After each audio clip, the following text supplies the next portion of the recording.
Rong Shi barely had time to hear a venomous remark before a cacophony of screeching brakes assaulted her ears. In an instant, excruciating pain enveloped her entire being, her bones feeling as though they had been shattered, making even the simple act of opening her eyes a Herculean task. The individual who had harassed and slandered her for nearly a month was so recognizable that she could identify them even in ashes, let alone from a mere silhouette. Suspended in a semi-transparent state in the air, Rong Shi observed the woman hastily fleeing, her teeth gritting in loathing. How could she possibly encounter such a lunatic in this vast world? In the sprawling metropolis of Magic City, sheltered under her mother's protection, Rong Shi was part of the fortunate class possessing both a home and a car. With a promising job in hand, her life could be described as rather comfortable. Having recently crossed the threshold of 30, she remained unmarried, yet relished the thrill of romance. Regrettably, due to her capricious nature, each relationship typically lasted only a month or two. Since the blossoming of her adolescent feelings at the tender age of 16, this pattern had persisted. It seemed that once the initial novelty faded after a month or two, the men she dated would transform into figures she found increasingly detestable, akin to tasteless, discarded sugarcane pulp. From a young age, she had never been one to compromise her feelings. If she no longer felt a connection, she would not force it. Initially, she resorted to silent treatment and cold breakups, but as she matured, she learned to articulate her feelings directly. Eventually, she began to communicate her relationship terms up front, informing prospective partners that she would only engage in romances lasting a month or, at most, 2. If they were willing, they could proceed. If not, it was best to part ways. Little did she expect that, after laying bare her intentions, a myriad of men would swarm towards her with the fervor of moths drawn to a flame, much like the girl who believed she would be the last conquest of a notorious philanderer. In such circumstances, men sought to conquer Rong Shi, hoping to make her utterly devoted to their glory, yet, to this day, none have successfully shattered the chains that bind her. Many who initially convinced themselves they would be the ones to conclude Rong Shi's romantic saga, even those who claimed they would never develop feelings for her, eventually found themselves departing with a bittersweet smile after a few months of courtship. They lamented their encounter with her, expressing uncertainty about how long it would take for their wounds to heal. There were those of lesser decorum who resorted to threats, yet they too could not escape with dry eyes. "You shall face retribution," Rong Shi. This was the bitter farewell uttered by many men as they left, nursing their wounds. Retribution? Alas, having navigated through life's trials with such ease, she remained oblivious to the concept. She once believed she could continue her carefree existence for decades, ultimately passing away in solitude, but fate had other plans.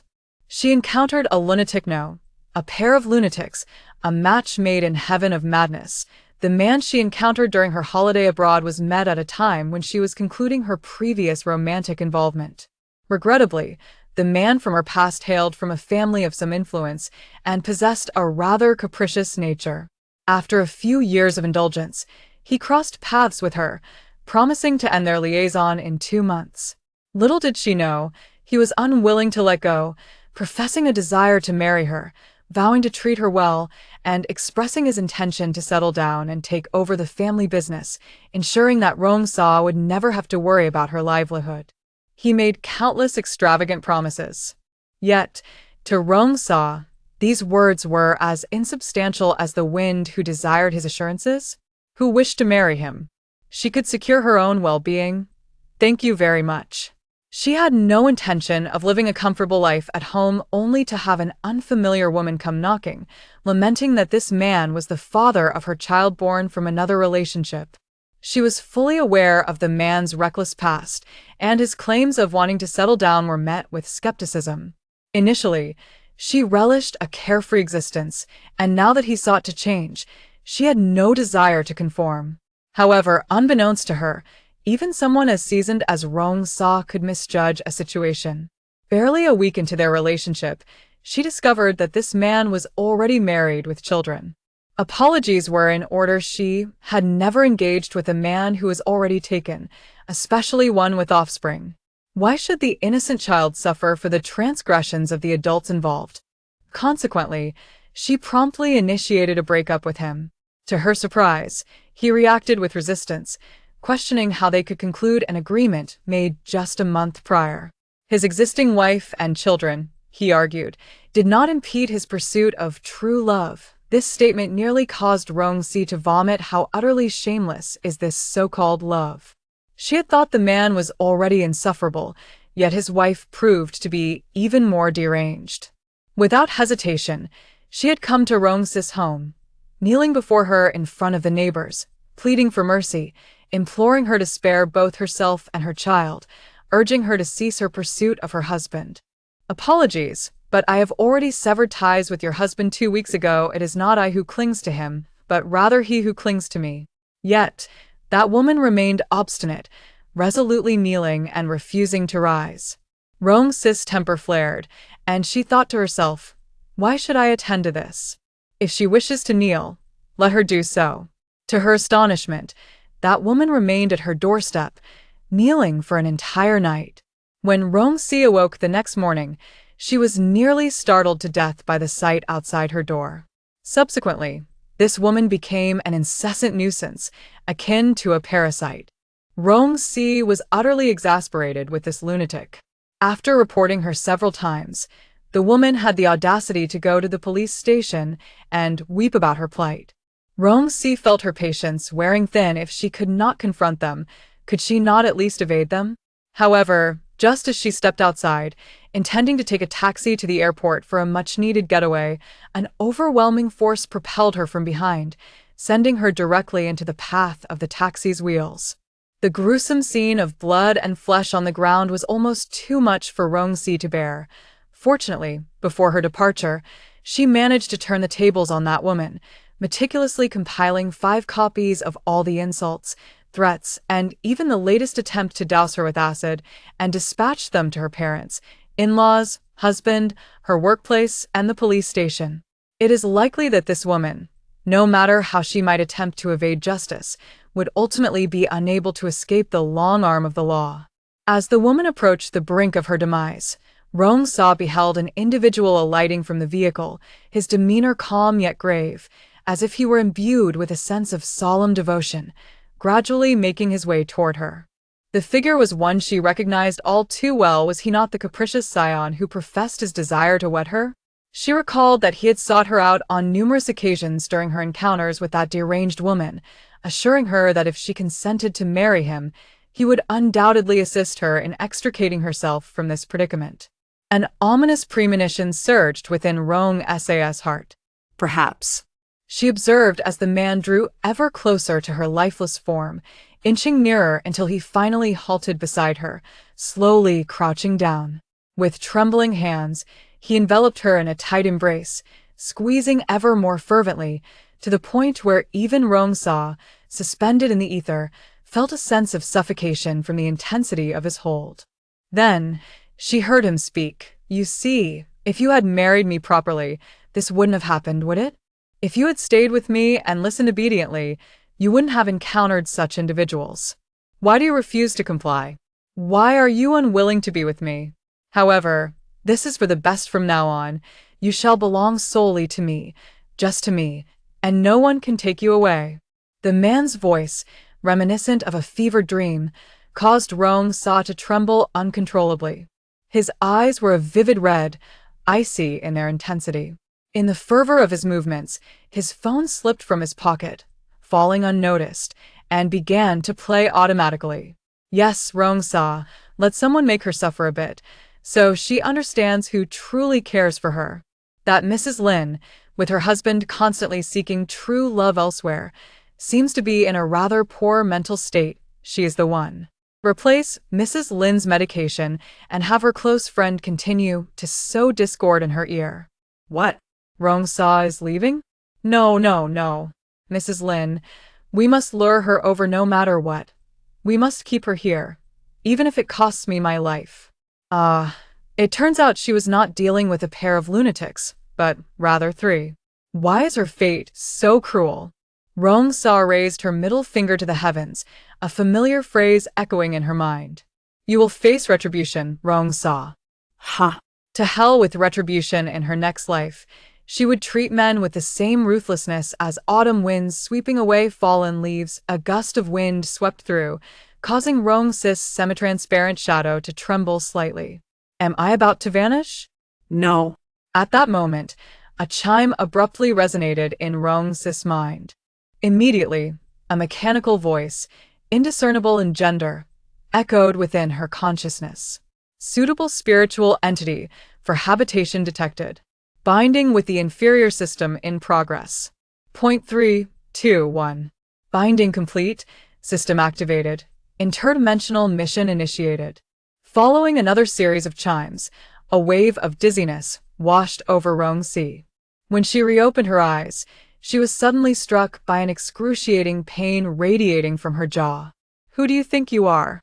What gives you the right to compare yourself to her? You are merely a substitute I summoned to pass the time. Did you truly believe you were engaging in a romantic relationship with me? Perhaps you should reflect on whether you are worthy. Chapter 2: The Substitute, Part 1. Who do you think you are? On what grounds do you compare yourself to her? You're merely a stand-in I found to pass the time, and you genuinely believe we are in a romantic relationship? Ha! Have you considered whether you are worthy of such a notion? Wait, a stand-in? What is this person talking about? No, who is this person? Ding! System notification. Detected a low-quality individual, Jiang Qingyi, system rating 98, can be regarded as a key target for. Would you like to initiate affection level inquiry? I cried. She instinctively lowered her head, realizing that in her entire life, the occasions she had cried were few and far between. Not even when her mother passed did she shed tears. So, why was she crying in front of this unfamiliar man?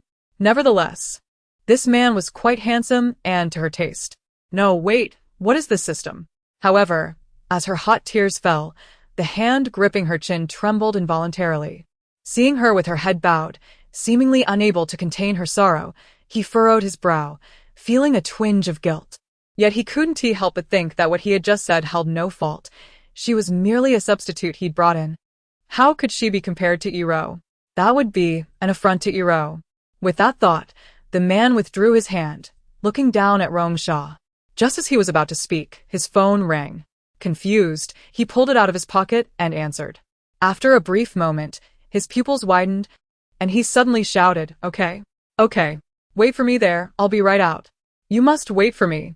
He clutched the phone tightly, excitement coursing through him, not even sparing a glance at Rong Shi as he hastily grabbed his coat and rushed out the door.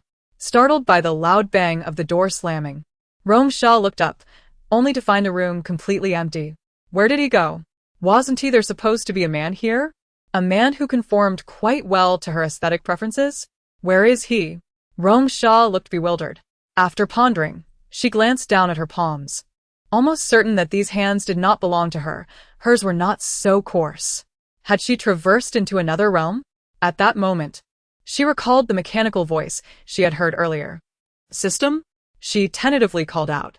After a moment of silence, a voice, indistinguishable in gender, finally spoke. Host, what is your request? Are you not going to provide me with a brief explanation? What knowledge do you wish to acquire? Everything. Rong Shi was furious. As a newcomer, she certainly deserved a guide. What was this nonsense about scoundrels, ratings, and targets? Was there no introductory guide for her? Upon hearing this, the voice paused momentarily before continuing in a monotone to introduce itself. This is the low-quality system, originating from an advanced interstellar civilization, number 417. At this moment, Rong Shi realized she had indeed crossed over. However, unlike the characters in novels who relied on luck, she was dependent on a system. Having utilized its resources, she naturally had to assist in its tasks, which entailed scoundrels. Yes, scoundrels. This so-called low-quality system could be considered the nemesis of scoundrels. All those rated above 60 were potential targets for her. Jiang Qingyi, with a staggering score of 98, was a prime candidate, an indispensable target who could not be overlooked or bypassed. In other words, Rong Shi had to him, ensuring his affection level reached its maximum. Her curiosity ignited. She inquired again, is there a general plot introduction? I am utterly in the dark about how to proceed. To her dismay, silence ensued once more. This wretched system was utterly uncooperative.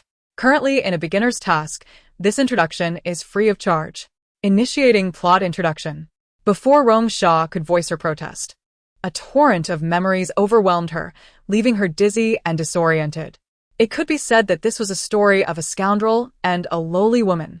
A tale of rekindled romance.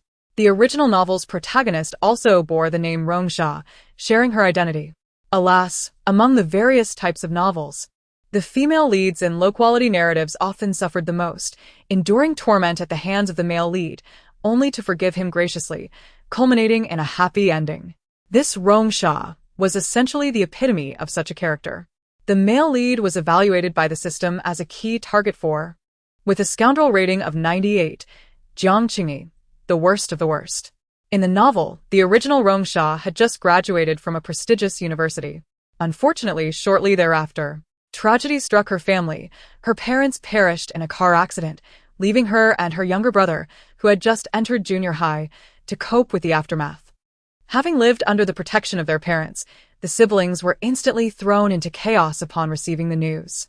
Rong Shi even fainted from excessive grief multiple times. Fortunately, distant relatives helped manage her parents' affairs, but due to the siblings' disorientation, they remained unaware of the ulterior motives of those relatives. At that time, her younger brother fell ill and could not recover, and before long, the meager savings were depleted. Just when she was at her wit's end, Jiang Qingyi appeared. He treated her exceptionally well, truly well, offering both financial and emotional support. During her most challenging times, he was always there, tirelessly assisting her. Without him, she and her brother might have perished too. Thus, once the dust settled, when Jiang Qingyi confessed his feelings, she immediately agreed. She believed they were lovers, truly convinced of it. But little did she know, shortly after moving into Jiang Qingyi's home, she discovered the presence of another woman. His affections for that woman were so blatant that he often drunkenly shouted Iroh's name, not bothering to hide it from Rong Shi. While Rong Shi was somewhat naive and unaware of the intricacies of adult relationships, she was not a fool. She quickly realized that she had unwittingly become a stand-in for a woman named Lin Iroh, who was, to add insult to injury, Jiang Qingyi's brother's fiancée, his long-lost love, who had been missing for 3 years. Indeed, Lin Iroh had vanished after a quarrel with her fiancé 3 years prior, leaving both brothers frantically searching for her. Yet, Jiang Qingyi could not let go. He had reached a breaking point, consumed by longing for Lin Iroh. Even if it meant being with someone who resembled her, he needed to keep her close, simply to gaze upon her face every day. However, Rong Shi had unwittingly crossed a line by uttering Lin Iroh's name, which was Jiang Qingyi's absolute boundary. In that moment, Jiang Qingyi resorted to a desperate measure to ensure Lin Iroh would give up on his brother entirely. After all, Jiang Qingming had no knowledge of Lin Iroh's whereabouts, and the plan might succeed. It was worth noting that Rong Shi's brother was still under Jiang Qingyi's control, and if she refused to comply, well, she might never see her brother again. Thus, the marriage was destined to fail, with Rong Shi subjected to humiliation from Lin Iroh's friends. Did she truly believe that merely because she bore a similar face, she could compare to Iroh? How foolish!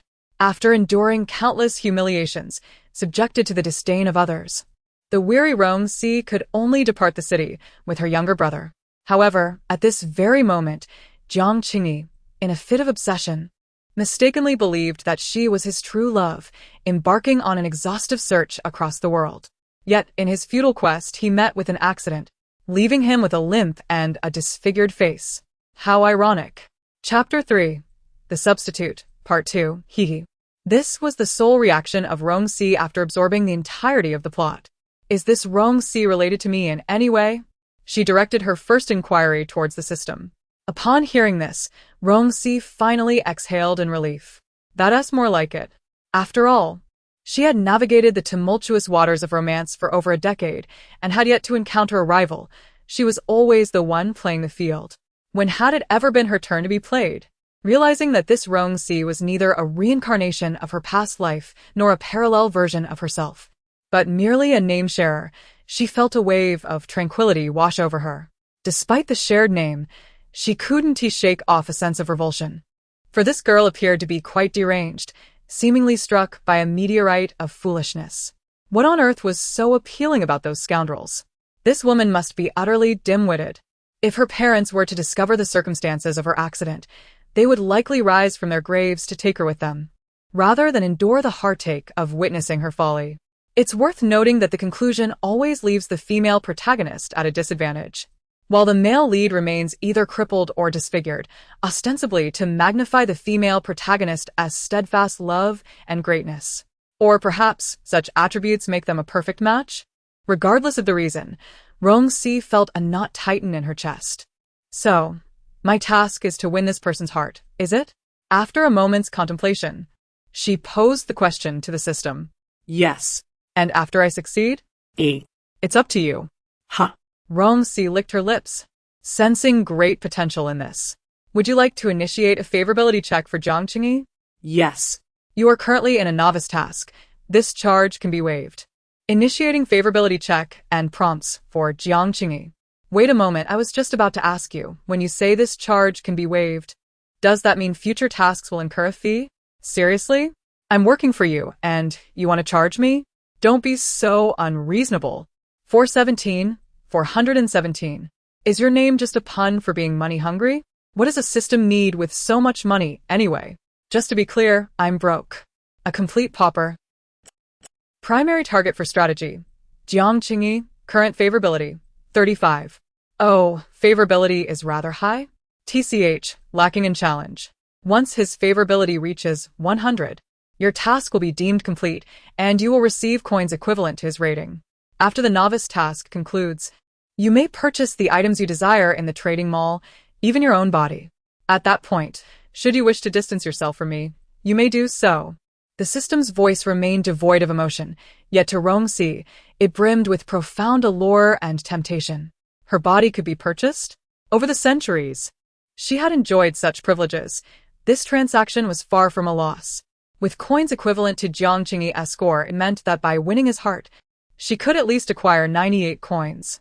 The moment she recalled Jiang Qingyi's previously unappealing visage, her perception shifted dramatically. How could he be deemed unattractive? He was, in fact, exceedingly charming. Sensing the drastic change in Rong Shi's emotions, the system inadvertently produced a series of strange codes, only to fall silent once more, as if it had sensed something.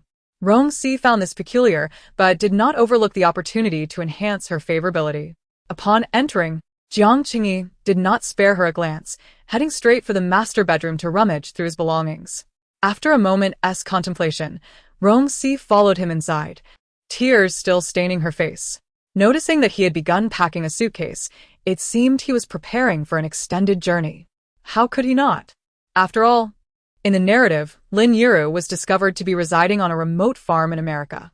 With Jiang Qingyi's obsession for her, even if she were in space, he would likely go to great lengths to see her, needing reassurance to quell his heart.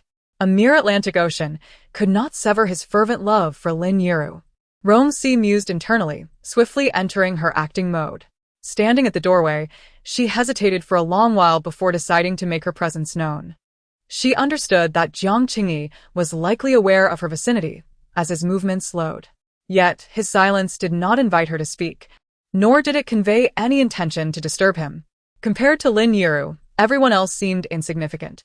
However, once he finished packing and turned to face her, he was met with the sight of Rong Shi, her face streaming with tears, her misty eyes seemingly laden with unspoken words, yet held back by an invisible barrier. The sight tugged at Jiang Qingyi's heartstrings, evoking a sense of guilt within him. As he looked her way, Rong Shi didn't grant him the opportunity to speak. Instead, she rushed into his embrace. The sobs that had been suppressed within her throat finally escaped in gentle waves, not in a cacophony of distress. For such displays would only irritate someone who cared not for her.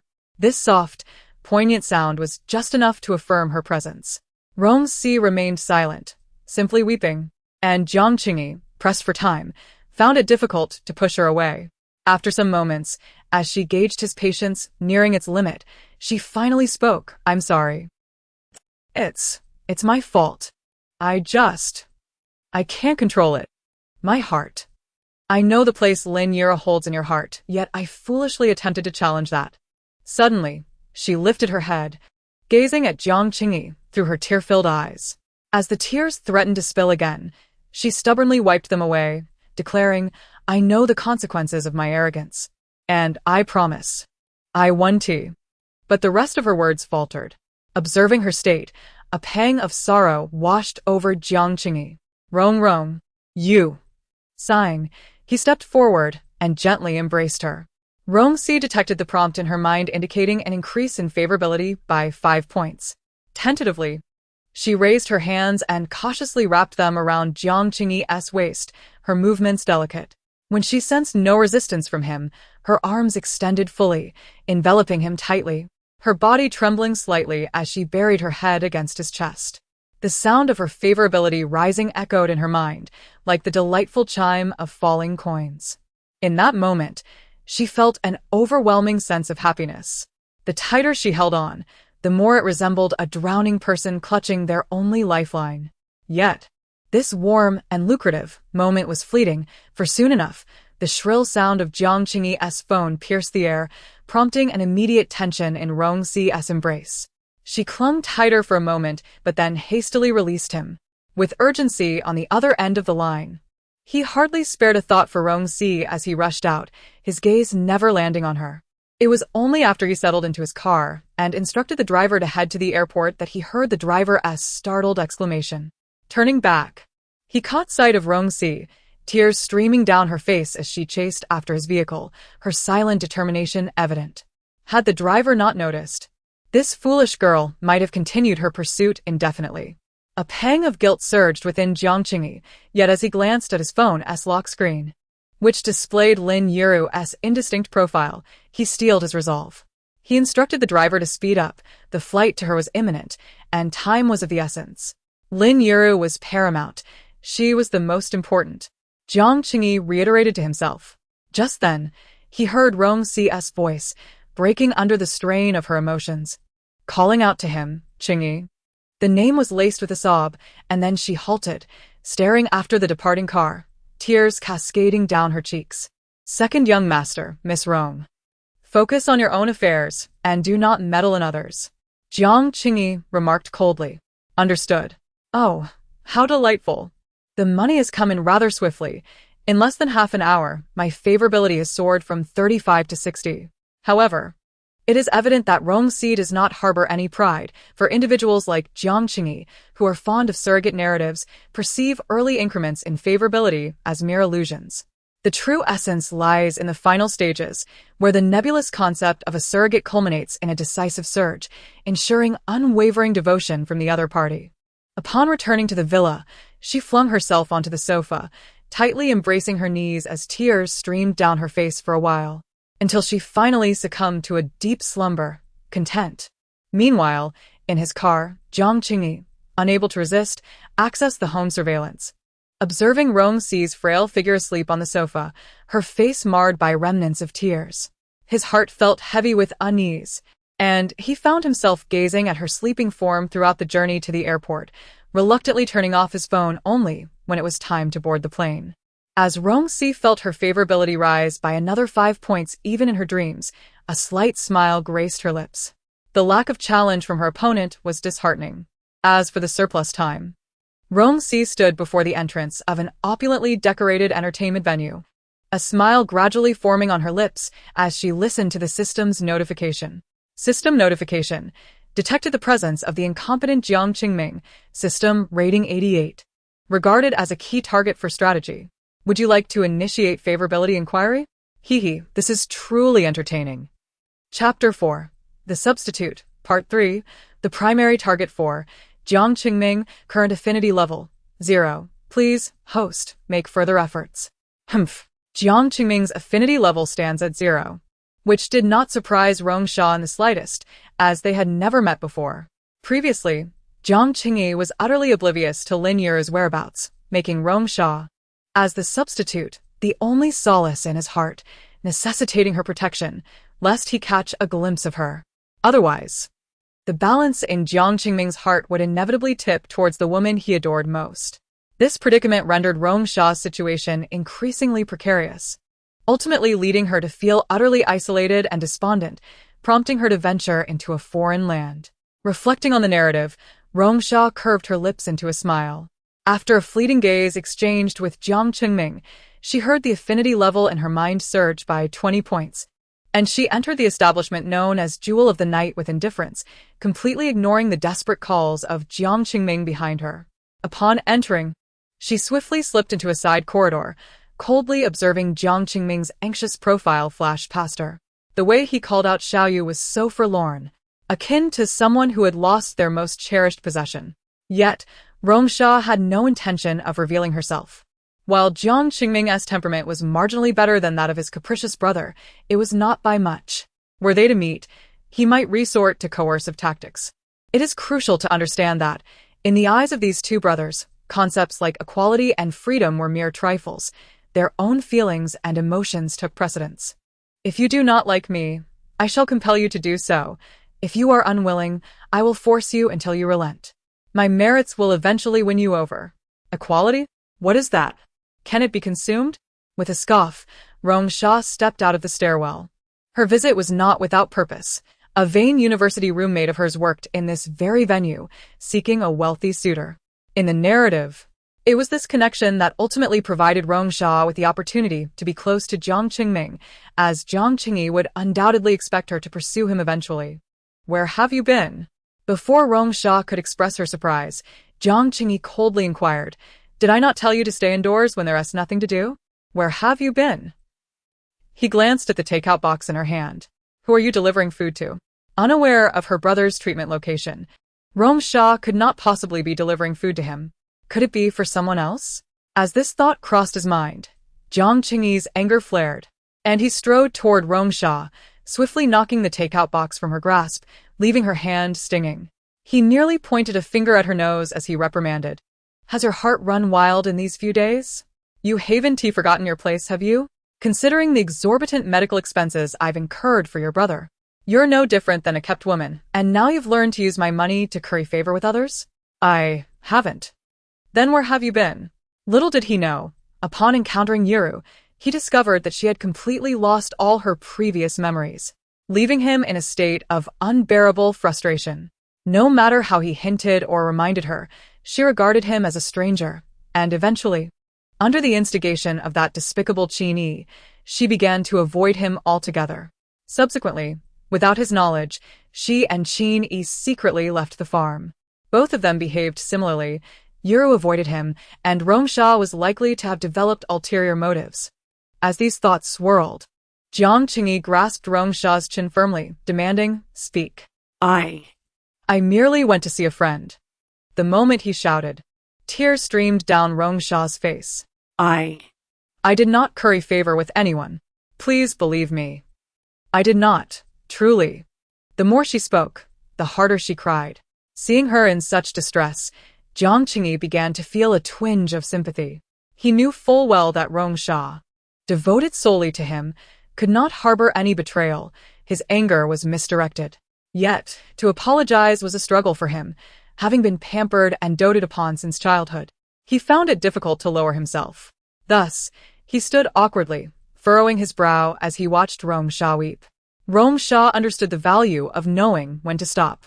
After a short while, she wiped her tears, cautiously lifting her gaze to Jiang Qingyi. Are you still angry? Are you hungry? Would you like me to prepare something for you? Recovering so soon? Jiang Qingyi looked at her in surprise, feeling a sense of relief. Indeed, Rong Shi was easy to communicate with and accommodating. Were it Yuru, he would never dare to speak so lightly. Yet, Yuru was not comparable to Rong Shi. He thought this, yet spoke, Make me a bowl of noodles. I can't eat so much tonight. Upon hearing this, Rong Shi's eyes widened with delight, and she eagerly nodded, rushing into the kitchen to prepare the noodles. Seeing this, Jiang Qingyi pondered briefly and followed her, gazing at Rong Shi's smiling profile. Feeling an undeniable warmth wash over him. Perhaps sensing his presence, Rong Shi turned to him with a smile. Just a moment. It will be ready shortly. Perhaps this was not such a bad development. Unexplainably, Jiang Qingyi was startled by this thought and, in panic, exited the room. Meanwhile, Rong Shi's smile grew more genuine in his absence. Almost there.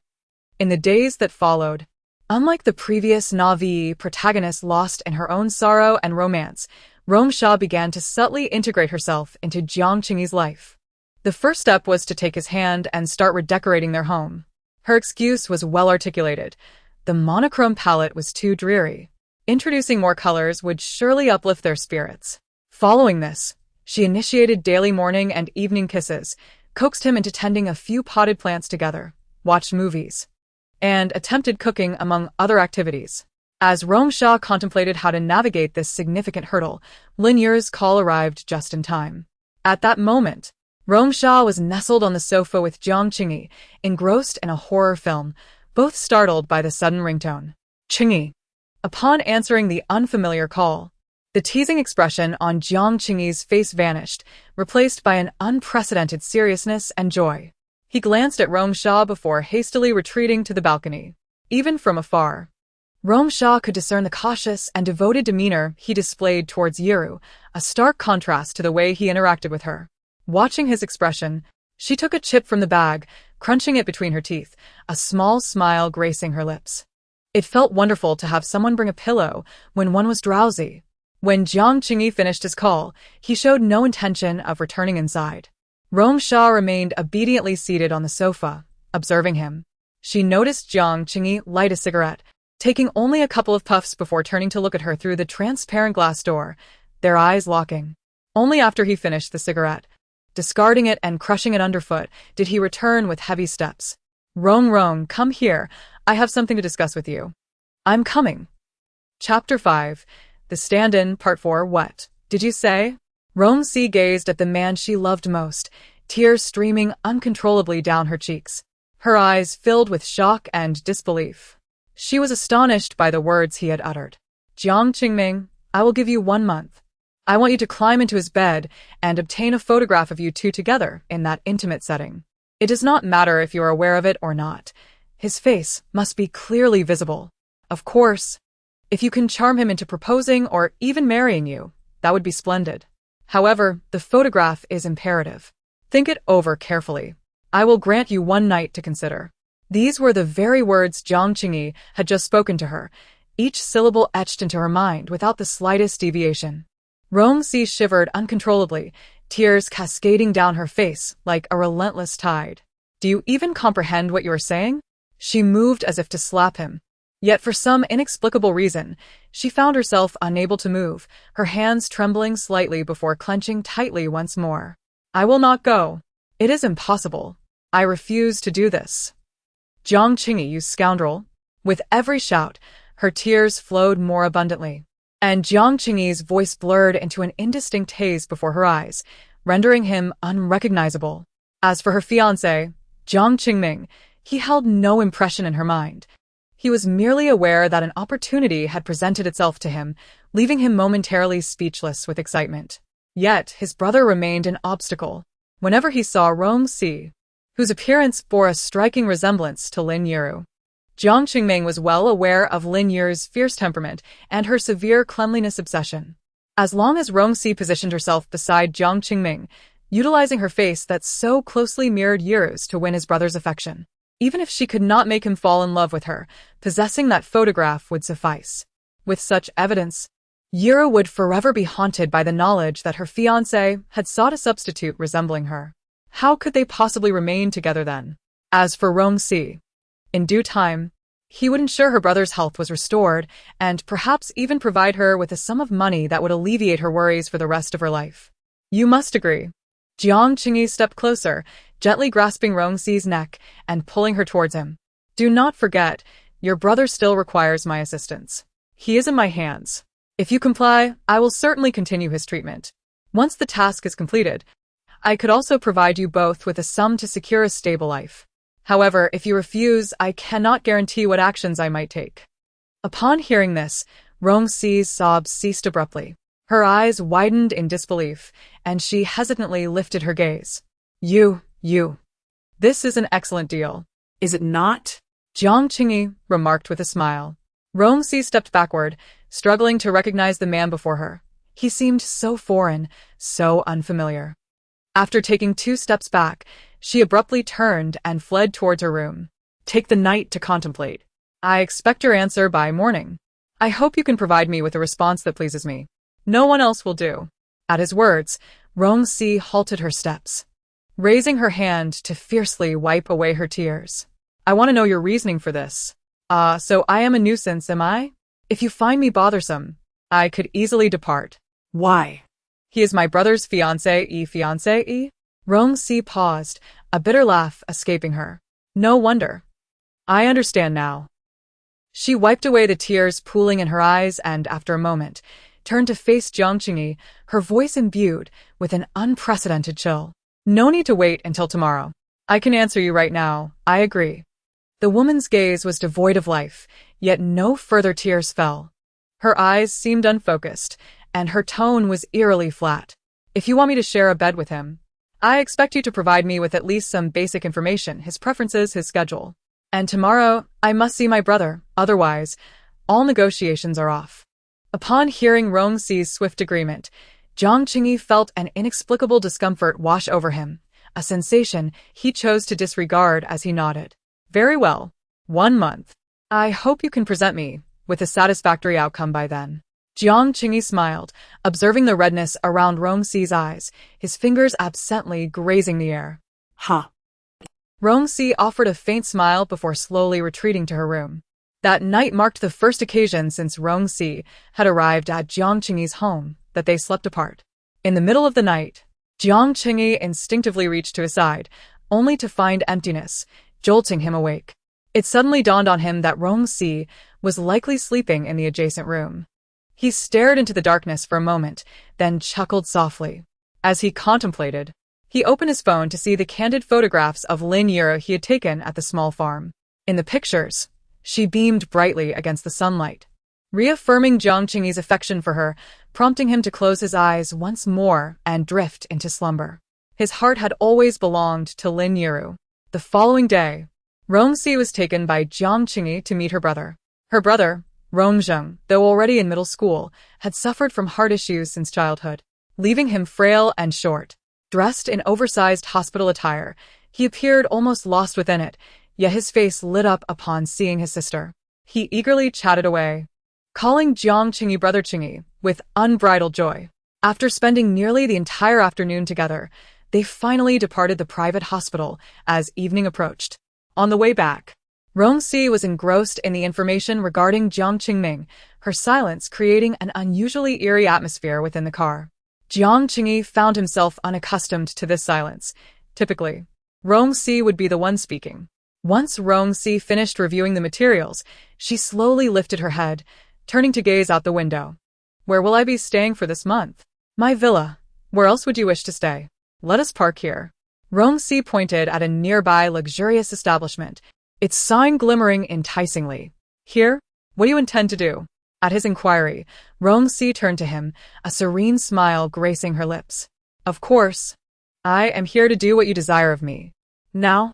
Jiang Qingyi responded, surprised, just as Jiang Qingming's car appeared from a distance. His eyes narrowed with intrigue. You are quite eager, are you not? Isn't this precisely what you wished for? Before he could finish his thought, his phone rang again. Shoudle! He exclaimed joyfully. Rong Shi promptly closed her eyes, exiting the car, unable to endure Jiang Qingyi's preferential treatment any longer. Stepping out, she hurried forward. Rong. 9:30? All right, of course. Upon entering the establishment, Rong Shi immediately sought out Su Lily. Upon seeing her, she broke down, tears flooding her cheeks. Lily. Xiao Si. What is wrong? Lily, I am truly at my wit's end. I have no other options left. I am desperate. I cannot find anyone to help me. I had no choice but to come to you. What has happened?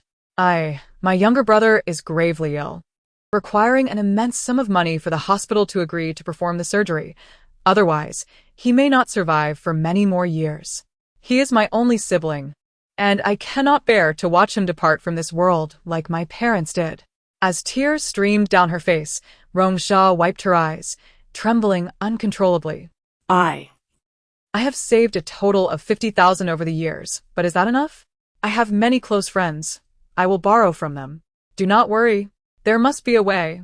The surgery costs 1,600,000. I am still a virgin. I wish to. Rong Shi bit her lip tightly, her hands clenched in desperation. In the original narrative, while Rong Shi sought assistance from Su Lily, her naivety led her to be taken advantage of for 2 weeks in a lavish environment before she finally met Jiang Qingming. She was aware of the worth of her virginity in such a profession. However, she had already lost that commodity with Jiang Qingming, rendering her unable to leverage it. Ultimately, Jiang Qingming's reluctance to marry her stemmed, in part, from her past profession.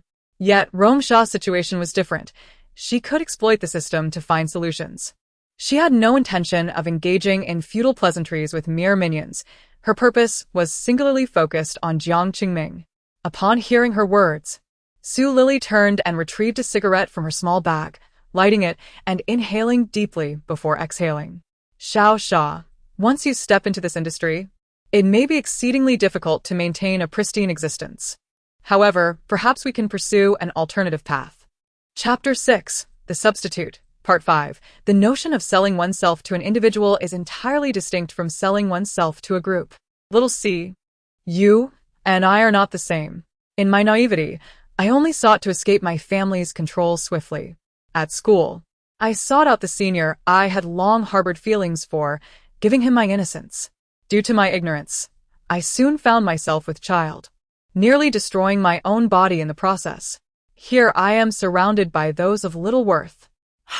Out there, who isn't a devoted husband and loving father. Yet here, it's all a farce. You desire such vast sums of money, but this path is no solution. It merely marks the beginning of an irreversible journey. What you truly need is a goal. Indeed, those who grasp the essence of life are invariably those who struggle at the bottom of society. Su Lily's thoughts aligned almost perfectly with mine. She chose not to have Rong Shi engage in actions akin to those in the narrative, likely due to her frequent visits to see me and her own claims of innocence.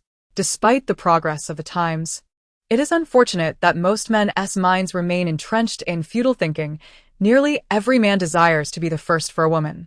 With a faint smile gracing her lips, Su Lily set down her plate and moved forward. Having only been here for 3 days, Rong Shi had primarily performed the duties of a waitress. Yet, within this brief span, a comprehensive plan had begun to take shape in her mind. After all, what is handed to one freely is often taken for granted. Upon receiving this revelation, Rong Shi noticed Su Lily wink at her, prompting a grateful glance in return. Not long ago, Su Lily had treated a girl to a Ferrero Rocher, which surely contained ulterior motives. As she ascended the stairs, Rong Shi did not rush to Jiang Qingming's side. Instead, she opted to approach a notorious lecher's room, an old man known for his insatiable desires. This man spent at least 20 days a month indulging himself in the pleasures of a high-end establishment. A man of humble beginnings, he had gained some measure of success. But after being dominated by his wife in his youth, he now wallowed in excess following her demise. He had taken to pursuing every young woman who crossed his path, particularly those who exhibited a semblance of innocence, truly perverse. Seeing Rong Shi's compliance, the other waitresses regarded her with pity, even the men, for it was clear that such a beautiful young girl could not emerge unscathed from that old man's grasp. However, none dared to voice a warning. Some even wore expressions of morbid curiosity. At that moment, the naive and unsuspecting Rong Shi smiled at everyone as she picked up the items the old lecher had requested, departing from the bar. Alas, it was tragic. Indeed, she was strikingly beautiful. I would wager her face was entirely natural, untouched by enhancements, exuding an effortless charm. But what does that matter? She was destined to fall into the clutches of that old man. You know well how formidable his son is. He would surely tolerate such a young stepmother. Rong Shi didn't stray far, and though she couldn't discern the specifics of their discussion, she was acutely aware that it was far from flattering. Originally, Su Lily had intended to introduce her to another man, a divorced gentleman with children. Rong Shi had meticulously planned for this, knowing that even as a stepmother, she could ascend in status. What she had been explicitly warned against was that old lecher who, at 65, had not lost his appetite for youthful company. Many of her friends had fallen victim to his predilections, nearly enduring ruin before wisely avoiding him thereafter. Yet, Rong Shi paid little heed to her warnings, heading straight for the old man's room. Today, Jiang Qingming was conducting business next door, the timing impeccable. As expected, the moment Rong Shi entered, the rotund man who had previously been singing with a girl turned his attention entirely to her, his eyes alight with desire. Clad in straight-leg jeans and a white t-shirt, with her hair tied high in a ponytail and a fresh face, Rong Shi struck him as a vision of his youthful infatuation. "Little girl, what is your name?" he inquired, his wrinkled hand reaching out to grasp hers, his smile lecherous. Meanwhile, Jiang Qingming had just finalized a land development deal with another company's owner. After dismissing everyone else, he sat alone in the darkened room, lost in thought, even oblivious to his own contemplations. Just as he was about to check his phone for the information his subordinates had gathered, a cacophony erupted next door. Shouts from a man and the cries of a woman intertwined. Xiang Donghua, aged 65, a graduate of a prestigious university and son-in-law of Yongxiang Jewelry, had once been a charming figure. For 30 years, he had slowly undermined his father-in-law and wife, now holding the majority of Yongxiang's shares. Even his seemingly formidable son was obliged to heed his commands. He was a man of unbridled power, engaging in behaviors deemed inappropriate, yet he was often blinded by lust. As Jiang Qingming reflected on this, he pushed open the door, only to be met with a wailing as piercing as that of a slaughtered pig. Simultaneously, the door was flung open from within, revealing a slender girl who bolted from the room, colliding into his embrace in her frantic escape. Jiang Qingming frowned, observing the girl with red-rimmed eyes and a peculiar gait as she charged towards Xiang Donghua, her demeanor fierce. He couldn't help but smirk. This little one had a fiery spirit. Surely, that kick would render the old man incapacitated for some time. However, one cannot rely solely on temperament in this world. While she may feel liberated now, the repercussions would follow. Xiang Donghua's attitude toward his wife and father-in-law suggested that he was indeed a vengeful man. What did this have to do with Jiang Qingming? He brusquely shoved the girl, who clung desperately to his clothing, and nodded at Xiang Donghua, prepared to move past. Yet, to his surprise, the girl refused to relent, grasping his arm tightly. Turning to Xiang Donghua, she declared, You stay back. I've found my boyfriend. I was just looking for him. I mistakenly entered the wrong room. He is right here. If you come any closer, he can knock you down with one punch. Do you believe me?" At her words, Xiang Donghua halted, momentarily taken aback. Boyfriend? Jiang Qingming? Who was this girl trying to deceive? Everyone knew of Jiang Qingming's unwavering devotion to his missing fiancée. Jiang Qingming narrowed his eyes, realizing that this girl's schemes had ensnared him as well. Just as he prepared to pull his arm away, she turned to him, her eyes brimming with tears. Her expression pleading, her lips silently mouthing, "Please." In that fleeting moment, Jiang Qingming froze.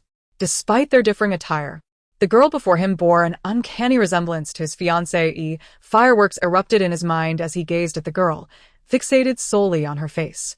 "Who do you think you're fooling? A mere waitress, entangled with the president of Jiang's corporation? You're spinning quite the tale, little girl," he bellowed, suppressing his pain with a furious roar. "Please, don't come any closer." A flicker of panic flashed in Rong Shi's eyes as she tightly grasped the hand of the man beside her. You don't believe me, do you? Allow me to prove it to you." Rong Shi bit her lip and turned resolutely to gaze at Jiang Qingming. "Apologies."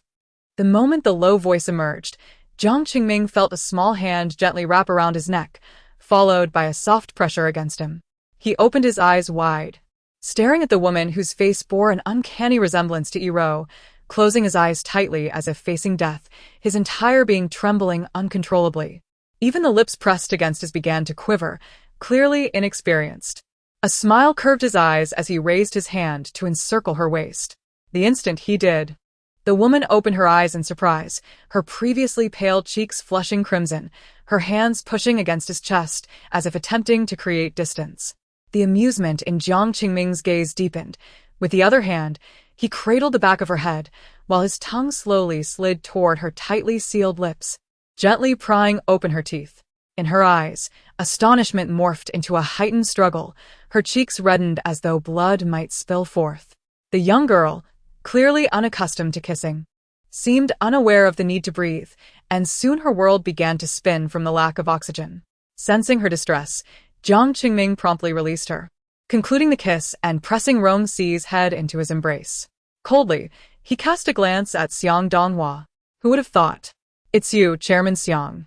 I never expected my girlfriend, whom I have long awaited, to have found her way to you. I was unaware that your reach extended so far. It appears you have an interest in my woman as well. Xiang Donghua stood stupefied, utterly taken aback. She was merely an ordinary waitress. Yet here she was entangled with Jiang Qingming. It was astonishing.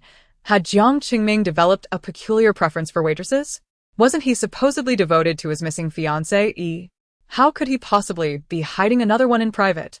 It's all a misunderstanding. A complete misunderstanding. If I had known this lady was your girlfriend, I wouldn't have dared to act so boldly, even if you let me your courage. It's a misunderstanding, truly, he stammered, hurriedly departing with a limp. Meanwhile, nestled against Jiang Qingming's chest, Rong Shi felt a surge in his favorability rating, a slight smile tugging at her lips, though her voice remained muffled and low. Please. Let me go. Chapter 7. The Substitute, Part 6, please. Let go of me. With that, Rong Shi exerted herself and finally managed to push the man who was tightly embracing her away. Her face, flushed with a hue of crimson, was a sight to behold. Thank you. Rong Shi scarcely dared to meet the man's gaze. She cast a furtive glance before immediately bowing deeply, her voice imbued with sincerity. Thank you for your assistance. If it weren't for you, I fear I would have. The thought of the potential fate she could have faced sent a shiver through her, and she gently wiped away the tears welling in her eyes. Raising her head, she expressed her gratitude once more. It was in that moment that Jiang Qingming caught a clear glimpse of her visage. The warmth in his heart began to dissipate. At first glance, this girl bore a striking resemblance to his fiancée, Lin Yiru, yet upon closer inspection, the differences became apparent. Yiru's complexion was fairer, her face slightly larger, and she lacked the distinctive beauty mark at the end of her brow. In an instant, Jiang Qingming comprehended the myriad distinctions between the girl before him and his beloved fiancée. After all, Lin Yiru had gone missing abroad. How could she possibly appear in such a place, working as a mere waitress? Before he had the chance to articulate his thoughts, he observed Rong Shi biting her lip, a look of hesitation clouding her features. I should take my leave. I have work to attend to. Thank you once again for your help. I apologize for earlier. If there is ever a chance in the future. At these words, Rong Shi's face first flushed crimson, then turned pale as she seemed to recall something, her body trembling slightly at the thought of being caught. As anxiety washed over her, she slowly raised her head to look at the man before her, biting her lip, appearing as though she wished to say something yet found herself at a loss for words. Jiang Qingming merely regarded her with calm curiosity. However, to his surprise, she abruptly stomped her foot and turned to flee. Jiang Qingming was taken aback, expecting her to plead with him, yet she turned and dashed away with remarkable speed, disappearing around the corner before he could fully comprehend the situation. Hey, was all he managed to exclaim before she vanished. Is she a rabbit or something? How could she run so fast? Upon reaching the corner, Jiang Qingming's frustration grew as he realized Rong Shi had seemingly vanished without a trace. He felt a tightness in his chest, a sense of discomfort. He was certain that the profile he had seen, resembling Yiru, belonged to her. Yet, he had not even learned her name. Amused yet perplexed, he surveyed the dimly lit corridor, finding the situation rather intriguing. However, as long as she remained within the confines of the establishment, he was determined to wait for her return that evening. Meanwhile, after Rong Shi descended the stairs, she scoffed. Why would I beg you? How about in the next life? Thank goodness it wasn't to you, you know? I heard that a waitress in the VIP section offended that old lecher, Xiang Donghua. Who knows what her fate will be? Although I had alerted you earlier, I still felt a wave of panic. Seeing you safe has finally eased my heart, as long as it's not you. That person is me. You still need to, Upon hearing Rong Shi's candid admission, Su Lily felt as though someone had seized her throat, her words caught at the back of her mouth. Then how did you escape? Huh. Are you alright? No, you need to leave quickly. If that old man catches you, you won't just be in trouble, and what about your brother's treatment? If I leave, what about you? They figure out I was introduced by you. She had just noticed some suspicious individuals lurking outside. How could it be? Wait. Why are you worrying about me? Who would pay special attention to someone like me? If things escalate, I can always quit this job. I'm not getting any younger. It's time to consider my future. Leaving would be just fine. All right, stop being so verbose. Let us go. The back door should be open. We can exit from there. Lily, wait. No, we can't go out the back. You're coming with me. We're taking the front door. Now. Together? I told you I'm not in a hurry. No. We must leave. Upon hearing this, Sue Lily frowned and peered outside, indeed spotting several individuals pretending to be indifferent while subtly watching them. Her heart raced, yet she maintained her composure as she looked at Rong Shi. Have you thought of a plan? Let us talk while we walk. By the time they reached the entrance, Sue Lily nearly gasped upon hearing Rong Shi's words. Are you talking about President Jiang Qingming? You encountered him? He came to your aid and even acknowledged you as his girlfriend to Xiang Donghua? You must be joking. Or have you gone mad? Indeed, with those words, I could confidently walk out, and Xiang Donghua likely wouldn't pursue us. If we're caught at the back door, it would be disastrous. Exactly. Upon hearing Jiang Qingming describe that old man as a spiteful character, Rong Shi had resolved to take Sue Lily with her, uncertain of the potential consequences. The suspicious figures lurking about seemed to harbor ill intentions. It was better to extract themselves first, perhaps even allowing an opportunity for further development between herself and Jiang Qingming. As they made their way outside, it was evident that several individuals were discreetly observing them. Rong Shi tightened her grip on Sue Lily's hand, striving to maintain a calm demeanor. Upon exiting, they dashed toward the taxi parked ahead. Those observing them sprang into action, having received orders from their boss. If the woman made a beeline for the taxi, they would intercept her immediately. If Jiang Xiao arrived to pick her up, they would act as if nothing had transpired. Rong Shi heard footsteps behind them gaining speed, causing Sue Lily to stumble in fright. Rong Shi held her hand tightly, urging her forward as the footsteps drew closer. Just as they were about to be captured, a sharp honk of a car horn pierced the air. A black Bentley came into view, its window rolling down to reveal none other than Jiang Qingming himself. Rong Shi's eyes widened in disbelief, and she watched as the pursuers rushed past them, seemingly oblivious to their presence, sprinting across the street and disappearing into an alley. She finally exhaled in relief. Are you not going to greet President Jiang? At that moment, even Sue Lily realized that Rong Shi had spoken the truth, with Jiang Qingming right before them. This was precisely the type of person Rong Shi needed. Most importantly, Jiang Qingming was known for his integrity, without a wife or children. Whether Rong Shi ended up marrying him or merely became his mistress for a year or two, it could change everything for her brother's health and her future life. Please, no. What if he is waiting for someone else? It feels inappropriate for me to approach him like this. Why should you be embarrassed? If it were any other woman in the establishment, she would have rushed over by now. Rong Shi, you are far too timid. Lily, please refrain from speaking. Let us take our leave, Rong Shi remarked, casting a swift glance at Jiang Qingming beside her, as she firmly grasped Sue Lily's hand and proceeded towards the taxi. Yet. Within her mind, she silently counted down. 10, 9, 8, 7. Just as she reached 3, a horn blared once more, followed by the sound of a car door opening and closing. Xiao Si, come this way. Of course, I was aware he was approaching, but it was a pity she hadn't completed her count, revealing her impatience. Huh?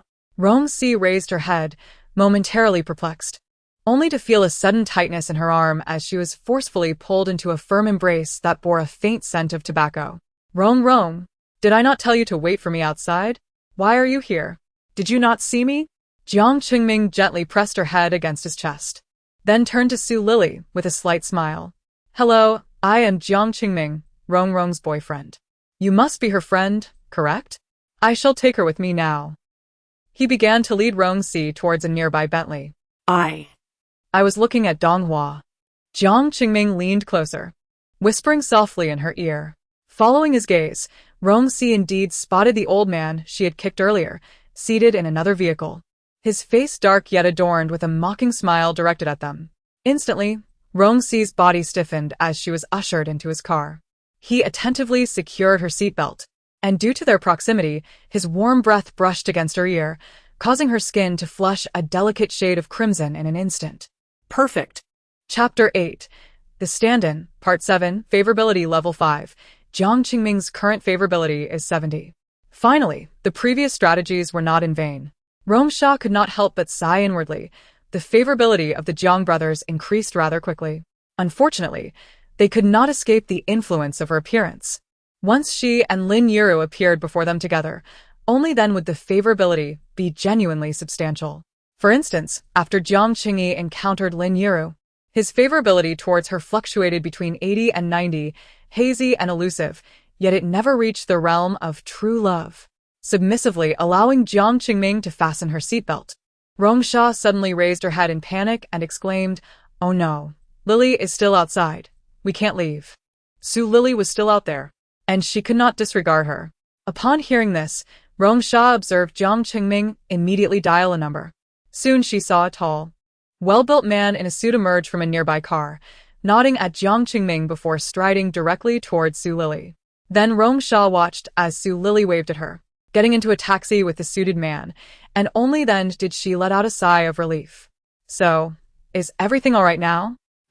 Rong Shi turned, slightly dazed, and saw Jiang Qingming gazing at her with a smile, causing her face to flush instantly. How do you know my name?" After asking, she realized it was a foolish question. After all, anyone could easily find her name with a little inquiry. It was merely that Jiang Qingming's actions were rather swift. Upon spotting the bus stop just ahead, excitement tinged her voice as she hurriedly spoke, only to watch helplessly as the bus stop flashed past her. Rong Shi grew anxious. It seems you are aware of my identity." At that moment, Jiang Qingming's voice abruptly echoed in her ears.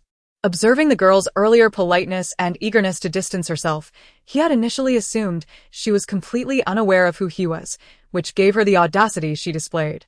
Now, it seemed that was not entirely the case. With such a striking resemblance to Lin Yiru, what was her true intention? Or was there someone who had specifically sent her here? Contemplating this, Jiang Qingming's eyes narrowed slightly, for everything that had unfolded previously appeared somewhat coincidental. Rong Shi bit her lip, then turned to lower her head before Jiang Qingming. Feeling embarrassed, she confessed, I do know your identity, Mr. Jiang. It was precisely because I knew that I sought you when pressured by the chairman. Otherwise, anyone else would have likely implicated me, and I truly apologize for that." Rong Shi's face flushed with embarrassment as she candidly admitted her ulterior motives. At this point, her cheeks reddened again. "Regardless, I acknowledge my wrongdoing. If you wish to blame me, I accept it. However, I still thank you for helping me and Lily out of that predicament. I genuinely appreciate it." Before she could finish her sentence, the car that had been driving steadily suddenly came to a halt, causing Rong Shi to lurch forward due to inertia, only to feel a shadow looming over her. Surprised, she turned her head, only to find her nose unexpectedly brushing against his. The peculiar contact left her feeling bashful, and even Jiang Qingming felt a stirring in his heart. However, he soon lowered his head with an enigmatic smile. Rong Shi was startled and instinctively pushed her hand out, only to have it pressed against her chest, momentarily rendering her unable to move. "You. So, having helped you so much, how do you plan to repay me?" "Perhaps." The man's breath brushed against Rong Shi's ear, causing her to shudder involuntarily, her face growing even warmer. Jiang Qingming could even clearly see the tiny goosebumps rising on her neck, feeling the tremors of the woman beneath him. Furrowing his brow, he made no move to rise, wanting to see how she would respond, whether she would agree, feign ignorance, or indignantly refuse. Feeling insulted, he eagerly anticipated virtually every reaction. As he pondered, Jiang Qingming's gaze deepened, and his demeanor grew more audacious. The space between them narrowed, their breaths intertwined, and the atmosphere in the car turned palpably intimate. Rong Shi raised an eyebrow inwardly, realizing this commanding young master of the business world was quite different from his somewhat naive brother. Indeed. It was only a matter of moments before he began to question her motives. Naturally, with a face so similar to Lin Yura's coincidentally drawing close to him, anyone would harbor doubts. With this thought, Rong Shi lowered her head and remained silent for a while, just as Jiang Qingming expected her to continue avoiding the issue.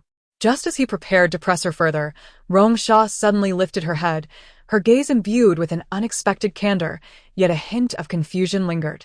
So, "Do you want me to sleep with you?" she asked. "I understand your meaning, but I still want to confirm if that is indeed what you meant." At her words, Jiang Qingming's expression tightened, and he found himself captivated by her unwavering gaze. Although they were discussing such matters, her eyes held no flattery or coyness, but rather an almost casual demeanor, as though they were merely debating what to have for a midnight snack. "What if I say yes?" Looking at her, he momentarily forgot to consider whether she had ulterior motives and instead felt a playful urge to tease her. I. The moment he said that, Rong Shi felt embarrassed, her brows knitting tightly. After a prolonged moment of contemplation, even Jiang Qingming was astonished by her thought process when she suddenly lunged at him. Their teeth clashed together with an unexpected force, prompting a gasp from Rong Shi as pain shot through her lips. Jiang Qingming quickly pulled away, discovering that her lower lip was bleeding, tears welling in her eyes, leaving him both amused and exasperated. Why does she always have to act so unpredictably? He mused. Even if she had agreed to his suggestion, the two of them could not indulge in such activities here on the bustling street with so many pedestrians. He certainly did not have a penchant for public displays of affection. "Why are you in such a hurry?" I just wanted to try." "What are you trying now?" Jiang Qingming was utterly baffled by her antics. He chuckled lightly and opened the car door, carefully settling back in while tending to her injuries with utmost seriousness. Rong Shi watched him intently, as if she had finally discerned where the two brothers differed so greatly. After applying the medication, Jiang Qingming placed the remaining supplies into Rong Shi's arms, instructing anti-inflammatory medication 3 times a day, 2 pills each time. Apply the ointment twice a day, understood? Avoid certain foods, or you'll regret it later. Rong Shi nodded obediently, clutching the medication and remaining still in her seat. Are we still sleeping?" she suddenly inquired. Jiang Qingming's hand slipped, causing the car to skid abruptly on the road, startling Rong Shi significantly. Not sleeping, he replied curtly, regaining control of the steering wheel. Rong Shi fell silent, curling up in the passenger seat like a timid quail. Jiang Qingming stole a glance at her, sighing in resignation. I have truly been defeated by her. With such a demeanor, who would send her here? He felt a twinge of embarrassment for his previous assumptions, realizing how misguided they had been. Upon arriving at Rong Shi's residence, Jiang Qingming parked the car, yet Rong Shi remained with her head bowed, clutching the medicine. "We have arrived." At the sound of his voice, she immediately lifted her gaze. She had never disclosed her address to Jiang Qingming, so how did he come to know it? Had he perused her registration records? This dwelling was one that Rong Shi and her brother had rented upon their arrival in the city. They had only stayed for a few days before encountering Jiang Qingyi. However, due to the rental agreement, which required a deposit and 3 months' rent, they were still bound to it. How fortuitous that it proved useful now. Rong Shi glanced outside and, with a hint of timidity, stole a quick look at Jiang Qingming. Seizing the opportunity while he was momentarily distracted, she boldly placed a swift kiss on his cheek.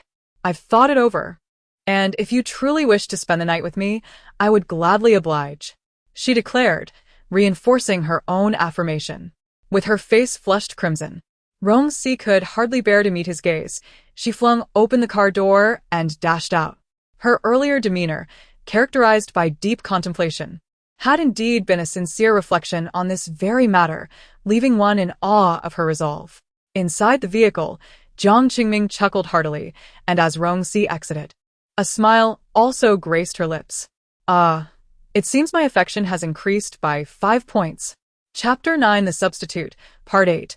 As Rong Shi ascended the stairs and switched on the light in her bedroom, she glanced out the window and was astonished to see Jiang Qingming's car still parked outside.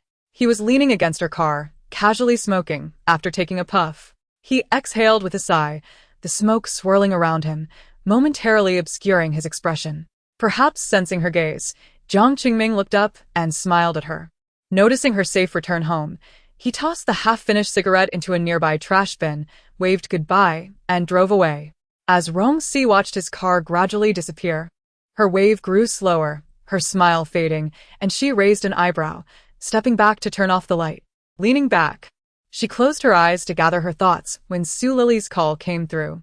Xiao Si. You want to believe it. Jiang's assistant used to be a soldier. I adore soldiers. They're strong and kind-hearted. I know someone like me could only be a burden to them. But that doesn't stop me from feeling delighted. How about you and Jiang? He incredibly gentle and handsome? Have you too? Rong Shi had never expected Su Lily's voice could sound so lewd.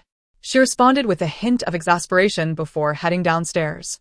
As she held a glass, she unexpectedly locked eyes with Jiang Qingyi, nearly choking on her drink. In a flustered state, she hastily set the glass down. Initially surprised, her tone quickly dulled, as if a thought struck her. Jiang Qingyi frowned and entered after changing his shoes. Enough, he exclaimed, unable to bear Rong Shi's sharpness any longer. Stepping closer, he started, "Can't you?" But his words faltered as he reached her, lifting her chin. "What happened to your lips?" Yet. This moment of uncertainty ignited a surge of anger within Jiang Qingyi. The injury on her lips, so discreetly hidden, raised questions about how it had happened and why she bore such an expression. Who occupied her thoughts? The more he pondered, the fiercer his anger grew, causing him to grip her chin a bit too firmly. Hiss. Jiang Qingyi, overwhelmed with emotion, spoke with biting malice. The sight of her injury and her reminiscent expression made him feel as though something that rightfully belonged to him had been forcibly taken away. The suffocating frustration within him urged him to unleash his feelings, to share the pain, so they could both hurt together. At his words, Rong Shi trembled, turning to look at Jiang Qingyi in disbelief, her eyes instantly welling with tears. She spun around and pushed him away forcefully. "Jiang Qingyi, don't go too far," she exclaimed, wiping her tears angrily. "I just bumped it accidentally. What do you think this is? Besides having this face, what have I done wrong? What have I ever owed you? Why do you keep humiliating me? If you want me to seduce your brother, I will. If you want me to climb into your bed, I will. What more do you want from me?" With that, Rong Shi sank weakly to the ground, hugging her knees as she began to weep bitterly. Jiang Qingyi contemplated approaching her for a comforting embrace and apologizing, but the thought remained just that. He felt rooted to the spot, unable to move. After all, he had never had to console anyone except Lin Yiru, while everyone else had always indulged him. When Rong Shi's sobs began to subside, he felt a flicker of hope and prepared to step forward, but she stood up first, her swollen eyes devoid of expression. "It has been a week. There are still 23 days left. Rest assured, I will keep my word, but I hope you do too. Release my brother and me, or else. I'm prepared to face the consequences." Without sparing Jiang Qingyi a glance, she strode into her room, leaving him standing there, deep in thought. The following day, as Rong Shi left the house, she was surprised to find Jiang Qingyi still at home. Dismissing it, she took the bus to Zhuguang Baoqi, only to discover his car discreetly trailing behind the bus. Amused, she alighted at a random stop and began to wander aimlessly. Now was the perfect time to let Jiang Qingyi discover her connection with Jiang Qingming. Just a couple more days. Surely Lin Yiru, who had been so clingy, would call her again soon. As she gazed at the decorations through the glass window, Jiang Qingyi received a call from Lin Yiru and hurriedly left. Rong Shi straightened up, ignoring the direction in which his car had departed, and boarded another vehicle, heading straight for Zhuguang Baoqi. Upon arrival, Su Lily approached her, beaming with delight, and teasingly gestured, revealing that Jiang Qingming was already there. To her surprise, all the waitstaff were being dismissed by him. Yet he ordered several bottles of expensive red wine in haste. It was clear that Jiang Qingming wanted something but wouldn't he allow anyone to bring it to him. What a pair of demanding little divas. Rong Shi scoffed inwardly. The brother plays the prima donna, then the sister follows suit. The lavish lifestyle of the wealthy was beyond her comprehension. However, she maintained a facade of surprise and shyness as she ascended with the items, under the envious gazes of the waitstaff, particularly the female ones. To her astonishment, as soon as she entered, Jiang Qingming grasped her hand and led her outside. I still have to work, she protested. I've already taken leave from your boss. He asked my good friend. Then where are we going? I'll take you to see something wonderful. Oh, okay. She followed Jiang Qingming, expecting to see something extraordinary, only to find herself at an Italian opera. Opera? She had pretentiously attended a few performances when dating a wealthy older man, and while enjoyable for those who appreciated it, it was sheer torture for her. She had endured only a couple of performances before ending that relationship.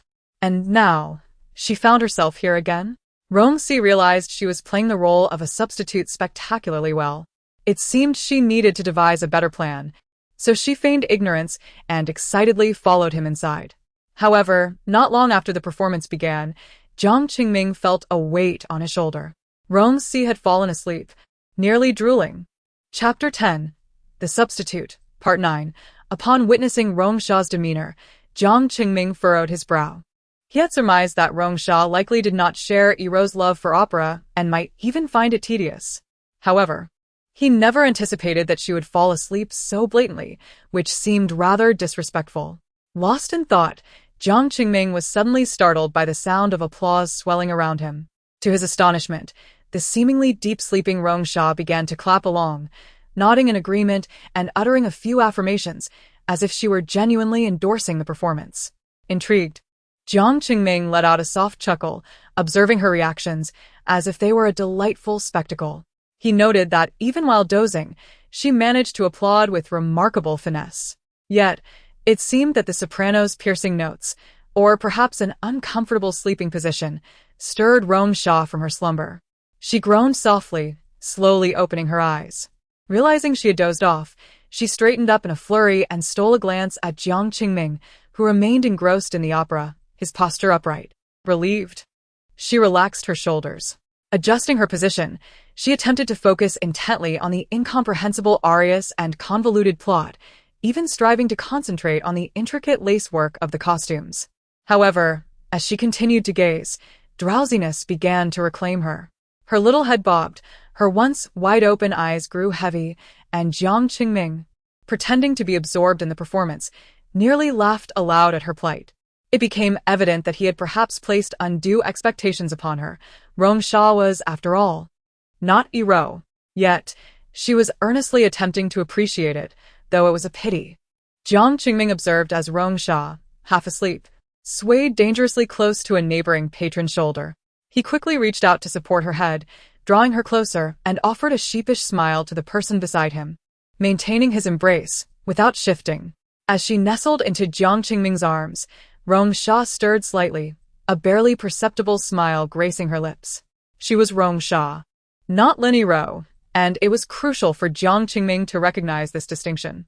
After the opera concluded, as they exited, Rong Shi cautiously followed Jiang Qingming, scrutinizing his expression. She had been jolted awake by the thunderous applause, and as she clapped instinctively, Jiang Qingming couldn't contain a laugh. However, once outside, his laughter faded. Leaving them in an awkward silence, Jiang Qingming walked ahead with a neutral expression, while Rong Shi trailed closely, glancing at him as if she had erred. They entered a Western restaurant, where they were served steak, a dish that Rong Shi disliked. Observing Jiang Qingming's graceful movements, she attempted to mimic him. But her cuts were either too large or too small. The medium-rare steak tasted peculiar, causing her delicate features to scrunch up in distaste. A visceral reaction that was hard to mask. Is it not to your liking? Jiang Qingming inquired, wiping his mouth in confusion. Noticing her discomfort, he quickly offered her a glass of water and moved beside her, gently patting her back. Rong Shi began, but he interrupted her, insisting, "Do not speak just yet. Drink some water to calm yourself. What is the rush?" With a light-hearted chuckle, he nudged her plate aside, asking, "Is it truly unappetizing?" "No." Rong Shi quickly countered, her head lifting in denial. "It's quite good. Perhaps I'm just unaccustomed to it." She felt a twinge of regret. In response, Jiang Qingming smiled and called the waiter to order her something else, pasta and dessert. The vibrant colors of the new dishes lit up Rong Shi's eyes instantly. Looking up, she bit her lip and asked, "Why are you so kind to me? What makes you treat her so well?" Jiang Qingming paused, taken aback. Was it because of her face that bore a striking resemblance to Yi-Ro, or was it for who Rong Shi was? As they exited the restaurant, Rong Shi kept her head down, her demeanor decidedly disheartened. Jiang Qingming, noticing her forlorn expression and the way her small head nearly collided with him, felt an inexplicable tenderness wash over him. He reached out and gently placed his hand atop her head. Is it not good that I treat you kindly?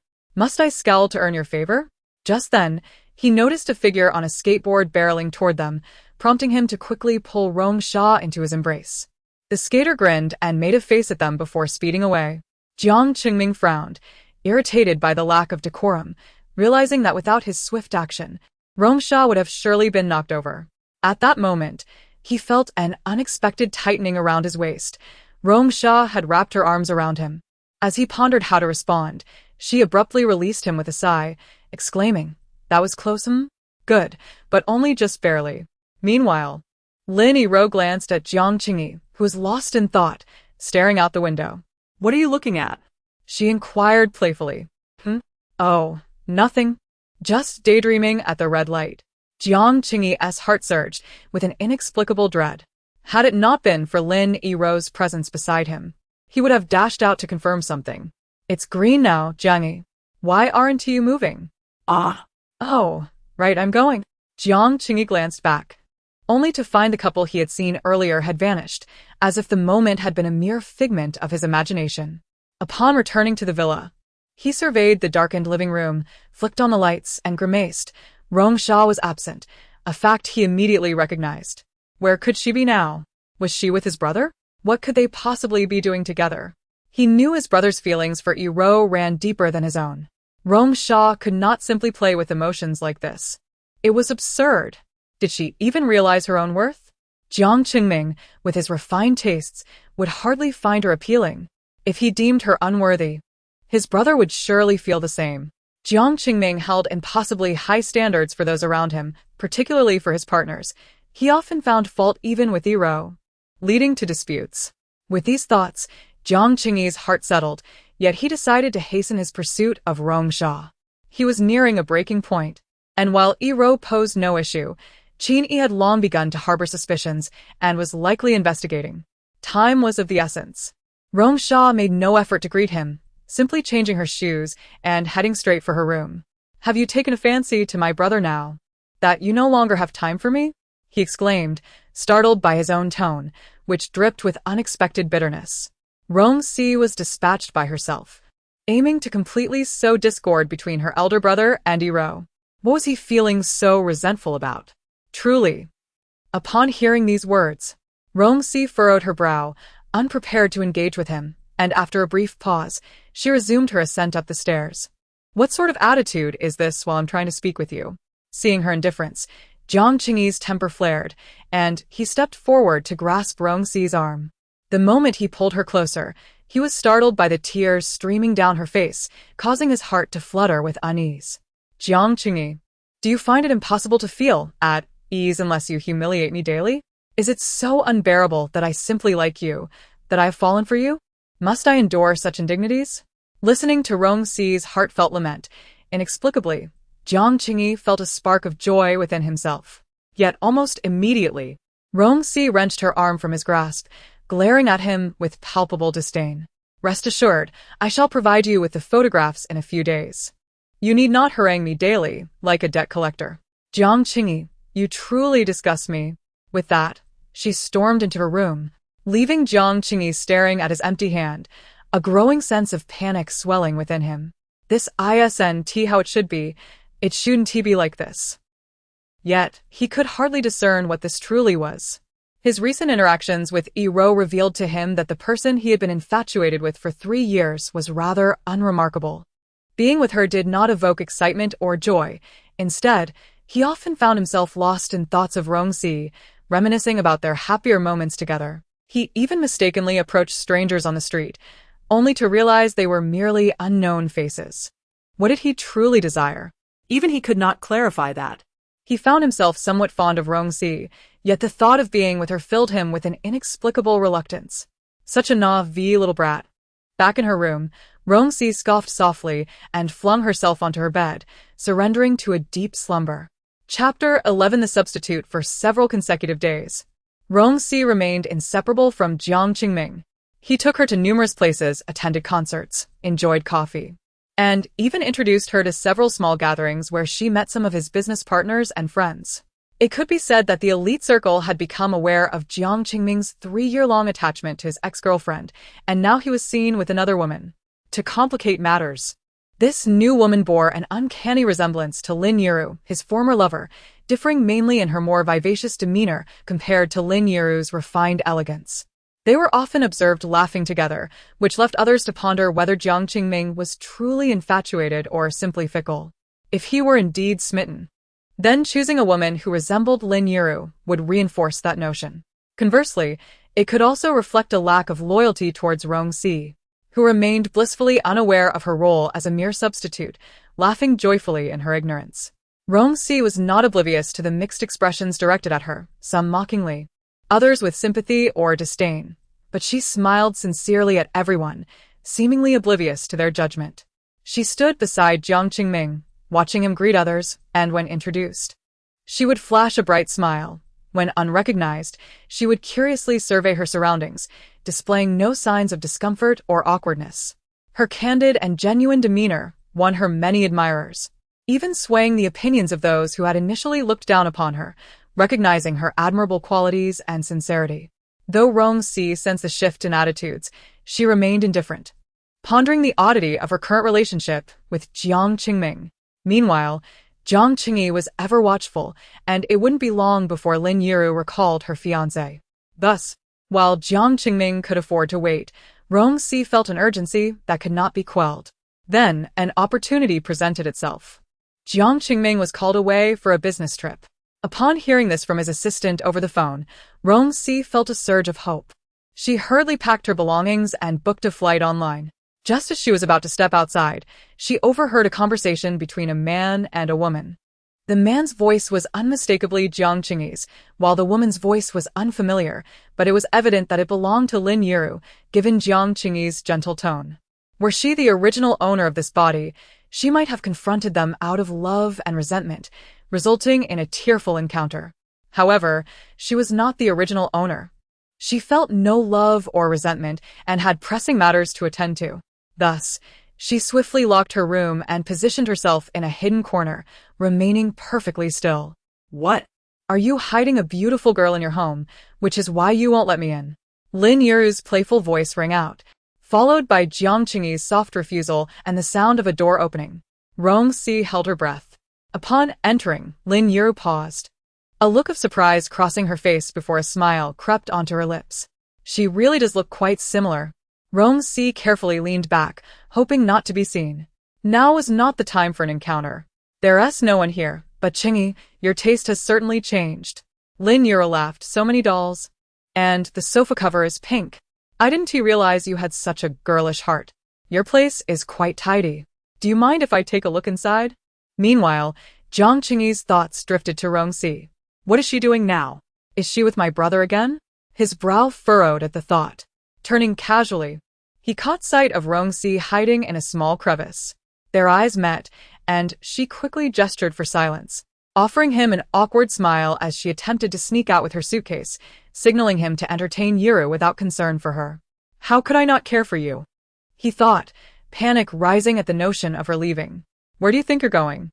he called out, raising his voice in distress. "What's wrong, Qingyi?" Lin Yiru asked, intrigued by the commotion and stepping out to investigate. Rong Shi felt flustered, waving her hands at Jiang Qingyi, casting him a lingering glance before dashing out with her suitcase. "Don't go, Qingyi. Don't leave." His pleas echoed, but she was already too quick for him, disappearing in a flash. Just then, Lin Yiru caught up, and Jiang Qingyi found himself unable to abandon her, his anxiety mounting as he engaged with her. As the boarding time approached, he dragged his suitcase down the hill, shutting off his phone.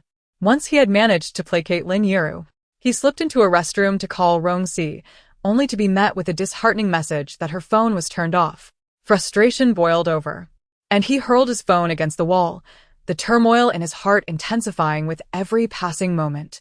Meanwhile, Rong Shi, upon noticing the system notification that Jiang Qingyi's affection for her had surged to 90, found it rather amusing. Only now does he realize my worth? She thought, chuckling softly. Yet, understanding his childish nature, she recognized that loss often incites a newfound appreciation. She tossed her powered-off phone into her bag, gazing out at the swiftly retreating scenery, a smile gracing her lips. This indicated that she did not hold significant importance in his life, at least not enough for him to inform her of his brief absence. He had not instructed his assistant to keep her whereabouts confidential, nor had the hotel withheld any information. Upon landing, as she walked through the coastal city, a smile danced on her lips. There is much potential here, she mused. Once she disembarked, she powered on her phone, promptly adding Jiang Qingyi's number to her blacklist before dialing Jiang Qingming. Meanwhile, Jiang Qingming had just concluded a meeting when he noticed Rong Shi's number flashing on his phone. He raised an eyebrow, staring at it for a moment before finally answering. "Guess where I am?" Her voice rang out, barely containing her excitement. Jiang Qingming could detect her joyous tone, prompting a smile to form on his lips, which he struggled to suppress. Curious, he inquired, "Where are you?" The surrounding individuals, fresh from their meeting with Jiang Qingming, were taken aback. Was this the same stern, icy-faced CEO they had just witnessed? Oh no, his facade has crumbled, they thought, watching in disbelief as he walked away, radiating warmth and friendliness. "I am in." "Guess where?" "I just asked you to guess, didn't I? If you get it right, there's a reward." "Oh, why is it so noisy over there?" "Where are you?" Rong Shi inquired curiously from the taxi. "Guess?" "Get it right, and there's a reward too," Jiang Qingming teased, recalling how his assistant had mentioned that Rong Shi had inquired about his whereabouts, even specifically asking for the location of the hotel where he was staying. The mere thought that Rong Shi might have already arrived in Linghai City caused his heart to race uncontrollably. It had only been a day since they last met, yet he felt as though an eternity had passed, even beginning to miss the sound of her voice and her smile. When he had seen Rong Shi's call moments ago, his heart had skipped a beat. He could not deceive himself. He truly missed her. Lost in thought, Jiang Qingming's pace gradually slowed. However, he had not yet fully contemplated how brief their time together had been, merely over 2 weeks. It was astonishing that he had already developed feelings in such a short span. Then, he overheard the conversations around him. "I heard it's the presidential suite. Seems like a wealthy individual. Is he some sort of CEO? How unfortunate." "Indeed. I heard he just arrived yesterday, and suddenly there was a fire. You should have seen it. The flames were leaping out." A gasp erupted from the crowd, and even Rong Shi caught sight of the towering inferno erupting from the hotel, recalling the phone call she had just had with Jiang Qingming 20 minutes earlier. Combined with the information conveyed by the voices around her, Rong Shi's complexion turned pale.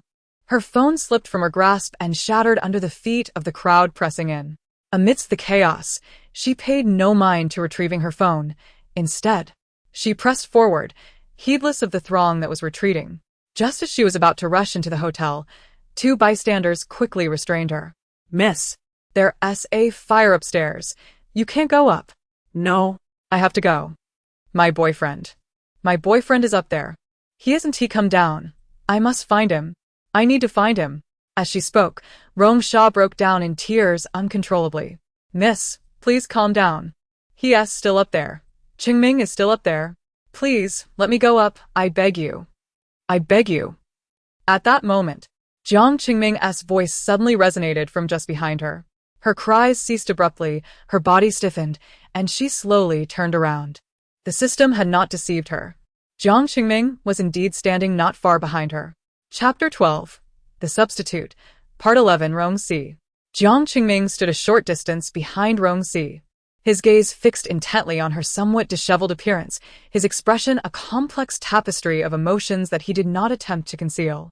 He admitted to himself that he was genuinely taken aback. He had assumed that Rong Shi's feelings towards him would mirror his own sentiments towards her. Yet, who could have anticipated?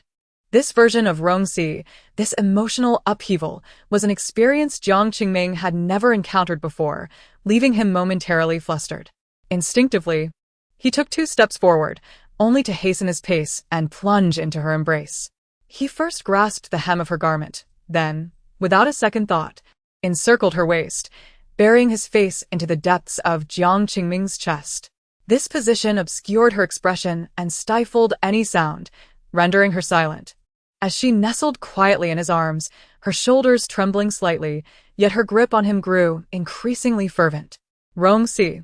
After a considerable moment, Jiang Qingming finally found his voice, though it emerged dry and strained.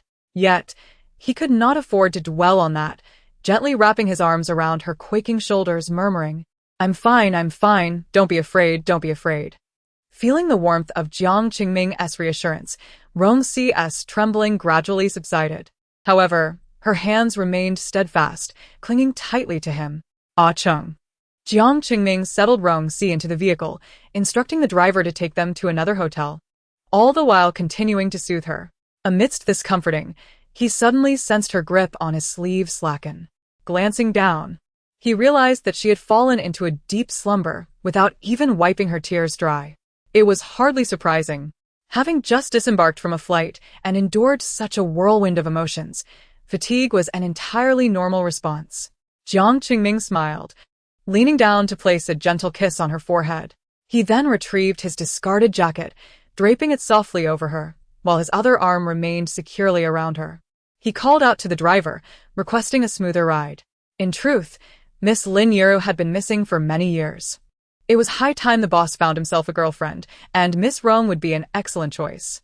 Upon reaching the new hotel, Jiang Qingming had no intention of waking Rong Shi. Instead, he asked Ah Ching to secure a room for him. Cradling Rong Shi in his arms as he carried her inside, gently laying her on the bed, tucking her in, and kneeling beside her for an extended period. Lost in thought, uncertain of what exactly occupied his mind. Time passed, and eventually, Jiang Qingming closed his notebook, stretching leisurely as he gazed out the floor-to-ceiling window. Noting that night had nearly fallen, the myriad of lights illuminating the darkening sky. Just a fleeting glance was enough for him to turn back toward the bed, only to discover that Rong Shi had awakened at some point, her face half buried in the pristine white duvet, leaving only her eyes visible, fixated on him. After a prolonged exchange of glances, Jiang Qingming chuckled softly, reaching over to switch on the lamp beside him. Awake? Have you slept well? You haven't eaten anything. Are you hungry? At his words, Rong Shi continued to gaze at him, and after a while, she shook her head, her voice soft and muffled, not hungry. Isn't it stifling to stay all curled up in there? Jiang Qingming laughed again, pulling back her duvet, only to accidentally brush against her lips, the gentle warmth causing him to recoil slightly.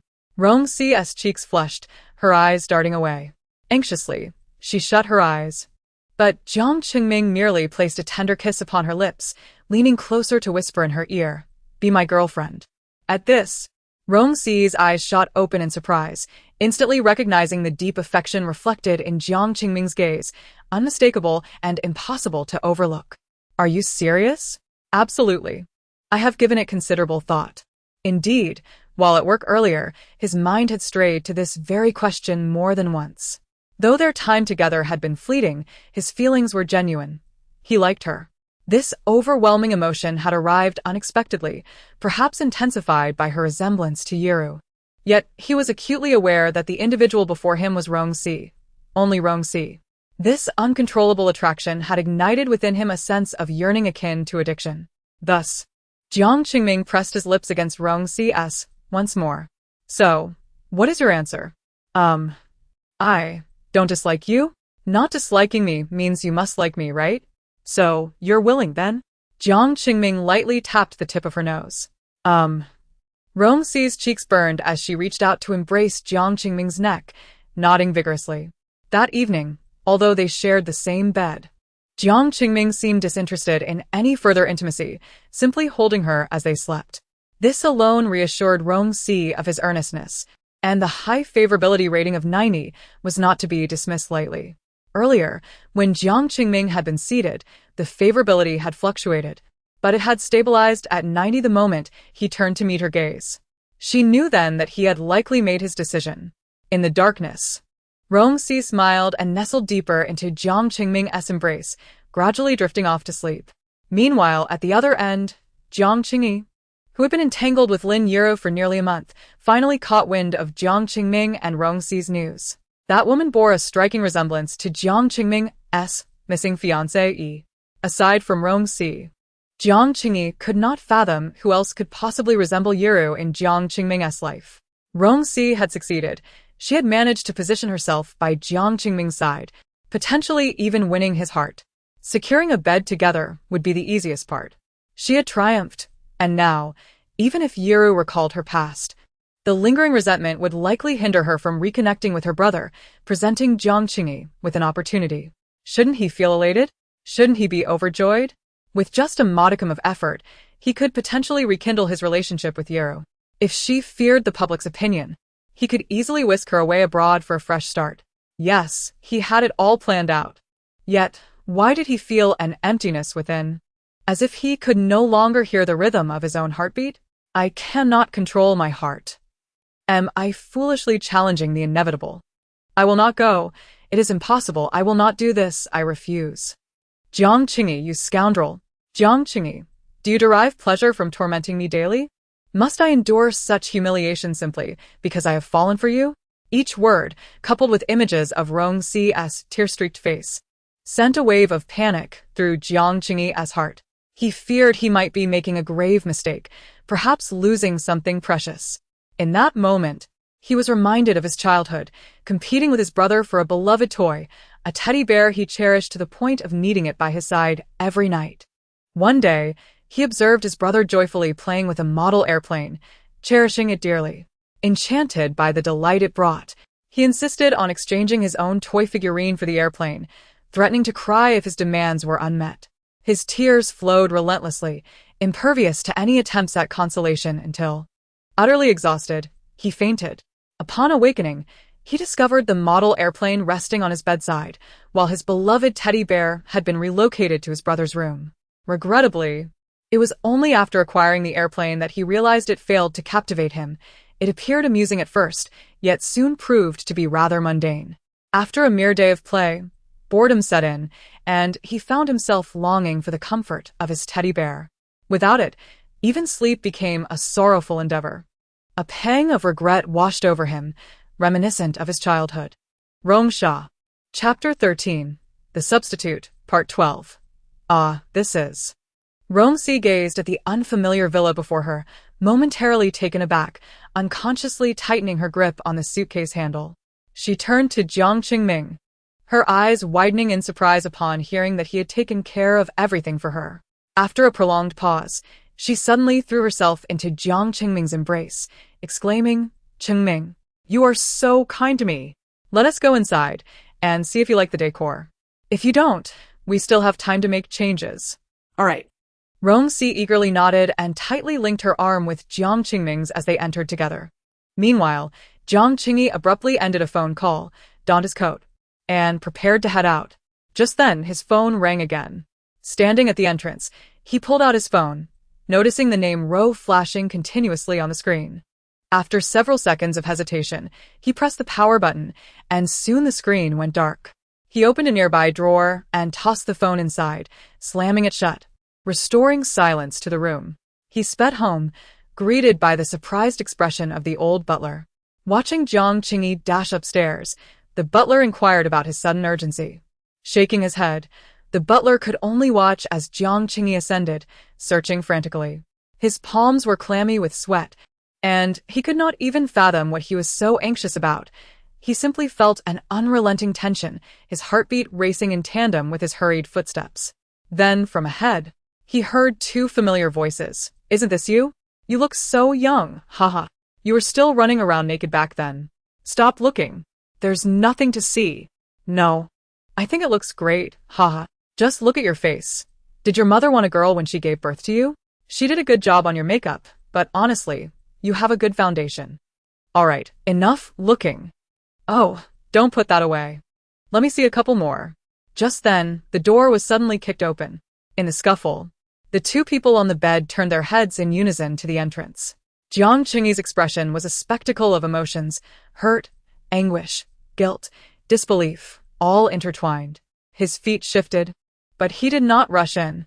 Rong Shi, assisted by Jiang Qingming, merely glanced at the man before her, quickly lowering her head, biting her lip, and gripping Jiang Qingming's hand tightly, showing no intention to speak.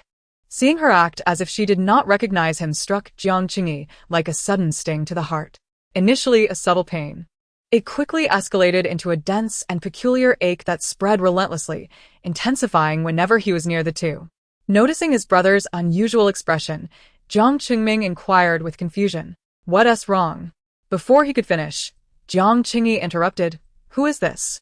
Huh? Jiang Qingming frowned, but still introduced Rong Shi. "This is my girlfriend, Rong Shi. She bears a striking resemblance to my late sister-in-law. It seems you have a consistent taste in women, brother. You must still harbor feelings for your first love." At these words, Rong Shi's hand trembled slightly as she lifted her gaze, not towards Jiang Qingyi, but directly at Jiang Qingming.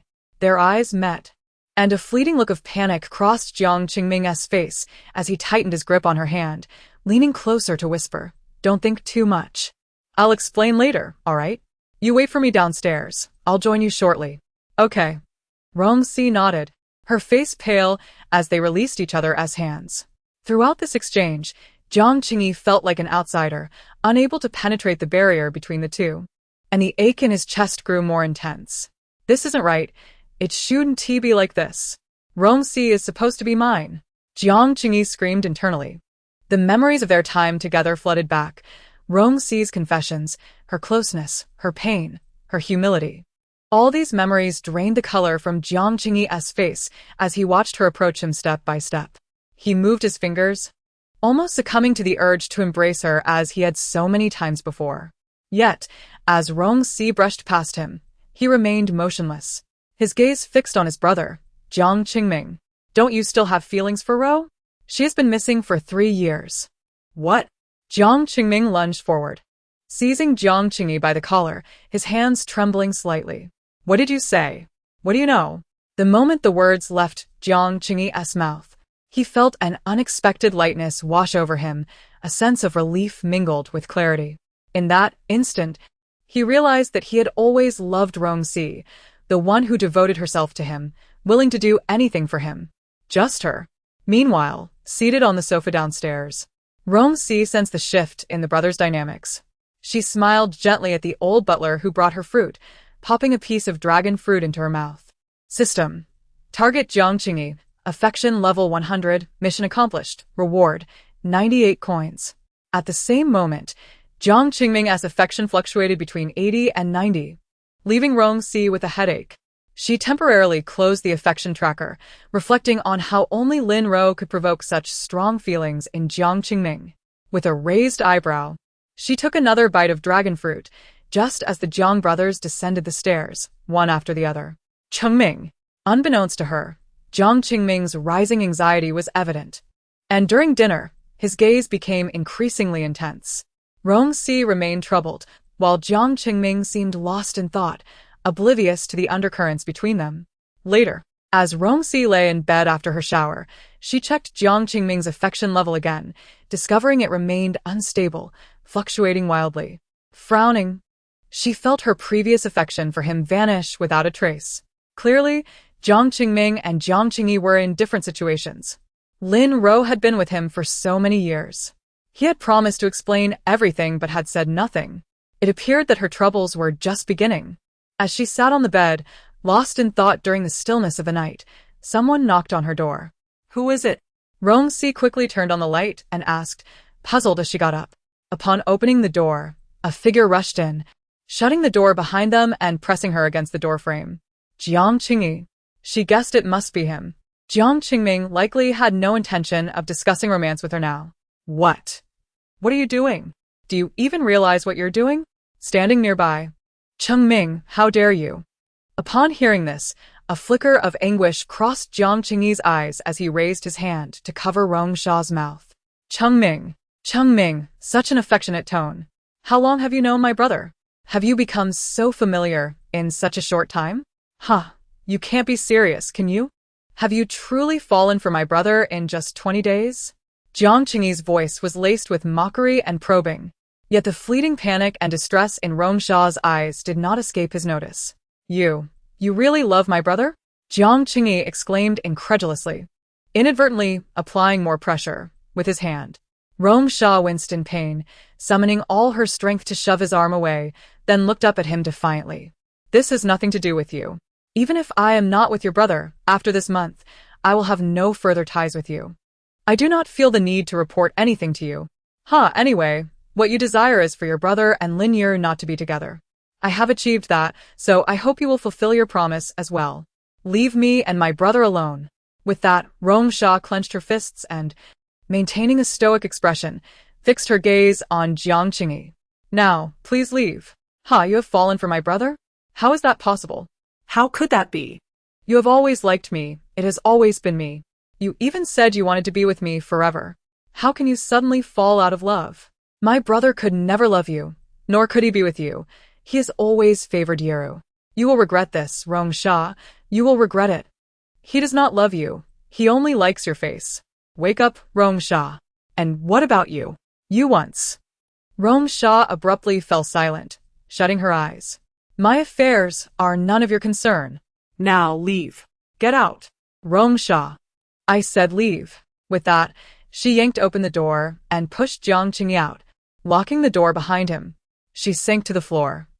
Uncertain of how long she had been crouching or lost in thought, she eventually rose slowly.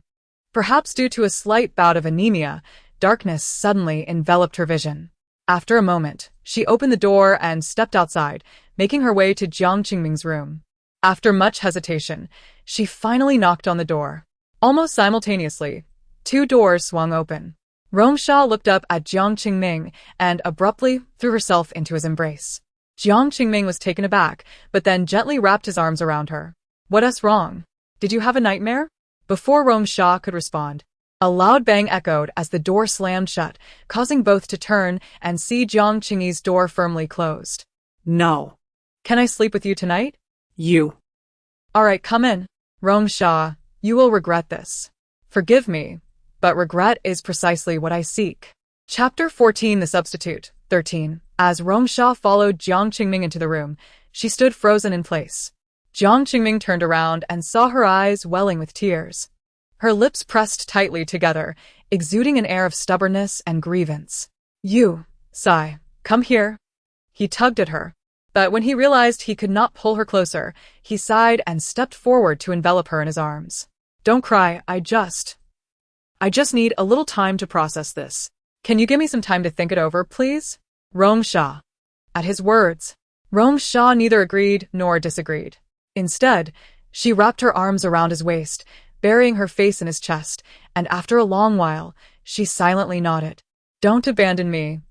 Upon hearing this, Jiang Qingming sighed again and held her tightly. I want tea. Lying on the bed, Rong Shi had her back to Jiang Qingming, and they remained motionless. That night, none of the 3 managed to sleep well. As dawn approached, Rong Shi could no longer endure and finally dozed off.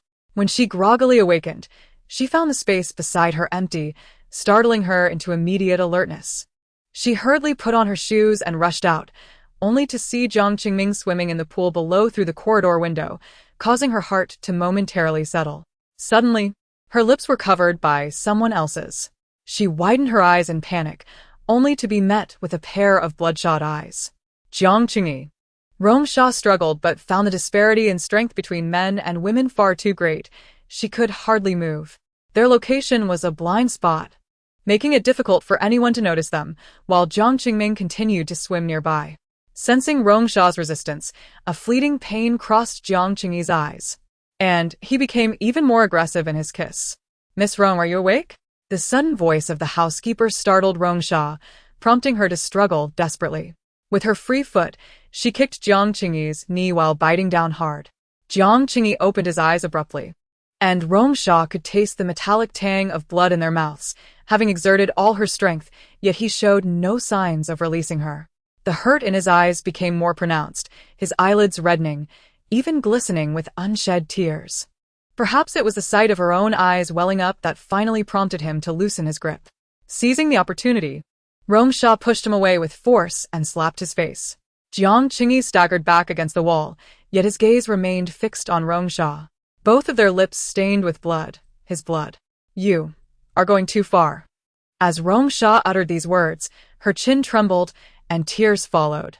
After wiping the blood from her lips in anger, she turned to leave. Hee. Jiang Qingyi, left behind, slowly slid down the wall, covering his eyes with his hand, a low chuckle escaping his lips. After a prolonged laughter, he finally wiped the blood from his lips with his index finger, his eyes narrowing at the sight of the crimson stain. Rong Shi, why can't you just believe? Must the truth unfold before your eyes for you to accept that Jiang Qingming has never loved you? With that thought, Jiang Qingyi sprang to his feet and pulled out his phone from his pocket. Yiru. At the dining table, what happened to your face? During breakfast, Jiang Qingming noticed the swelling on his brother's face and frowned. Jiang Qingyi showed little reaction, but Rong Shi's hand trembled involuntarily. Her head still bowed as she heard Jiang Qingyi casually say, "A mosquito flew into the room last night, and I swatted it." Brother, your development project should be settled by now, right? What are your plans for today?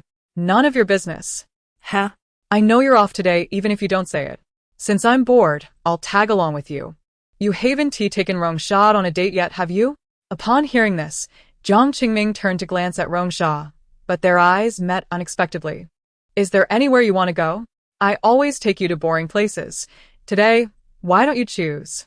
I'm fine with anything. The places you took me to were not boring at all. I found them quite interesting. He squinted for a moment before allowing a smile to return to his face. Stop pushing each other. I know a perfect place for couples to date. How about you come with me to check it out? What nonsense are you spouting? It's a date between me and Sha. Why would I bring you along? Why all the chatter? We can go or not go. What is wrong with bringing me? With that, Jiang Qingyi wiped his mouth and walked over to Rong Shi, pulling her arm. Let us go. I'll show you something. Rong Shi, caught off guard, was swiftly pulled away from the table, feeling his hand slide down to grasp hers. She immediately felt as though her hand had been burned, quickly withdrawing it to avoid Jiang Qingyi's intense gaze. I'll listen to Qingming. He also stood up, took 2 steps forward, and held Rong Shi's hand. Then let's go. If you praise it so much, I want to see what you usually do. Let us drive. Jiang Qingyi glanced at their intertwined hands and smiled. All right, wait for me. Once he left, Rong Shi turned anxiously to Jiang Qingming. Are we really going? It won't hurt to take a look. My brother changes girlfriends more often than he changes clothes, and I want to see where he usually takes girls so I can take you there in the future. Qingming. Rong Shi realized that he was likely just thinking of going with the flow, not considering Lin Yiru too deeply, and her heart suddenly lifted with joy, her expression betraying her excitement. When Jiang Qingyi drove up, he happened to see them exchanging smiles, and he honked the horn loudly. Jiang Qingming immediately laughed and took Rong Shi by the hand, walking towards a car. Upon arriving at the location, they discovered that Jiang Qingyi had brought them to the outskirts, where they noticed a man and a woman waiting. They could clearly see the man's face, while the woman appeared to be retrieving something from the trunk, revealing only her long, slender legs.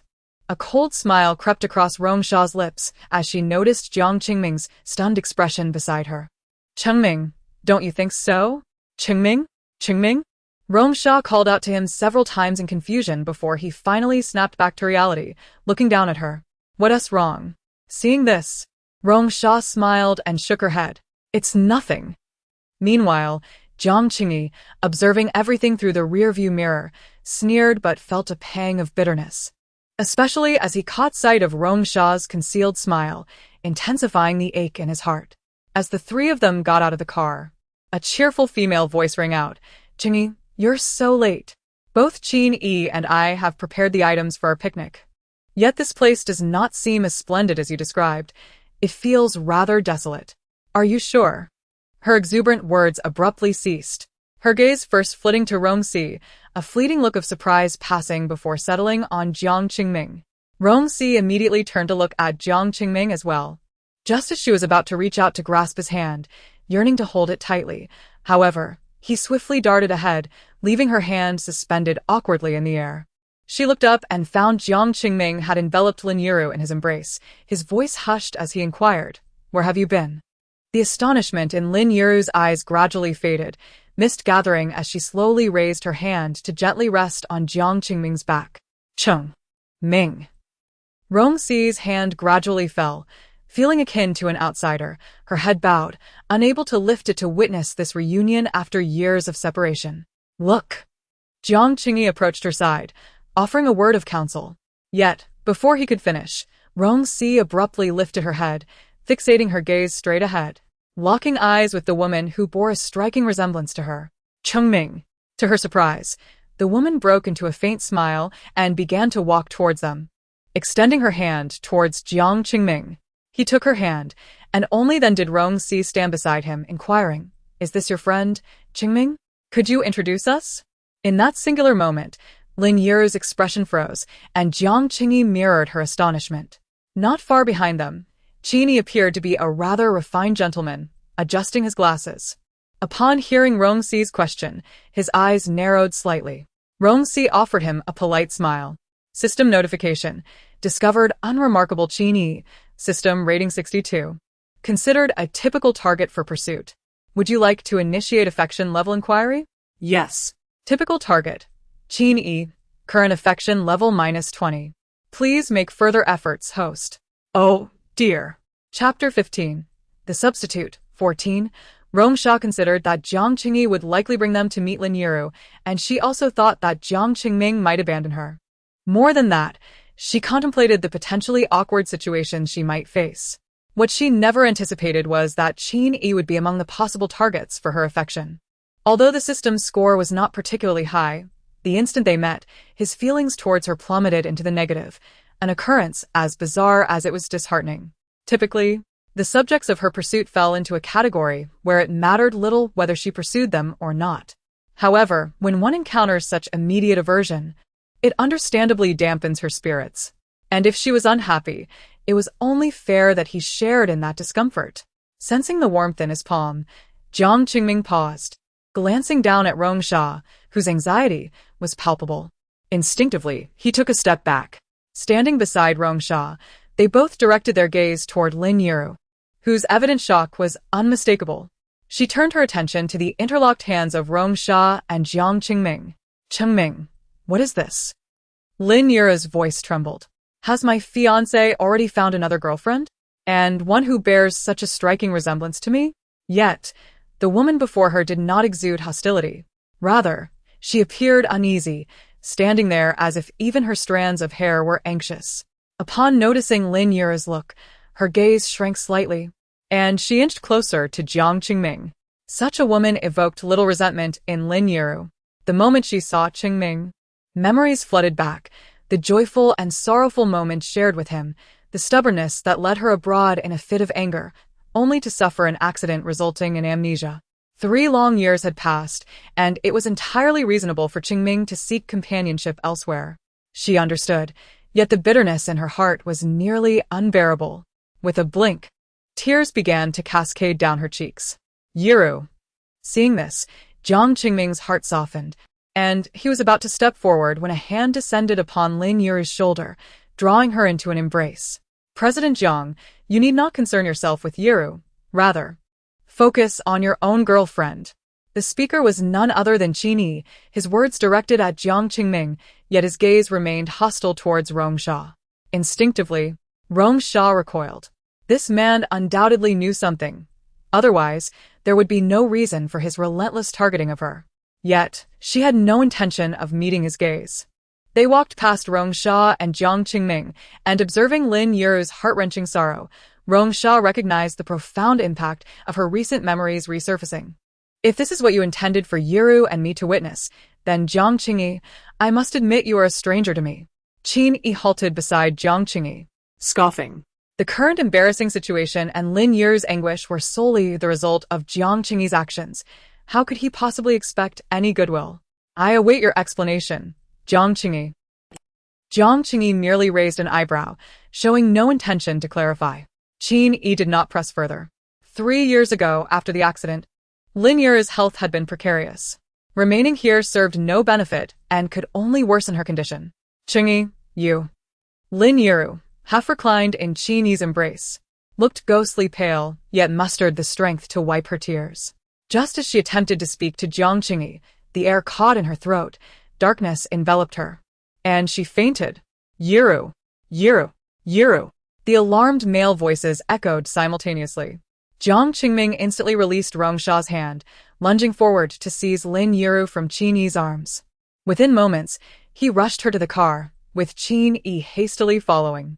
The vehicle sped past Rong Shi, tears now streaming down her face. Jiang Qingming briefly met her gaze before gripping the steering wheel tightly. Those few words hung in the air. Yet, Rong Shi's tears flowed more fiercely. She raised her hand, pathetically attempting to dry her tears, and took a few steps forward before halting. It was then that Jiang Qingyi grasped her hand, pulling her tightly into his embrace. Smack! With red-rimmed eyes, Rong Shi turned and struck Jiang Qingyi across the face. Rong. Before he could utter another word, she struck him again. Her expression revealed no emotion, signaling her intent to strike again should he dare to speak. Go ahead, strike me if you wish. I love you, Rong Shi. So deeply that I can scarcely control myself. Perhaps a slap will awaken me to reality. I have never liked anyone as I do you. You are the first and the only. Even Lin Yiru never made me feel this way. I loathe myself for not recognizing my feelings sooner, for complicating everything beyond repair. I truly despise myself. If it brings you joy to hit me, then do it. At his words, Rong Shi's hand fell alongside her tears. I no longer wish to see you, Jiang Qingyi. Please, let me go, let yourself go. With that, she turned and walked away. Rong Shi. She continued along the road, while Jiang Qingyi promptly climbed into Qin Yi's car, following closely behind. They walked and followed for an indeterminate time, when suddenly a car approached. The honking interrupted Rong Shi's thoughts, prompting her to look up. To her astonishment, the driver was none other than Qin Yi. Get in the car. He rolled down the window and called out. No. Rong Shi, don't listen to him. Qin Yi is no good. His only concern is for Yiru. Getting in his car can't possibly bode well. With that, Jiang Qingyi unfastened his seatbelt, preparing to exit the vehicle. Rong Shi merely cast him a fleeting glance before promptly entering Qin Yi's car. Jiang Qingyi rushed over, banging on the door. Rong Shi. Rong Shi. Yet, she refused to spare him even a second glance. Not only had she completed her pursuit, but Jiang Qingyi had never held her interest. So she had no desire to engage with him further. Staring blankly ahead, she suddenly noticed Jiang Qingyi positioning himself in front of their car, seemingly intending to block their path. However, Qin Yi, with a cold smirk, instructed her to brace herself and press the accelerator to the floor. Had Jiang Qingyi not reacted swiftly, he surely would have been struck. Rong Shi. Desperate cries echoed behind her as she gripped her seatbelt tightly, feeling breathless. This 60-second brother beside her was far too reckless. It felt desolate, almost suitable for a burial. This was Rong Shi's immediate impression. She turned, surprised, to look at Qin Yi, who had nonchalantly pulled out a cigarette and lit it. Taking a deep drag, he rested his left arm on the side window and turned to face Rong Shi. Are you afraid? Then he pulled out a yellow envelope and handed it to her. Rong Shi had an inkling of its contents even before she opened it. Inside was a photo of her brother in a hospital gown, sitting under the grand banyan tree. Smiling brightly. She couldn't help but smile faintly, staring at the photo for an extended moment. Isn't that enough? I know what you wish to tell me. However, I have been deceiving Jiang Qingming all along.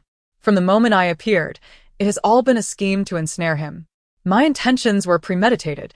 I sought to approach him under the guise of having an appearance strikingly similar to Lin Yiru, harboring ulterior motives. Having previously been involved with Jiang Qingyi, I now draw closer to Jiang Qingming, manipulating both brothers of the Jiang family with my intricate calculations. I am utterly unworthy of comparison to the innocent and virtuous Lin Yiru. Rong Shi reached out to touch the photograph of her younger brother, her voice devoid of emotion. Never once raising her gaze to meet Qin Yi's. She was entirely certain that he remained oblivious to her clandestine dealings with Jiang Qingyi, or even to the threats he had posed to her. The most he could uncover were the various ambiguities surrounding her relationship with Jiang Qingyi, as he had been by her side in and out of the hospital, witnessed by countless eyes. She could not deny it, especially given the length of her stay at Jiang Qingyi's villa, details easily obtainable. Now, having become Jiang Qingming's girlfriend, Jiang Qingyi's unyielding reluctance to let go was evident. It would not take a keen mind to surmise her disdain for Jiang Ershio's mediocrity, aspiring instead to ascend to the more prosperous Jiang Dasha. Words like fickleness and indecision seemed tailor-made for her. She had crafted her public persona with such diligence, which was the primary reason she had refrained from allowing Jiang Qingyi to resolve the hospital matters. Rong Shi chuckled softly to herself, her hand lingering on her brother's cheek in the photograph. You. Qingyi sensed an underlying issue in Rong Shi's words, yet he could not discern its nature at that moment. Even as he perused the information, he found himself astounded by her profound schemes. Thus, it was plausible that she was employing this very demeanor to confound him. The usual target's affection level, -10, current affection level, -30. Oh, how intriguing. Upon hearing the system prompt, Rong Shi inwardly rejoiced. She then turned to Qingyi, inquiring, "So, what does this have to do with you?" At her words, Qingyi squinted his eyes. I have never encountered a woman so unabashedly confronted with her deceit, yet still so eloquent in her defense. Is today not your opportunity to witness such a spectacle? You. In Jiang Qingming's household, when I was with him, he was single. However, he had a fiancée. Yet now, I am Jiang Qingming's girlfriend. Were it not for that face, do you believe he would even notice a scheming woman like you? My appearance is a gift from my parents. I neither steal nor covet. Why does it seem like I am guilty of some heinous crime in your words? Are you willing to drive? Let us see if Jiang Qingming will still recognize you as his girlfriend once he learns the truth. Ha! I am at a loss whether to call you foolish or truly foolish. As far as I know, you should also harbor feelings for Lin Yuru, are you not? So enthusiastic about uniting her with Jiang Qingming? I have never seen such a noble person as you. In response, Rong Shi quickly shot him a glance. Was this not the epitome of a backup? How delightfully content he seemed with such a role. Perhaps this was the reason for his 62? Rong Shi chose not to engage further in the argument. It was only when they neared Jiang Qingming's villa that she spoke slowly. I may lack your lofty aspirations. I simply wish to remain by the side of the one I love. If he is unhappy, I will strive in every possible way to bring him joy, rather than retreating without a fight from the very beginning. With that, she softly uttered her thanks and stepped out of Qingyi's car without casting him another glance. The usual target's affection level, 5, current affection level, -25. It was hardly surprising. Emotions have always been the most selfish of entities. Once someone incites them, they may very well forget the essence of greatness in the endeavor of selflessness. Chapter 16, The Substitute, Part 15. He was so certain that he would selfishly conceal everything for Lin Yuru. Where did this confidence come from? Qingyi scoffed, pressed the accelerator, and turned the car towards the hospital. He wondered how Jiang Qingming and Yuru were getting along. If the other party caused her any sorrow, he would undoubtedly make them pay. Lost in thought, he abruptly halted at the door of the hospital room. Then he swiftly stepped aside, a pang of pain gripping his heart, reminding him that the heart-wrenching scene he had just witnessed was not a figment of his imagination, but a reality. The woman he cherished most was nestled in another man's embrace, sharing tender kisses. The flush on her cheeks and the adoration in her eyes told him that she was not coerced, but willingly lost in the moment, even reveling in it. Previously, he could convince himself that Jiang Qingyi was merely a fool, and regardless of their interactions, Yuru would never be drawn to such a man. His confidence assured him that nothing would change. However, now that Jiang Qingming had made his entrance, Yuru was a completely different person. Her previous indiscretions, coupled with her unabashed affection now, felt like a resounding slap to his face, shattering all his self-assurance in an instant. Jiang Qingming was nothing like Jiang Qingyi. He and Yuru shared an insurmountable 7-year chasm. He could not fathom where Rong Shi found her confidence, according to his investigations. Her relationship with Jiang Qingming had only blossomed in a matter of 20 days. How could she be so assured? Qingyi let out a bitter laugh, glancing back at the couple still entwined in a kiss, and at Lin Yuru's face, glowing with a joy he had never seen before. She had never shown such an expression while with him or Jiang Qingyi. Perhaps, for Yuru, Jiang Qingming was indeed the right person. Only in his company could she find true happiness. Perhaps. He tightened his grip on the document folder, his footsteps wavering. Ha! Should I call you foolish or truly foolish? As far as I know, you must also have feelings for Lin Yiru. Yet here you are, eager to unite her with Jiang Qingming. I have never encountered anyone as magnanimous as you. I lack your lofty ideals. I merely wish to remain by the side of the one I love. If they are unhappy, I will do everything in my power to bring them joy, rather than retreat without a fight from the very beginning. But just then, Rong Shi's words buzzed in his ears like an irritating fly, repeating over and over. When he finally brushed away those bothersome thoughts, he discovered he had already reached his car, the document folder tossed inside. Qin Yi was taken aback. He had not followed through with his intention of revealing the truth to Qingming and Yiru but had instead hidden away, even attempting to conceal the folder. What was wrong with him? He slid into the car and slammed the steering wheel. The horn blared immediately. That witch, Rong Shi. He cursed inwardly before flooring the accelerator and speeding out of the hospital's underground parking. After waiting patiently all night, expecting Jiang Qingming to question her, Rong Shi sat up in bed and whistled in her mind. Qin Yi had not said anything. She thought to herself.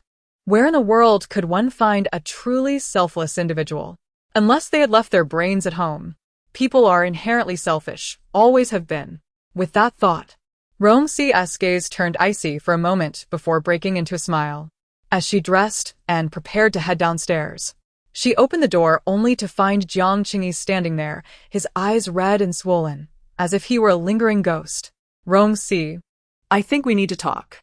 Upon hearing this, she glanced up at him and was about to squeeze past when he added, Don't you want to know about your brother's current situation? His almost threatening tone caused Rong Shi to halt in her tracks. So, what exactly do you want? Jiang Qingyi, sometimes I can hardly understand you. When I wholeheartedly liked you and wished to be with you, you hurled insults, claiming I couldn't compare to Lin Yiru. Yet, I bore it all without complaint, even feeling gratitude for your past assistance. I thought to myself that one day you would love me. Each of Rong Shi's words pierced Jiang Qingyi's heart like a dagger, causing his face to pale as fear washed over him. Yet, Rong Shi showed no mercy. She despised those who, after being wretched themselves, continued to cling on with a pitiful demeanor. She had no intention of going easy on him. Now, Rong Shi was like an executioner, fully aware of Jiang Qingyi's vulnerabilities, pressing mercilessly where it hurt the most. She sought to inflict pain until he could no longer interfere with her affairs. Tears streamed down Jiang Qingyi's face. Yet, before she could utter another word, he suddenly knelt before her, grasping her hand, leaving her momentarily stunned. Rong Shi could see that Jiang Qingyi genuinely harbored regrets. Had the original owner of this body been present, perhaps she would have been willing to set aside all past grievances and choose to be with him, even if it meant facing the judgment of others. Unfortunately, standing before him was Rong Shi, vengeful, petty, and devoid of love for him. She calmly regarded Jiang Qingyi, withdrawing her hand abruptly, tears spilling down her cheeks. It's too late, Jiang Qingyi. If Qingming ends up with me, I will be your sister-in-law. If he chooses Lin Yiru, we will be mere strangers. Aside from these two relationships, we shall have no other. After a long silence, she sighed deeply. Was this truly an act of kindness? At least Jiang Qingyi would mature from this, perhaps even genuinely love another girl and learn to cherish what he had. Yet that girl would never be her. It was impossible. Suddenly, her phone rang, cutting through her thoughts. Who could it be? She chuckled softly, shaking her head. Jiang Qingming would not hang up on her, nor would Qin Yi be so idle. The likelihood of a nurse or doctor calling was slim.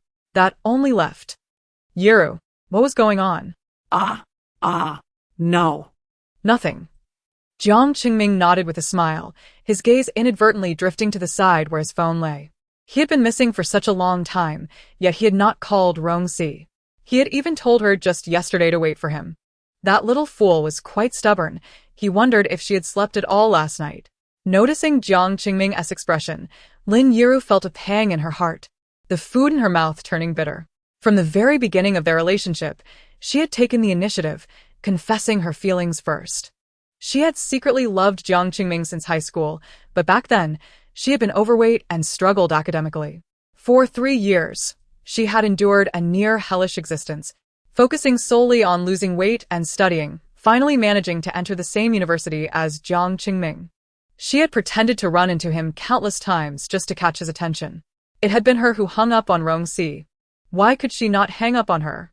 After all her efforts and the love she had harbored for this man, why should she relinquish him due to a mere accident? She was unwilling. Though that woman was now Qingming's girlfriend, 3 years ago, she had been his fiancée. When one truly compared the two, it was uncertain who would emerge victorious. Lin Yuru gritted her teeth. On the other end, Rong Shi sampled a spoonful of the freshly prepared soup, nodded in satisfaction, and then tidied herself up before stepping outside. Jiang Qingyi had long since vanished, and when she inquired with the elderly housekeeper, no one could ascertain his whereabouts.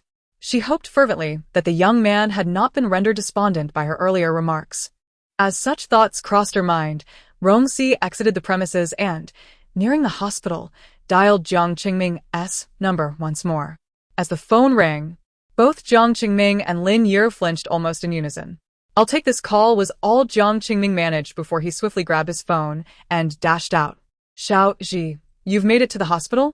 Where are you? Downstairs? Good. Wait for me there. I'll come find you right away, don't wander off. Do you understand?" Clad in a hospital gown, Lin Yuru stood by the doorway, watching Jiang Qingming rush downstairs without offering her a single word. Tears streamed down her face instantly. The disparity was evident. He treated the two of them entirely differently. She had inquired with Qin Yi and discovered that Jiang Qingming had only been with Rong Shi for a little over 20 days, while she had shared 7 years with him. Why was that? What warranted her 7 years being overshadowed by someone else's mere 20 days? Was it truly so unreasonable when it came to matters of the heart? After a moment of contemplation, she wiped her tears and hurried after him. "What brings you here?" Jiang Qingming exclaimed upon seeing Rong Shi waiting in the lobby, an overwhelming joy surging within him that he could scarcely contain. "Qingming!" Rong Shi rushed towards him, her face alight with uncontainable happiness. Noticing his inquiry, she immediately raised the 2 thermos containers in her hands. "I brought you some food. I learned this from Lan Ma. I knew you must have had a sleepless night, so I made you a pot as well. And for Yuru, I heard from Qingyi that her heart isn't well. So I prepared a goji berry and pig heart soup, nourishing in both form and function." Her face beamed with pride, but as she lifted her hand, Jiang Qingming immediately spotted the burn marks on her wrist. "How did this happen?" "I'm just clumsy, please taste it. I've spent a long time making it," she insisted, ready to twist open the cap. "It feels odd to be here. Let us go upstairs. I think I'll stay down here." "Why don't you take it up? You know how important it is to drink the pig heart soup while it's hot. Just take it with you. I'll leave first." "Is something the matter?" Upon hearing this, Rong Shi let out a gentle sigh. "Are you being foolish? It wouldn't be appropriate for me to go up either. I am your current girlfriend, while Yuru is your former fiancé. Her health is delicate, and I can be rather petty, lacking in generosity, who speaks of themselves in such a manner?" As she spoke, Rong Shi leaned her head against Jiang Qingming's shoulder. "I couldn't sleep last night. I kept worrying about the rekindling of your past romance." You wouldn't." She lifted her head in panic. "Qingming," just then, an incredulous voice from behind them broke through. Lin Yuru appeared, her complexion pale as if drained of color, her body swaying precariously as if on the verge of fainting. Chapter 17. The Substitute, 16. The two of them nearly simultaneously caught sight of the precariously swaying Lin Yuru. Immediately, Rong Shi turned to glance at Jiang Qingming beside her. She observed the complexity, pain, and indecision etched on his face, and couldn't help but raise an eyebrow inwardly before redirecting her gaze to Lin Yuru, who was struggling to maintain her balance. With a scoff, she thought to herself how the Jiang brothers were spoiled, the women they had encountered previously, including the old Rong Shi and the present Lin Yuru, seemed to have inadvertently elevated their reputations. People often take love for granted when it comes too easily. The more choices one has, the less one appreciates them. Truthfully, Rong Shi believed that not only the original protagonist and Jiang Qingyi were unworthy of love, but Lin Yuru and Jiang Qingming were equally culpable. Their marriage was a testament to the unequal emotional investment, with Lin Yuru bearing the brunt of it. "Dear girl, love is not meant to be so one-sided," she sighed inwardly. Noticing that Lin Yuru was utterly absorbed in her own world, gazing longingly at Jiang Qingming, Rong Shi gradually released his hand. Jiang Qingming, sensing her movement, immediately looked down at her. After speaking, Rong Shi took 2 steps back, cast a faint smile at Lin Yiru, and made her way outside. In her haste, she nearly collided with Qin Yi, who had just entered through the main door. Lin Yiru, momentarily stunned by Rong Shi's words, was at a loss for how to respond. She hadn't expected such kindness from Rong Shi, who reminded Jiang Qingming to take good care of her and to pay attention to her health.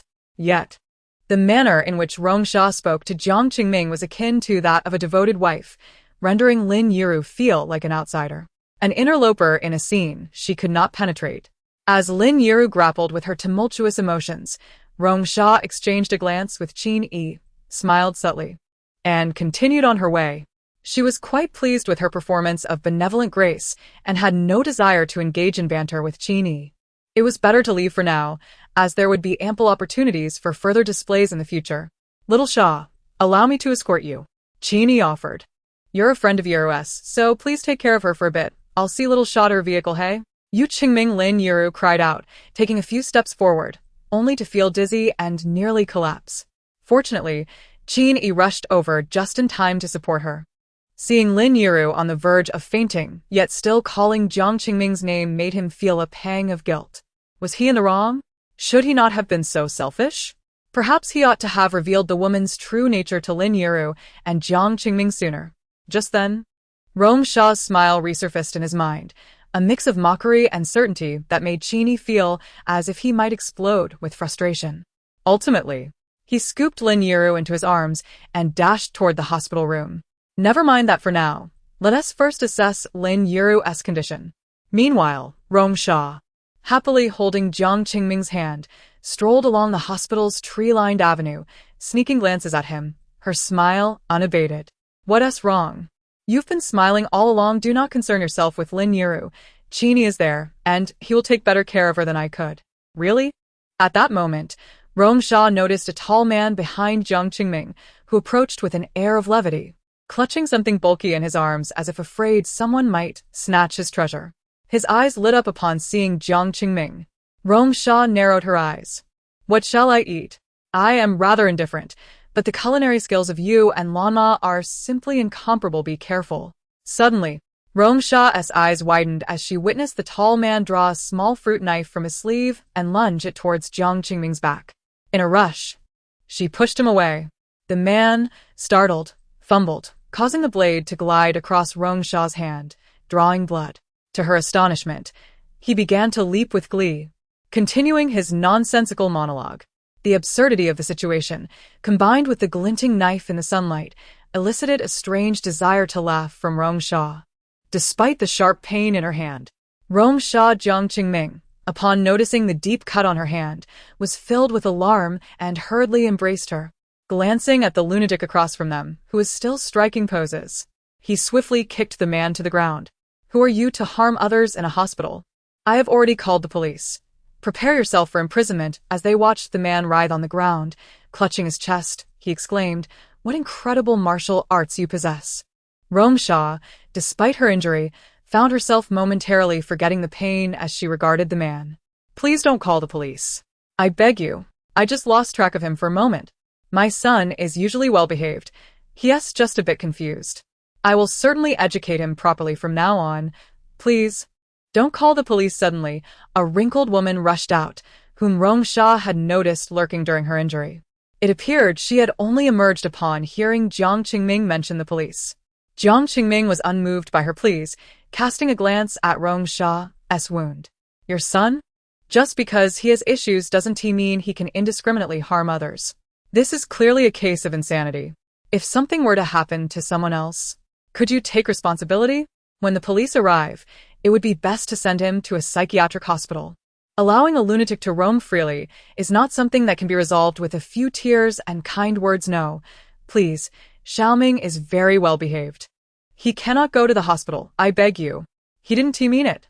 I promise to keep a close watch on him and ensure he doesn't harm anyone again. Jiang Qingming ignored her, while Rong Shi observed the woman's incessant crying without showing any signs of relenting. This hospital was bustling with people, and the man was armed. While she could empathize with a mother's desire to protect her son, it did not absolve her of the responsibility towards others. The man, tightly embraced by the woman, appeared utterly bewildered, seemingly unaware of the chaos he had caused. Jiang Qingming instructed someone to watch over the mother and son before leading Rong Shi to tend to her injury. When Rong Shi emerged after treating her hand, the woman's son had already been taken away by personnel from the psychiatric hospital Jiang Qingming had called. The place he found was unlikely to be subpar. It might even provide treatment, which was preferable to leaving him out in the world to cause a disaster someday. Rong Shi chose not to dwell on it, but her keen observation revealed that the elderly woman, as she sent her weeping son off, wore a blank expression, showing minimal resistance. As Rong Shi and Jiang Qingming passed by, she caught the woman murmuring a low thank you. Rong Shi raised an eyebrow, casting one last penetrating glance at the woman before following Jiang Qingming out. Throughout their journey, Jiang Qingming incessantly reminded her of various precautions. Rong Shi listened attentively, her smile unwavering. Seeing her obedient demeanor, Jiang Qingming couldn't help but reflect on Rong Shi's reckless bravery moments ago, as well as her previous resolve to rush into a fire. The brave Rong Shi, the cunning Rong Shi, the clever Rong Shi, the magnanimous Rong Shi. In the brief span of mere days, he had never anticipated the profound impression that Rong Shi would leave upon him. A surge of emotion surged within Jiang Qingming, prompting him to envelop Rong Shi entirely in his embrace. Yes, I will. Yet, the remainder of his words eluded him. He first needed to comfort Iro, who was in dire need of support at that moment. Just then, Rong Shi managed to extricate herself from his arms. Even in her wounded state, she exhibited no undue demands. Jiang Qingming gazed at Rong Shi as she flashed him a smile and waved. Preparing to dash across the street to the hospital, the white bandage on her hand starkly conspicuous. Unlike me, who has been with you for such a brief period, devoid of any security, I find myself somewhat apprehensive. Rong Shi's earlier words suddenly resonated in his mind. An inexplicable impulse surged through Jiang Qingming, and when his phone rang, he merely held it mechanically in his hand, his feet instinctively moving forward, his lips trembling in sync. Rong Shi, let us marry, he proclaimed, watching as she neared the opposite side of the road. These 7 succinct words simultaneously reached the ears of 3 individuals. Jiang Qingming himself was bewildered by this impulsive and reckless side he had revealed, so unlike his usual cautious and rational demeanor. Yet the ecstatic thrill that enveloped him in that moment was undeniable. This was the innermost desire of his heart. He yearned to be with Rong Shi, to remain together indefinitely. Though he had once loved Iro, as time passed, his affection and longing gradually waned. The arrival of Rong Shi, initially reminiscent of Iro's visage, soon awakened feelings within him that were entirely distinct. He cherished her. This new sentiment surged forth with an unprecedented intensity, one he had never experienced before. Rong Shi, in disbelief, turned to gaze at the excited Jiang Qingming. This astonishment was genuine. Even she had not anticipated his sudden proposal. Her fondness for him surged to an unprecedented 95, leaving her perplexed. Had his emotions been catalyzed by her injury? Reluctantly, she admitted to her own confusion. Meanwhile, observing the shattered screen of her phone and Lin Yiro's tear-streaked face, she heard Yiro's stunned voice declare, he proposed.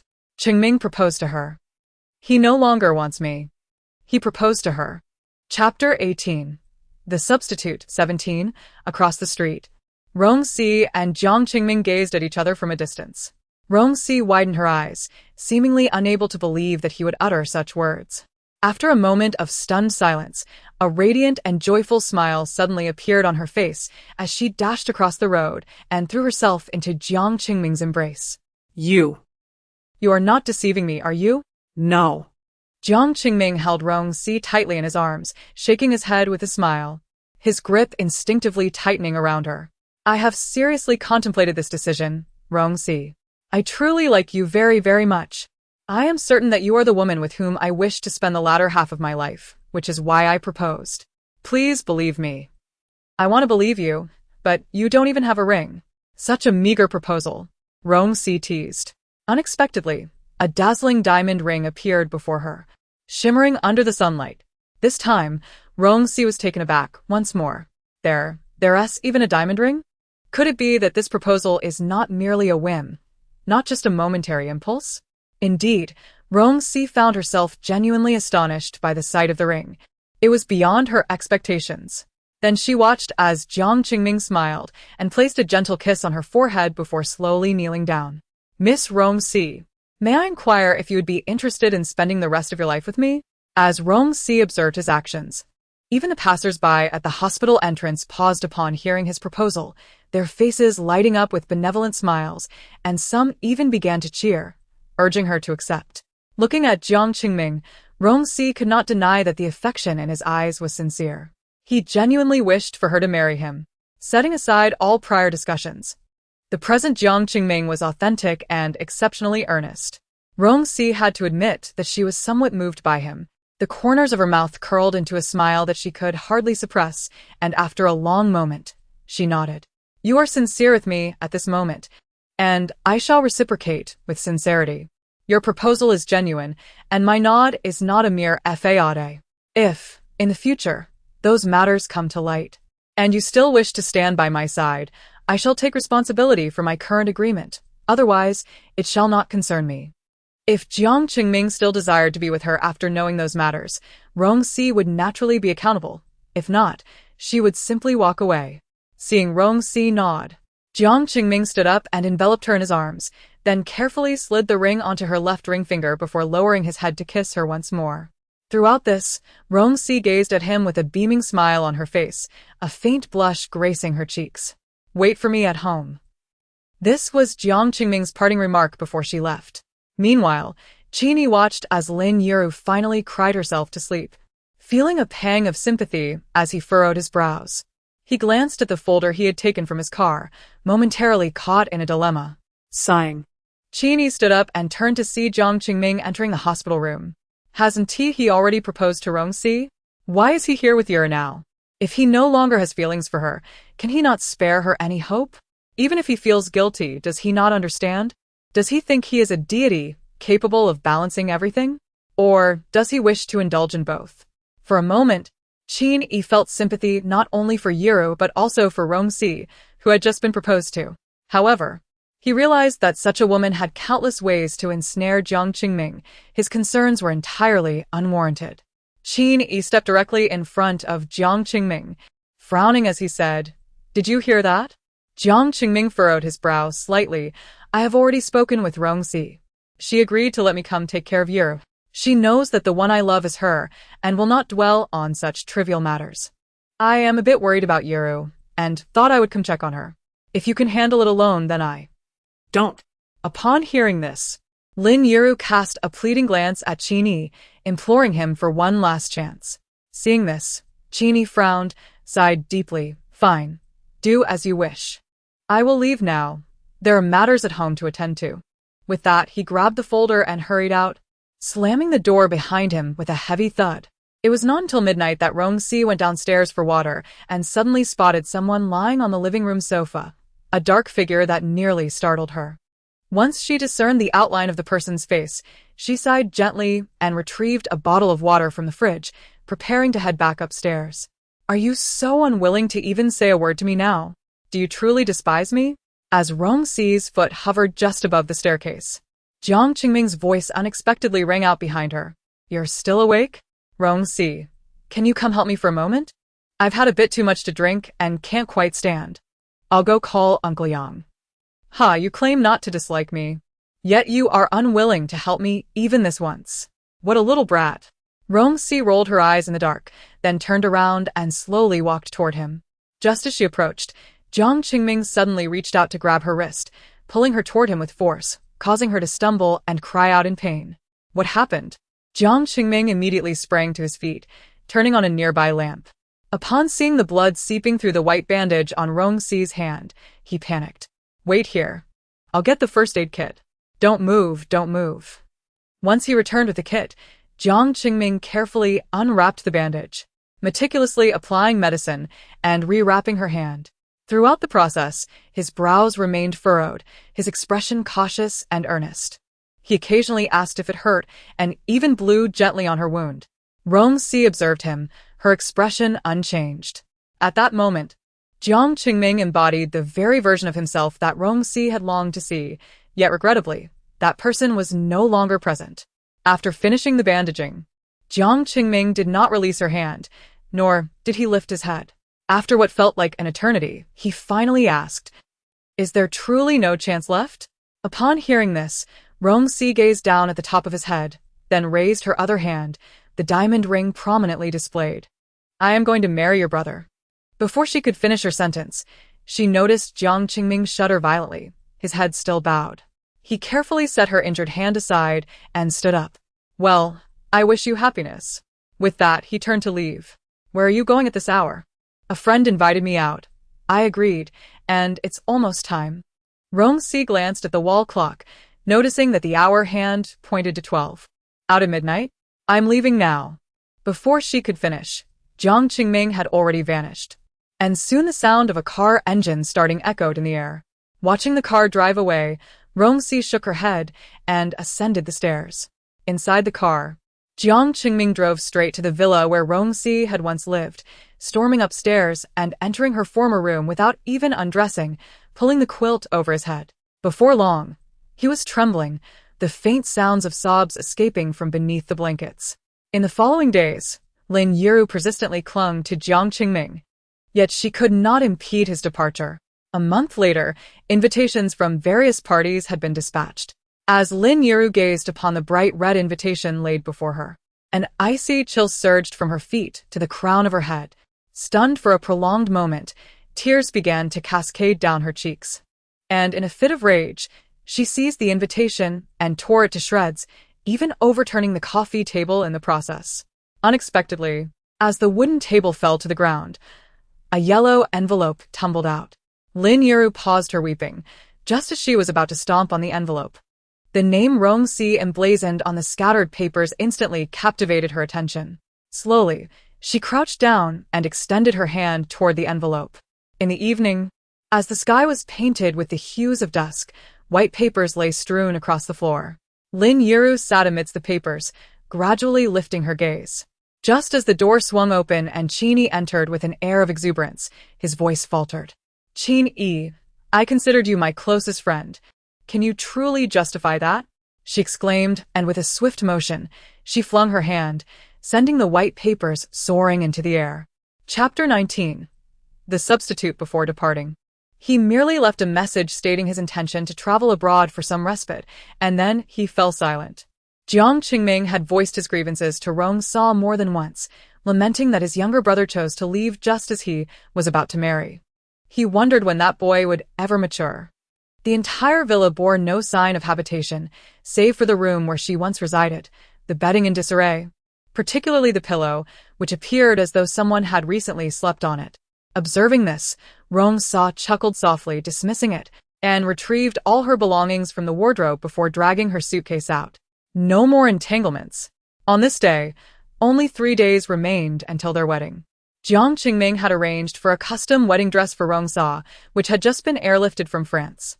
He was elated and immediately insisted that she come to try it on.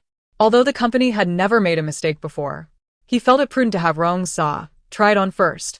Yet, when she emerged clad in the exquisite white gown, Jiang Qingming blushed, approaching her slowly and gently kissing the exposed skin of her left shoulder. "You look so beautiful." In response, Rong Shi smiled modestly, attributing the beauty to the dress. Indeed. "I was referring to the dress. Surely you didn't think I was speaking of you?" Upon hearing this, Rong Shi paused, then playfully shoved Jiang Qingming, exclaiming, "You're insufferable." However, just as her hand pushed forward, Jiang Qingming captured it in his palm, planting another soft kiss on the back of her hand adorned with lace. All right. "I am insufferable. Mrs. Jiang, you are truly stunning." "Mr. Jiang, it is merely that your taste is impeccable," Rong Shi jested, only to lift her gaze and find 2 remarkably familiar figures standing before the glass door of the bridal shop. The expressions on their faces were intricate, the man's eyes betraying a hint of remorse, while the woman's countenance was a tumult of anger, grievance, heartbreak, and resentment. As Rong Shi looked up, the woman strode through the glass door with determination. To her surprise, Rong Shi discerned a glimmer of hostility and resolve within her eyes. Silently, she chuckled, surmising the intentions of Lin Yiru and Qin. Yet, she felt no trepidation. As Lin Yiru approached, she offered a slight smile before affectionately patting Jiang Qingming's arm. Someone has arrived. He was already to marry Rong Shi, thus he could no longer maintain any ambiguous ties with Yiru. Even if Rong Shi was magnanimous, he needed to exercise discretion. Yiru would henceforth be merely a friend, nothing more. However, upon witnessing Jiang Qingming's polite smile, Lin Yiru felt a sharp stab of pain, as if someone had thrust a knife into her heart.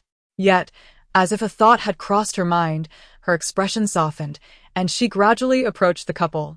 The wedding dress is truly beautiful. Thank you. How is your health? Rong Shi interjected, causing Lin Yiru to momentarily forget her previous intentions. Well, I am improving. Are you looking for Qingming? Perhaps I should step outside for a moment? As she spoke, Rong Shi lifted her skirt to exit. Rong Shi glanced curiously at Jiang Qingming, who then looked at Lin Yiru. Yiru, you and I are good friends. Xiao Sa is not a stranger. Feel free to speak your mind. He smiled at Rong Shi, sliding his hand down to tightly clasp hers, his expression earnest and resolute. Witnessing this profound connection between them, Lin Yiru turned pale, her steps faltering as she lifted her gaze to meet Rong Shi's. I did not come to find Qingming. I came to speak with you. I have something to say. Rong Shi glanced down at the fury etched on Lin Yiru's face, raising an eyebrow and exchanging a look with Jiang Qingming, who seemed momentarily taken aback. He then released Rong Shi's hand and kissed her cheek gently. All right, you two talk. I'll be waiting outside. I don't know if you. The wedding dress is truly beautiful. It should have been mine. Miss Lin, your words are rather inappropriate. Is it me who is inappropriate, or is it you who schemes too deeply, manipulating Qingming and Qingyi until they both are infatuated with you? One has fled abroad in sorrow, while the other remains oblivious, yearning to marry you? Your machinations are truly terrifying. I fail to comprehend what you're insinuating. Rong Shi maintained a serene smile. Are you still pretending? Your brother is currently lying in room 203 of the hospital, with Qingyi covering his medical expenses. And you dare to feign ignorance? How can you be so shameless? Lin Yiru's face flushed with rage. So what? What is your point today? Rong Shi realized Qingyi must have revealed all the details to Lin Yiru. Her loose lips were indeed alarming. Taking a moment to collect herself, Lin Yiru regained her composure. I want you to proactively cancel the engagement with Qingming and leave here. The way she spoke suggested she had seldom confronted others with such assertiveness, her body trembling slightly. And if I refuse? As long as you depart, I will refrain from telling Qingming anything. What? What did you just say? Lin Yiru's eyes widened in astonishment. By what right do you insist I leave? If you do not go, I will disclose all your secrets to Qingming, and you shall be the one to suffer the consequences. Thank you for the warning. I have stated that I will not leave, and if Jiang Qingming chooses not to marry me based solely on this, it merely indicates that our feelings are not as profound as believed. Rong Shi maintained her calm demeanor, her smile unwavering. Do you have anything else to say to me? You, shameless wretch. Without further ado, Rong Shi glided past her, the hem of her gown trailing behind. You will regret this. Lin Yiru muttered under her breath, clenching her fists. She vowed that Rong Shi would undoubtedly come to regret her decision. Qingyi, oblivious to the unfolding drama, observed as Rong Shi emerged, her expression unchanged, while Lin Yiru appeared enraged. He furrowed his brow, sighing internally, knowing well that Yiru would never be a match for Rong Shi. Once Lin Yiru and Qingyi departed, Rong Shi stepped forward, embracing Jiang Qingming's waist. If I were to conceal certain matters from you in the future, or if I were to err, would you be able to forgive me? What is the matter? Why this sudden sentimentality? Jiang Qingming turned, enveloping her in his arms, a smile gracing his lips. Oh, it's nothing much. I'm just asking. Will you forgive me? Well, that depends on the nature of the issue. It would be something quite serious, but perhaps I would be compelled. Well, as long as it is not intentional or without reason, I believe I would forgive you, for who could resist loving you? Who indeed could resist loving you? 3 days prior, their conversation echoed in Jiang Qingming's mind, mingling with his own helpless sigh, feeling as if he were receiving slap after slap across his face. The documents laid before him detailed everything about Rong Shi, her past, her history, and her entanglements with his brother. The realization of her calculated charm and allure left Jiang Qingming staring at the pages, a surreal sense of disbelief washing over him. It is no wonder that every time I inquire about Rong Shi's past, she always speaks in vague terms. It is no surprise that Cheng Yi chose to leave the country on the day of their wedding. It is also understandable that Iro urged him to carefully discern the true nature of those around him, advising him not to rush into marriage. Yet, blinded by love and Rong Shi's enchanting smile, I have completely overlooked all these signs. Indeed, if one were to tally the time from our acquaintance to our impending union, it seems we have only truly known each other for a mere month. Throughout this month, the usually calm and prudent me has unwittingly been led by the nose. Rong Shi, Rong Shi. In a fit of rage, Jiang Qingming swept aside all the documents before him, turning to look at Lin Yiro, whose eyes were filled with concern. He then glanced outside at the friends and family he had invited, summoning every ounce of strength within him to shout, "Get out! Just get out!" Today marks the ceremony of his union with Rong Shi, and the proceedings have yet to commence. Earlier, he had thought Iro had called him out for an important matter, and he had intended to clarify things with her, only to unexpectedly receive such astonishing news. Rong Shi, Rong Shi. Ha ha ha. Qingming you. Lin Iro stepped forward, intending to support him, but was abruptly shaken off, prompting Qin Yi to quickly steady her from behind. They watched as Jiang Qingming dashed out the door. Qingming. Meanwhile, in another small room, Rong Shi was smiling at her makeup artist, carefully instructing her, "My eyebrows are already quite dark. Just a light touch-up will suffice. No need for anything more." Just then, the waiting room door was suddenly kicked open, and Rong Shi looked up in surprise to see Jiang Qingming standing at the entrance. His eyes red-rimmed, and his gaze icy. "Mr. Jiang, the time is not yet. Get out. Mr. Jiang, I told you to leave. Do you not understand?"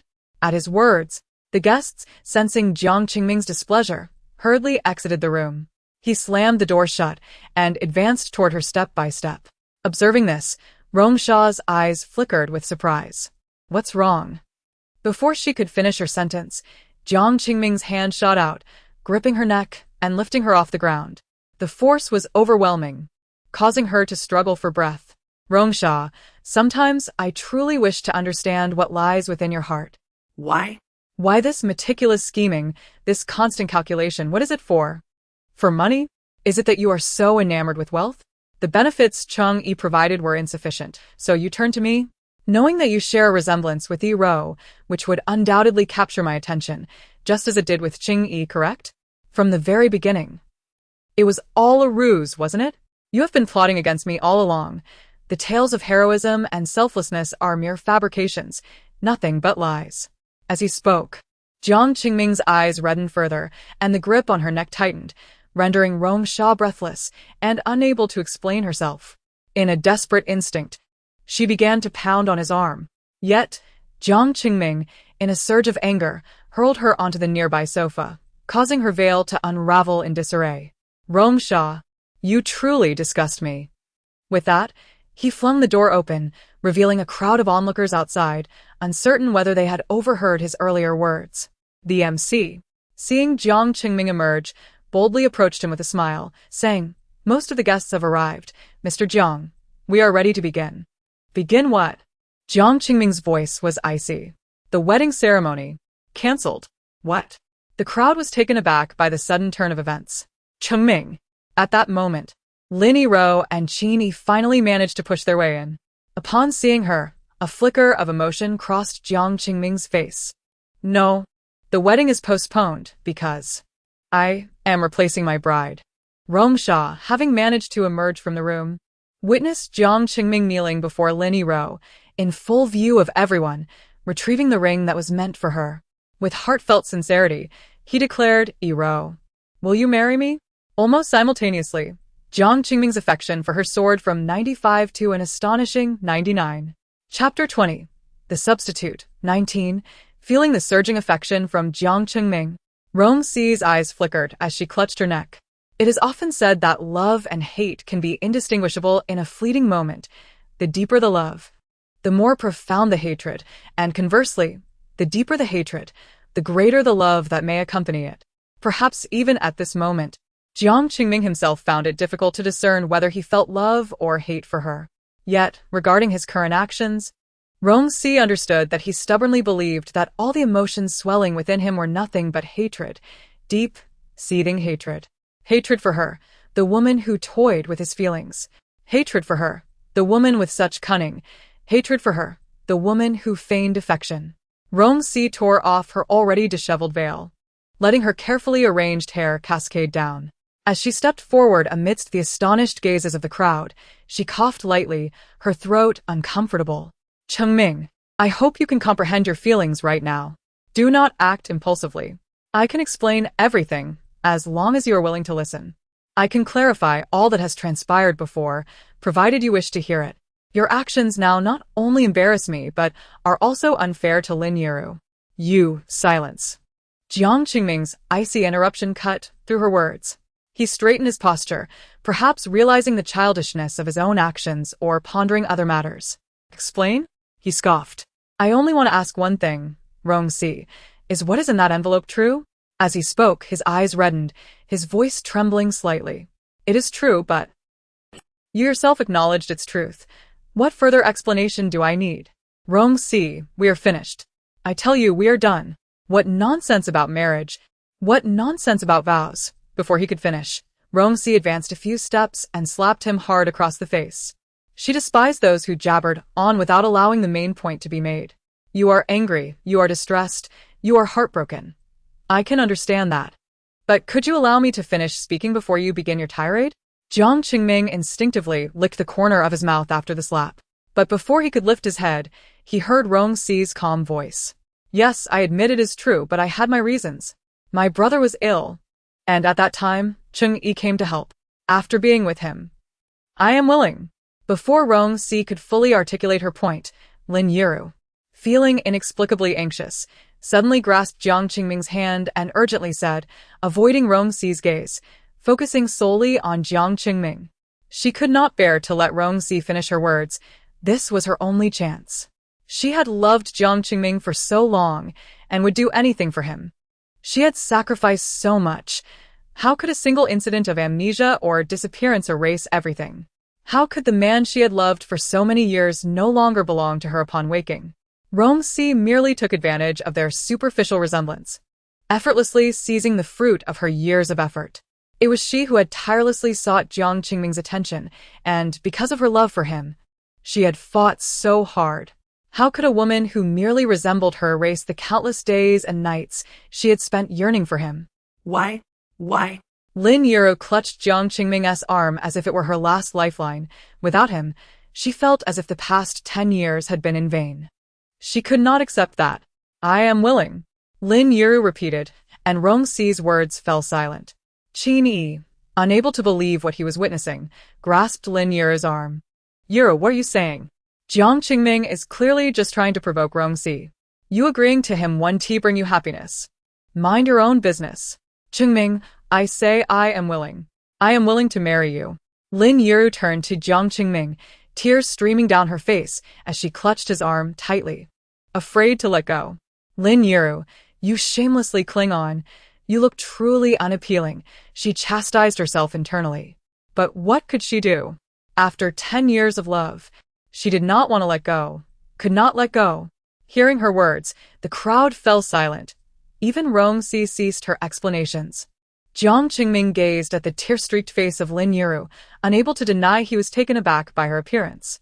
Memories of their time together flooded back, how Lin Yiru had always accommodated him, followed him, bravely chasing after his footsteps. Unlike his interactions with Rong Shi, who would tease him, engage him in playful arguments, and often leave him bewildered, ultimately forcing him to acquiesce, yet he had always relished it. Jiang Qingming glanced back at Rong Shi, who remained expressionless, while he felt Lin Yiru's grip on his arm tighten. Their gazes locked.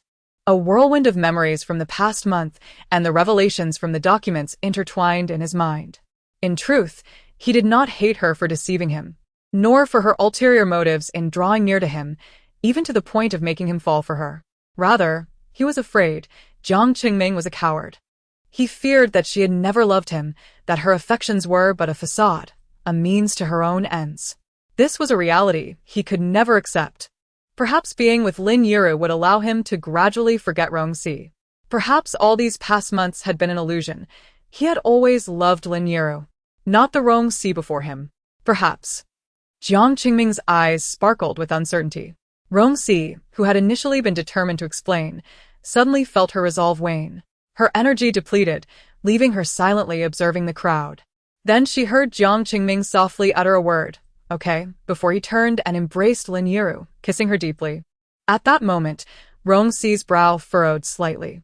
"Mrs. Jiang, you are as if you have donned the entire starry sky upon yourself." "Then I thank Mr. Jiang for his arduous star-catching efforts." A tear fell from her eye, soaking into her white gown as she slowly knelt down. In that moment, memories of her long-deceased parents surged back. Once, Rong Shi's family had been a harmonious trio, her parents so deeply in love that they often overlooked her. Yet, she harbored no resentment. It was far better than her friend whose father was frequently caught in infidelity by her mother. Rong Shi's parents had shared a bond that seemed to transcend all else, a love that could conquer life and death. Rong Shi had once thought that unwavering devotion and eternal companionship were merely the stuff of melodrama. Yet her parents had provided her with a vivid lesson. When her father was diagnosed with cancer at merely 30, the news shattered their world. Her mother, unable to accept this grim reality, sought every remedy, from folk cures to renowned doctors, even imploring mountain hermits for help. Yet, despite all efforts, her father succumbed to death. On the very night of his passing, her mother, adorned in her finest attire, having meticulously done her makeup, followed him into the afterlife. All that remained was the 6-year-old Rong Shi, who, awakening in the middle of the night, was unable to comprehend the letter left behind, witnessing her parents' bodies grow cold before her very eyes. The letter from her childhood was etched in Rong Shi's memory. "Rong Shi, I am truly sorry. I loved your father deeply. Without him, my life would lose all significance. Rong Shi, forgive me. It is I, your mother, who has wronged you. Consider me non-existent." Oh, what a profound love. Even Rong Shi herself would be moved by it, wouldn't she? Fortunately, despite their departure, they left her with a car, a house, and savings, ensuring she would not end up on the streets, allowing her to grow up healthily. Yet it seemed that from that moment on, she was slightly devoid of emotional connection. She didn't believe in love, yet was fervently convinced of its existence. Thus, each romantic encounter became an experiment for her. In this world, her attempt with Jiang Qingming ended in failure. So what if she failed? She had grown accustomed to it. When asked if she harbored resentment towards her parents, she honestly replied that she felt none, not even a trace. In fact, she hoped that the two of them would be together in their next lives, eternally entwined. "Did you shed tears?" At that moment, a voice echoed in Rong Shi's ear. She lifted her gaze, yet her eyes were devoid of tears. Instead, she smiled at the person before her. "Qin Yi, are you satisfied now? Here I am, a woman of deep schemes and shamelessness, finally facing her comeuppance, abandoned at my own wedding, as my fiancé eloped with another woman. Does that not bring you delight?" Rong Shi chuckled softly, glancing at Qin Yi who lingered by her side. "You didn't cry? What is it? Do you wish to see me in pain, weeping and despondent, for your own amusement? Have you no humanity left? Fine, if you want to see me cry, I can do that at will. But please, let it be. If I haven't cried, then I hope you act with wisdom. Let's encourage each other." With that, Rong Shi turned and walked away. Also, Qin Yi hesitated before calling out, "Regardless of whether you believe me, I haven't divulged your matters to anyone. The fact that Ruo knew was purely coincidental. So I apologize. I am truly sorry. I never anticipated it would turn out this way." Upon hearing this, Rong Shi, nearing the exit, smiled faintly and continued her stride. "Since you are apologizing, it would suffice to send forth the 62 gold coins you represent. I require nothing more." Qin Yi circled the wedding venue several times without catching sight of her, ultimately compelled to depart. However, just as he turned a corner, a white figure abruptly appeared in front of his car. The jarring screech of brakes coincided with Rong Shi's startled gasp. Qin Yi, shaken, halted the vehicle, quickly unfastened his seatbelt, and rushed out to find a small pool of blood staining her wedding dress, sending a chill down his spine. Rong Shi clutched at his pant leg, startling him. What grudge do I hold against you? We were just conversing amicably, and now you nearly ran me over. How malevolent can you be? I am sorry. I truly did not mean to. Qin stammered. I don't care whether it was intentional, just take me to the hospital. I distinctly heard a crunch when my foot was caught. It must be broken. Hurry, take me to the hospital.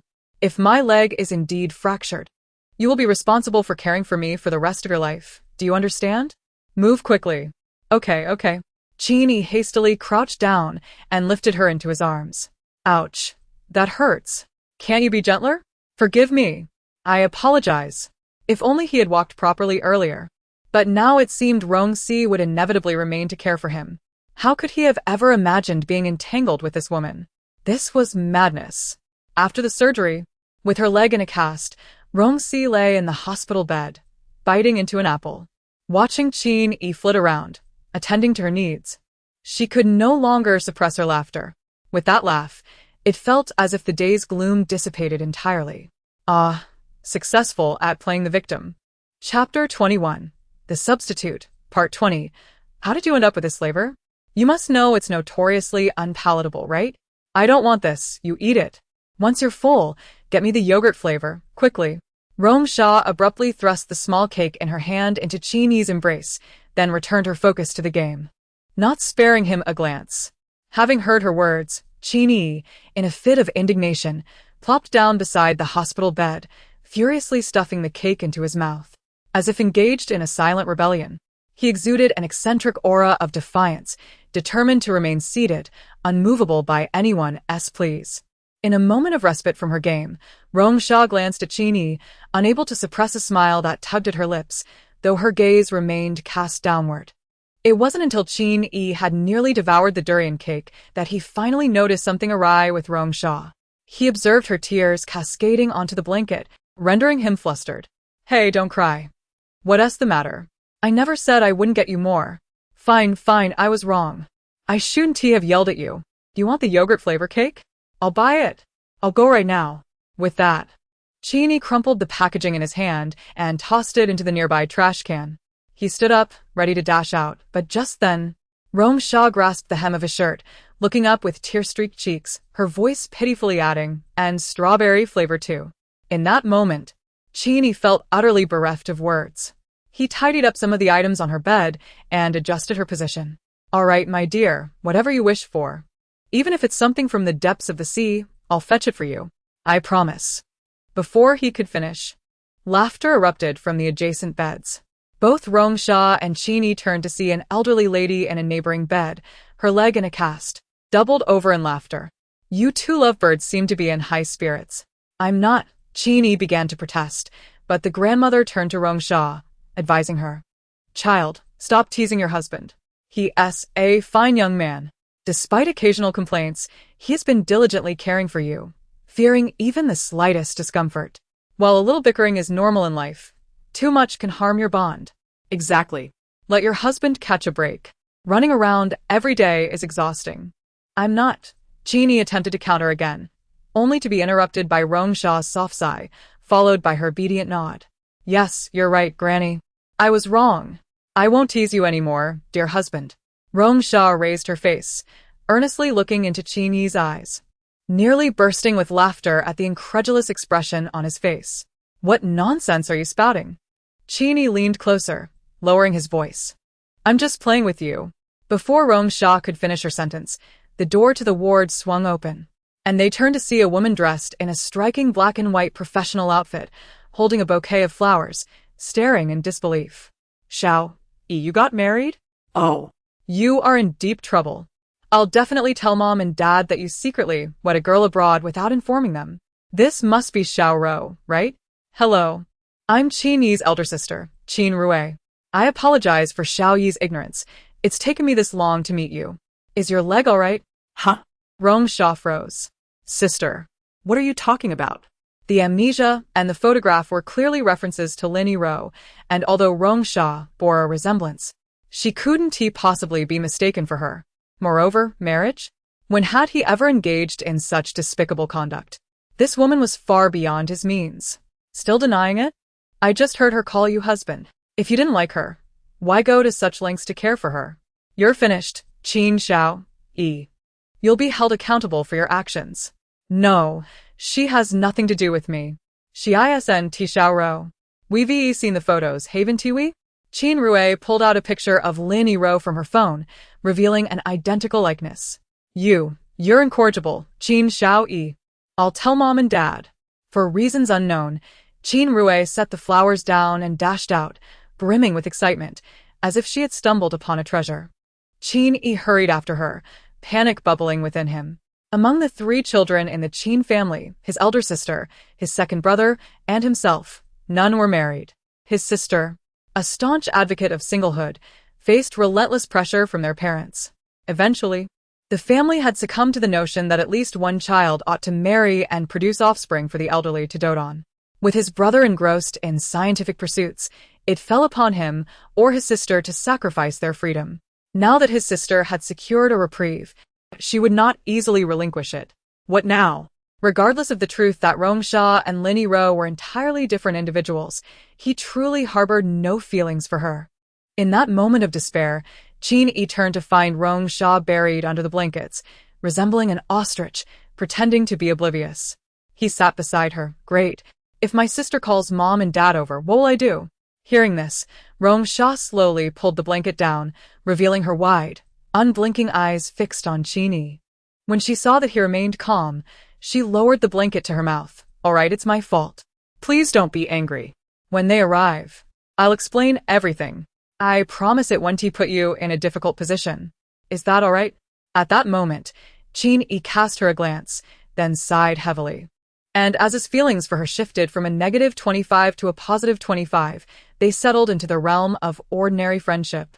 So when Qin Yi's parents arrived, she promptly clarified the entire situation, emphasizing that she and Lin Yi were indeed 2 distinct individuals. Qin Yi had merely been caring for her out of guilt after their accidental collision. Although her explanation seemed to have little impact on Qin dad and Qin mom, it brought some relief to Qin Yi's heart. His affections had always been for Lin Yi, even if the latter had made a grievous error in judgment. Both of them, having forgotten their previous harsh evaluations of one another, found themselves on the path to friendship. After approximately 2 weeks in the hospital, while Qin Yi was pushing Rong Shi outside to bask in the sun, they simultaneously spotted Jiang Qingyi, disheveled from running, standing a short distance away, panting heavily. His expression a mix of excitement and determination as he approached them. Almost as soon as he reached them, he dropped to one knee and enveloped Rong Shi in a heartfelt embrace. I missed you so much. In response, Rong Shi appeared unfazed. While Qin Yi felt a wave of awkwardness wash over him, he muttered something about fetching drinks and quickly stepped away. Perhaps the Jiang brothers were not regarded as virtuous individuals in his eyes. Qin Yi thought to himself, striving to suppress the discomfort that lurked deep within him. Meanwhile, Rong Shi, having abandoned her pursuit of Qin Yi, had long since disabled the notifications of his affections, thus remaining oblivious to his inner turmoil. Just as Qin Yi rounded a corner, holding 3 bottles of beverage, Jiang Qingyi's furious shout pierced the air. Rong Shi, stop dwelling on him. It's futile. My brother is set to marry Yura next month. No amount of wishing will change that. To him, you are merely a relic of the past, do you understand? Upon hearing these words, Qin Yi halted in his tracks, his grip on the bottles tightening involuntarily. Yuru is to marry Jiang Qingming? At this revelation, Qin Yi's fingers clenched even tighter, and he found himself perplexed by the nature of his own anxiety. Rong Shi, I acknowledge my wrongdoing, Jiang Qingyi continued. I pursued you when you were unaware of everything, treating you as a mere stand-in for Yuru. And after discovering Yuru's whereabouts, I even compelled you to entice my brother. When you hesitated, I resorted to threatening you with your ailing brother. Even your abandonment at the wedding was partially my fault. In your time of need, I cowardly hid abroad, not by your side. Rong Shi, your hatred towards me is justified, but I implore you for a chance. All I desire is a chance for a new beginning. As Jiang Qingyi's words faded, a sudden crash interrupted the moment, and a bottle of juice rolled to Rong Shi's feet. She lifted her gaze to see Qin standing at the corner, a complex expression etched across his face. The surroundings fell into a profound silence. Chapter 22. The Substitute. Final. Jiang Qingyi spoke in a tone that was both tempting and earnest. His gaze fixed intently on Rong Shi. If she nodded, if she was willing, he would treat their past as though it had never occurred, dedicating the rest of his life to cherishing her like a precious jewel, honoring his words. With Jiang Qingyi's clammy hands gripping hers tightly, she attempted to withdraw, yet his hold only tightened further. Please, Rong Shi, I don't want it to end like this. Don't be so heartless. I beg you, I was wrong before. I acknowledge my faults, but I have changed.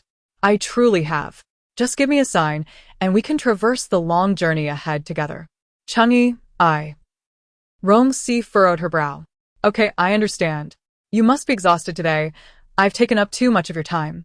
You're not in the right state of mind to make the best decision. I realize that. Before Rong Shi could finish her thought, Jiang Qingyi abruptly interrupted. Rising swiftly from his seat, his eyes reddening. You should rest well. I won't disturb you any longer. Take care of your injuries. I will visit you again tomorrow. Qingyi. The more she called out to him, the faster he fled. Oh. Qingyi quickly approached, pushing Rong Shi's wheelchair as they headed back towards the hospital room. He glanced down at her, his expression complicated. She actually. Yet, that fleeting glance did not escape Rong Shi's notice. Without turning to him, she merely chuckled lightly. What? Do you think you misunderstood me? Realizing that what you uncovered was not the entire truth, and that certain truths were concealed, and yet your findings ruined my wedding and tarnished my reputation, you're starting to feel remorse, perhaps even regret. Am I correct? As she spoke, Rong Shi raised her head to look at him and smiled again. Seeing her smile, Qingyi felt an inexplicable pang in his heart, not for anyone else, but for this woman before him. If the truth was indeed as Jiang Qingyi claimed, then how much suffering had she endured, how many tears had she shed? Jiang Qingyi, in love with her, had urged her to seduce another man, only to abandon her at the altar for another woman, now on the brink of marriage. And he himself had been a fool, standing by Lin Yu's side without understanding the full story, uttering distasteful words, even resorting to threats. In this moment, he began to comprehend the expression on her face when she had touched his brother's photograph in the car. She had likely been in torment all along. I'm sorry. With that thought, Qingyi quietly offered an apology. As Rong Shi lay in her hospital bed, gradually drifting into sleep, he quietly rose, taking his phone and making his way outside. The instant he exited the room, Rong Shi half opened an eye before closing it again. It was time for him to leave.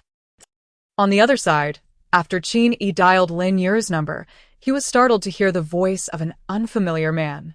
Realizing Lin Yu must have changed her number, he leaned against a cold wall, overwhelmed by guilt and self-reproach, to the point of breathlessness. He instinctively reached for a cigarette, but the no-smoking sign before him halted his action. With a sigh, he hurried outside. When Rong Shi awoke from her afternoon nap, she found a bag of freshly washed strawberries on her bedside. Wow, she exclaimed, eagerly tasting one. These are so sweet. Why did you suddenly buy strawberries? You mentioned wanting some this morning, Qingyi replied with a smile. I have many cravings, she retorted. You should get them for me from now on. Surprised, she glanced up at the slightly flushed man before her. Women, especially ones like her, are particularly attuned to a man's feelings. From a young age, she could always sense when a man was interested in her. It was almost instinctual. Thus, Qingyi's current demeanor was quite precarious. When she checked the affection indicator, she was astonished to find his feelings for her had surged to 80, a sign of a budding mutual attraction. Just for feeling wronged by her, his affection had increased so much. Rong Shi couldn't help but think he was a genuinely good person and quite easy to win over. However, she had no intent to pursue him further, nor did she wish to prolong his affections. Closing the affection indicator, she continued to eat her strawberries, pondering. Has the doctor mentioned when I can be discharged? Upon hearing her question, Qingyi recalled Jiang Qingyi's earlier news about Lin Yu marrying Jiang Qingming. Did Rong Shi still harbor feelings and wish to attend the wedding? Your recovery will take at least 100 days. The doctor said you need to stay for at least another 2 weeks to ensure your bones heal properly. Don't entertain other thoughts. Qin Yi stated dryly. In 2 weeks, the wedding would already be over, and she wouldn't be able to attend. Rong Shi popped another strawberry into her mouth, raising an eyebrow. Why do you seem so unhappy? Don't want me to interrupt your precious Lin Yuru? You simply. Qin Yi turned away, only to catch sight of her lips stained red with strawberry juice, causing his heart to race. He quickly averted his gaze. Think whatever you like. I'm going out for a smoke. Watching him flee in such a flustered manner, Rong Shi raised an eyebrow. Thankfully, his affection for her was still only at 80. Otherwise, she might have thought he was truly smitten. With a click, she checked the affection indicator again, confirming it was still at 80, which relieved her. He was most likely still devoted to Lin Yuru. If they had been together over the past 3 years, perhaps much of this turmoil could have been avoided. In the following days, Qin Yi diligently ran errands for her, even without her asking. Rong Shi allowed him to continue, thinking it might ease his guilt. Otherwise, this good man could very well be consumed by remorse. She paid him little mind. Meanwhile, the grand wedding of Jiang Qingming and Lin Yuru became the talk of the hospital, with even the elderly women in their ward expressing their admiration for Lin Yuru's fortune. Anticipating her future happiness, Rong Shi, the former bride, felt as if she had been swept into a corner, neglected and forgotten, as if she had never existed. As the saying goes, if you make me unhappy, I shall ensure you feel the same. At that moment, Rong Shi caught a glimpse of a woman's profile fleeting past the hospital room, stirring something within her. She called upon the system to verify her suspicion and, upon receiving confirmation, her heart steadied.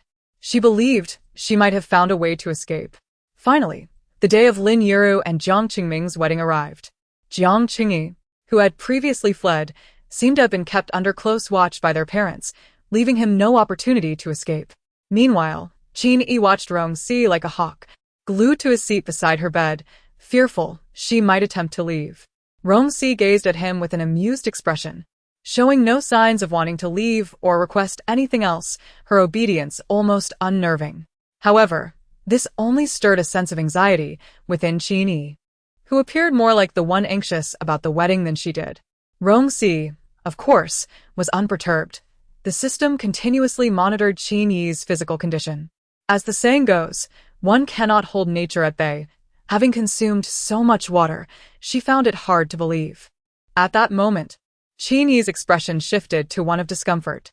He grew a bit restless, glancing at Rong Shi and fidgeting, his demeanor increasingly troubled.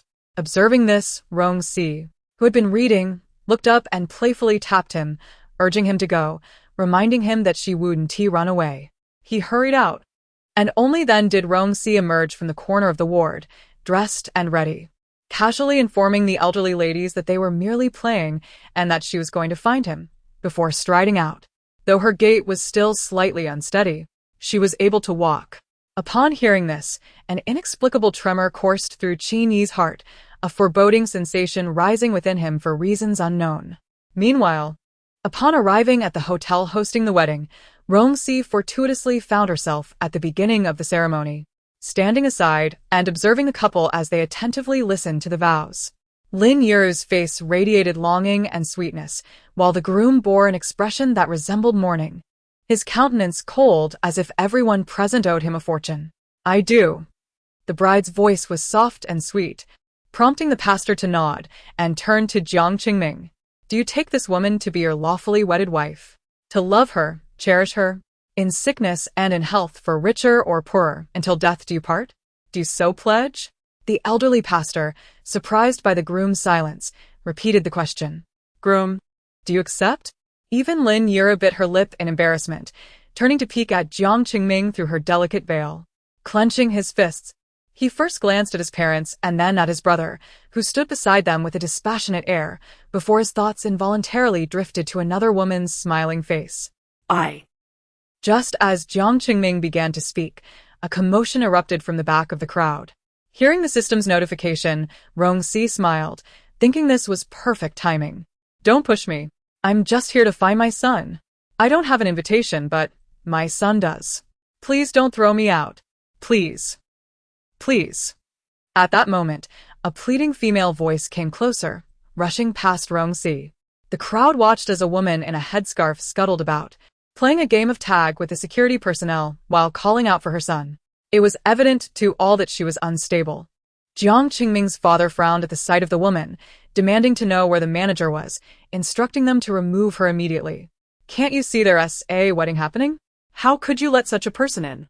However, before he could finish his sentence, the madwoman lunged at him, and chaos ensued. No.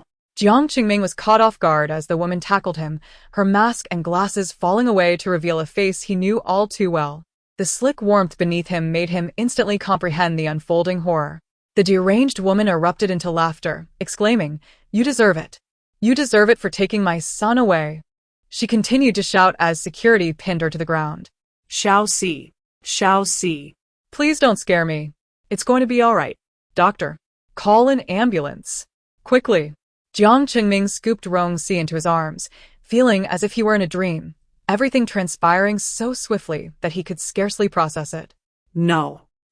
He hadn't even had the chance to propose to her yet. Rong. At that moment, Jiang Qingyi squeezed through the crowd, grasping Rong Shi's hand. Rong. It's going to be fine. You can't leave your brother. He's waiting for you in the hospital. I'll never pressure you again. You can do as you wish. If you want to be with my brother, please, I want mind. At this instant, Rong Shi felt as if each breath was tinged with blood, the woman's small steel ball likely having struck her lung, compounded by the substance smeared on it. Darkness began to cloud her vision. Yet, she mustered the strength to grasp Jiang Qingyi's hand tightly, struggling to say, "If something happens to me, I beg you. Please ensure my heart goes to my brother. Please. Qingyi." No. Jiang Qingyi instinctively protested, but, upon seeing the earnest plea in Rong Shi's eyes, he reluctantly nodded, uttering a hesitant, "All right." Afterward, Rong Shi turned to Jiang Qingming, trying to smile, though tears fell first. I have my reasons. I didn't deceive you. Jiang Qingming, I truly love you. As soon as she spoke those words, the system notification chimed in. System. Key target Jiang Qingming, affection level 100, mission complete, reward, 88 coins. The clinking of coins did little to soothe Rong Shi's anguish as the system compassionately extracted her from her original body. Just as this occurred, Jeannie arrived, witnessing the moment her hand fell. Hey, 417, you're pulling me out now. System.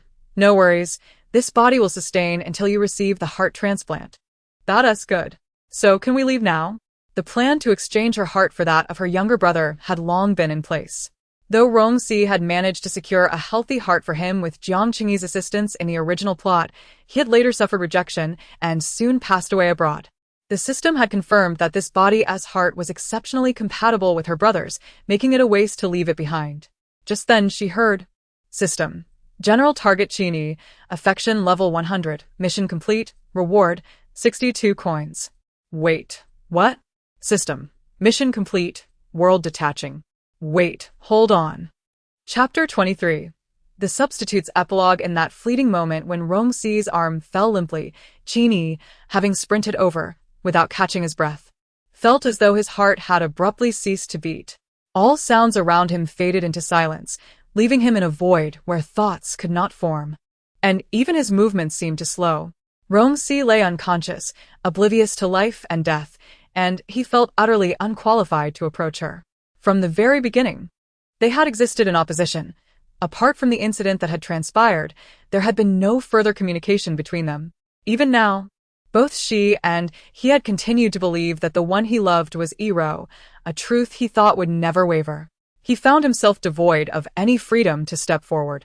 The ambulance arrived, and even Iro, clad in a wedding gown, managed to squeeze in, while he could only follow behind in his car, consumed by the urge to know her condition. He longed for immediate information, though he could hardly comprehend the abruptness of this impulse that surged within him. Upon reaching the hospital, he trailed alongside the Jiang brothers, watching as Rong Shi was wheeled into the operating room. The waiting period stretched interminably, and he stood there, dazed, fixated on the red light of the operating room. Oblivious to his own thoughts, yet an absurd feeling began to swell within him. How could it be that mere moments ago, that woman had been bantering with him? And now she lay there, devoid of color? Rong Shi had always been the most vivid and radiant presence in any crowd. Contrasting sharply with Yi-Ro's gentleness, she was a beacon of brightness. Even when she provoked him, he could never harbor anger towards her, for she possessed an uncanny ability to dissipate his fury without a trace. Surely, nothing could possibly go wrong. As he mulled over this, Qin suddenly felt the atmosphere grow unbearably heavy. Jiang Qingyi was weeping. Jiang Qingming stared blankly at the blood on his hands, and Yi-Ro, with reddened eyes, sat in her dusty wedding gown, head bowed, lost in her thoughts. The weight of despair was suffocating. Night soon descended, and neither of the Jiang brothers showed any intention of leaving. Yi-Ro remained seated, shivering as the temperature dropped, clutching her arms tightly.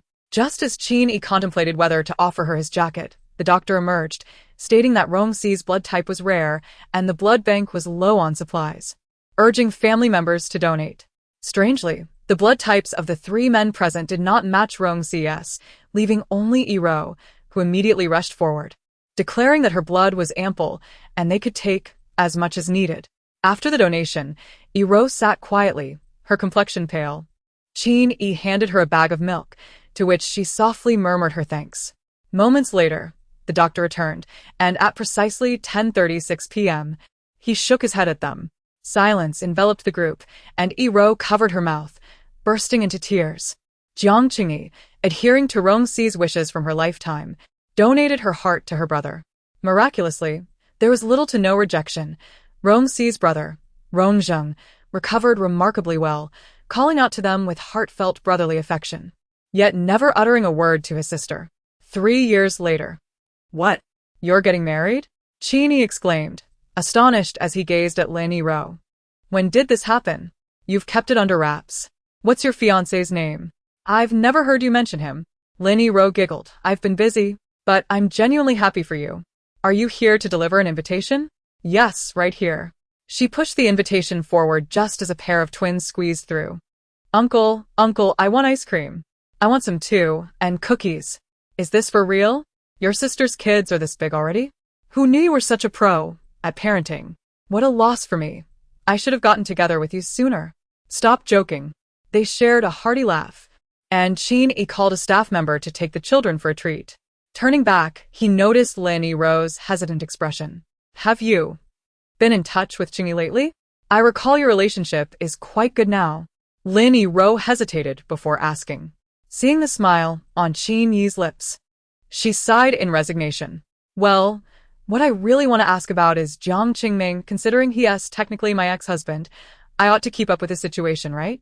I remember he couldn't even meet anyone last year due to depression, but now." Previously, Jiang Qingming's condition had been dire. After Rong Shi's death, they initially failed to notice anything amiss. Who would have known he silently consumed sleeping pills? If not for Jiang Qingyi awakening in the night with a sense of unease, Jiang Qingming could have followed Rong Shi into oblivion. Consumed by the loss of Rong Shi, Jiang Qingming, realizing he had misjudged her, was plunged into a profound abyss. He abandoned all hope, rendering any external assistance futile. Only when confronted by the woman who had inadvertently caused Rong Shi's demise did he exhibit a flicker of emotion. However, their conversation was incomprehensible to others. References to a hospital's mentally ill son, revelations about the mother's insanity, and scars on Rong Shi's hand, all attributable to him. They could not understand but were compelled to observe him cautiously. Until one day, Jiang Qingming vanished without a trace. They frantically searched for over half a month, only to eventually receive a photo from him, standing by the vast ocean, kissing a small glass vial hanging from his neck, smiling at the camera. The email subject lines simply read, "Thank you." Both Jiang Qingming and Jiang Qingyi possessed a small glass vial containing Rong Shi's ashes. Jiang Qingming had embarked on a journey around the world with Rong Shi, without a penny to his name. They remained oblivious to how he survived, but annual emails assured them he was alive and well. Meanwhile, Jiang Qingyi had become engulfed in endless work, taking on responsibilities that had once belonged to his brother, without any apparent respite, as if seeking to numb himself through labor. In her most delirious yet lucid moments, she confided everything to her current fiancé, weeping heartily before gradually emerging from the shadows. The deceased had departed, yet the living must continue to thrive. Each of them endeavored to embrace this truth. As she spoke, Lin Yiro rose, gathering her bag. So soon? Aren't you staying a little longer? Your fiancé must be quite strict. Of course. He loves me dearly, Lin Yiro declared proudly. As she passed Qin-Yi, her steps faltered slightly. I hope you find your way out soon, Qin-Yi. With a sigh, She exited. Women possess an acute sensitivity to a man's affections. Qin-Yi's love for Rong Shi was a revelation that dawned on her later. And witnessing his tears confirmed it all. She had never understood when their connection had blossomed, but she was certain that his love for Rong Shi rivaled that of the Jiang brothers, perhaps even more subdued and profound. It is rather amusing that nearly everyone believes he harbors affection for her, and it is precisely due to this that Lin Yiru remains unmarried. Little do they know, his heart is occupied by someone who is long departed. She remains oblivious to the intricacies of their shared history, only aware that Qin-Yi, in his own manner, reminisces about his beloved, much like the other two. Alas, fate can be cruel. After observing all subsequent events within the system's realm, Rong Shi furrowed her brow. Still perplexed as to why Qin-Yi's fondness had suddenly surged to a perfect score of 100 when she had consistently monitored him at a steady 80. Could it be that his prior belief in loving Lin Yiru, coupled with his denial of his feelings for her, led to this awakening upon witnessing her demise?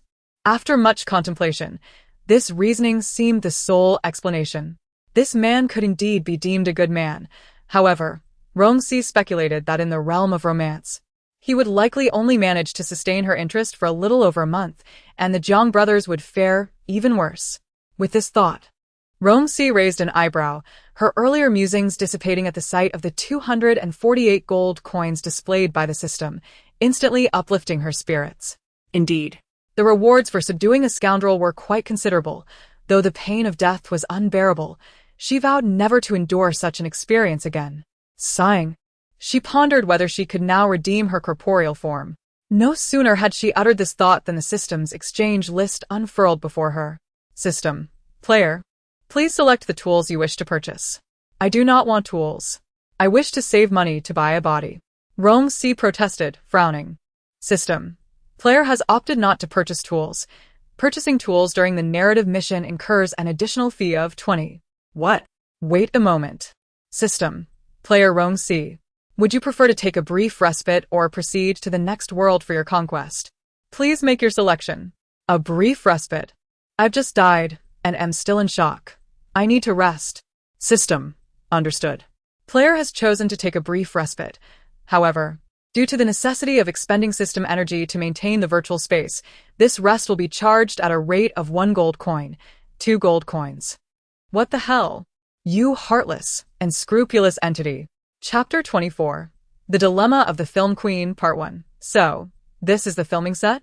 With this thought in mind, Rong Shi caught a glimpse of a dark arm extending from the side, confirming that they were indeed in the midst of filming. However, she had only just arrived and was completely in the dark, even about the script she had received, leaving her at a loss on how to respond. In a flash of clarity, she noticed the man opposite her, who was supposed to be her sparring partner. His fierce countenance and shoddy appearance unmistakably marked him as a mere cannon fodder. With this realization, she steadied the sword in her hand, raised it, and successfully deflected his attack. Utilizing the harness, she executed a graceful somersault in midair, her foot landing squarely on his chest. Confident in her strength, she barely grazed his clothing, yet the supposed cannon fodder was propelled backwards as anticipated. Cut. The sound she longed to hear reached her ears, and with an air of composure, she allowed the rigging crew to lower her down. She smiled at the actor feigning injury on the ground, her breath barely escaping her lips when several sycophants rushed over, showering her with praises of hard work and dedication. Clearly, even the completion of a minor action could attract a throng of flatterers, indicating that the original persona held considerable clout. Thus, she refrained from unnecessary gestures. Ding. System notification. Detected the character Yi Xiange, system rating 86, regarded as a key target for affection. Would you like to initiate affection level inquiry? Ding. System notification. Detected the character Qiao Imo, system rating 92, regarded as a key target for affection. Would you like to initiate affection level inquiry? Oh, how delightful. Two potential targets right upon her arrival. Rong Shi raised her gaze to the crowd before her, focusing on the two most striking individuals, arching an eyebrow in curiosity. Yi Xiango, aged 26, a newly minted Best Actor, hailing from a background of extras, had clawed his way up from the depths of the entertainment industry. Possessing an appealing appearance and exceptional acting skills, particularly evident in his eyes that seemed to reflect a wealth of life experiences, he was widely acknowledged as a skilled performer. Despite his face allowing him to ride the wave of youth for another decade, he had already transitioned into diverse roles, executing each with remarkable precision. However, his character appeared somewhat insincere, his smiles seemed forced, and he maintained a distance from others. Xiao Mo, aged 19, a fresh face who had debuted a year prior, emerged from a talent competition. His looks were undeniably impressive, yet his acting was painfully inadequate, unable to convey either laughter or tears. His abrasive personality often led to unintentional offenses, and had it not been for the original Rong Shi's support, he would likely be languishing in some poorly received drama. Indeed, Rong Shi discerned from the remnants of the original persona's memories that there was a significant connection between her and Xiao Mo. The former Rong Shi had provided him with financial support and resources, while he accompanied her in social outings and occasionally shared her bed, although it should be noted that this was merely in the sense of sleeping under the same covers. The fragmented memories left by the original persona left her bewildered. In essence, their relationship could be described as one of pure patronage, albeit with a rather troubling age gap of 10 years. Nevertheless, that was not the crux of the matter. Presently, Rong Shi was still 29 years old, and upon the arrival of her next birthday, she would promptly enter her 30s. This age could be deemed awkward for women in the entertainment industry. However, the original Rong Shi had secured multiple Best Actress awards, establishing her foothold within the realm. In an instant, she sifted through the scant memories of her predecessor, her mind still buzzing with the system's persistent query regarding affection levels. A frown creased her brow. Yes. Currently engaged in an official task. The fee for this inquiry totals 20 gold coins. Initiating affection level inquiry for Yi Xiango, current affection level, 20. Initiating inquiry for Xiao Mo, current affection level, -50. Please continue your efforts, host. Ha. Rong Shi was led to her resting area by her assistants and reclined on a chaise lounge, a cold laugh escaping her lips. System. You have 1 minute to contemplate. Should you refuse, I shall immediately present the plot synopsis of this world. Should you disagree, feel free to eliminate me with a single strike. Thank you. With that, Rong Shi donned her sunglasses, leaning back on the chaise lounge, exuding an air of indifference towards her fate. System. It detected that Rong Shi's emotions were remarkably stable, as if she truly held no regard for her own existence. Following the conclusion of its analysis, the system was bombarded with a series of garbled messages, taking a full minute to stabilize. Subsequently, Rong Shi was inundated with a flood of narrative memories, her head spinning as she smirked and succumbed to the influx. It became clear that this was a tale of a film queen abandoning a scoundrel, discovering true love, and achieving the pinnacle of her career.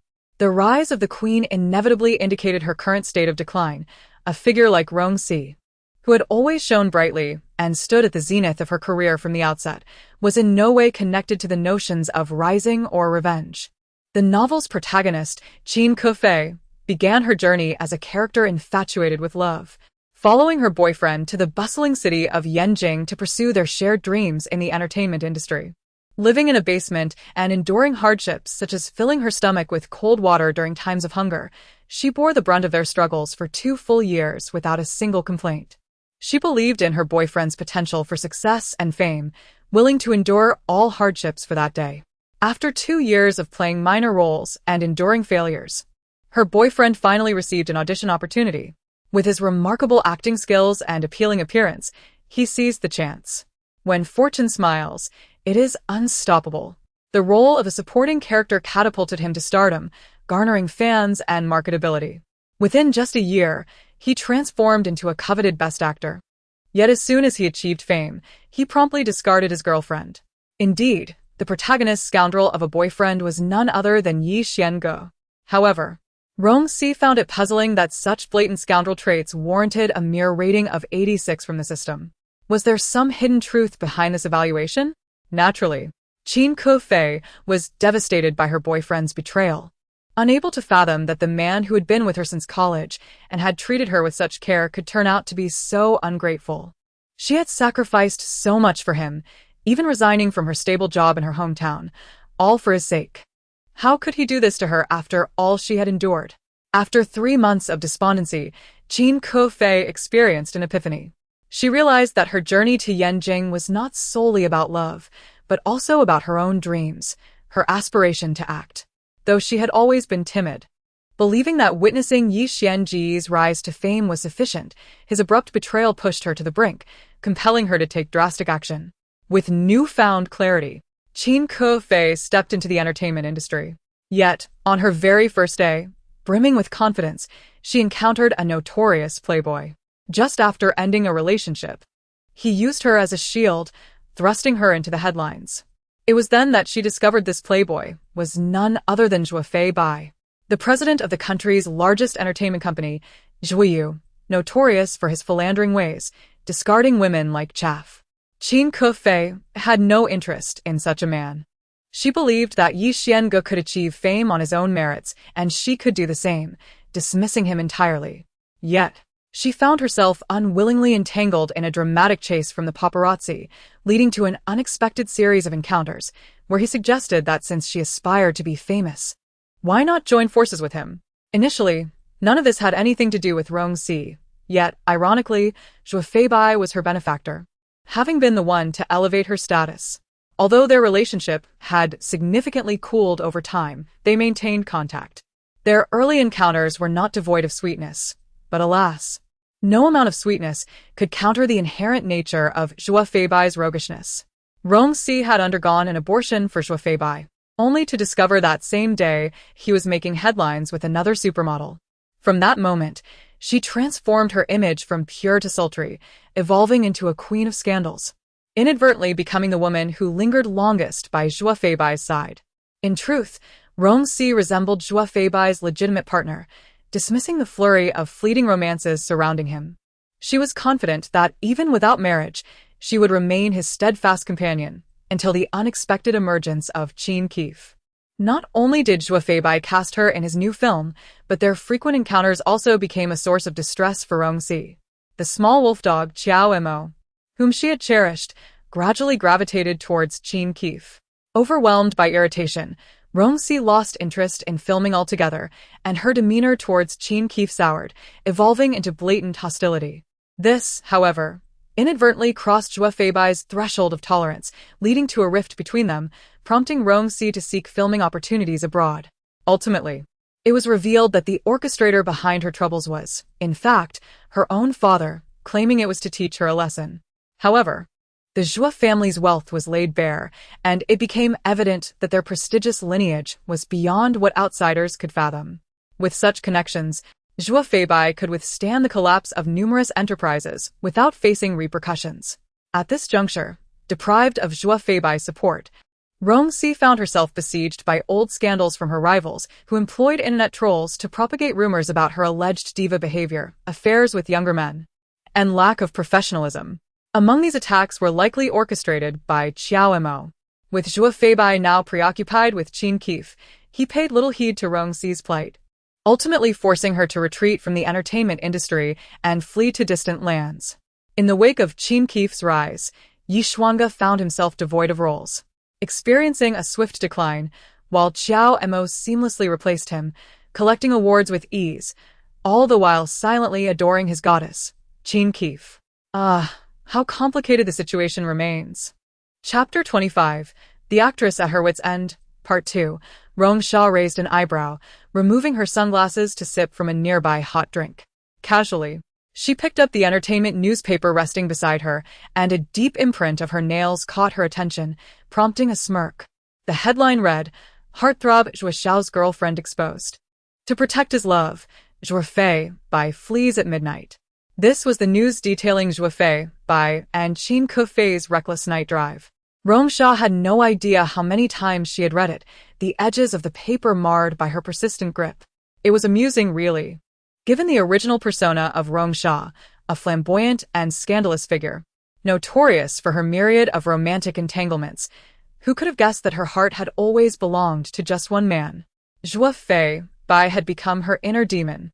No matter how exceptional other men might be, they could never displace him from her heart. To be fair, he had never treated her particularly well. When she first entered the industry, he had intervened during an instance of exploitation, but his six-word admonition, "Stay with me instead," had etched itself indelibly in her mind, a reminder she could never forget. Each of his new relationships felt like a raw wound carved into her heart, but as time passed and she matured, tears became a rare commodity, replaced instead by apathy. The original Rong Shi had naively believed she could accompany Zhuo Fei Bai throughout his life. But the emergence of Qin Ke Fei extinguished her last flicker of hope, driving her to madness. Ironically, every attempt she made to sabotage their relationship only seemed to propel them closer together, furthering their careers. Thus, her despair spiraled into madness, culminating in a life shrouded in scandal, ultimately leading her to flee. With these thoughts swirling in her mind, Rong Shi carefully folded the newspaper and tucked it beneath her lounge chair. The rugged terrain of the mountains would inevitably be uneven. Before her, Yi Xiange, clad in white, exuded righteousness as he filmed a fight scene with several extras. Yes, he was the male lead of this film. Titled Beauty in the Jianghu, Yi Xiange portrayed Yi Chong, the esteemed disciple of the righteous Yunwei sect and the heir of the Zhen Yuan escort agency. One fateful day, the entire Zhen Yuan family was brutally slaughtered, sparking rumors that they possessed the legendary Wushuang sword manual, which led to their demise, yet the assailant left empty-handed. Now, with the Zhen Yuan lineage extinguished, only Yi Chong remained, making him the likely bearer of the sword manual. Thus began Yi Chong's quest for vengeance, where he crossed paths with a character played by Rong Shi, Ji Shui, a seductive figure of the demonic sect. Their initial encounters were fraught with tension, but they gradually found themselves drawn to one another, ultimately discovering the sword manual and unveiling the shocking truth that the mastermind behind the massacre was none other than Yi Chong's master, the leader of the Yunwei sect. The story culminates in a final showdown, after which Yi Chong and Ji Shui retreat from the tumultuous world of martial arts. While the narrative may seem cliché, it was crafted by a renowned screenwriter and directed by an esteemed filmmaker, marking it as a likely award-winning production. Notably, the film featured all the pivotal characters: Rong Shi as the enchanting Ji Shui, Yi Xiange as the valiant Yi Chong, and Xiao Mo as the loyal companion. Qin Ke Fei had yet to join the cast, though her role was that of the childhood friend of Yi Xiange, a cherished protégé of the Yunwei leader. The scene currently being shot was the film's opening, where the massacre had yet to unfold, and Yi Chong was still the gallant hero. Ironically, Xiao Mo, who had benefited from Rong Shi's patronage, clothing him, elevating his status, providing resources, and even financing his mother's kidney transplant, had developed a grudge against her, even attempting to undermine her. Indeed, he was no mere puppy, but rather a blatant ingrate. Was it not true that when Rong Shi first encountered him, she mistook his profile for Zhuo Fei Bai's and, out of a misguided sense of affection, confined him to her side? Was it so outrageous that she teased him when she was happy or snapped at him when she was irritable, resulting in a -50 affection score? Did he feel his dignity was insulted or that he lacked freedom? This immature boy truly left one speechless. While Rong Shi treated him as a pet, investing both affection and resources, he seemed fixated solely on feeling belittled by her. He foolishly believed he could succeed on his own merit, oblivious to the fact that without her, he would not have to resort to ingratiating himself with others. Rong Shi cast a glance at Xiao Mo, noticing the disdain lurking in his eyes. He could hardly conceal his emotions. What could he possibly accomplish? The original Rong Shi had been indifferent to such matters, but she was no longer the same. She relished the art of calculation. As the demonic sex saintess Ji Shui prepared to confront her enemies, Rong Shi quickly readied for the next scene, donning a strapless outfit beneath her coat. Upon hearing the director call cut, she approached him for a brief discussion. Once the equipment was set, she shed her coat, revealing her alluring figure. Rong Shi couldn't help but admire the original's physique. Oh no, it was extraordinarily captivating, even more so than her own in reality. As she stripped off her garments, she felt the temperature around her rise significantly. Yi Xiange stood aloof, arms crossed, while Qiao Mo's disdain grew more pronounced at the sight of the men around her. Rong Shi paid little heed to their opinions. She felt as if she might freeze to death. It was late autumn, and she felt exposed in her revealing outfit, goosebumps rising on her skin. Thankfully, the hot spring was genuine, quickly alleviating her chill. Upon entering the water, she felt an overwhelming desire to remain submerged. Ding. System alert. Detected Zhuo Fei by System Rating 98, regarded as a key target for affection. Would you like to initiate affection level inquiry? System. Initiating affection level inquiry for Yi Xiange. Key target. Zhuo Fei by. Current affection level, 25. Please make further efforts. Upon hearing this, Rong Shi chuckled softly, her eyes fluttering open. She rested her head delicately on her smooth, bare arm, locking gazes with a man in the crowd whose eyes sparkled with mischief. Her smile instantly radiated brighter, as if a constellation had descended into her gaze. This moment would later be immortalized in countless lists celebrating the most captivating ancient heroines, claiming even the most indifferent of hearts would be swayed. The sight was undeniably alluring, evoking a magnetic pull that left many feeling a surge of unanticipated emotion. Of course, this was all in hindsight. At that moment, Rong Shi was oblivious to the lethal charm of her smile. Meanwhile, the season directors present were momentarily taken aback, their eyes gleaming with excitement. This was precisely what they desired, the essence of a mesmerizing, bewitching enchantress. They had indeed found the right person. As for Zhuo Fei Bai, his reaction was even more palpable as his affection rating surged by 5 points. Rong Shi smiled, but her contentment was interrupted by a sound from the nearby bushes, a distinct gulping noise. Her expression shifted instantly from serene to fierce, and with a swift flick of her hand, she sent water splashing towards the source of the sound, accompanied by a startled cry.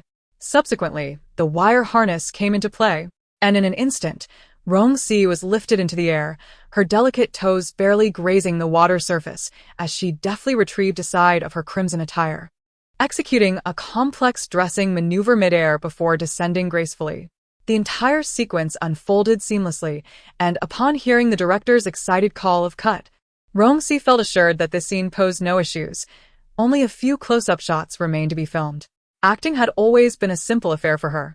Following this, a group of assistants crowded around, chattering incessantly about Sister Rong. After managing a sip of warm water, she promptly brushed aside those encircling her, rushing to join Zhuo Fei Bai without even touching up her makeup, disregarding the visibly elated Qin Keef beside him. With a smile, she inquired, "What brings you here to watch me film today? How did that last scene turn out?" Before Zhuo Fei Bai could respond, Qin Keef, seemingly finding an outlet for her emotions, exclaimed, "It was amazing, simply superb." Her words tumbled out with a slight stutter, her body trembling with excitement. As Rong Shi turned to her, Qin Keef took a step closer, saying, Rong, I have always been your fan. Your performance just now was outstanding, almost like a textbook example, so captivating, So beautiful." As she continued, Rong Shi interjected with a polite, "Thank you," nodding graciously before redirecting her gaze to Zhuo Fei Bai, subtly indicating her curiosity. "Is this someone new?" At once, Zhuo Fei Bai grasped her unspoken query regarding whether this was his latest romantic interest. "What? Not your type?" He chuckled in response. Observing Qin Keef again, Rong Shi noted her seemingly oblivious expression, a hint of confusion in her eyes. "Not quite your taste." Rong Shi's gaze lingered on the rather unremarkable contours of Qin Keef's figure. In that moment, even the dimmest of minds would comprehend the implication. And Qin Keef's face flushed crimson, her lips paling, a flicker of dismay surfacing in her eyes. It was a peculiar sensation to be discussed so openly by her idol and her benefactor, imparting a sense of indignation. Yet, such choices were hers alone, independent of others' opinions. Zhuo Fei Bai, still in a playful mood, remained oblivious to her feelings, while Rong Shi, aware of the dynamics, pondered the relevance. Shouldn't we occasionally indulge in a change of pace? She mused, her attention drifting to her nails. "Actually, I do have a matter at hand," Zhuo Fei Bai stated. I know there's a role in your new film that would suit her perfectly. How about letting her audition? At this, Rong Shi turned to Zhuo Feibai, her brows arching in surprise. Are you serious? It's been a while since I've seen you this earnest. It was worth noting that the last time he had exerted such effort in recommending a role, it had been for her. She continued, but don't look to me for help.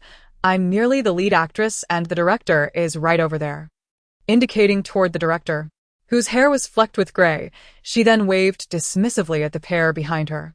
With your reputation, Zhuo Xiao, don't you think this little one could carry an entire film on her own? I thought you were here for me. How dull. The last words were uttered softly, yet they were audible enough for the two behind her to catch every syllable.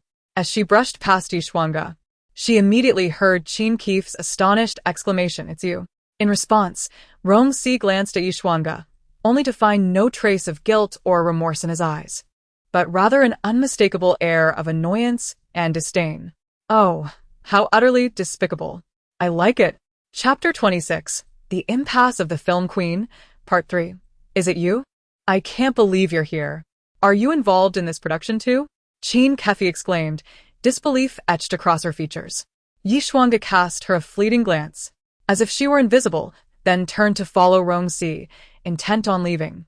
Unexpectedly, Qin Kefi, undeterred, surged forward, seizing the ample sleeve of Yishuanga's garment. Why do you hide when you see me? Are you feeling guilty? Her loud accusation drew the attention of nearly everyone present, even raising an eyebrow from Zhuo Feibai. Rong Shi raised her cup of hot drink, joining the collective gaze directed at the unfolding drama. It was intriguing. Indeed, Zhuo Xiao's companion entangled in an inexplicable relationship with the film emperor. Curiosity bubbled over among the onlookers, yet Qin Kefi remained oblivious, her eyes ablaze with emotion. Fixated on Yishuanga. This marked their first encounter since his abrupt departure a year prior. Yishuanga's cheeks flushed with joy. It signified that their initial connection had not been in vain. After enduring so much suffering, they were finally poised to realize their dreams, with a brighter future awaiting them. What obstacle could possibly stand in their way? Alas, her idyllic thoughts were abruptly shattered by a harsh reality. We should cease all contact from now on. This was the message Yishuanga had sent after waiting 3 long days in her rented room. He had not even shown his face. A mere text message had made his intentions to sever ties unambiguously clear. A breakup at such a critical juncture. She had endured so much for him, leaving her home to follow him to Yanjing, and after all that time together, this was the paltry result, a text message. How could she accept such an outcome? The youth, the love, everything she had invested only culminated in this bitter conclusion. What was she worth?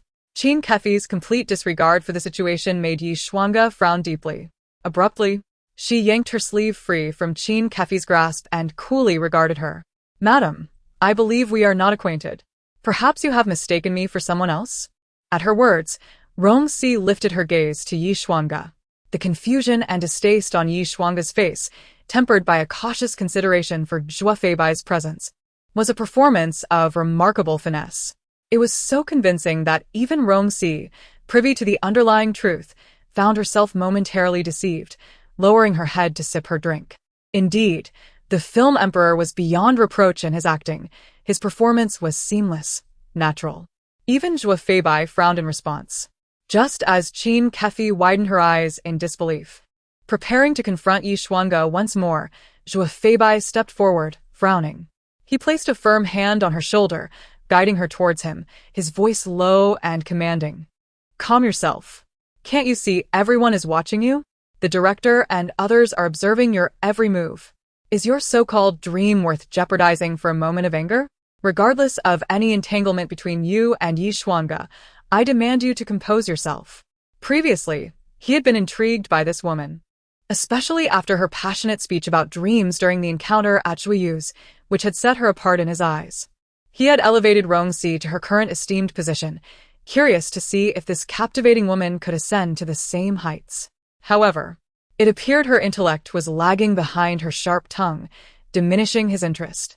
The sight of Rong Shi's peculiar smile further exacerbated his growing impatience.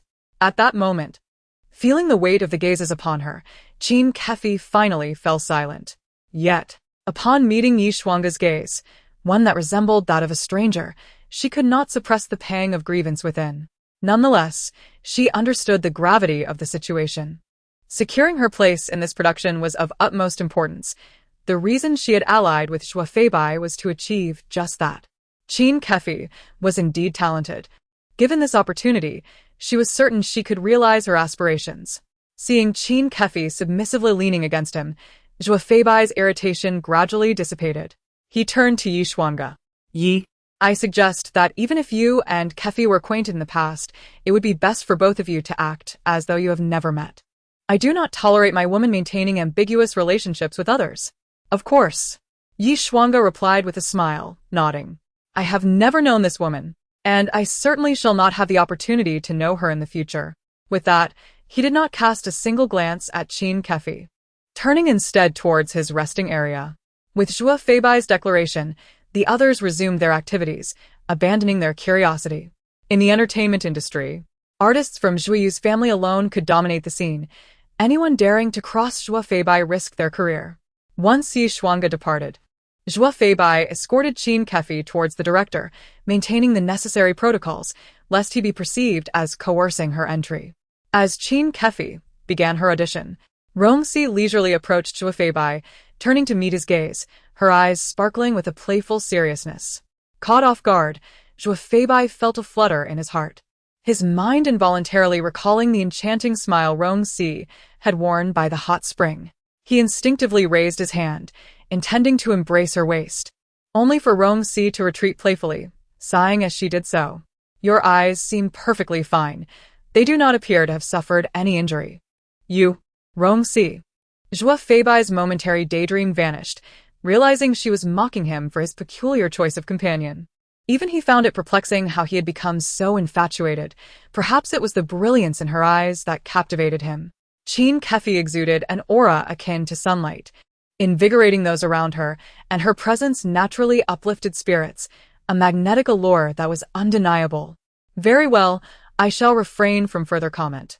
Look, your little admirer has emerged. Despite knowing your golden leg has come into play, her excitement seems genuine. She truly believes her talent has garnered Director Zhang's approval. Rong Shi quipped, drifting away with her drink. In that moment, Qin Kefi, brimming with excitement, leaped into Zhuo Feibai's embrace, who appeared quite pleased with the attention.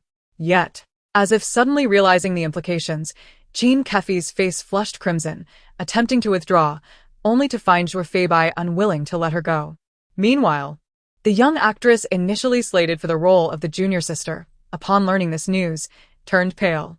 Leaning closer, she could hear the murmurs of the assistant director and several other actresses offering her quiet consolation. What can we do? We're just small players. She is someone brought in by Zhuo Xiao. We must endure this. It will soon pass. And what if she was brought in by Zhuo Xiao? Where was she during the auditions? Xiaoya finally had a chance to shine, and with Yi Xuanga and Rong Shi's film set to be a box office hit, she could have been nominated for Best Supporting Actress. Now, an unexpected arrival has pushed her aside. Enough, don't dwell on it. Haven't they arranged another role for Xiaoya?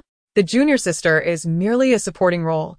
How does that compare to the character of the saintly maid from the demonic sect? The character's limited appearances, sparse dialogue, and poorly developed persona may as well be excised entirely, leaving only a few frames as a semblance of substance. Enough, she urged.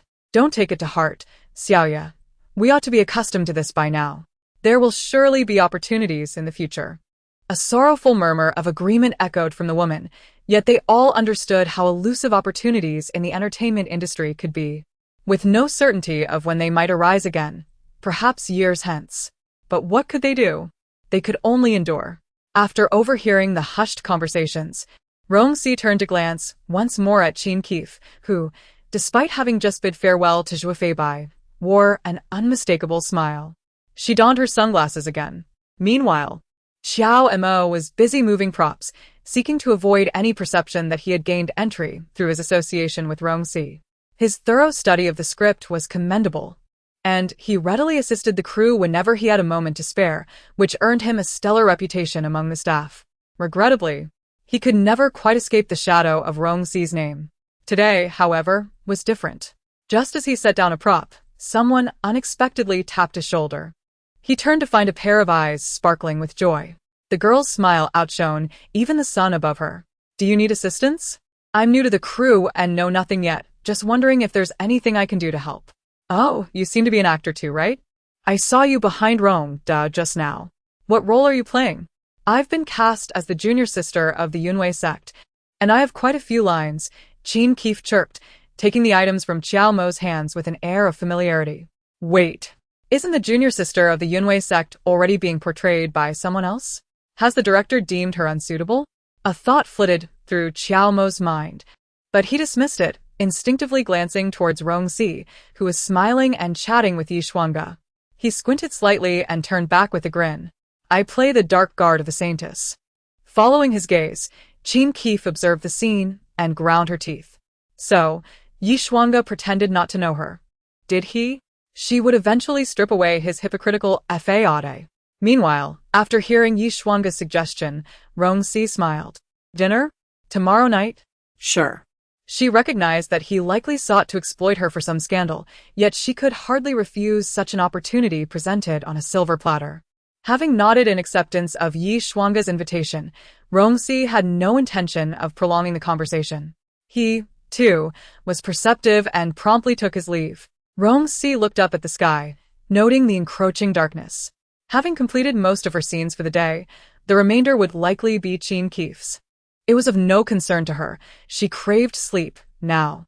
With a stiff expression, she bid farewell to the somewhat peculiar Chin Keef and slowly made her way to her temporary quarters, only to find her lying on the bed, her eyelids nearly too heavy to keep open. Upon noticing his entrance, she propped herself up with an effort, exclaiming, "What are you dawdling for? Come here." Yet, truth be told, in the dim light, Qiao Mo and Zhuo Feibai bore a striking resemblance to one another. How pitiful. Chapter 27. The Actress at the End of Her Road, Part 4. At this point, Rong Shi's memories of the original owner have become exceedingly vague. Yet the image of their first encounter with Qiao Mo remains etched in her mind. Beneath the phoenix tree, a young boy sits on a bench in the morning, diligently reciting English words. His profile, so familiar that a mere glance is unforgettable, bears an uncanny resemblance to Zhuo Feibai from the past. That was their inaugural meeting, though Qiao Mo was oblivious to it. One could say that the original Rong Shi was both formidable and pitiably fragile. While Zhuo Feibai had long since cast her aside, she stubbornly clung to the remnants of their past warmth, refusing to let go, ultimately leaving herself battered and bruised. As these thoughts crossed her mind, Rong Shi noticed a flicker of humiliation in Qiao Mo's eyes under the soft glow of the light, yet he slowly undressed and climbed into her bed, eyes tightly shut, resembling a devoted bride guarding her chastity. Observing this, Rong Shi chuckled softly, propping her chin on her hand, gazing at him for a prolonged moment. She extended her index finger and gently traced the bridge of his nose down to his lips. Qiao Mo abruptly opened his eyes, their gazes locking. Before she knew it, he pulled her tightly into his embrace. Aren't we supposed to be sleeping? Just sleep, don't move around. Startled for a moment, Rong Shi nestled against his chest, chuckling as she adjusted herself into a comfortable position and drifted off to sleep. Meanwhile, Qiao Mo, watching her from above, felt a fleeting disdain. This woman possessed an uncanny ability to shatter all his efforts and aspirations with a single word or glance. No matter what he did or how well he performed, the name Rong Shi felt like a confining spell, ensnaring him completely, making even the simplest act of breathing a challenge. When would he finally be free of her? Rong Shi, meanwhile, noted the system notification indicating that Qiao Mo's affection had decreased by another 5 points. Yet she kept her eyes closed, instead pressing all her strength into a sound slumber. The next morning, as Chin Kefi was already made up and waiting, Rong Shi emerged, yawning. Behind her, Qiao Mo appeared with dark circles under his eyes, revealing a lack of rest. He could not contain an exclamation, quickly covering his mouth, surprised to see the two of them together. So, it turned out that this young man had such a relationship with Rong Shi. Noticing this, Rong Shi cast a disinterested glance at her, nibbled on some food, and began to apply her makeup. However, while Rong Shi remained unfazed, Xiao Mo found it impossible to ignore the astonished look on Qin Kefi's face, his own expression shifting to one of mixed hues of green and white. Nothing had occurred between them, yet not a single person present would believe that. They would assume he was merely a pretty boy willing to sell himself for fame and fortune, a man living off a woman's success. Even if he were to rise to prominence, he would forever remain shadowed by Rong Shi's presence. As these thoughts plagued him, Xiao Mo's face fell, his head lowering in defeat. Just then, a fragrant bun was suddenly offered to him. Would you like to eat? It's delicious. Give it a try. The one offering the bun was none other than Qin Kefi, dressed in a delightful light yellow outfit, tilting her head and smiling at him with genuine kindness, devoid of any contempt. A warmth blossomed in Xiao Mo's heart as he accepted the bun, murmuring a quiet thank you. Unbidden, his mind drifted to her similar experiences, deepening his sense of empathy towards her. Before long, their laughter and chatter reached Rong Shi's ears. The moment she glanced over, the surrounding crowd collectively held their breath. Yet, to everyone's surprise, she merely cast a fleeting glance before turning her attention back to her script. Initially, the film's significant scenes revolved around Yi Xuanga, capturing his spirited demeanor before the tragic massacre and the budding, innocent affection with the junior sister. Wait a moment, Rong Shi raised an eyebrow. Junior sister? Budding affection? She lifted her gaze to see Yi Xuanga and Qin Kefi preparing for the next scene. Their interaction was minimal. Yi Xuanga wore an indifferent expression while Qin Kefi's eyes glinted with resentment, causing the director behind the camera to furrow his brow, silently hoping their emotions wouldn't spill into the performance. Senior brother cut. Qin Kefi, soften your expression. Senior brother, you're descending the mountain again today? Cut. Yi Xuanga, step aside. Cut. Cut. This marked Qin Kefi's first scene. Yi Xuanga's performance was flawless, even exceptional, casting Qin Kefi's efforts into stark relief. As her nervousness rendered her unable to control her emotions, often stepping into the frame, more dedicated than Rong Shi, the originally intended villainess. Based on the storyline that Rong Shi had received, she struggled to discern any significant enmity between Yi Xuanga and Qin Kefi. What could possibly fuel such disdain? Was it fear of retribution should she rise in status, or was there something else at play? Her woman's intuition suggested there was likely more to the story. Cut. The director, exasperated, slammed his belongings down. Qin Kefi, do you even know how to act? Huh? Don't you know your lines? Don't you know how to convey emotions? Standing there like a wooden puppet, what do you intend to achieve? If you can't perform, then leave. Don't waste our time. And you, Yi Xuanga, regardless of your personal conflicts, I expect you to exhibit the professionalism of an actor. Now, take a 20-minute break. With that, the director kicked aside an item in frustration and stormed off, leaving the set in an eerie silence. Meanwhile, Qin Kefi's eyes turned red as she grasped Yi Xuanga, pulling him outside. Coincidentally, they found themselves at Rong Shi's resting area, yet Qin Kefi was beyond caring. Yi Xuanga, what have I ever done to offend you? Just tell me clearly so I can die a quick death. Why do you target me so?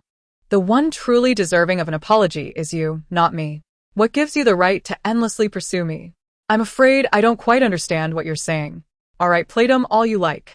We still have so many personal belongings in our shared apartment, even photos of us together and friends we both know. I refuse to believe you can deny all of that. What if they exist? So what? Huh?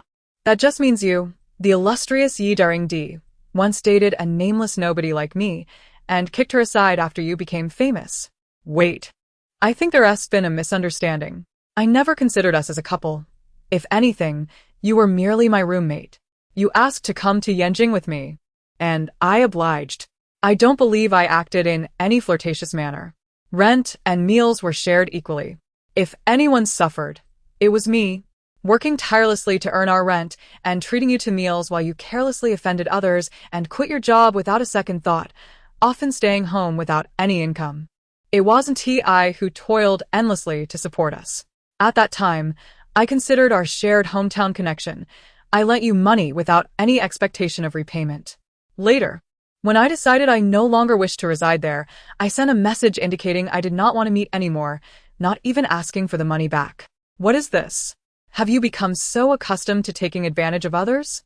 This pitiful FAAD you present. Who exactly are you trying to impress? Ha. Am I to regard you as my girlfriend? Ha. When have I ever claimed you as my girlfriend, or engaged in any intimate gestures that would lead you to such a misunderstanding? Yes, I am addressing you, someone who borrows money without repaying and then feigns the role of a wronged creditor. Is it unacceptable for me to express my discontent? Let go. With that, Yi Shuanga forcefully shook off Qin Keefe's grasp on his sleeve. He cast a glance at the unperturbed Rong Shi, then turned, only to find Xiao and Mo standing directly behind them, astonishment evident in her eyes. Meanwhile, Qin Keefe was utterly bewildered by Yi Shuanga's words. Were they not in a romantic relationship? Had she misinterpreted every sign? Did he merely view her as a fellow townsman, not a girlfriend? This would explain the absence of kisses and the occasional hand-holding or embraces that seemed merely courteous. He had swiftly moved away from their shared residence. Qin Keefe was now completely disoriented, beginning to question her own perceptions. Rong Shi, having overheard the entire exchange, could not help but smile softly, thinking how naive Qin Keefe was. After all, Yi Shuanga was a celebrated actor. Stringing her along was simpler than fishing. She could guarantee that although he had never explicitly referred to Qin Keefe as his girlfriend, his every action undoubtedly conveyed that sentiment. Girls are not so easily fooled. To follow him to an unfamiliar city without any promises is no small feat. It must be said that Yi Shuanga is not only a scoundrel but also possesses remarkable skills in evasion and manipulation, effectively brainwashing Qin Keefe, evident in her current state of confusion. Our illustrious Yi Shuanga stands atop the moral high ground. Impressive. When the 20-minute break concluded, the director, upon seeing her tear-streaked face that rendered her unable to apply makeup, did not show any sympathy. Instead, he erupted in frustration. You are wasting everyone's time. If you don't want to act, then leave. Having inadvertently put his ex-girlfriend in a difficult position, Rong Shi, seated in the passenger seat, glanced at Yi Shuanga's indifferent profile as they headed out for a meal. What deep-seated grudge could exist between them? Contemplating this, Rong Shi began to dissect the plot she had previously received. Just then, a small notification caught her eye. Perhaps she had an inkling of how to navigate the intricate schemes of this cunning, self-serving actor.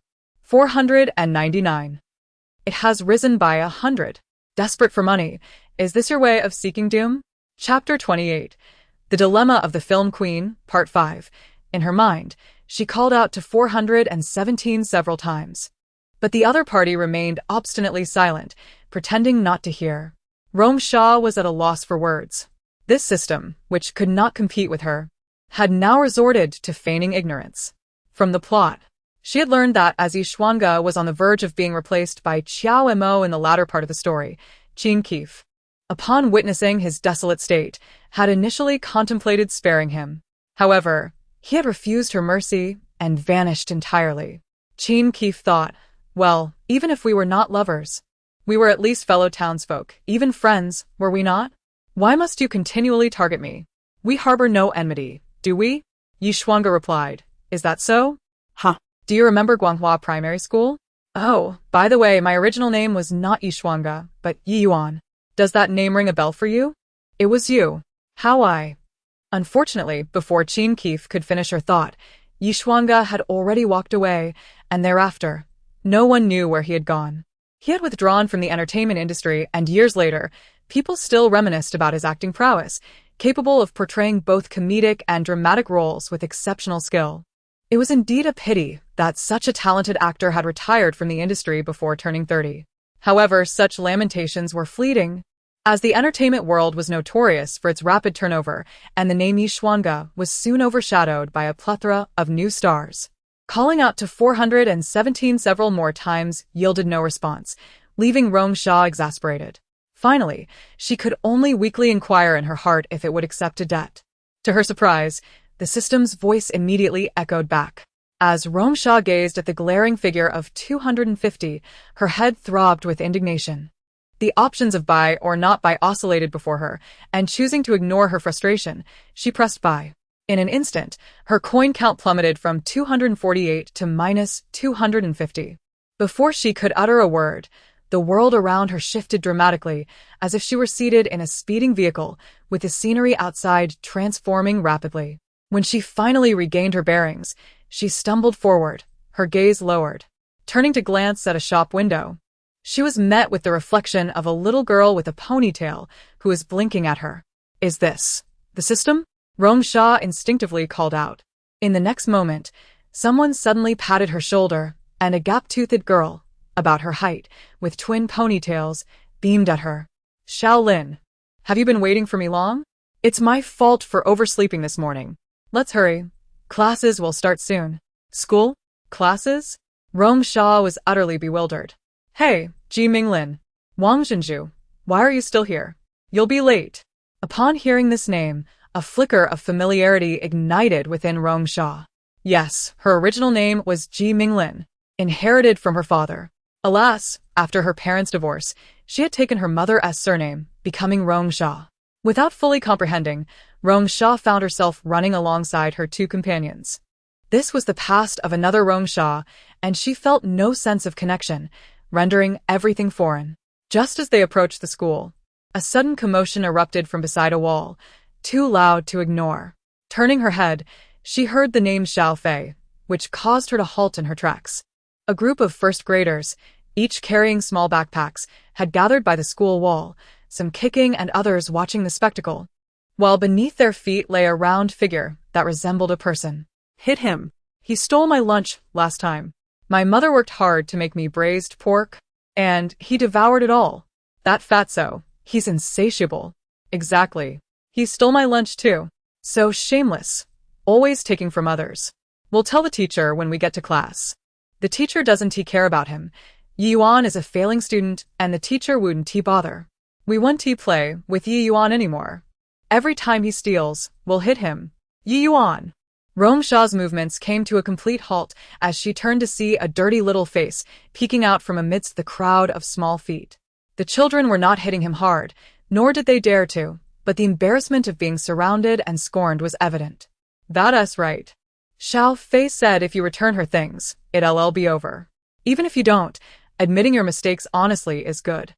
The teacher wants us to be honest children, yet you are always up to no good." "It wasn't me. It wasn't me." The chubby boy, having finally managed to stand, swung his arms wildly, startling the children around him into retreat. He then spat defiantly at them before making a hasty escape from the crowd. "Hey, where is Yi Yuan going? Class is starting soon." "Forget him. He's a failing student. He won't pay attention in class anyway." "That's right, Keith. Let us hurry to class. Don't worry, we'll testify for you. Yi Yuan must return the bracelet." Actually," the girl in pink stammered, struggling to articulate her thoughts. Rong Shi instantly recognized the girl's sense of guilt, and upon observing the resemblance to Qin Keith, she quickly understood the situation. Hey. "Linlin, class is starting. Where are you going?" With that, Rong Shi dashed outside. The little chubby figure was simply too cumbersome, and she had not pursued for long before spotting him, blue backpack on, waddling awkwardly down the street, his fists clenched, rubbing his eyes. Pretending not to notice anyone who glanced his way, she chased him to a nearly abandoned small park, where he looked around cautiously and, upon seeing no one, let out a wail. His voice, still high-pitched and unbroken, initially projected his standing, but soon he lay down on the grass, continuing his lament. The chubby child sprawled out like a pancake, leaving Rong Shi uncertain whether to laugh or to console him. At that moment, she rummaged through her backpack until she discovered a bright red apple, her eyes lighting up. Quietly, she approached the chubby boy, squatting down to offer him the apple. "Here you go." At her words, the boy turned his head cautiously, his eyes widening as he beheld a beautiful girl before him. A flicker of confusion crossed his face as he glanced at the red apple, before he stood up and began to walk away, hiccuping as he went. Throughout the encounter, he remained silent, clearly on guard. Observing this, Rong Shi chuckled softly and followed him, and after a few steps, he abruptly turned to glare at her, exclaiming, "Don't follow me. You girls are all annoying. You just want to frame me." "Really?" Rong Shi found the situation amusing. At such a young age, he was already harboring resentment towards girls. How would he manage as he grew older? Then may I, on behalf of all girls, extend my apologies? This apple is a gesture of goodwill. What do you think? At her words, Rong Shi watched as the little boy licked his lips, contemplating her offer. She approached with a smile and directly placed the apple into his embrace, hoping he could forgive her. Observing this, the chubby boy quickly clutched the apple tightly and then raised it to his mouth, taking a bite. I'm simply not angry with you anymore. As for those annoying girls in our class, I still dislike them. With this vague declaration, Rong Shi watched the little chubby boy as if he were performing magic. In mere moments, he devoured the entire apple, leaving no core behind, chewing it to bits and swallowing it whole, yet still appearing unsatisfied. The stark contrast between this dirty little boy and the illustrious Yi, the acclaimed actor adored by thousands, is indeed remarkable. Rong Shi gazed at him and smiled. Chapter 29, The Dilemma of the Film Queen, Part 6. Thank you, teacher. I appreciate your concern. I will certainly educate my cousin properly from now on. Sorry for the trouble. Rong Shi smiled brightly as she exited the first-grade teacher's office, her gaze falling upon the swarm of elementary school students joyfully dispersing after school. Among them, she spotted a plump figure, burdened by a large backpack, waddling along like a duck in water, a sight that was hard to overlook. The school had a cafeteria, but alas, few frequented it, resulting in its dilapidated state. Only the dining area for the teachers maintained a semblance of cleanliness and order. The cafeteria had yet to close its doors, thanks to the teacher's patronage. Presently, Yi Yuan was heading in that very direction. Rong Shi trailed behind him, observing as he retrieved a metal tray and fished out a crumpled 5-dime note from his pocket, handing it to the lunch lady. She sighed, ladling a generous scoop of cabbage and tofu onto his tray. Noticing no one was watching, she quickly added a small spoonful of meat, urging him to hurry. At this, Yi Yuan's eyes lit up. Without hesitation, he shoved the meat into his mouth, beaming at the lunch lady before heading to fill his plate with food. Eventually settling down in a corner by the door, contentedly devouring his meal. Rong Shi watched as he returned for second and third helpings, finally letting out a satisfied burp after polishing off 3 hefty plates of rice. The cafeteria's policy allowed for unlimited rice as long as one purchased a dish. Once Yi Yuan departed, Rong Shi overheard the lunch lady scolding. Does he not want to work anymore?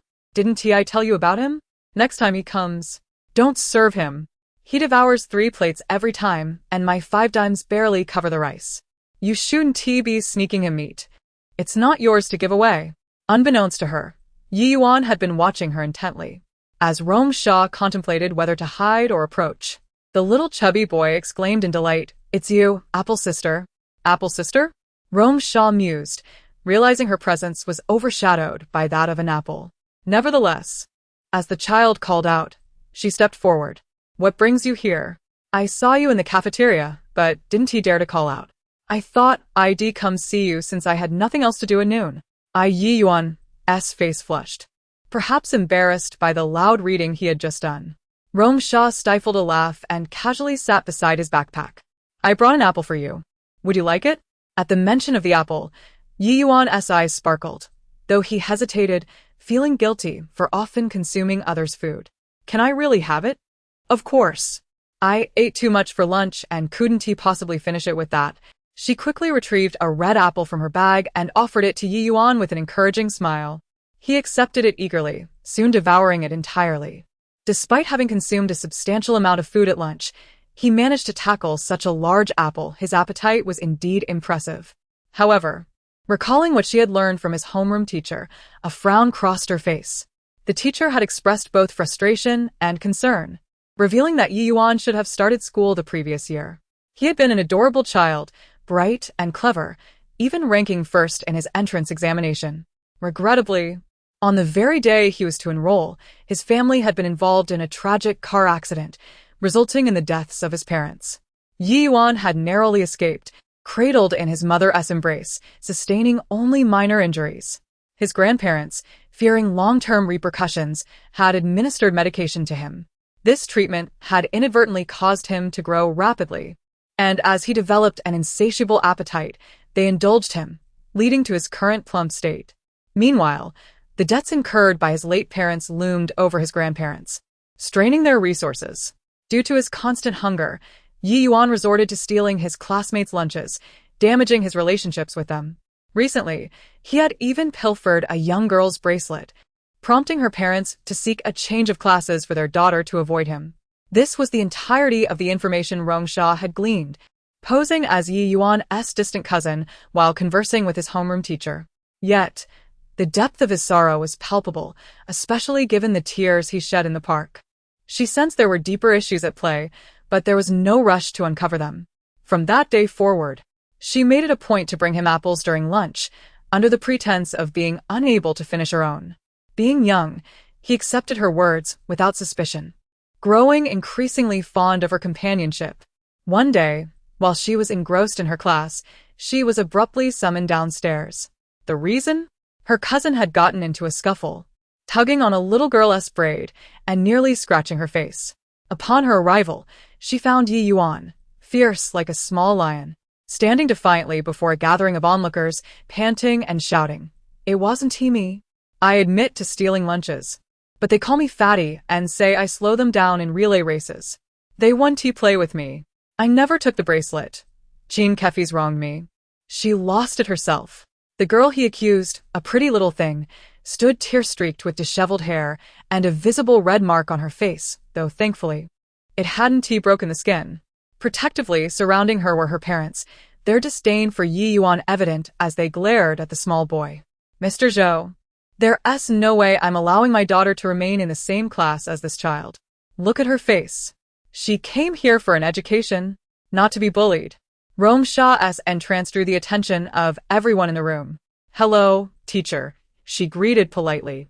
Upon seeing her, Yi Yuan's bravado deflated, and he lowered his head, avoiding her gaze as though he had committed a grave offense. Noticing this, Rong Shi smiled and approached, taking Yi Yuan's hand in hers. "I apologize, uncle and aunt. This is my cousin, and since his parents are not here, please feel free to discuss any concerns with me." Her demeanor was poised and respectful, leaving no room for criticism. Seeing her, the homeroom teacher visibly relaxed, eager to recount the events that had transpired. It was said that the matter concerning the bracelet had come to an end, fading into obscurity. However, today during class, Jean Keefe's desk mate resurrected the old incident, instructing everyone not to associate with Yi Yuan, branding him a thief who had stolen the bracelet yet refused to admit it. At that moment, Yi Yuan had just entered the room, overhearing the accusations. He approached and tugged at Jean Keefe's braid, striking her and scratching her face, insisting on his innocence. Upon hearing this, Rong Shi immediately began to apologize to Jean's parents, stating that regardless of the circumstances, they would cover any medical expenses incurred by Jean. Throughout this, Yi Yuan attempted to interject numerous times, but was silently restrained by Rong Shi. "I understand that striking another, under any circumstances, is indefensible on Xiao Yuan's part, and I once again express my apologies. Xiao Fei, can you find it in your heart to forgive Yi Yuan?" Xiao Fei has donned the red scarf this year. She is now a young pioneer." Rong Shi stepped forward, bending slightly to adjust the red scarf around Jean Keefe's neck. "I know that young pioneers have always been the most honest and delightful children, and I believe that Xiao Fei is no exception. As for the previous incident with the bracelet, I will ensure that Xiao Yuan apologizes to you, for he was the one who lied. Liars are indeed the miscreants. The red scarf recognizes who the wrongdoers are. Even if a bad child wears the red scarf, it will inevitably fade, and then everyone will know." As soon as she finished speaking, Rong Shi felt the small figure beneath her tremble, and then the girl stood up with a smile. "Rong Shi, you have fallen. You have now learned to deceive children." Turning to Yuan, she waved him over. "Come, Xiao Yuan, be a good boy and apologize." "I won tea." "Teacher Zhou." Before Yi Yuan's sharp protest could fully escape his lips, Rong Shi suddenly heard the little girl behind her exclaim, "Teacher Zhou, it is all my fault. It was my mistake. I was being playful. My mother warned me not to play near the water, but I still went. As a result, the bracelet accidentally fell into the creek. When everyone learned that my bracelet was lost, they all said it was Yi Yuan who stole it. Fearing my parents' scolding, I also claimed he was the thief. Teacher Zhou, I was wrong. I don't want my red scarf to fade. I don't want everyone to know I am a bad child." The frightened cries of the little girl echoed throughout the office, causing Rong Shi to raise an eyebrow. Yi Yuan stood there, dumbfounded, while the expressions of the adults shifted into something more nuanced. The atmosphere became palpably awkward. Chapter 30. The Dilemma of the Film Queen, Part 7. As the adults conversed at the office doorway, Rong Shi remained by the side, holding Yi Yuan's hand and smiling at them, her gaze gradually making their polite smiles stiffen. Beside her, Yi Yuan occasionally glanced up at her, his round little head appearing somewhat perplexed about why that annoying little girl, Qin Kefi, suddenly admitted her wrongdoing. What was wrong with the red scarf? He certainly had not done anything wrong. What was so bad about being a naughty child? Everyone always labeled him as such, yet he felt no fear. Girls were all cowards. Annoying creatures. Well, except for Sister Apple. He pondered to himself. The conversation among the three adults eventually faltered under Rong Shi's polite smile. Soon, they heard Qin Kefi's father sigh and turned to Rong Shi, genuinely apologetic. This matter is indeed my little Kefi's fault. Regardless, I will ensure she apologizes to Yi Yuan in front of the entire class. Old Qin. Qin Ma exclaimed in surprise. Qin Kefi also looked up at her father, biting her lip and absent-mindedly touching her red scarf, showing no intention of refuting him. Observing this, Rong Shi smiled and said, "Thank you, uncle. If you could help clarify things for Xiao Yuan, that would be splendid. I have 100 yuan here. Could you please accept it to buy some treats for your little sister? My cousin is also quite thoughtless, and this can serve as an apology." Oh. We cannot accept that. Qin's parents rejected her offer for quite some time. Growing impatient with their insistence, Rong Shi eventually relented. They then accompanied each other to the first-grade classroom, where they witnessed Qin Kefi tearfully apologizing to Yi Yuan, whose expression was far from friendly as he cast sidelong glances at everyone. Once the apology was completed, it was nearly time for lunch. Yi Yuan darted toward her. Rong Shi, glancing at all the classmates in the room, took his hand and led him outside. Along the way, Yi Yuan kept looking up at her. What's wrong? Are you really my cousin? Does it not seem so? I'm so fat, and I'm not pretty. I move slowly, and everyone usually dislikes me, calling me foolish and too plump, refusing to let me join their games. You are slender and beautiful, and so clever, making that annoying Qin Kefi apologize to me. We are nothing alike. As he spoke, the little chubby boy grew despondent. In response, Rong Shi smiled. Only this little chubby boy would praise her for being thin, beautiful, and clever. If it were the future Yi Xianga, he would likely engage in hollow pleasantries with her. Contemplating this, Rong Shi halted and gently ruffled Yi Yuan's round head, finding the texture quite pleasant. So she did it again before speaking. How are we not alike? Look, we both have a nose and 2 eyes, right? You're just a bit overweight now. In a few days, when I accompany you for morning runs to lose weight and strengthen your body, you'll become a handsome and clever Xiao Yuan, won't you? At that time, in games, no one will outrun you, all right? Upon hearing this, Yi Yuan's eyes brightened, and he nodded vigorously. Yes. With Rong Shi's presence, the little chubby boy felt encouraged to eat heartily. Though his appetite was substantial, the lack of oil in the cabbage and tofu allowed him to eat heartily. While Rong Shi enjoyed misleading scoundrels, she kept her promises with children. She indeed accompanied Yi Yuan for morning runs, circling the playground repeatedly. Remarkably, the little chubby boy displayed an unexpected determination, not once complaining of hardship or fatigue. He persevered. During mealtime, Rong Shi supervised him, ensuring he maintained a nutritious diet without overeating. Yet, despite his woeful expression, he remained stubbornly resistant to her guidance. Strangely, Yi Yuan's social interactions in class appeared to worsen after that apology. He had once cared about others' opinions and sought to integrate, but with Rong Shi's companionship, he became increasingly solitary, disregarding his classmates entirely.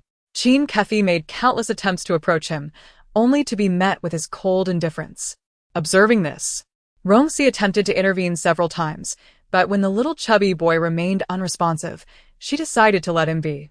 Loneliness, resentment, and grievance would permeate his entire elementary school experience. His later actions towards Qin Kefi were therefore unsurprising. He strung her along before abandoning her, seeking revenge, and ensuring she could not lead a good life or reach the pinnacle of the entertainment industry. Now, her parents were finally on the verge of divorce. Her mother expressed intentions to take her to the city where she worked, as her job was urgent, requiring Rong Shi to make a swift decision. Unlike her father, who was entangled with a flirtatious woman, her mother's situation demanded clarity. Rong Shi, despite being taller than her peers due to good nutrition, remained merely a 10-year-old girl. Her parents had never concealed their issues from her: discord in their relationship, infidelity, breakups, and their decision to stay married for her sake. Rong Shi, akin to the now-adult Ji Minglin, was fully aware of all these matters. Thus, when she encountered Zhuo Feibai, she succumbed entirely to the kindness, affection, and concern he exuded. Pulling out a digital watch from her pocket, she presented it to him. "Here, happy birthday, Xiao Yuan." Yi Yuan's eyes instantly lit up. His face, flushed from running, brightened as he looked at Rong Shi. Thank you, Sister Apple. But my birthday is in 3 days." He continued to call her that, and Rong Shi made no effort to correct him. "That's all right. I'm giving it to you in advance to make you happy."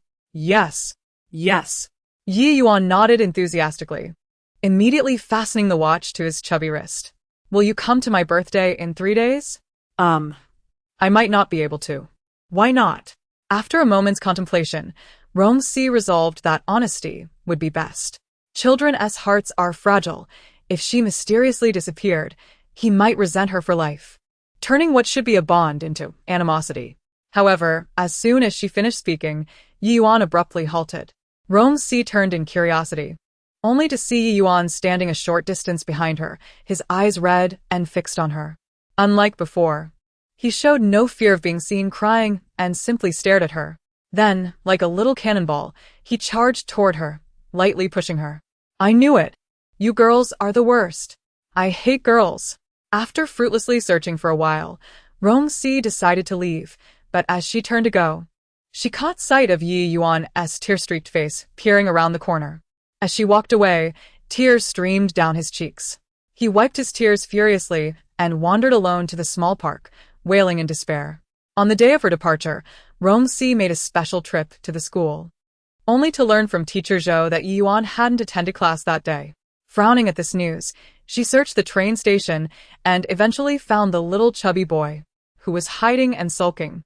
How could such a young child venture out alone without fear of being abducted? Yet, this chubby little fellow glared at her with resentment, his eyes brimming with accusations. Upon witnessing the scene, Rong Shi could only smile helplessly, leaning down to gently plant a kiss upon Yi Yuan's forehead.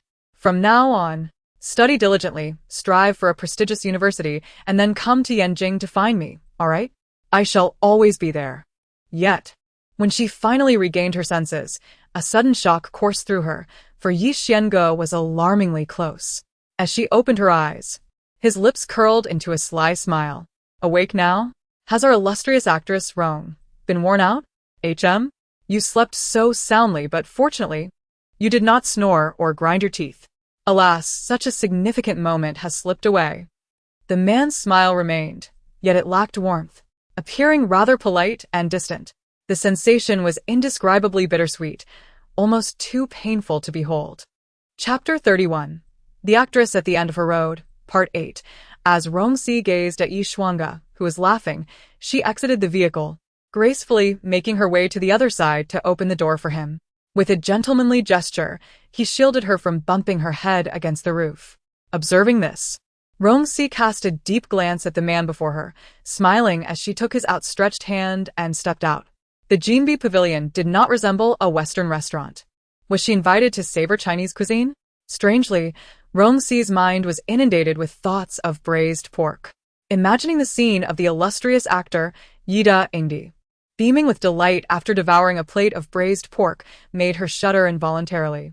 Almost biting her tongue, she pretended to sip water, deliberately avoiding Yi Xuange's expression, entirely oblivious to the server's momentary astonishment, which bore the mark of receiving significant news. With a suppressed chuckle, Yi Xuange set down the menu and turned to the excited server beside him, requesting, "Hello, we would like this, and, if possible, another plate of braised pork." The last 3 words were spoken with an irresistible charm, as though he had uncovered an unknown fondness of the illustrious actress. Hearing this, Rong Shi rolled her eyes inwardly, Just because he had shed some weight did not mean she had forgotten the satisfaction on his face when he polished off an entire plate of braised pork. She had become accustomed to dining with this little glutton. How absurd it was to label it as a hidden preference. Yet, despite her thoughts, she found herself unconsciously adding a piece of braised pork to Yi Shuangge's bowl before it even arrived at the table. As soon as she placed it there, her hand stiffened. Perhaps sensing her gaze, he looked up suddenly, offering her a faint smile before promptly tossing the morsel into his mouth, swallowing it almost whole, without much chewing. Little did the great actress know that I have always been a vegetarian, harboring no love for meat, especially braised pork. Hearing this, Rong Shi furrowed her brow slightly. She recalled how confident Yi Shuangge had been about coming to Yanjing to find her before her departure. How could he be so despondent in such a short span of time? Due to this minor incident involving the braised pork, Yi Shuangge's mood appeared to remain rather low. Given her current identity and disposition, Rong Shi felt constrained from initiating conversation, rendering their meal a silent affair, and neither touched the plate of braised pork again. Once the meal concluded, noticing the flashes from the paparazzi, they exchanged a knowing glance before departing in the vehicle. Yi Shuangge was at a pivotal moment in his career, having just secured the title of Best Actor, yet his position remained precarious. He urgently required a new project to affirm his talent and elevate his status. Meanwhile, Rong Shi was primarily focused on her film, needing to secure awards and achieve high box office revenue, thus making publicity essential. Presently, the most opportune point for promotion was the burgeoning speculation surrounding her relationship with Yi Shuangge. Of course, personal motives also played a part in this. After a laborious meal, Yi Shuangge's affection for her had only increased by 5 points, leaving him with a total of 25, a rather lukewarm familiarity akin to that of strangers becoming slightly acquainted. Yi Shuangge lay on his bed, staring silently at his watch. An antiquated style, the watch bore cracks on its face, and the strap was partially broken. Yet, despite its condition, he pressed it gently to his lips, bestowing a kiss reminiscent of the tender farewell the girl had given him before she left. In that moment, memories of his tumultuous past rushed through his mind like a blur. It marked the first time he had truly grasped the essence of loneliness, especially after Ji Minglin had departed for Yanjing. No matter how intensely he cried, he would never again have someone present an apple to console him, accompany him on morning runs with milk in hand, or guide him home from school, hand in hand, offering a smile that could resolve all his woes. This watch had become the sole link between them, yet it had been destroyed by a mischievous classmate, a notorious troublemaker who, unlike him, was surrounded by numerous friends. While Qin Keef apologized through tears, he had sought an opportunity to torment the other boy, only to stumble upon the watch. Having passed through countless hands and trampled by many feet, everyone, including Qin Keef, had laughed at his plight. When he finally managed to seize the watch, it had already lost its gleam, with the strap damaged. He felt a surge of frustration and the urge to cry, but he suppressed it, unwilling for those bothersome peers to witness his tears. Instead, he retreated to a nearby park, where he wept freely. From that day forth, regardless of the adversities he faced, he never shed another tear. Upon finishing elementary school, he transferred due to his grandparents being taken by other relatives, and Ji Minglin's name gradually faded into the recesses of his memory, gathering dust over time. Only he knew that he could no longer eat apples or braised pork, once his two favorite delicacies now rendered forbidden. Perhaps it was Rong Shi's familiar profile, or the natural ease of her movements, or something else entirely that he could not pinpoint. He simply did not anticipate that she would encounter a wealthy fool. With a soft chuckle, Yi Shuangge clenched the watch tightly in his hand, closing his eyes and drifting into a deep slumber. Inside the room, it was merely a display of Zhua Feibai's personal belongings: belts, ties, coats, shoes, magazines, newspapers, and photographs adorning the walls, all showcasing him. Scattered around were bowls, chopsticks, napkins, and even a nearly empty bottle of red wine. The more she looked, the more unsettling it became. The room contained nothing but Zhua Feibai's possessions, save for a sofa and a coffee table, on which sat a bottle of red wine and a glass. Countless nights, Rong Shi had languished here, intoxicated by Zhua Feibai's relentless romances, often collapsing onto the sofa in tears. This pattern had eased somewhat after meeting Qiao Mo, as she found solace in embracing him and falling asleep with a sense of security. Rong Shi loved Zhuo Feibai more than anyone else. Gazing at the room filled with tokens of his affection, she remained silent for a moment, determined to make this truth known to everyone, ensuring he would remember it for a lifetime. With a slight smile, Rong Shi slowly closed the door, plunging the room into darkness, and locked it with a simple flick, for it was not yet time to reveal the truth. She opened her Weibo account as usual, logging into her secondary account to document her day's events, which inevitably involved Zhuo Feibai. This account was the first she had created after meeting him, predating her main account with millions of followers by quite a margin. How could rumors spread so rapidly? She pondered. Yet, it was entirely natural for Rong Shi to attract gossip. Surely, everyone had grown accustomed to it by now. Why, then, did they appear so astonished and apprehensive? After a moment of contemplation, her furrowed brow relaxed. It must have been her and Yi Shuangge's departure that prompted some significant developments between Qin Keef and Xiao Mo. To understand the original plot, Zhuo Feibai is the domineering male lead, while Xiao Mo serves as a steadfast companion to the female protagonist. He silently supports her, unwavering in his affections, even when ensnared by the malicious schemes of the female antagonist. It is inevitable that a hint of blush-inducing, heart-thumping ambiguity would arise between them. So, what transpired last night? Before Rong Shi could inquire, a girl named Xiaoya, who had taken the role of the junior sister from Qin Keef, stealthily approached and embellished the events of the previous night. With some editing, Rong Shi could almost reconstruct the truth of the incident. It turns out that the escape of the leading duo led to an early wrap for the crew, and Zhuo Feibai, the president of a public company, had not come to find Qin Keef due to pressing matters. Consequently, she joined the crew in descending to a small restaurant at the foot of the mountain for a delightful meal. This area is rich in wild game and mushrooms, not to mention farm-fresh chickens, ducks, fish, and crustaceans from the nearby farms. The group relished their feast, especially since the director declared that this meal would be covered by Rong Shi, which only heightened their enjoyment. However, who could have anticipated the turn of events?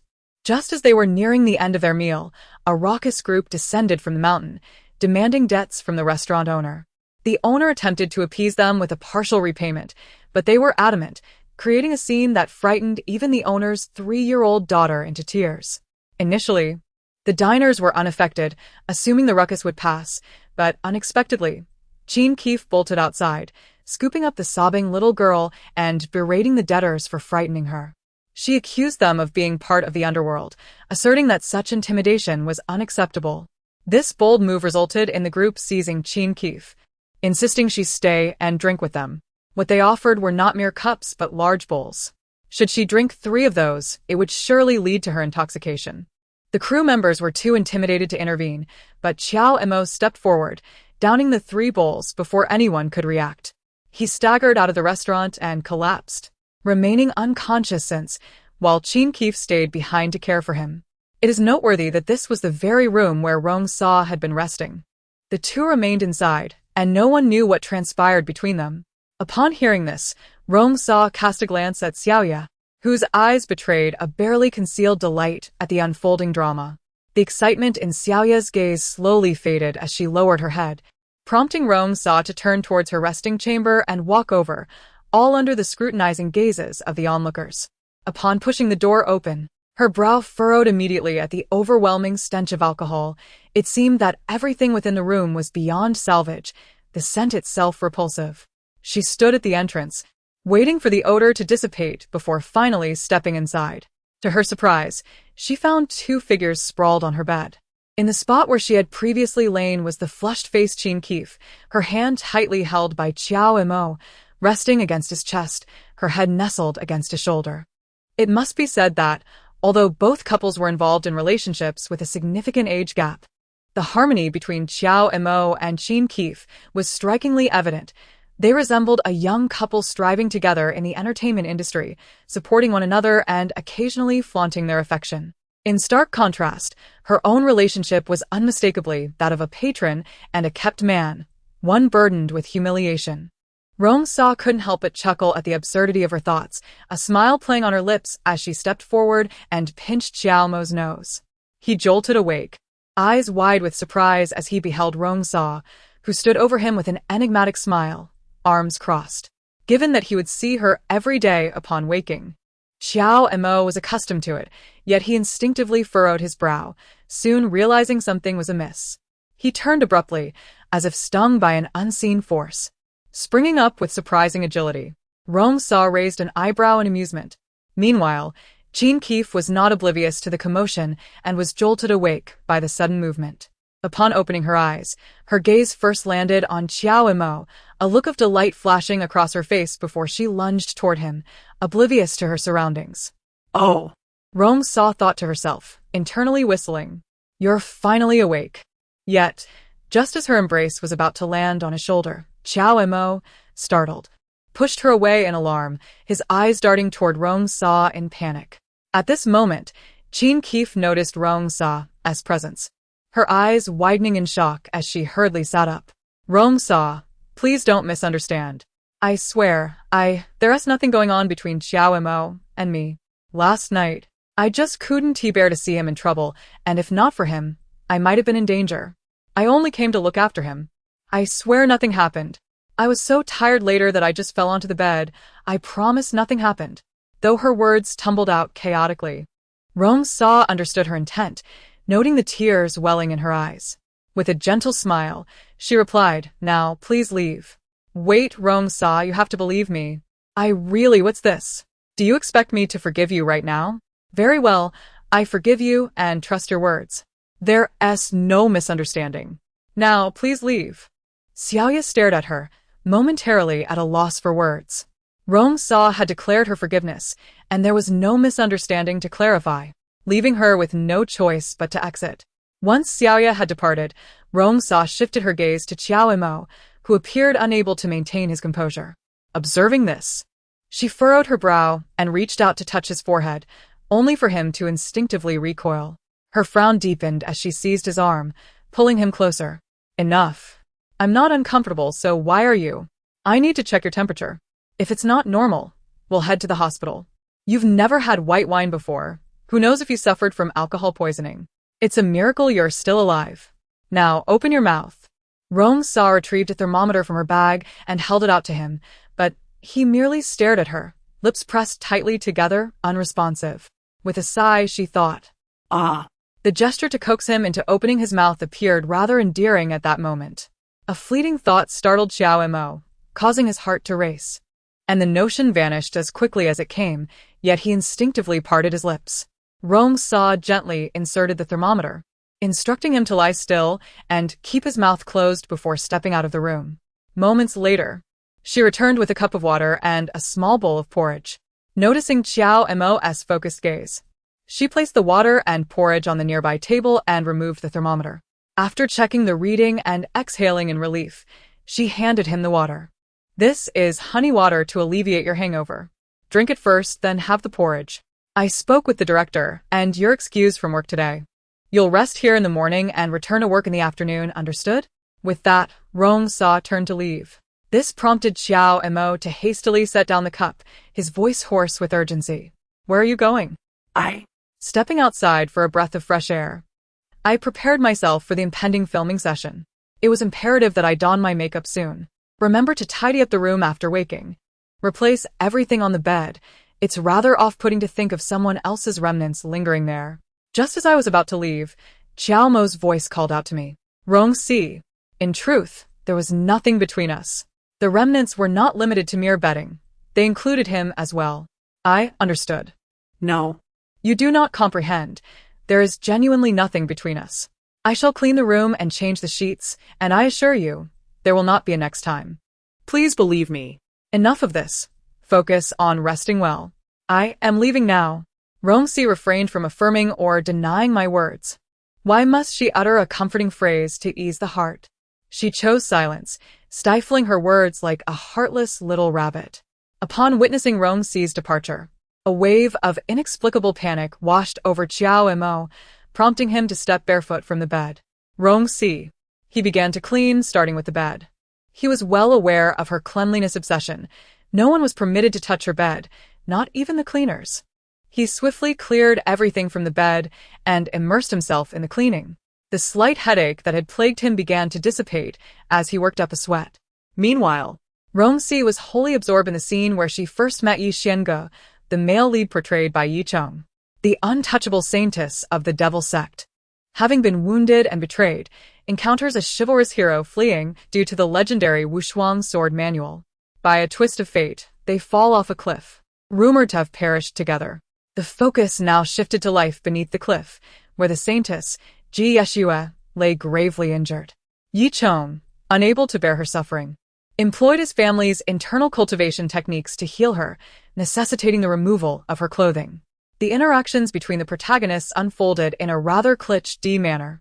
yet, The act of undressing was not entirely literal, as she wore a bandeau, but the contact of their skin was undeniably real.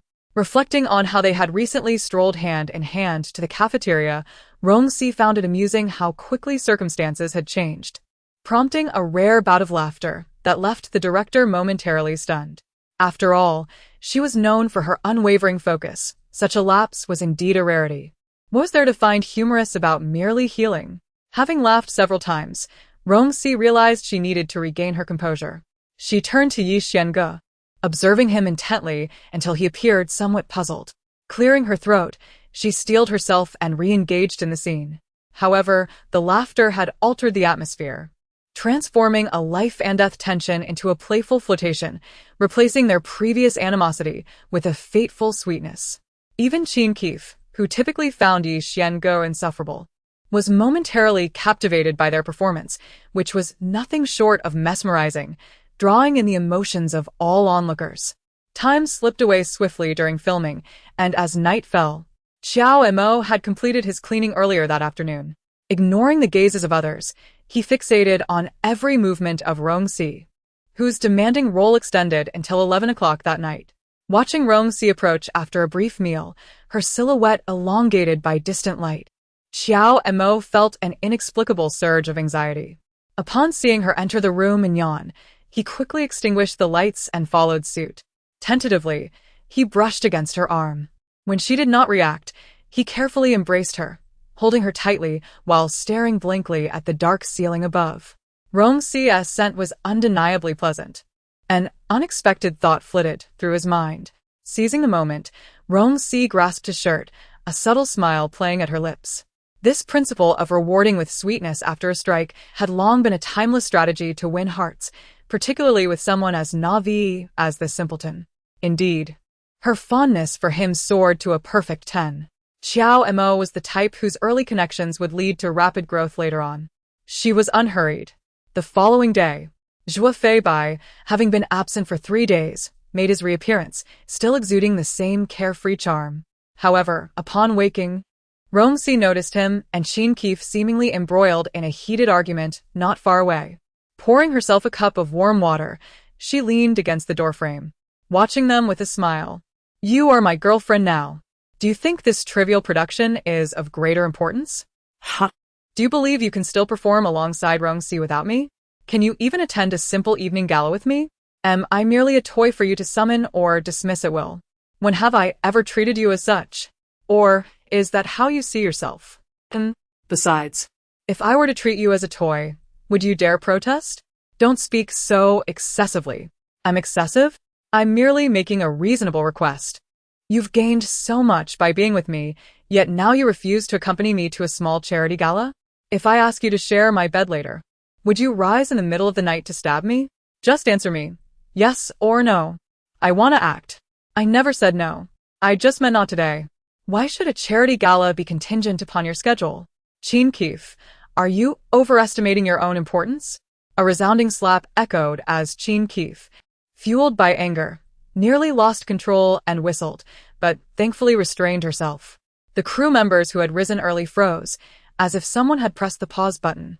Yet they were seasoned professionals, quickly returning to their tasks while maintaining a safe distance from the unfolding drama. Only Rong Shi remained, akin to an old bureaucrat, cheerfully observing the spectacle with her enamel mug in hand.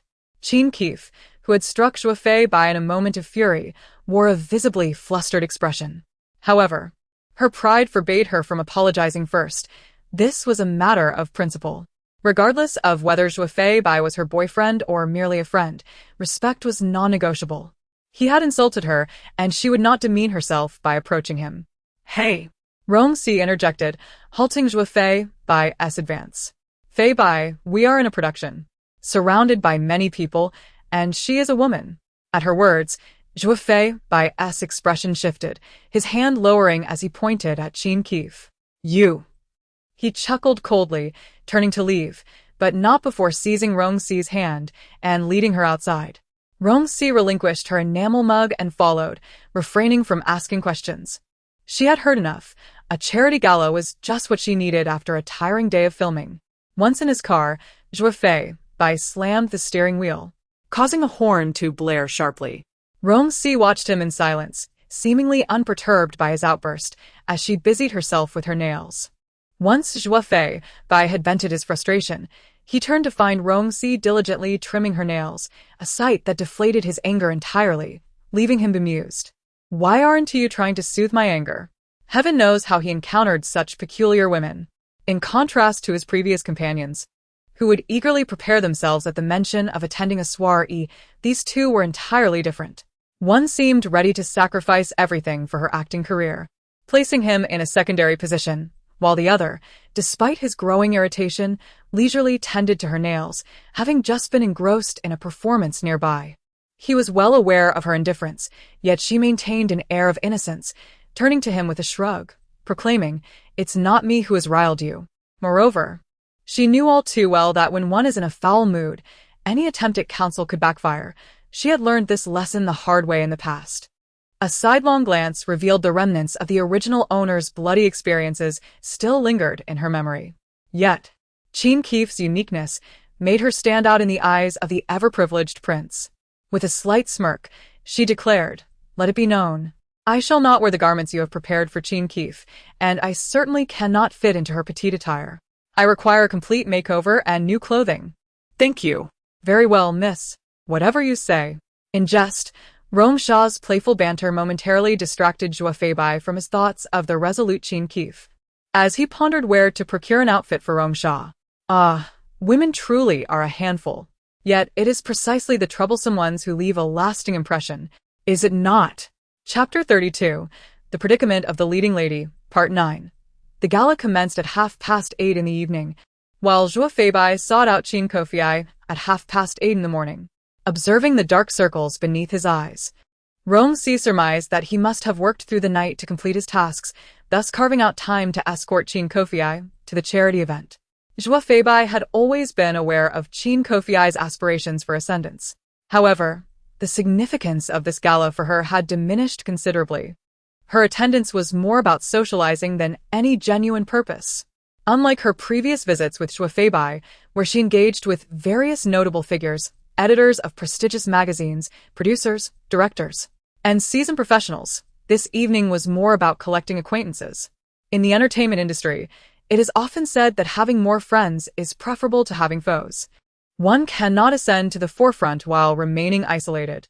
Regardless of how aloof one might appear if one wishes to rise, such social interactions are indispensable.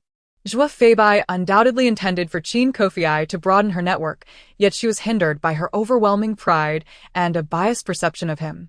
The moment he spoke, she felt insulted, while he, too, was reluctant to clarify his intentions, having grown up in a life of luxury that fostered her arrogance. This is a real-life embodiment of pride and prejudice. In the fitting room, Rong Shi donned a flowing crimson gown, amused by her own fanciful thoughts. Yet, she couldn't help but marvel at the privileges bestowed upon the protagonist. Zhuo Bai was so considerate of her, and she knew he would continue to present her with opportunities, enabling her to preserve her dignity while achieving success in both career and love, ultimately leading to a fulfilling marriage and becoming a true victor in life. Afterwards, Rong Shi casually removed the headband from her hair, allowing her long, curly locks to cascade down. She playfully tousled her hair and stepped out of the fitting room, only to find Zhuo Bai already seated on the sofa outside, arms crossed and seemingly deep in slumber. It appeared he was sleeping soundly. As she prepared to approach him, she realized that the sound of her black high heels was excessively loud. She carefully slipped them off and padded barefoot toward him. Joie Feibai had always been a light sleeper, especially in such an environment. He was not so carefree as to sleep soundly in such a place. Do you fancy this fragrance? If so, I shall wear it every day. In her recollection, Rong Shi's face radiated excitement and innocence. Indeed.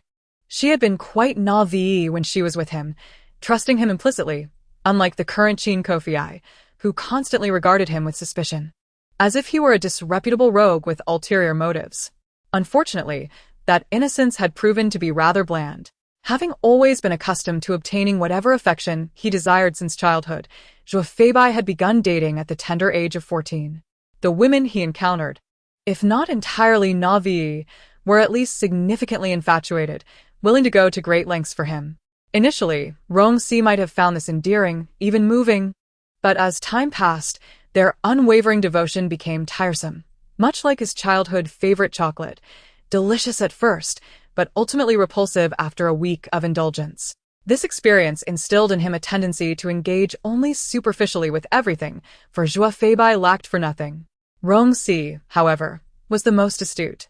Sensing when his affection was waning, she abruptly distanced herself, transforming into a more intriguing persona while maintaining contact with him, leveraging his connections alongside her own talents to ascend to her current position. Thereafter, she maintained a relationship that was neither too close nor too distant, thriving in her own right, which made Joie Feibai appreciate having such a friend. Feeling a gentle blanket draped over him, he opened his half-closed eyes, suppressing a smile before slipping back into a light slumber. Meanwhile, Rong Shi, now preparing her look, noted the slight increase in Joie Feibai's favorability towards her and raised an eyebrow, dismissing it as inconsequential. The greater the challenge, the more exhilarated she felt. When Joie Feibai finally emerged, he spotted Rong Shi seated on the sofa, engrossed in a magazine. Adorned in her vibrant red dress, her wavy hair cascading over her shoulders, and diamond earrings sparkling in the sunlight, she turned to meet his gaze, her eyes shimmering and her lips curving into a smile, causing his heart to flutter unexpectedly. This moment earned Rong Shi a further boost in favorability, bringing her total to 35. Observing this, her smile blossomed even more radiantly as she set aside her magazine and approached him, adjusting his collar with a tender gesture. He smiled back, bending his arm for her to link hers with his, and together they walked out, their silhouettes perfectly matched. Upon their arrival at the charity gala, as soon as they stepped onto the red carpet, reporters surged forward, recalling that Rong Shi had previously declared she would not attend. Various media outlets had prepared alternative articles featuring other starlets, anticipating a lack of newsworthy content. Yet, with Rong Shi's presence, the spotlight was undeniably on her, especially alongside Joie Feibai. Their shared history was well known, and even now, their on-screen couple status lingered in public consciousness, rendering them an impeccable pair in terms of both appearance and achievement. The entire red carpet event was broadcasted live online. Meanwhile, in another part of the production team, Xiao Mo had eagerly activated her mobile data to watch the stream, while Yi Shuanga became engrossed in her fight scenes. Eventually, during a break, she could no longer resist checking her phone, just in time to overhear a reporter's inquiry. Perhaps the preceding atmosphere had been too congenial, as a young journalist boldly asked about the relationship between Rong Shi and Joie Feibai. Taken aback, Rong Shi recalled the peculiar expressions of those around her when she had retrieved the earrings from her jewelry box, realizing they were intended for Qin Kofei. Upon this revelation, she turned to Joie Feibai, who also appeared surprised.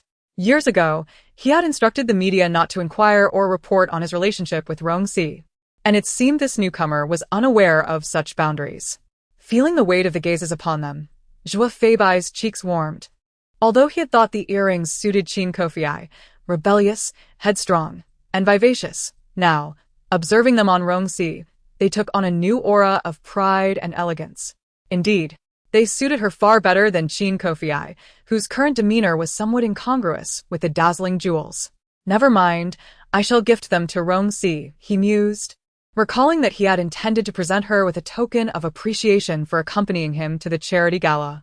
As the two on stage exchanged smiles without uttering a word, the reporters fell silent. Even the daft newcomer appeared apprehensive, fully aware that Joie Feibai's words could easily obliterate his career in journalism. Is it not customary for friends to exchange gifts? She accompanied me to the gala.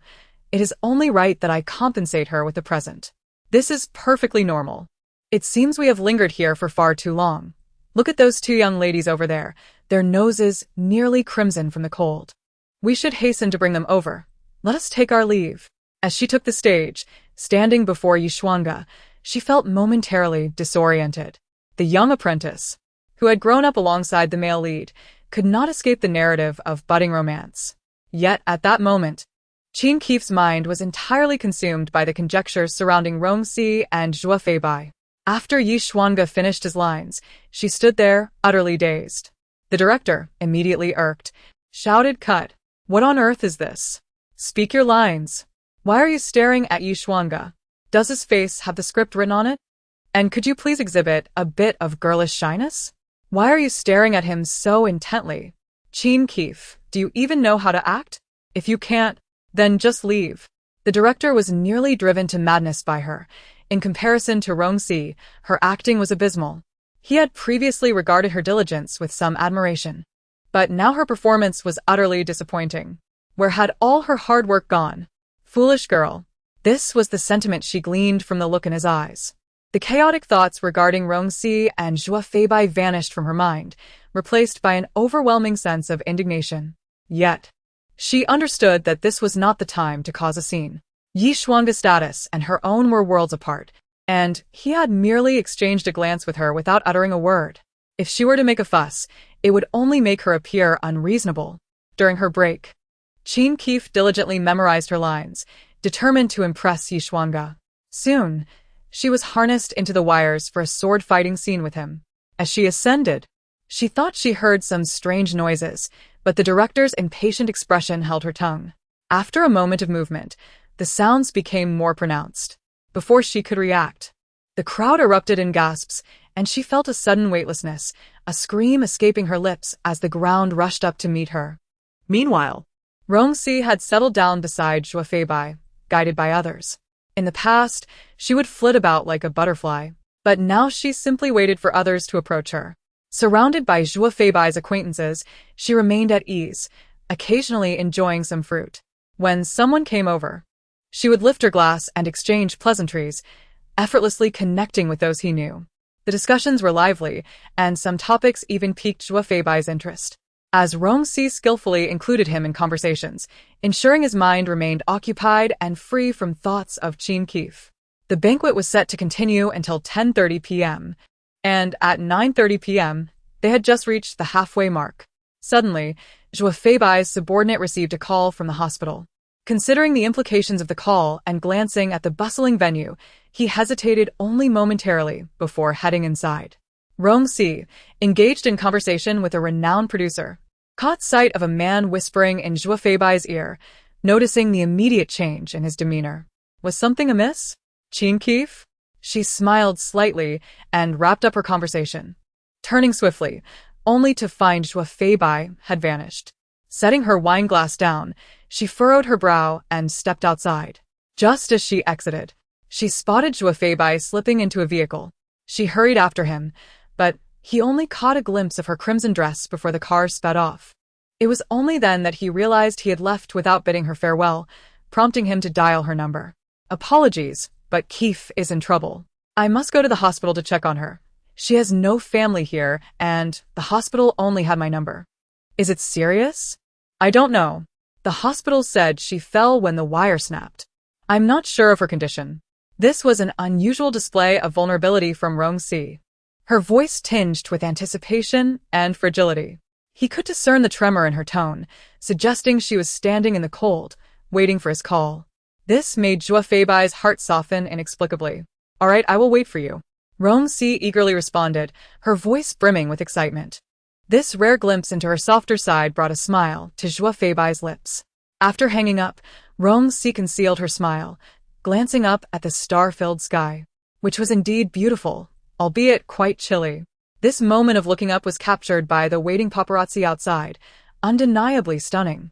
Upon arriving at the hospital, Zhuo Feibai found a number of crew members already gathered. He approached just as the doctor informed him that Qin Keef's injuries seemed quite severe. Her left leg was fractured, and she had various abrasions. It was evident that filming would be impossible for the foreseeable future, and her left leg needed careful rehabilitation. Hearing the doctor's words, Zhua Feibai entered the room to find Qin Keef awake, her head lowered, obscuring her expression. As he took a step closer, she lifted her head, tears streaming down her face, clearly having overheard the doctor's assessment. I can't act anymore, can I? I can't continue in this role, can I? Please, can you talk to the director, or Sister Rong Shi? I can do it. In a few days, I'll be able to get out of bed and perform. Please, don't replace me, Zhua Feibai, please? She cherished this role immensely, having invested countless hours into it. Initially, her motivations were fueled by a rivalry with Yi Xuanga. But now she genuinely wished to excel in this role for herself. Yet now, tears cascaded down her cheeks as she desperately widened her eyes, seeking a nod of reassurance from Zhua Feibai, despite knowing the odds were slim. Zhua Feibai furrowed his brow, acutely aware that even if Keef were to be replaced by Rong Shi, the production would not necessarily wait for her. Filmmaking was a costly endeavor. No matter how much clout he had, he could not ask Yi Xuanga, Rong Shi, the director, and the entire crew to pause for one individual. If Keef wanted to continue acting, he could surely find her a better opportunity.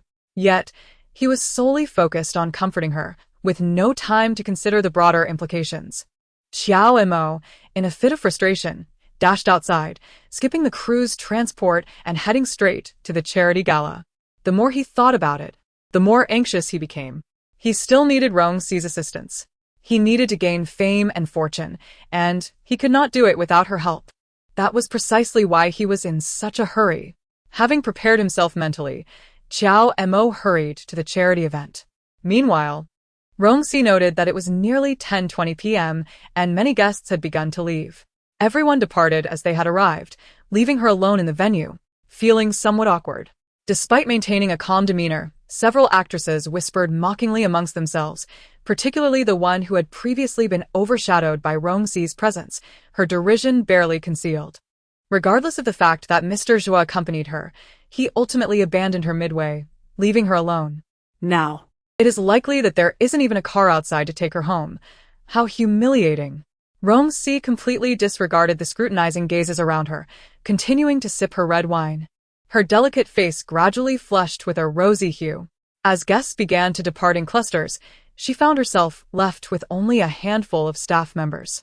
The clock now read 11 o'clock at night. Even the staff members were beginning to display signs of discomfort. It was only then that Rong Shi, with a smile, set down her wine glass, rose from her seat, and gazed at the solitary crystal chandelier illuminating the space above her. Alas, it appeared so desolate. Just as she turned around, the grand entrance of the venue was suddenly pushed open, and a figure, half supporting themselves against the door, staggered in, panting heavily. Chapter 33. The Dilemma of the Film Queen. Part 10. A familiar voice, a familiar figure. Rong Shi was somewhat taken aback. She truly did not expect him to be the one to come and fetch her. Xiao Mo. How could it be? Wasn't the initial impression negative? Wasn't he supposed to dislike her? Wasn't he the lovesick male lead? Why was he here to collect her at this moment? It was indeed strange as Xiao Mo gradually approached her, his steps involuntarily slowed. Noticing Rong Shi's unwavering gaze fixed upon him, her lips curled into a subtle smile, as if she could see through everything. An inexplicable surge of irritation welled up within him. He could hardly comprehend the origins of this emotion.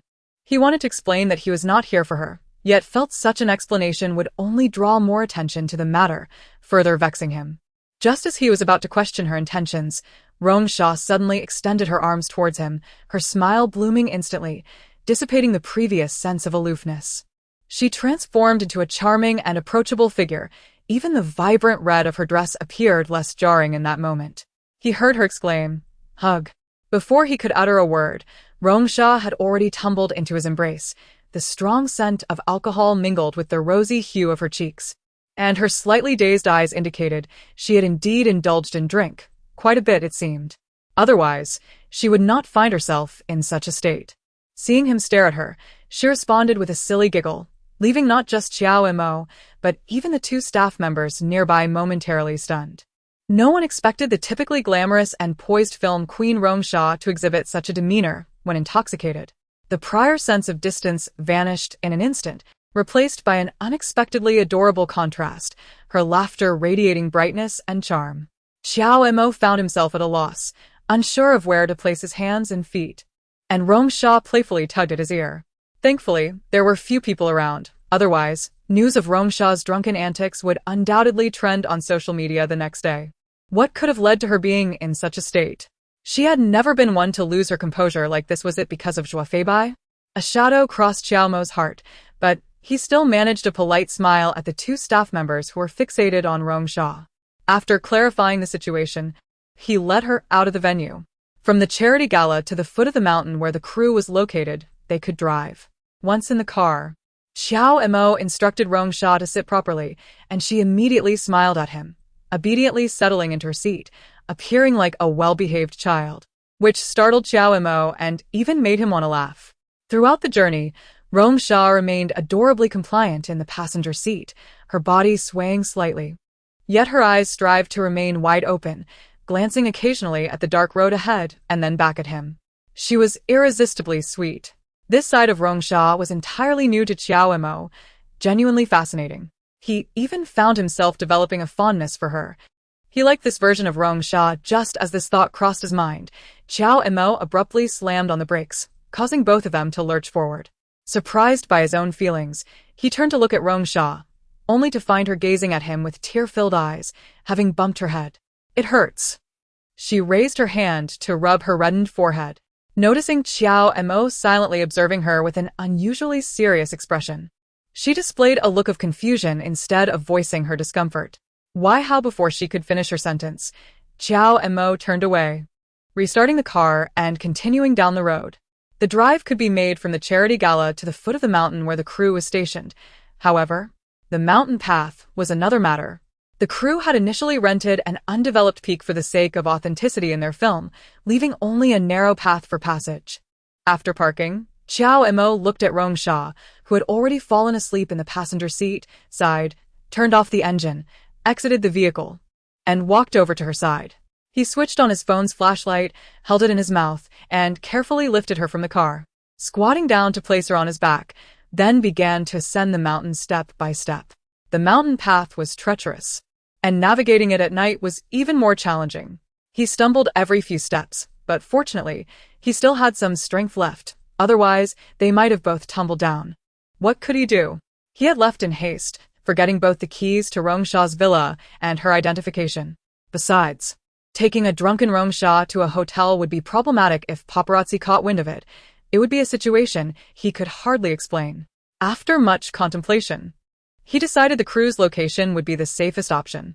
As they jostled along, Rong Shi groggily opened her eyes, just in time to see a bead of sweat trickling down Xiao Mo's temple.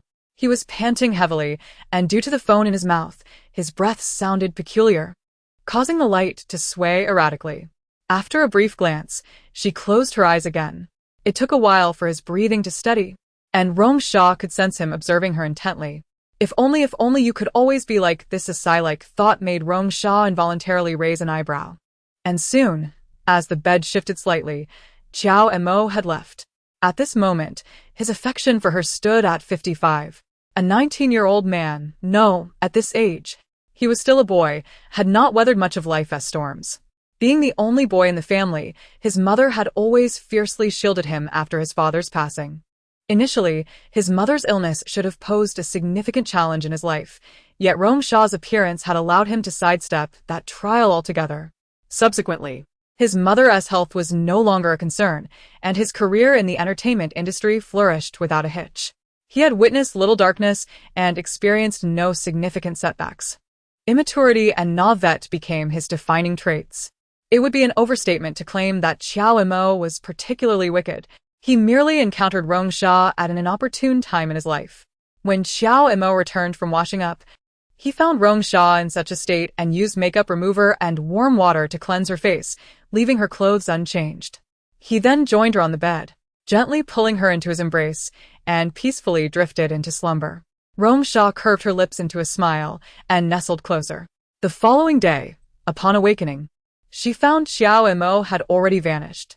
Her designer outfit was crumpled beyond recognition, but she thought little of it. After all, it had been purchased by Zhuo Feibai. Who cared if it was wrinkled? Wouldn't she wear it again? Upon her appearance, the director eagerly beckoned her over for breakfast, while the others had little reaction. However, Xiao Emo stiffened the moment she drew near, his movements and eating slowed, yet he dared not meet her gaze. Rong Shi paid little heed to the boy's awkwardness, turning instead to discuss their scenes for the day with Yi Xuanga. Yi Xuanga was a true actor, his passion for performance undeniable. After exchanging a few words, both Rong Shi and the director were immediately captivated by his insights. As the group conversed merrily, Xiao Emo seized the opportunity to glance at Rong Shi. She was different now, entirely transformed. The smile upon her lips, the light in her eyes, even her expressions and movements, none resembled the Rong Shi from the previous night. It was as if the woman he had encountered last evening was merely a dream, that the sweet and obedient Rong Shi had never truly existed. The expression on Xiao Mo's face suddenly dimmed, and even the breakfast he was eating seemed to have lost its flavor. After downing the remaining congee in one gulp, he promptly bid farewell to everyone and left. Rong Shi cast a fleeting glance at his retreating figure before turning her attention back to her conversation with others. In the morning's rehearsal, Qin Kefi, who had suffered a fracture, indeed did not show up, prompting the director to consider recasting. After all, the role of the junior sister was significant, serving as a vital supporting character, second only to Rong Shi and Yi Xuanga. There was no time to wait for Qin Kefi. Naturally, the girl named Xiaoye was the director's first choice, as she had previously won the role of the junior sister. He had also considered candidates recommended by other entertainment companies, but barring any unforeseen circumstances, it would likely be Xiaoye. Hadn't the other young actors already gathered around her, their faces alight with congratulations? Although Xiaoye maintained a calm facade, the joy in her eyes betrayed her. Indeed, regaining a lost opportunity was a source of happiness for anyone. Even if she had made a few mistakes, it mattered little. However, none of this concerned Rong Shi. She had little interest in the matter. But who would have thought that, in the afternoon, Qin Kefi would muster the strength to arrive on set, with Zhuo Feibai following her, looking helpless. Upon spotting Rong Shi, a flicker of surprise and apology crossed his face. Without a second thought, even the injured Qin Kefi disregarded her condition and rushed to Rong Shi. "Sorry, Rong Shi. I truly apologize. You weren't waiting for me too long yesterday, were you?" Kefi's emotions have been quite unstable, and I've been comforting her. "I momentarily forgot you were still at the venue waiting for me. I feel terrible for making you wait. But you're so clever. To avoid embarrassment, you must have left already, right? Am I right, Zhuo Xiao?" Zhuo Feibai wore an expression of someone who knew her well. In his mind, Rong Shi was always the clever one, adept at seizing opportunities. He believed she would have waited for a while, only to concoct an excuse to leave early, ensuring no one could mock her. Her pride was too great for that. Rong Shi raised an eyebrow at his words and then looked up at Zhuo Feibai, a smile playing on her lips. "I was the last to leave. I thought you would come to fetch me since you promised. I believed someone as trustworthy as Zhuo Xiao wouldn't deceive me. Alas, who would have thought I lost everyone and was left sitting alone until the very end, and you didn't come." Rong Shi maintained eye contact, enunciating each word carefully. Zhuo Feibai's smile gradually faded as he locked gazes with her. "Are you serious?" Yes. "Rong Shi, you know my situation. We are friends now. If you, well, that high-end dress, I want to be reimbursing you at full price." What? "Are you saying the dress got stained and is now unwearable?" At this point, a flicker of guilt crossed Rong Shi's eyes. "You see, I've been waiting for you." Zhuo Feibai chuckled, having assumed something else entirely. "Well, that settles it." What about that? Rong Shi indicated towards Qin Kefi, who was resolutely pursing her lips, determined to continue performing and unwilling to relinquish her role. Zhuo Feibai sighed. TSK. Rong Shi shook her head and turned to leave. Yet, in that instant, the smile faded from her lips, and she let out a light chuckle. This smile caught the attention of Yi Xuanga, revealing bitterness, sadness, exhaustion, and even despair. Everything was laid bare in that fleeting moment.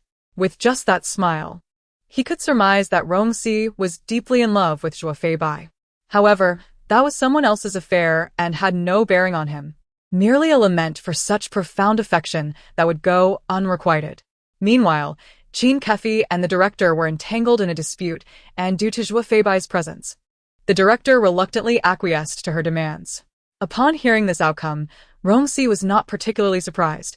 Instead, she cast an indifferent glance at Xiaoya, who wore a polite smile. Yet the resentment in her eyes was almost impossible to conceal. Indeed, she couldn't comprehend why, despite having the substantial backing of Zhou Feibai, Qin Kefi, once her leg healed, would want to compete for roles. At 27, after 7 years in the entertainment industry, she still remained obscure. Initially, she had firmly believed that hard work and dedication would eventually lead to success, but such thoughts had waned over the years, especially with Qin Kefi's emergence extinguishing any remaining hope. The following day, Rong Shi learned that Xiaoya had voluntarily left the production, relinquishing her role as a mere supporting character. Aside from her circle of friends, only Rong Shi seemed to notice this development. Naturally, Qin Kefi, intent on proving her own worth, would hardly pay attention to the disappearance of such a minor role. Subsequently, news reached Rong Shi that Xiaoya had seemingly abandoned her so-called principles and had attached herself to a well-known screenwriter in the industry, securing a prominent supporting role in a television series, receiving praise for her acting. As for her personal life, Rong Shi could only speculate, but outwardly, she appeared to be thriving. The filming of the movie continued smoothly, initially scheduled for 3 months, and now, over 2 months had passed. Xiao Mo's scenes had already concluded, and he was now auditioning for other roles. His favorability rating fluctuated between 55 and 60, neither high nor low. As the end of the year approached, various award ceremonies commenced. On one such occasion, Rong Shi fortuitously found a day free to attend one of these events. This was prompted by the organizer's assurance that the Best Actress award would be hers if she showed up. Thus she made time and contacted Xiao Mo, discovering he had also received an invitation as a performing guest, an opportunity to shine. Rong Shi suggested they walk the red carpet together. And perhaps due to the goodwill he had garnered, Xiao Mo did not resist the idea as he might have in the past, when he would have rejected it outright to avoid any implication of a relationship with Rong Shi, which he found distasteful. As expected, their joint appearance on the red carpet instantly attracted a flurry of photographers, with an avalanche of questions directed at them. After all, the rumors surrounding Rong Shi, Zhou Feibai, and Yi Xuanga had only just subsided, and now here was a rising star walking the carpet. Who knew what major story might unfold next? Their excitement was palpable. Rong Shi was a born scandal generator, being associated with her guaranteed sensational headlines. With her exceptional acting skills, striking appearance, and a string of awards, she had few flaws. Her scandals were precisely what captured public interest, making her a lucrative asset for the media. Such fervor nearly caused Rong Shi to stumble off the red carpet. Once inside, Xiao Mo headed backstage to prepare for his performance, while Rong Shi took her seat, occasionally engaging in small talk with those around her. Time passed swiftly. As anticipated, the opening performance of the award ceremony was led by Xiao Mo, and Rong Shi clapped enthusiastically from the audience, her eyes sparkling as she watched him. However, Xiao Mo, upon catching sight of Rong Shi's smile, nearly lost his rhythm several times, ultimately forcing himself to focus forward, too intimidated to glance in her direction again. After the opening dance concluded, Xiao Mo unexpectedly received a phone call from a hospital, startling him so much that he didn't even have time to change out of his performance attire before he dashed outside in a frenzy. Upon hearing the news, Rong Shi frowned and followed him out. As soon as they exited, she spotted Xiao Mo, still clad in his dazzling performance outfit, standing at the entrance trying to hail a taxi. He had come with Rong Shi today, and hadn't he driven? So he had no choice but to catch a taxi to leave. Upon seeing Rong Shi, Xiao Mo grasped her hand as if she were his lifeline, his eyes red with desperation. "Please take me to the hospital. Mom, they said she's in shock, and I need to be prepared," he pleaded, his voice trembling. Rong Shi felt a chill in her heart at his words. She took Xiao Mo's hand and urged him, "Let us go. My car is over there. Didn't you notice where I parked? The driver might have gone to eat by now, and in your state, you can't drive. I'll take you." With that, she quickly tied up her flowing skirt and hurriedly led Xiao Mo to the side, where they got into her car. She pressed the accelerator and sped toward the hospital where Xiao Mo's mother was admitted, running red lights along the way. The police car behind them followed closely, but Rong Shi paid no heed. If Qiao Mo's mother were to pass away now, he might never see her again. On the other hand, Rong Shi finally exhaled in relief after they arrived. She turned around and voluntarily approached the traffic officers to admit her fault, accepting any penalties with utmost courtesy. At that moment, the officers recognized her. After addressing the necessary penalties according to the law, they excitedly asked for her autograph and inquired if she had an urgent matter. Rong Shi smiled as she signed for them, explaining that her friend's mother was critically ill and promising that it would be a one-time occurrence. As she finished speaking and bid farewell to the officers, she turned to find Qiao Mo standing at the stairway, his expression a complex mix of emotions as he watched her. When he saw her turn, he stepped forward and enveloped her in his embrace. At that moment, Rong Shi realized that the young boy, still in his growth phase, had indeed grown taller. Standing at 1.68 meters and wearing high heels, she felt particularly petite in his arms, her head resting just beneath his chin. Thank you, he murmured, tightening his embrace. Rong Shi smiled and returned the gesture. Little did they know that as they reached the foot of the villa's hill, the car suddenly broke down amidst the light drizzle. While Qiao Mo was fine, Rong Shi's evening gown and delicate high heels were not suited for climbing. Without hesitation, Qiao Mo removed his coat and draped it over her shoulders, then crouched down and urged her to climb onto his back. The smooth road was not as treacherous as the rugged mountain path they had traversed before. And with the night still not fully dark and no need to fumble with the phone, Qiao Mo felt a sense of ease. "Can you manage?" he asked, to which she replied, "Of course. I've done it before." "You mean that time you got drunk at the charity gala?" Rong Shi teased him deliberately. "Of course it was me. Who else would it be? Are you getting on or not?" "I might be a bit heavy," she replied. "I'm not worried about that. Just hurry up," he urged. "Do you think I don't know how much you weigh?" All right. As the night gradually enveloped them, their intertwined shadows stretched long under the streetlights. If only time could stand still like this. The target of Qiao Mo's affections had a favorability rating of 85. Despite the light drizzle, the journey had left both of them soaked. As soon as they entered the house, Rong Shi could not suppress a sneeze, prompting Qiao Mo to quickly remove the damp coat from her shoulders. "You should take a hot shower, and you?" she asked. "I'll shower upstairs. You go first," he insisted, pushing her gently toward the bathroom while preparing her pajamas and a towel outside, a habit they had formed over time. Rong Shi always forgot to bring these items, and he had taken it upon himself to ensure she had everything she needed. As the sound of running water filled the bathroom, Qiao Mo's face flushed oddly, and he hurried upstairs to take a quick shower himself. When Rong Shi emerged from her refreshing bath, she noticed the kitchen light was on. Qiao Mo stood by the stove, perhaps hastily drying his hair, leaving droplets cascading down. A white towel around his neck absorbed the water, and he was busy cooking, the aroma of noodles wafting toward her. She leaned against the wall, smiling as she watched him. This was their daily routine. Rong Shi, often picky and finicky, found it hard to enjoy takeout, and she had many items in her home that she preferred no one else to touch. Since Qiao Mo had come into her life, he had learned to cook, mastering various dishes, many of which were at her insistence. Otherwise, he faced her relentless pestering and threats, which only served to diminish his feelings for her. "You rely on me, don't you?" "You could easily manage without me," he remarked. "I know I can be harsh, but I've always been this way. Did you just realize this today?" "Qiao Mo, don't get too cocky." His past remarks echoed in her mind, and she had always drawn a clear line between them, with him on one side and her on the other, leaving no room for compromise. She defended her territory fiercely, like a warrior guarding a room locked away from the world, forbidding any intruders.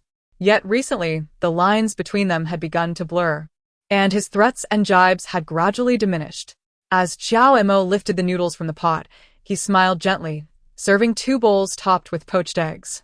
Brother Zheng is renowned as a top-notch agent in the industry, and he was instrumental in elevating you from obscurity to stardom. Your fame has also brought him recognition. Now he manages you, but without your influence, he might never have noticed a newcomer from a talent show who barely lasted a few months. Rong Shi nodded, taking a bite of egg and casually turning on the television. To her surprise, The screen displayed live coverage of the awards ceremony she and Xiao Mo had attended, specifically announcing the Best Actress award. The organizers had previously stated that she would receive the award if she appeared, but she was nowhere to be found. Predictably, the honor was awarded to another actress, older yet exceptionally skilled, who broke down in tears on stage. Previously, she had been warned that as long as Rong Shi was present, the award would be out of her reach. Who could have imagined that Rong Shi would mysteriously vanish? In frustration, the award was given to her instead. Rong Shi had no objections to the award going to the other actress. She truly had the talent. However, upon hearing the outcome, Xiao Mo paused mid-bite and turned to face Rong Shi. Rong Shi ignoring him, she finished her soup and wiped her mouth before looking at him. Noticing the deep remorse in his eyes, she smiled and asked, "Why are you looking at me like that?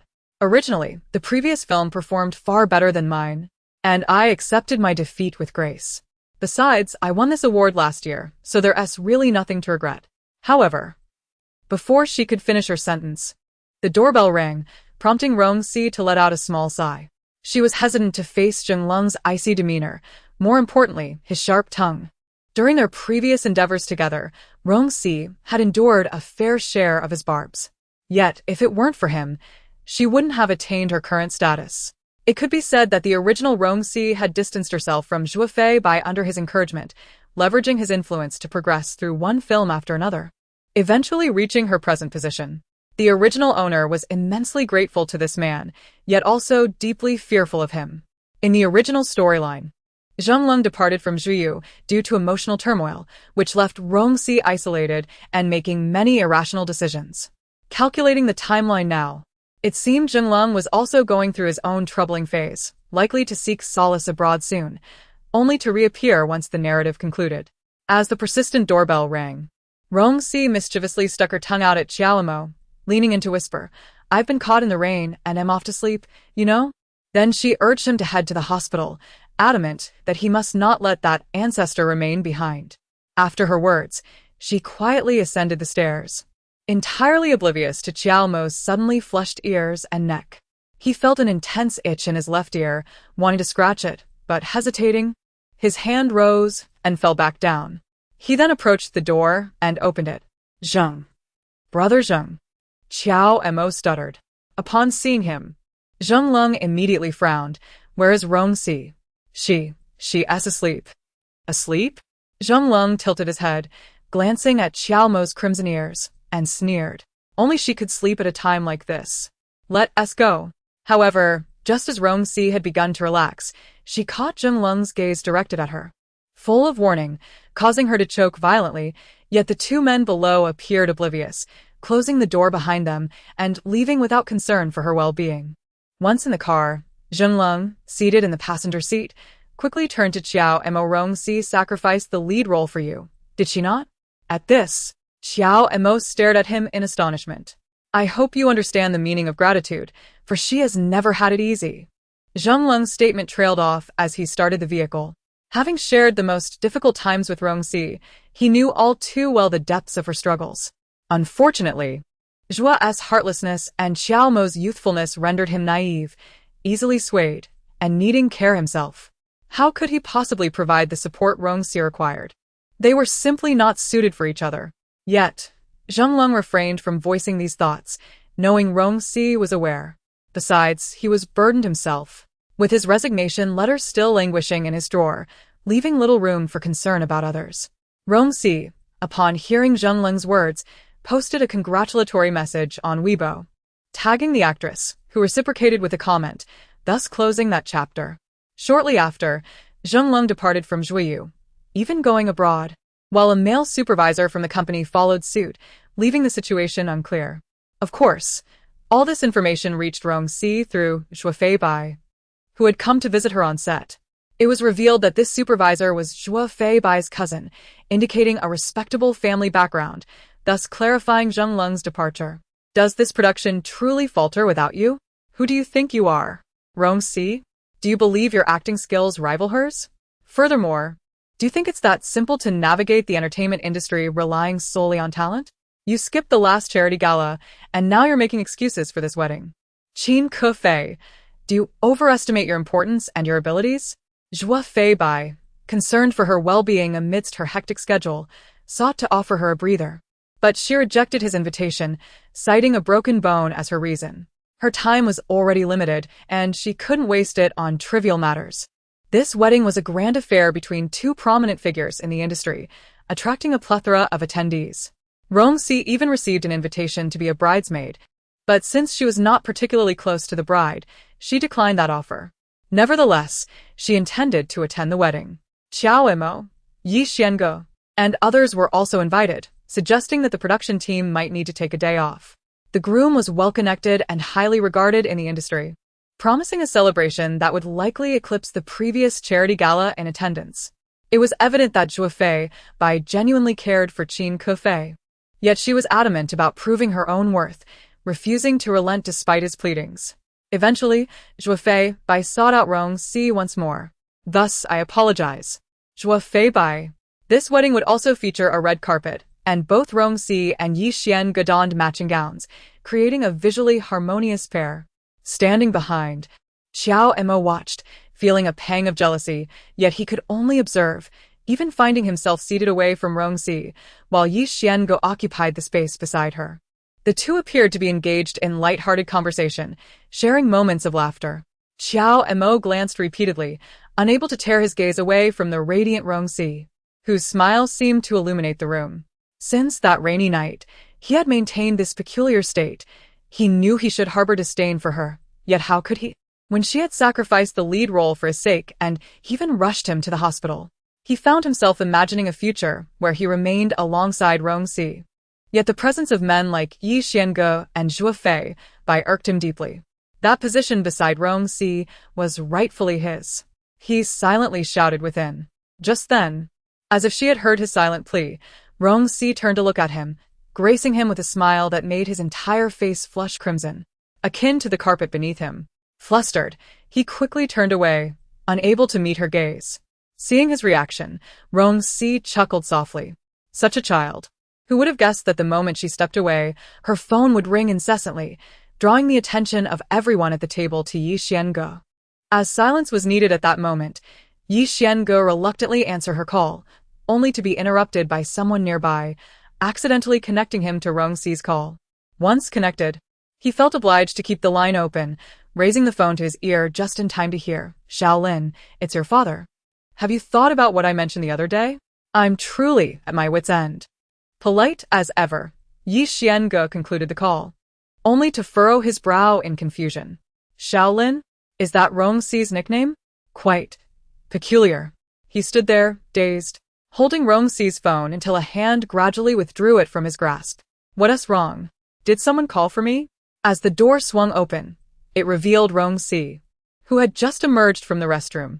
A gentle smile graced her lips, and coupled with the influence of the name she had just mentioned, it left Yi Xiange momentarily dazed, reminiscent of his childhood when Ji Minglin awaited him at the finish line, beaming with joy. From their first encounter, he had found Rong Shi strikingly familiar. In a moment of folly, he had even attempted to delve deeper into her identity, obtaining a copy of her ID, which bore only the name Rong Shi. Consequently, he had ceased his inquiries. And now, was it Shaolin?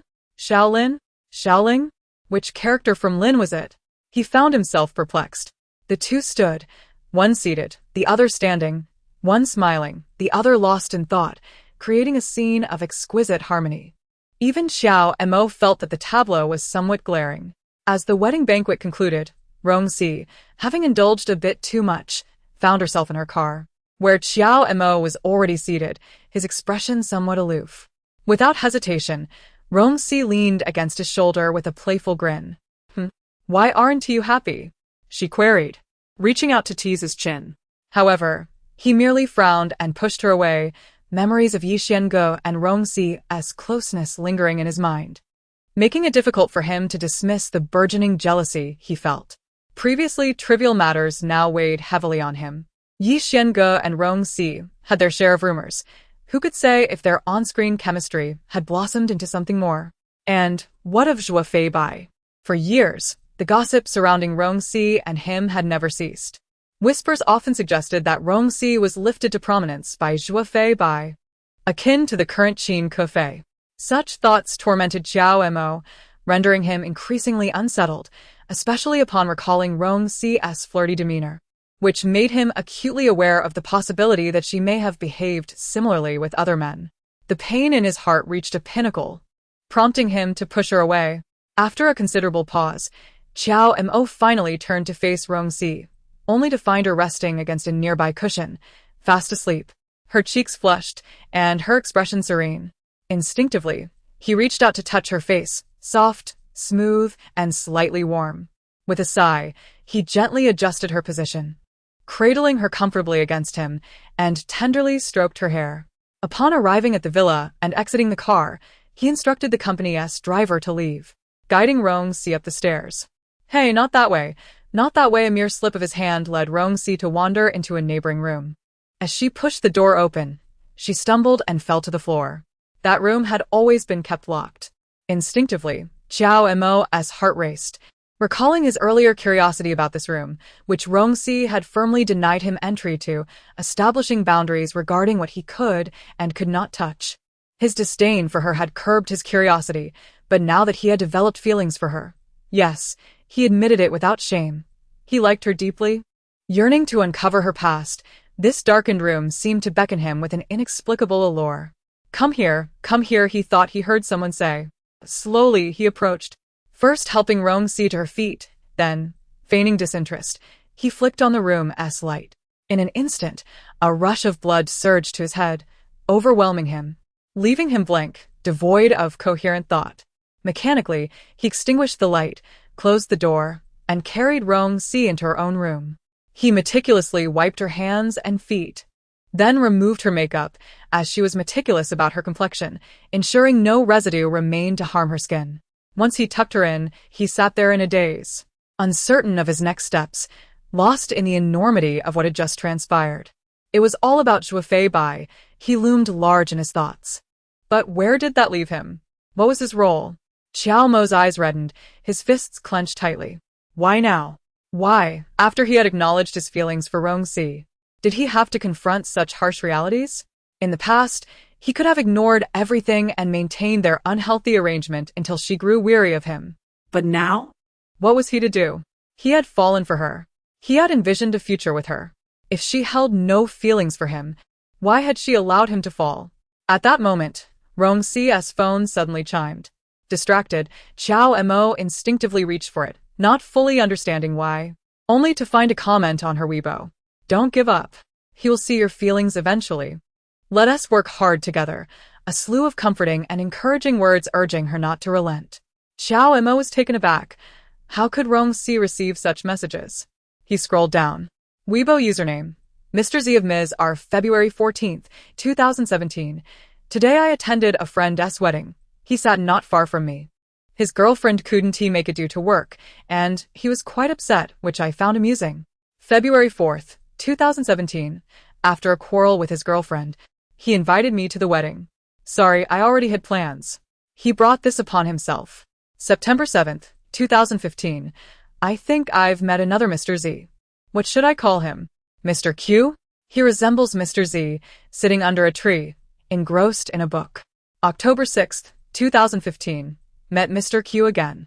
I believe I can provide what he desires, so he can only be with me. November 13th, 2015. We are together. You all seem to Q, Xiao. In the deafening silence, the sound of the phone crashing to the floor echoed sharply, followed by the hurried sound of footsteps fleeing. Rong Shi slowly opened her eyes to find her side empty, devoid of presence. Lying in bed, she stared at the ceiling for a long while before softly sighing. Regardless of the circumstances, Xiao Mo would eventually have to confront the intricacies of her past with Playboy. It was something he needed to know. Yet, she mused, if he could accept everything and genuinely cherish her afterward, she would not mind embarking on a relationship with a decade's difference. The expiration date was irrelevant for now. At least all her attempts had been sincere. Now, it was time to observe Xiao Mo's response. After gazing at the ceiling for some time, she finally closed her eyes once more. On the other side, Xiao Mo frantically dashed out of Rong Shi's villa, walking along the dimly lit road at the foot of the mountain. The solitary glow of the streetlights accompanied him as he traversed a seemingly endless path. Utterly lost about where he should head, yet his feet kept moving without any intention of stopping. His vision blurred slightly, and, before he realized it, he stumbled into a shallow pit, losing his balance and crashing to the ground. He remained there, staring blankly at the dark scenery ahead, until the faint light of dawn began to rise on the horizon. That night, both individuals on either end remained composed. Xiao Mo's phone rang incessantly, eventually dying without his notice, while Rong Shi, upon discovering her phone had been damaged by Xiao Mo and turned off, paid it no mind. The following day, a firm knocking echoed at her door. Had Xiao Mo come to a swift conclusion? Rong Shi raised an eyebrow and descended the stairs. Upon opening the door, she was met by her new, inexperienced manager, who burst into tears at the sight of her. Sister Rong, something has happened. Various topics emerged, from Rong Shi's alleged relationships to her private life, and within a single night, she dominated the trending searches on social media. On Weibo and forums, countless fans turned against her. The rumor that she had been predetermined to win the award at a recent ceremony had become an accepted notion in the industry. After all, such accolades were often seen as mere distributions of favors. However, whispers circulated that the original leading role was intended for Rong Shi, but she had risked everything for her young lover, causing the organizers' wrath and resulting in the award being given to a seasoned actress instead. Meanwhile, Rong Shi hypocritically congratulated the winner on Weibo, while everyone knew the underlying deceit. Oh, and the film titled Beauty in the Jianghu recently began filming. Rong Shi is the leading lady.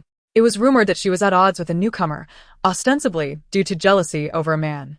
The newcomer was rumored to be involved with the wealthy Zhou family's heir.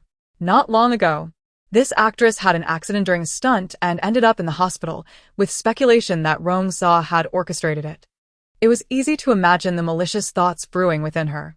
Now, it seemed that the walls were closing in on Rong Shi, who was under immense scrutiny, while other entertainment companies seized the opportunity to undermine Zhu.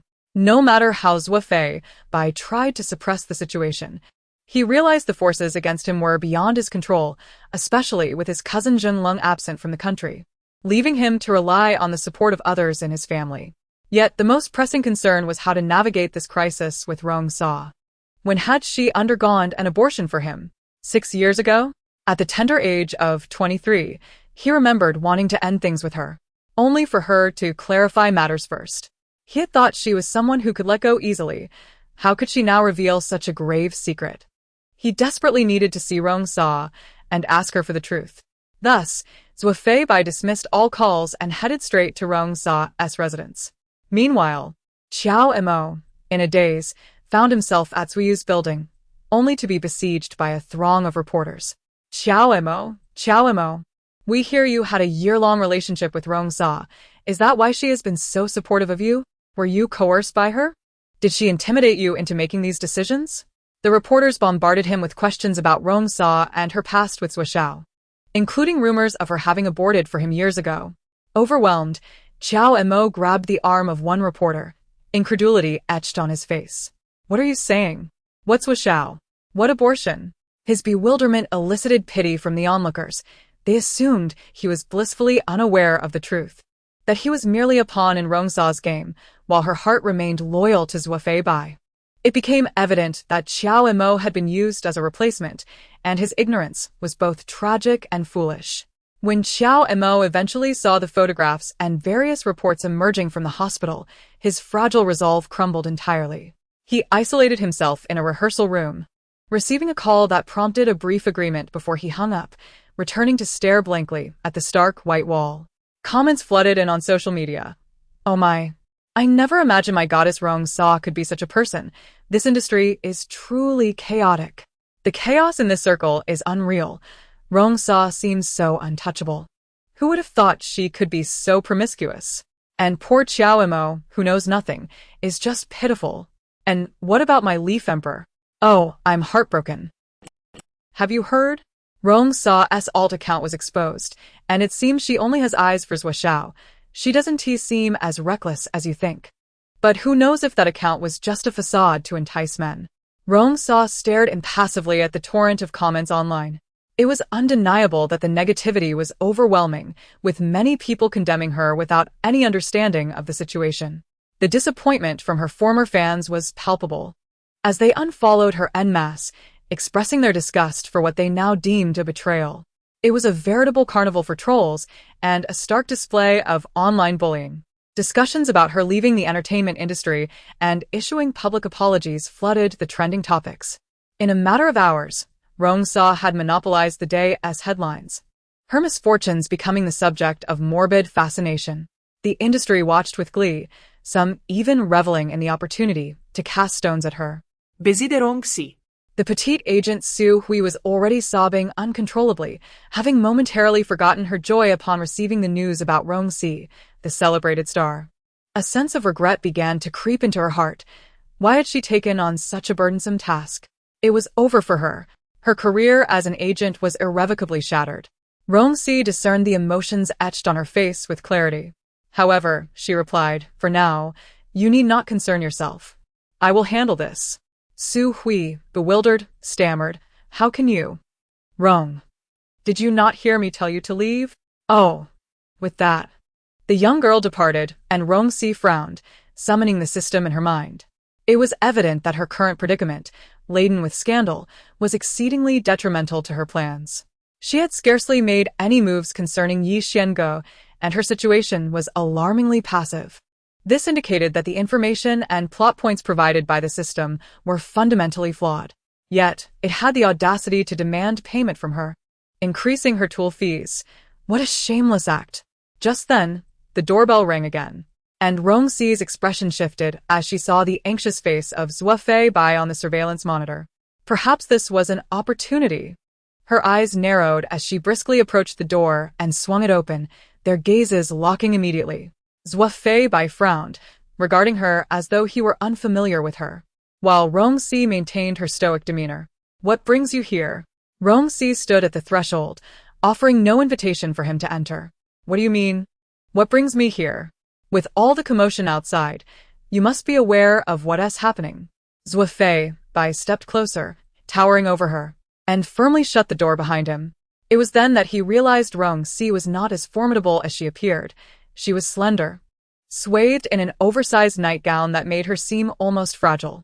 He had always known that one needed to be thin for the camera, but he had not anticipated her to be this gaunt, as if he could lift her with a single arm. He recalled their first meeting. She had possessed a hint of baby fat, unlike the sharp-chinned figure before him now. She used to light up in his presence, as if seeing him was the most blissful event in the world. After they parted ways, he continued his carefree life, cycling through various women, while Rong Shi ascended in the entertainment industry, her aura growing stronger. She had transformed from a shy girl who would blush at the slightest attention into a resilient star who could effortlessly navigate the most daunting challenges. When had she begun to change? Was it after their separation? He had scoured every post on Mr. Z's Weibo, and each day since their meeting was etched in his memory. Did he truly love her so deeply? Yet, she had never uttered a word to him. And although he felt a stirring of emotions, it was a burden he could not bear. His family would never accept an actress, particularly one with a tarnished reputation. Even with Qin Kefi, he had never envisioned a future together. His perspective on women had always been one of fleeting encounters. If he were to marry, it would be a woman from a respectable family, not one he had dated.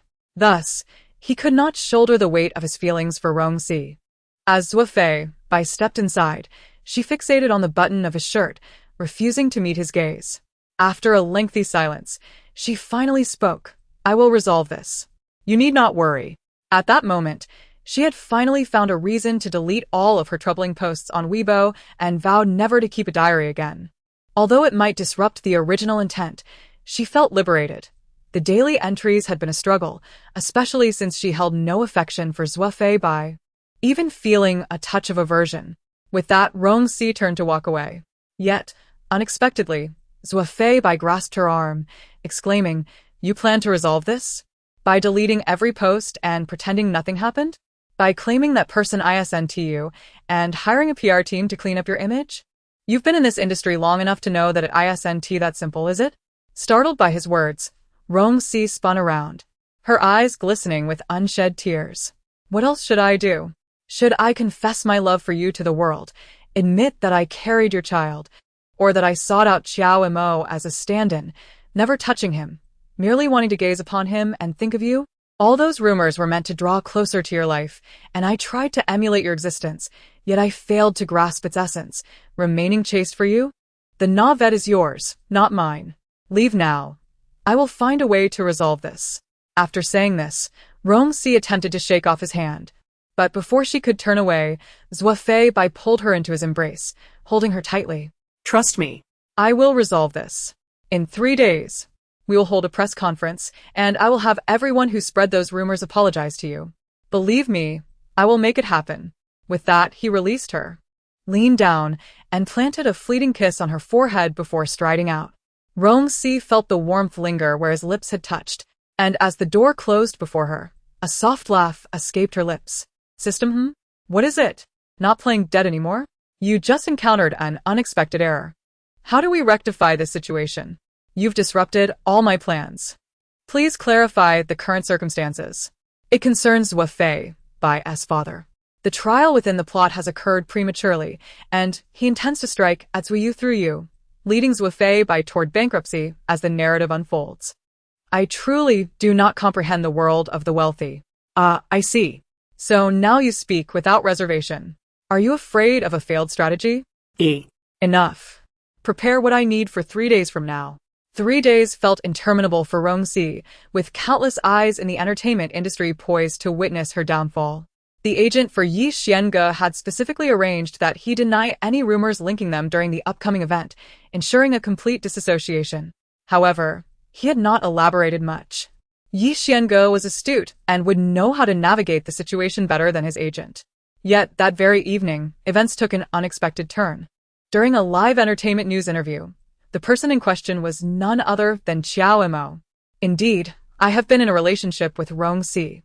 When my mother fell ill, and I had just debuted, she was willing to support me and lend me money, which is why I became involved with her. Any further questions? Zhua Fei. I only know that he is my boss. Yes, that will suffice. After all, in the future, Rong Shi will fade into obscurity. Devoid of roles and financial support, he will continue to care for her, just as she once did for him. He has already signed with another agency, which will elevate him to stardom, ensuring his wealth and fame. As long as Rong Shi marries him and stays by his side, he can maintain her current lifestyle, allowing her to live carefreely without the need to act. Yes, that will suffice. Rong Shi observed Xiao Mo, whose appearance had drastically changed, with unyielding indifference. Is this your choice, Xiao Mo? The following day, when he attended an international watch brand event, he was unsurprisingly met with a barrage of questions from the press. Yi Xienge, is the rumor about you and Rong Shi true? What are your thoughts on the recent news regarding her? Is it true that her personal life is chaotic and that she has been inappropriate with new actresses in the crew? What do you think about the incident years ago, when Rong Shi boarded for Zhua Fei? You are filming the same movie. Are you aware of her relationship with Xiao Mo? It has been said that the parties involved acknowledged it yesterday. Yi Xienge, please share your thoughts. Yes. Share your thoughts. Listening to all these inquiries, Yi Xienge regarded the eager reporters before him with a stoic expression. He raised a hand in a gesture for pause and glanced at his agent standing outside the crowd, then smiled. The agent, taken aback by his smile, felt a sudden flutter in their chest. Please, what are you doing? The lead actress in the film I am currently shooting, Beauty and the Jianghu, is Rong Shi. As you all know, Rong Shi is an exceptionally qualified actress. I must admit, her acting skills surpass mine at this moment. Furthermore, I must clarify that the incident involving the cruise actress, Wei Ye, has nothing to do with Rong Shi. Her past, including the abortion for Zhua Fei, was a private matter. I recall that at that time, Rong Shi was indeed Zhua Fei's girlfriend, correct? And regarding her relationship with Xiao Mo, even if it is a matter of being financially supported, it is merely a romantic relationship. The rumors are mere fabrications. I trust the journalists present understand that. Now, I conclude this Q&A. Thank you for your support. Yi Xienge's smile was both courteous and sincere. Yet, as his words faded, a profound silence enveloped the surroundings. As Yi Xienge exited, he did so amidst the astonished gazes of the crowd. Each step he took was resolute.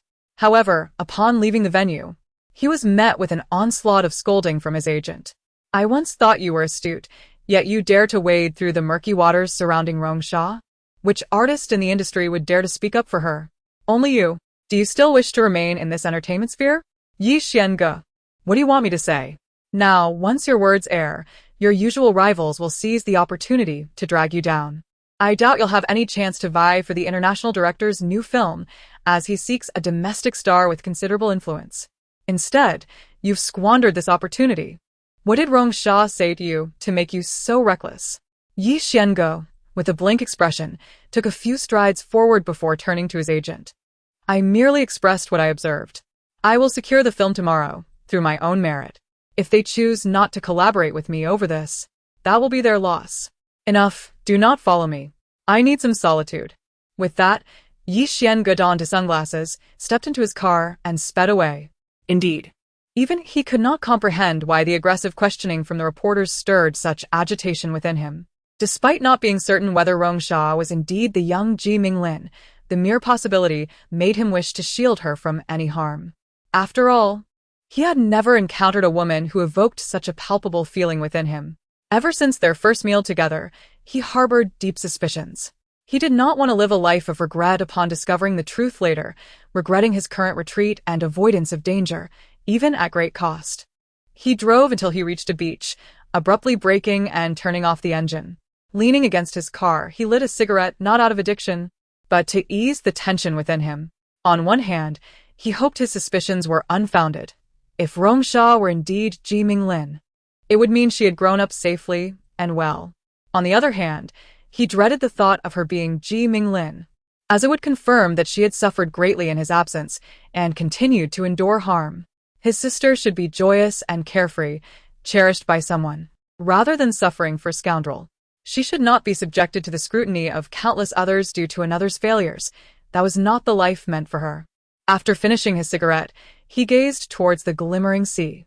The setting sun cast a golden hue upon the water, lifting his spirits significantly. Oh, Yi Xiange, what brings you here? The woman, who was smiling while watching a group of children building sandcastles, was none other than Rong Shi. In no time, Yi Xiange found himself standing before her. He could not deny his growing fondness for this man. At the very least, he was more mature than Qiao Mo and possessed more principles than Zhuo Fei. Bo Rong Shi understood Qiao Mo's actions, finding them normal and bore no resentment. However, she hoped he would take responsibility for his choices.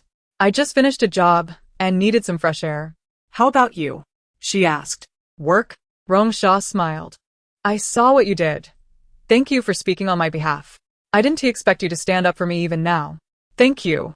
My home is nearby, and I had nowhere else to go. Staying cooped up at home leads to overthinking, so I thought I'd take a stroll. How about we chat? Yi Xiange suggested, pointing to a large rock nearby. Rong Shi nodded in agreement. By the seaside, with the evening breeze blowing, the setting sun, the massive rock, and the children playing nearby, everything felt idyllic. Since growing up and the relentless pursuit of her tasks, such moments of tranquility had become rare for Rong Shi. Yet, given her nature, she could only enjoy it for a while before it turned dull. She was uncertain about the end of her journey and what she truly desired. After exchanging her identity, she had no idea where to go next. For now, she decided to take things one step at a time, trusting that she would know what to do when the time came. Observing Rong Shi's profile as she gazed out at the sea, Yi Xiange felt an inexplicable flutter in his heart, a sensation he could not control. He did not understand why, but at that moment, Rong Shi appeared so strikingly real, more so than ever before, her profile almost identical to that of the young Ji Minglin. Observing the dazed expression on Yi Shuange's face, Rong Shi reined in her smile. Yi Shuange?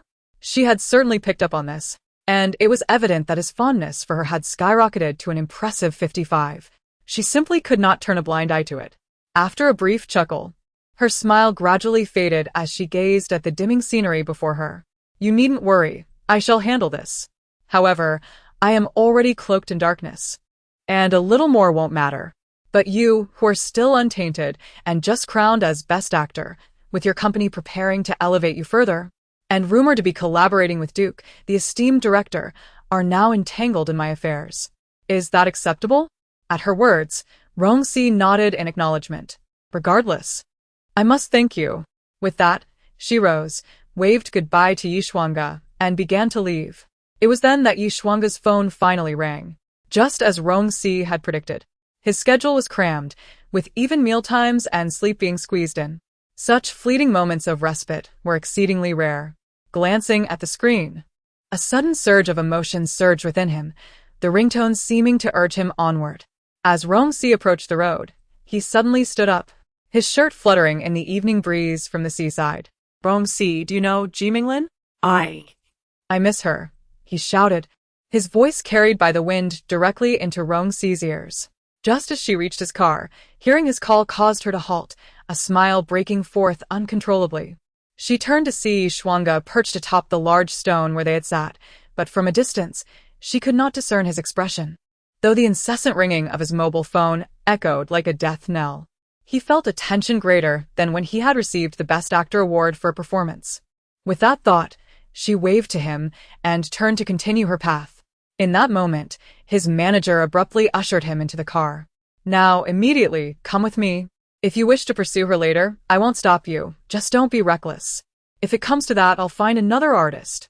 After uttering this, the manager hopped into his vehicle. As Yishuanga cast one last glance in Rong Shi's direction, the car began to move. The previously cold demeanor of his manager transformed into one of joviality. He was genuinely concerned he might inadvertently crash, but with the manager smiling all the way, no mishaps occurred. That evening, while dining with producers, his rare display of cheer astonished them all, especially since the industry had long painted him as a stoic figure.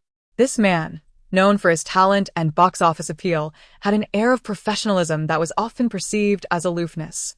Yet, these producers were prepared for him to remain silent throughout the meal, so they were taken aback by his amiable and polite demeanor. She admitted it. She truly acknowledged it.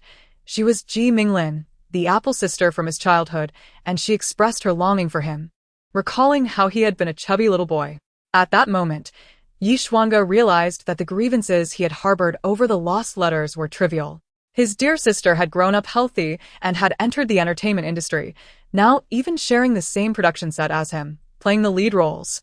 Was there any greater coincidence or joy than this? He missed her, profoundly, truly. The warmth Ji Minglin had provided him in his youth was the only solace he had known apart from his grandparents, who had passed long before he arrived in Yanjing. Now alone, with no one but his sister to hold dear, he felt a deep sense of gratitude towards fate. Inebriated and lying in bed, his cheeks flushed as he stared at the digital clock, he began to laugh heartily. As he chuckled, slumber overtook him, and naturally, he dreamt of Ji Minglin and Rong Shi, their shadows intertwining perfectly. Yet, she understood that Yishuanga's current fondness for her was likely devoid of romantic inclinations. He viewed her more as family, as their childhood bond had left a lasting impact. Another day concluded, and soon Rong Shi would attend a press conference. Meanwhile, news circulated that Qiao Mo seemed to have signed with another entertainment company, which was willing to pay a hefty penalty for his breach of contract, potentially grooming him as a top-tier talent. Upon hearing this, Rong Shi raised an eyebrow. Whatever. Qiao Mo will eventually grow up. I cannot shield him in perpetual naivety. At this moment, she summoned the system once more. Are you all prepared? After a long pause, the system's voice finally resonated in her mind. My apologies once again. Surprisingly, Rong Shi detected a hint of fatigue in its tone. It's all right. I think this turn of events is rather favorable. You sound a bit off. Is everything all right? She inquired, frowning. I'm fine. That's good. Now leave the rest to me. Rest assured, the strategy will not falter. Rong Shi was filled with confidence.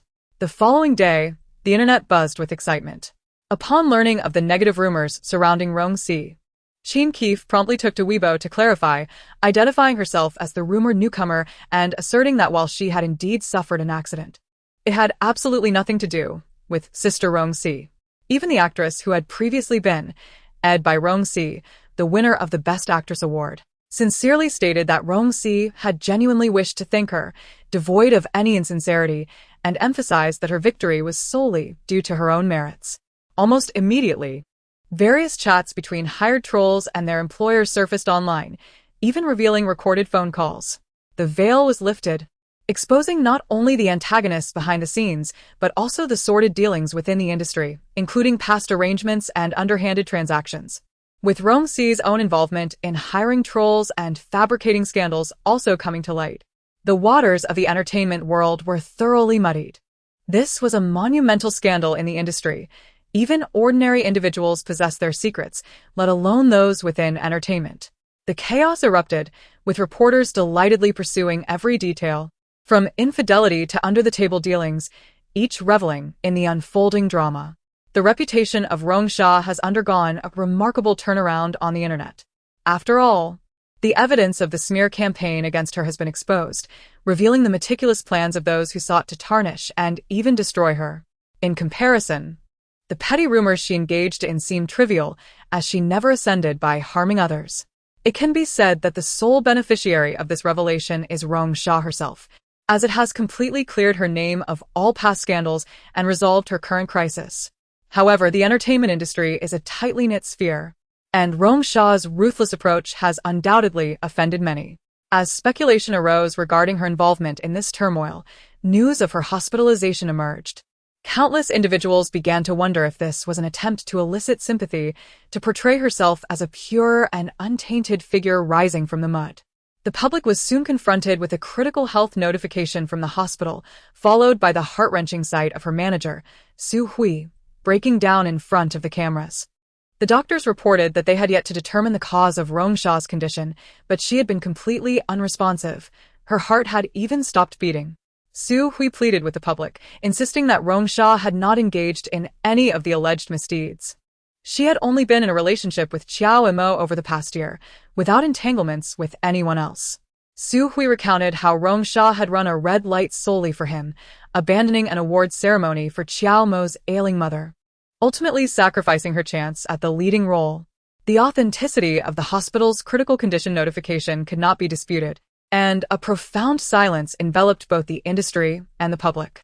Indeed, nothing could be more severe than the matter of life and death.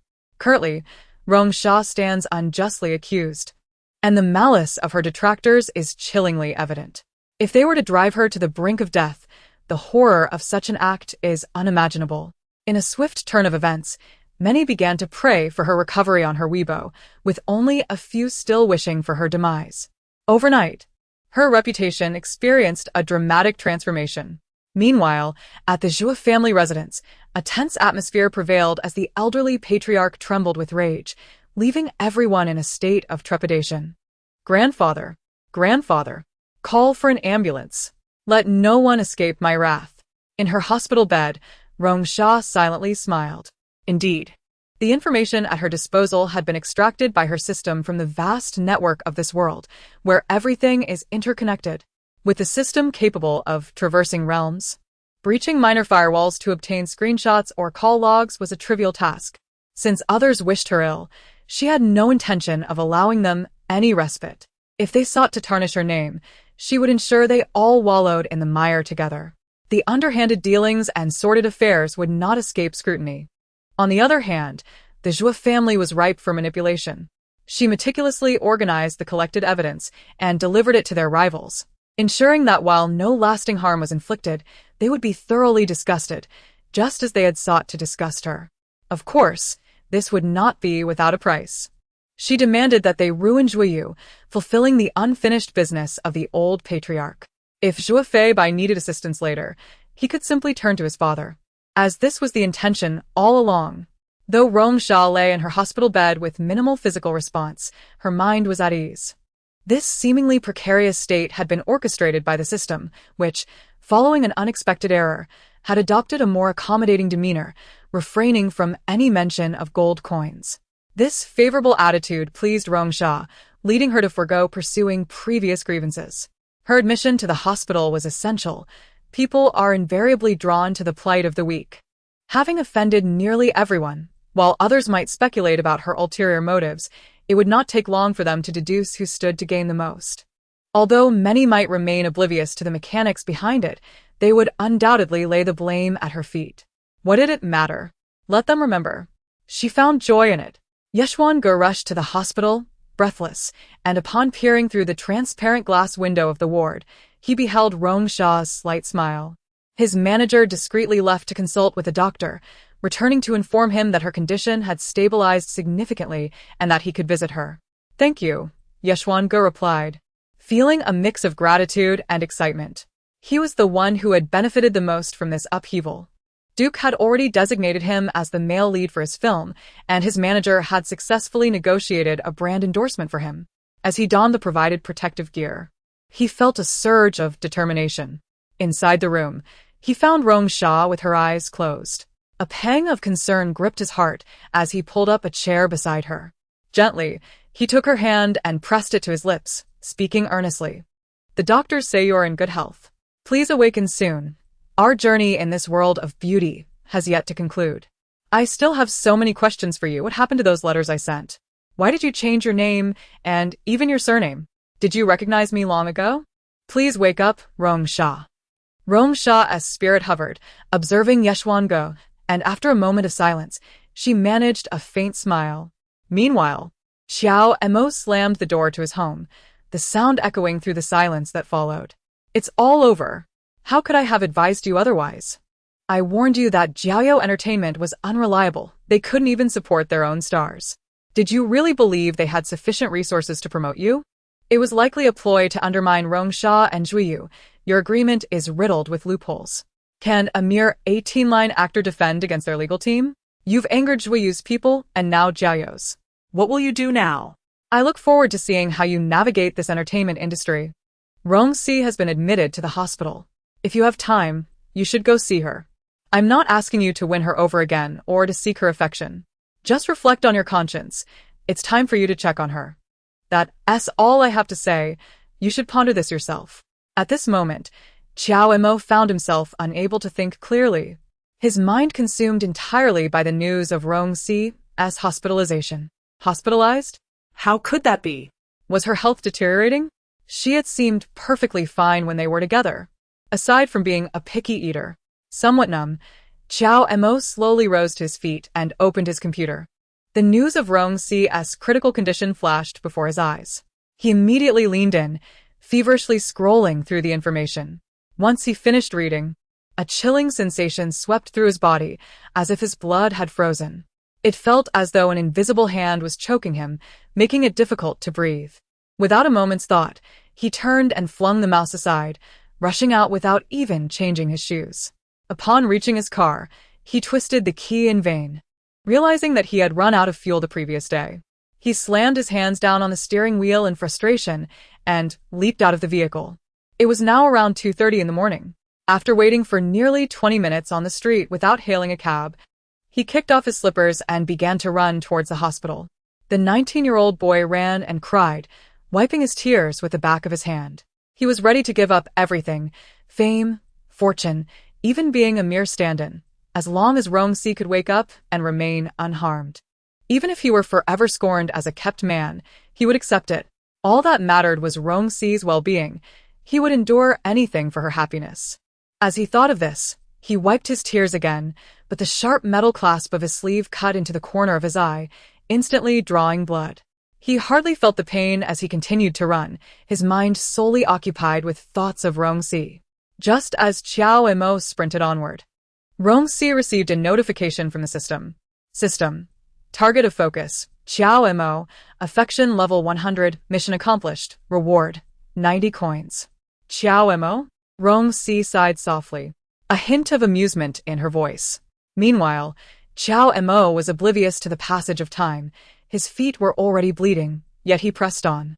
The dawn began to break, casting a golden hue on his hair, while the tears and blood on his face had long since dried.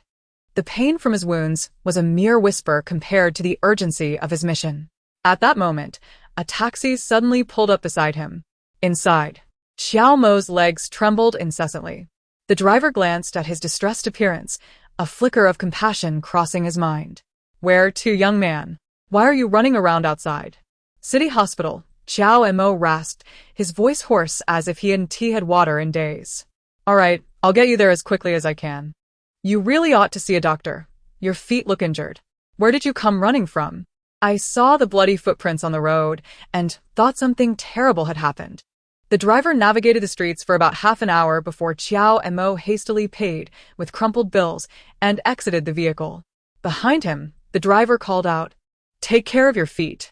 Ignoring the driver's advice, Chiao and Mo shook with each step as he approached the hospital service desk, inquiring about Rong Shi's room number. He brushed aside any concern directed toward him and headed straight upstairs. Standing at the corner, all the courage he had mustered dissipated in an instant. He felt the tension in his body release, only to be overwhelmed by pain, causing him to crouch down, trembling as he hugged his legs. He longed to see Rong Shi, yet the fear of rejection gnawed at him. The thought of losing her was unbearable. He simply could not live without her. Just then, a voice interrupted his turmoil. "You, Chiao Mo?" Startled, he looked up to see a man he didn't recognize, though his face seemed vaguely familiar. Ah. "It really is you. I knew I wasn't mistaken. Are you here looking for Rong Shi? You look like you've been running for your life. Why are you crouched here?" "She is awake now, resting in a standard room.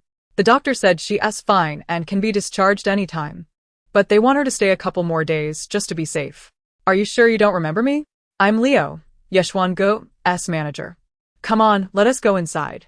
Leo silently criticized, thinking how Rong Shi had a destructive effect on those around her. He led Chiao and Mo through the doors of room 407, announcing their arrival. "Look who is here. What is this? You've all started eating already? That was quick." As Leo opened the door, the disheveled Chiao and Mo stepped into view, and he immediately noticed Yeshwan-go feeding Rong Shi with a tender intimacy.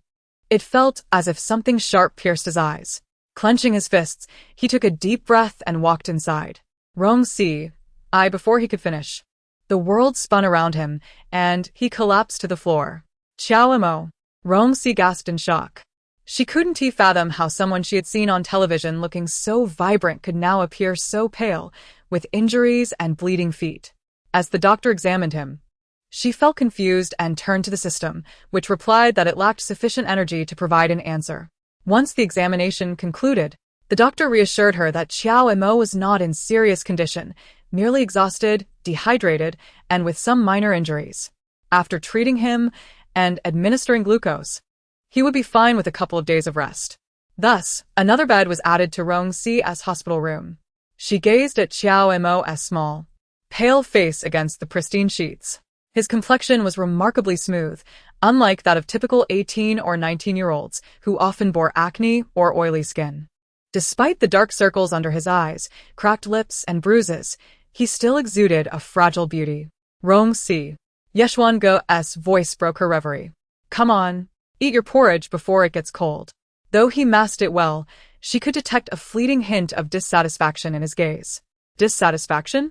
What right did he have to feel that way? Was it merely because of a few extra glances exchanged? She is 7 years younger than you, yet she still possesses the same jealousy and possessive nature as the chubby child she once was. Back then, whenever Rong Shi showed even the slightest affection towards others, Yi Xiaobang would glare at her in fury, as if she had betrayed him. If she showed no signs of remorse, he would run away, his plump little behind bouncing with each step. Rong Shi couldn't help but laugh as she chased after him, which only fueled his anger further.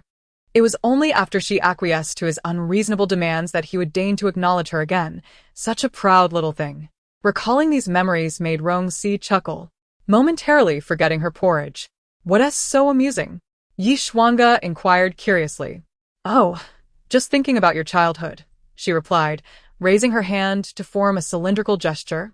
"You were quite temperamental back then, needing much coaxing whenever you got upset. Now, seeing you like this, your temper has improved considerably. And it seems that the chubby ones do indeed possess great potential. Just look at how much you've changed since those days. I wonder if those girls who bullied you back then now regret it. Perhaps they have turned into your admirers." Of course, for me, it feels like it happened just yesterday. This was the truth. After all, it wasn't long ago for Rong Shi. "I've been searching for you all these years. Longing for you. I still keep the watch you gifted me," Yishuanga confessed, leaning closer to adjust her posture, their proximity allowing them to feel each other's breath. "I truly miss you," he said softly. At that moment, Chiao Mo's eyes widened in surprise. Just then, the door to the hospital room swung open once more. "Rong Shi." You, exclaimed Zhou Feibai, holding a bouquet of white roses, while Qin Keef stood beside him with a basket of fruit, both looking utterly astonished. Indeed. In the realm of beauty, Yi Shuanga and Rong Shi were the main characters, sharing countless intimate moments, yet privately, Qin Keef had never heard any whispers of closeness between them, aside from that one fleeting rumor, or perhaps it wasn't a rumor at all. Qin Keef felt a pang of discomfort. Throughout university, she had revered Yi Shuanga as her idol, even after their breakup and his entrance into the entertainment industry. She had harbored a competitive spirit towards him. Now, witnessing the way he gazed at another woman, the difference was palpable. She was no fool. She could discern the change. Meanwhile, Zhou Feibai felt a similar unease. He had just begun to accept that Rong Shi held deep feelings for him and was contemplating whether to give their relationship another chance, only to find her receiving affection from another man. Not to mention, lying beside them was Qiao Imo, who had been a stand-in for a whole year. You're here? Rong Shi smiled at Qin Keef. Yes, Sister Rong Shi. What did the doctor say? I heard you were critically ill. It scared me terribly. Are you feeling better now? Much better, thank you. Qin Keef sensed the awkwardness in their relationship. Her ex-boyfriend seemed to have strong feelings for Rong Shi, and the tangled web of emotions made it impossible for her to feel at ease. She had followed Zhou Feibai here, without much thought, only to realize how uncomfortable it had become. Zhou Feibai stepped forward, placing the white roses at Rong Shi's bedside. White roses, your favorite flowers. Do you remember? I dislike roses, she retorted. You once argued with me over a bouquet. Did I? A memory flickered in her mind. She had indeed told Zhou Feibai that white roses were theirs, yet he had turned around to gift them to another woman, sending 999 of them no less. At that time, she had just begun dating and had thrown a fit, leading to an unpleasant end to their relationship. I dislike roses, especially white ones. The flowers are beautiful. Thank you. Rong Shi said politely, but Zhou Feibai felt a pang of dissatisfaction at her formality. May I speak to you privately? He asked suddenly.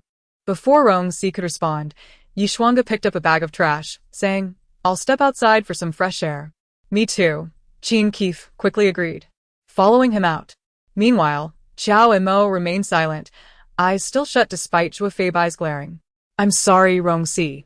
I only learned yesterday that my father was involved in your situation, Zhou Feibai admitted. Your father? How could he? Rong Shi was taken aback. Returning to take over the family business, he filled in the blanks in his mind but chose not to press further, maintaining a gentle smile. Seeing her smile, Zhou Feibai felt a flutter in his chest, and before he knew it, the words slipped out. Rong Shi, would you consider giving us another chance? In that moment, silence enveloped the room, the two standing by the door, and the one lying in bed all taken aback. Zhou Feibai's affection level, 70. Still not enough.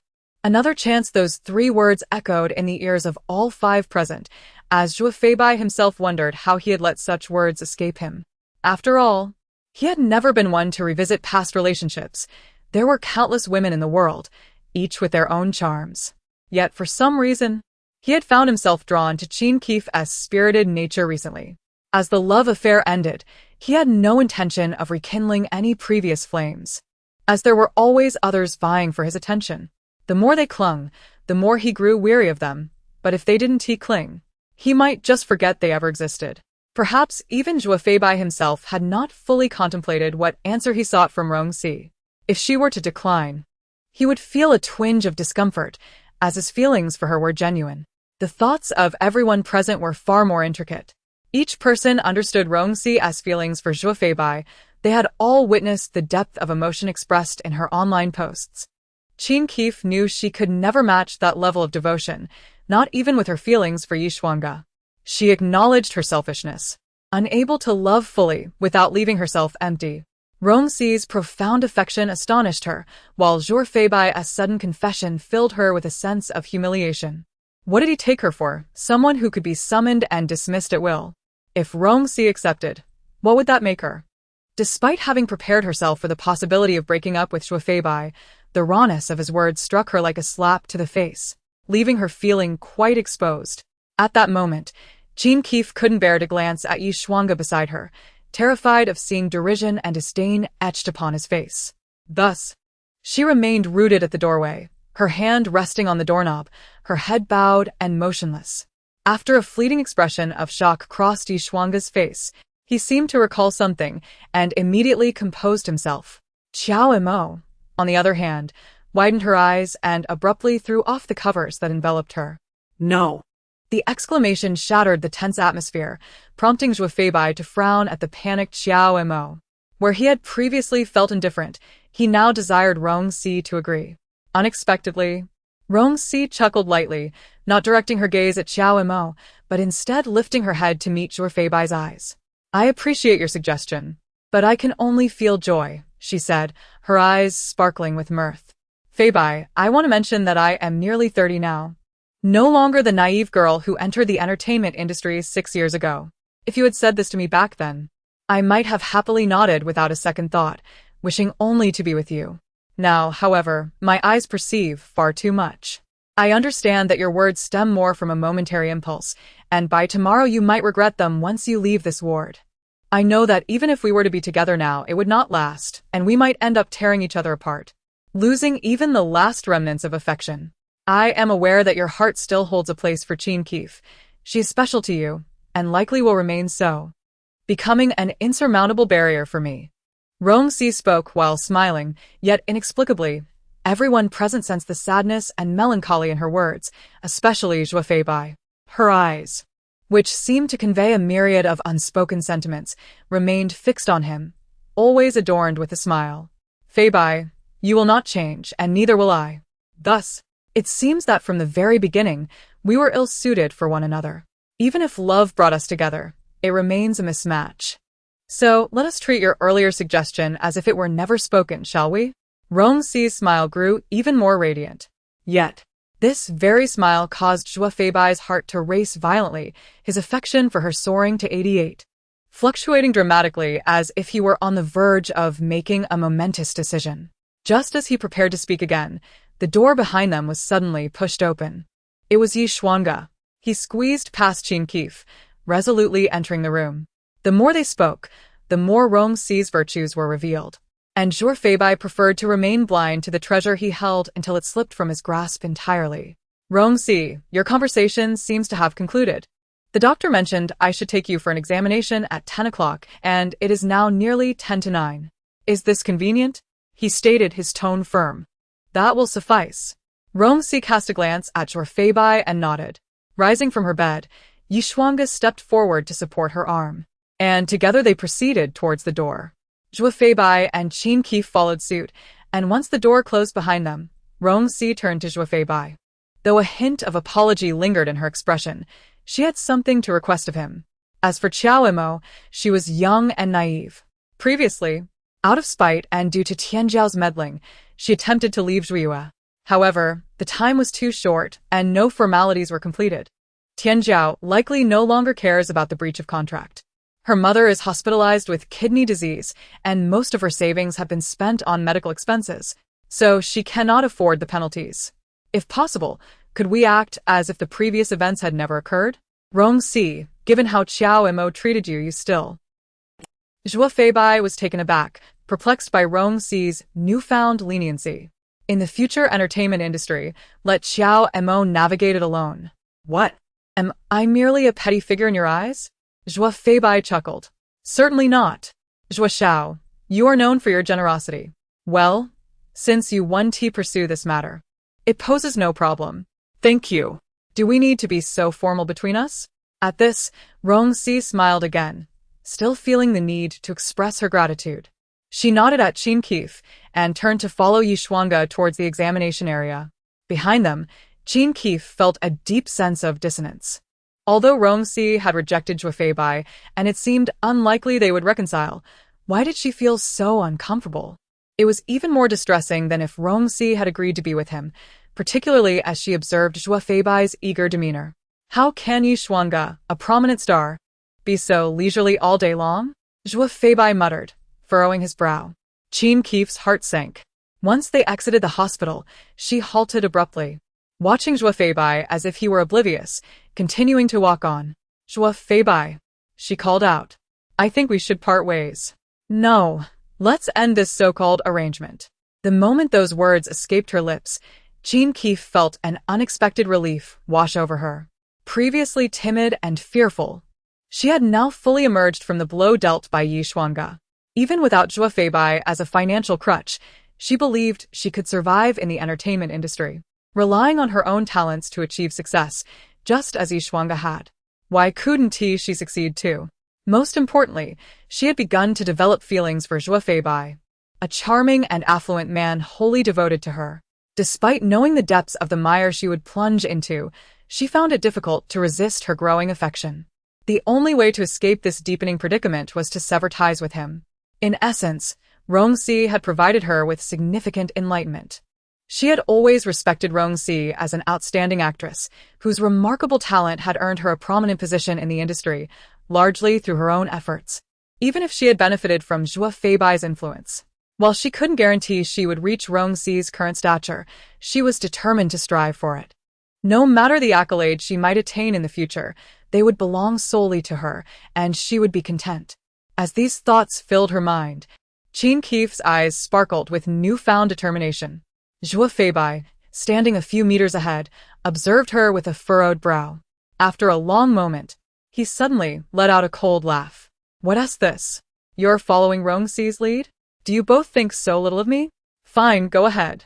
Let us part ways and see just how far you, Jean Keefe, can rise without me, Zhuo Feibai." Ha! Just go. With that. He turned and kicked a nearby car tire, triggering its alarm. Zhuo Feibai cast one last piercing glance at Jean Keefe, whose lips were tightly pressed together, then let out a derisive laugh before getting into his car and speeding away.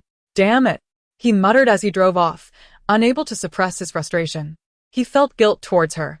Even in his anger, he couldn't bring himself to say more.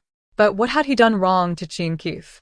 He had never laid a finger on her, striving to pave the way for her, arranging roles for her. And yet she was ready to end things over a few exchanged words? Let us see how far she can ascend on her own. Does she truly believe she is akin to Rong Shi? Her acting skills are lacking, her comprehension is not on par, and she lacks the ability to navigate social nuances. When did the entertainment industry become so easy to navigate? How could he be unaware? As Zhuo Feibai departed, Jean Keefe endeavored to suppress the tears that threatened to spill from her eyes, quickly wiping them away before moving forward. Meanwhile, on the third floor, Rong Shi, poised to undergo a medical examination, observed the unfolding scene from the window, as did Yi Xiange, who witnessed the entire episode. "Is that the little girl from our childhood?" Rong Shi turned to Yi Xiange.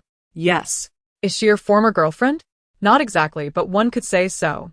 After he graduated, she unexpectedly confessed her feelings, reminding him of the hardships he endured in their youth and the broken watch that symbolized those times. Anger welled up within him, leading him to accept her letter and invite her to Yanjing, inadvertently delaying her 2 years as a means to compensate for his 5 years of suffering in elementary school. He sought his own sisterly figure, resolving to avoid future confrontations with Jean Keefe, leaving her fate to her own devices. "Will you not bid her farewell?" Rong Shi gestured toward Jean Keefe, who continued to dab at her tears. Yi Xiange furrowed his brow. "We have arrived. Let's go." As the door swung open, Zhao Emo startled awake. Upon seeing her alone, a fleeting spark of joy crossed his eyes. "Rong Shi." At his call, Rong Shi nodded. She lay back on the bed, picked up a nearby book, and began to read. "Rong Shi, regarding Zhuo Yu's breach of contract, I will assist you. They should not blacklist you, but you must strive for your endorsements and roles moving forward. I will keep an eye on your mother's health. You need not worry excessively." Rong Shi spoke without lifting her gaze. "And us? What about us?" Xiao Mo pressed on. "Us." At this, Rong Shi's hand paused mid-page turn. "Let it be as it is." "What does that mean?" "In a few days, please remove your belongings from my villa, and we shall pretend nothing ever transpired, shall we?" "No, please, Rong Shi." I will not leave. I cannot leave. I have come to love you, Rong Shi. I care for you deeply. Even if you consider me a mere substitute for Zhuo Feibai, that is acceptable. I apologize for my previous wrongs. Please forgive me. I assure you, I will not repeat my mistakes. Let us be well together. You love winter melon and pork rib soup, do you not? I will prepare it for you immediately. Suddenly, Xiao Mo leapt from the bed, causing the bandage on his previously injured foot to burst open, blood spilling onto the floor. Enough. I said enough. Rong Shi closed her book, exhaled deeply, and raised her head. That is sufficient, Xiao Mo. Those matters need not concern you any longer. Our relationship ends here. No, I do not want it to end here. We have been together for a year. You are not accustomed to having others touch your belongings, nor can you stomach even the finest hotel fare. You would find it difficult to leave me. I will adapt. I cannot bear a life without you. I cannot sleep at night without holding you. I have not rested a wink without you by my side. I cannot adjust to a life devoid of you. Please, let us return to how we once were, as if nothing ever happened. Xiao Mo, you are not a child anymore. Thus, I shall ensure I do not perish before you, that I can care for you always. Observing his unyielding demeanor, Rong Shi bit her lip. Think as you will. With that, she set the book aside, lay down, and pulled the covers over herself, resolutely choosing to ignore him.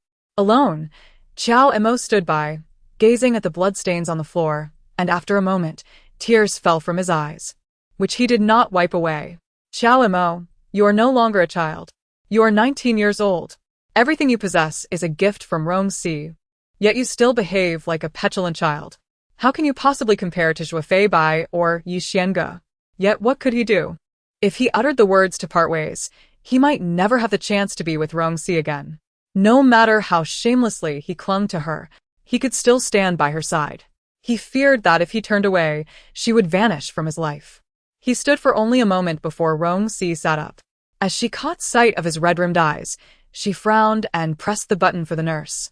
Soon, a nurse appeared, scolding Xiao Mo to sit down for his dressing change.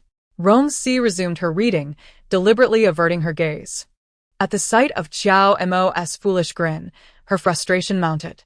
After Rong Shi was discharged, despite Xiao Mo's lingering injury, he accompanied her out. He persisted in attending auditions, disregarding the harsh words of others. He did not remove his belongings from Rong Shi's place, but instead rented a small apartment near the hospital to take care of his mother while continuing to audition. Following Rong Shi's discharge, the scandals surrounding her had evaporated, and she returned to the set of Beauty Jianghu, where some scenes remained to be filmed, choosing not to accept other roles. However, the situations she faced while acting were peculiarly awkward. Currently, her scenes with Yi Xiango were filled with sweetness, yet he would occasionally blush, creating an odd dissonance. Meanwhile, Zhuofei Bai and Xiao Mo observed from the sidelines, their keen gazes intensifying the surreal atmosphere. Rong Shi had never found acting to be so arduous.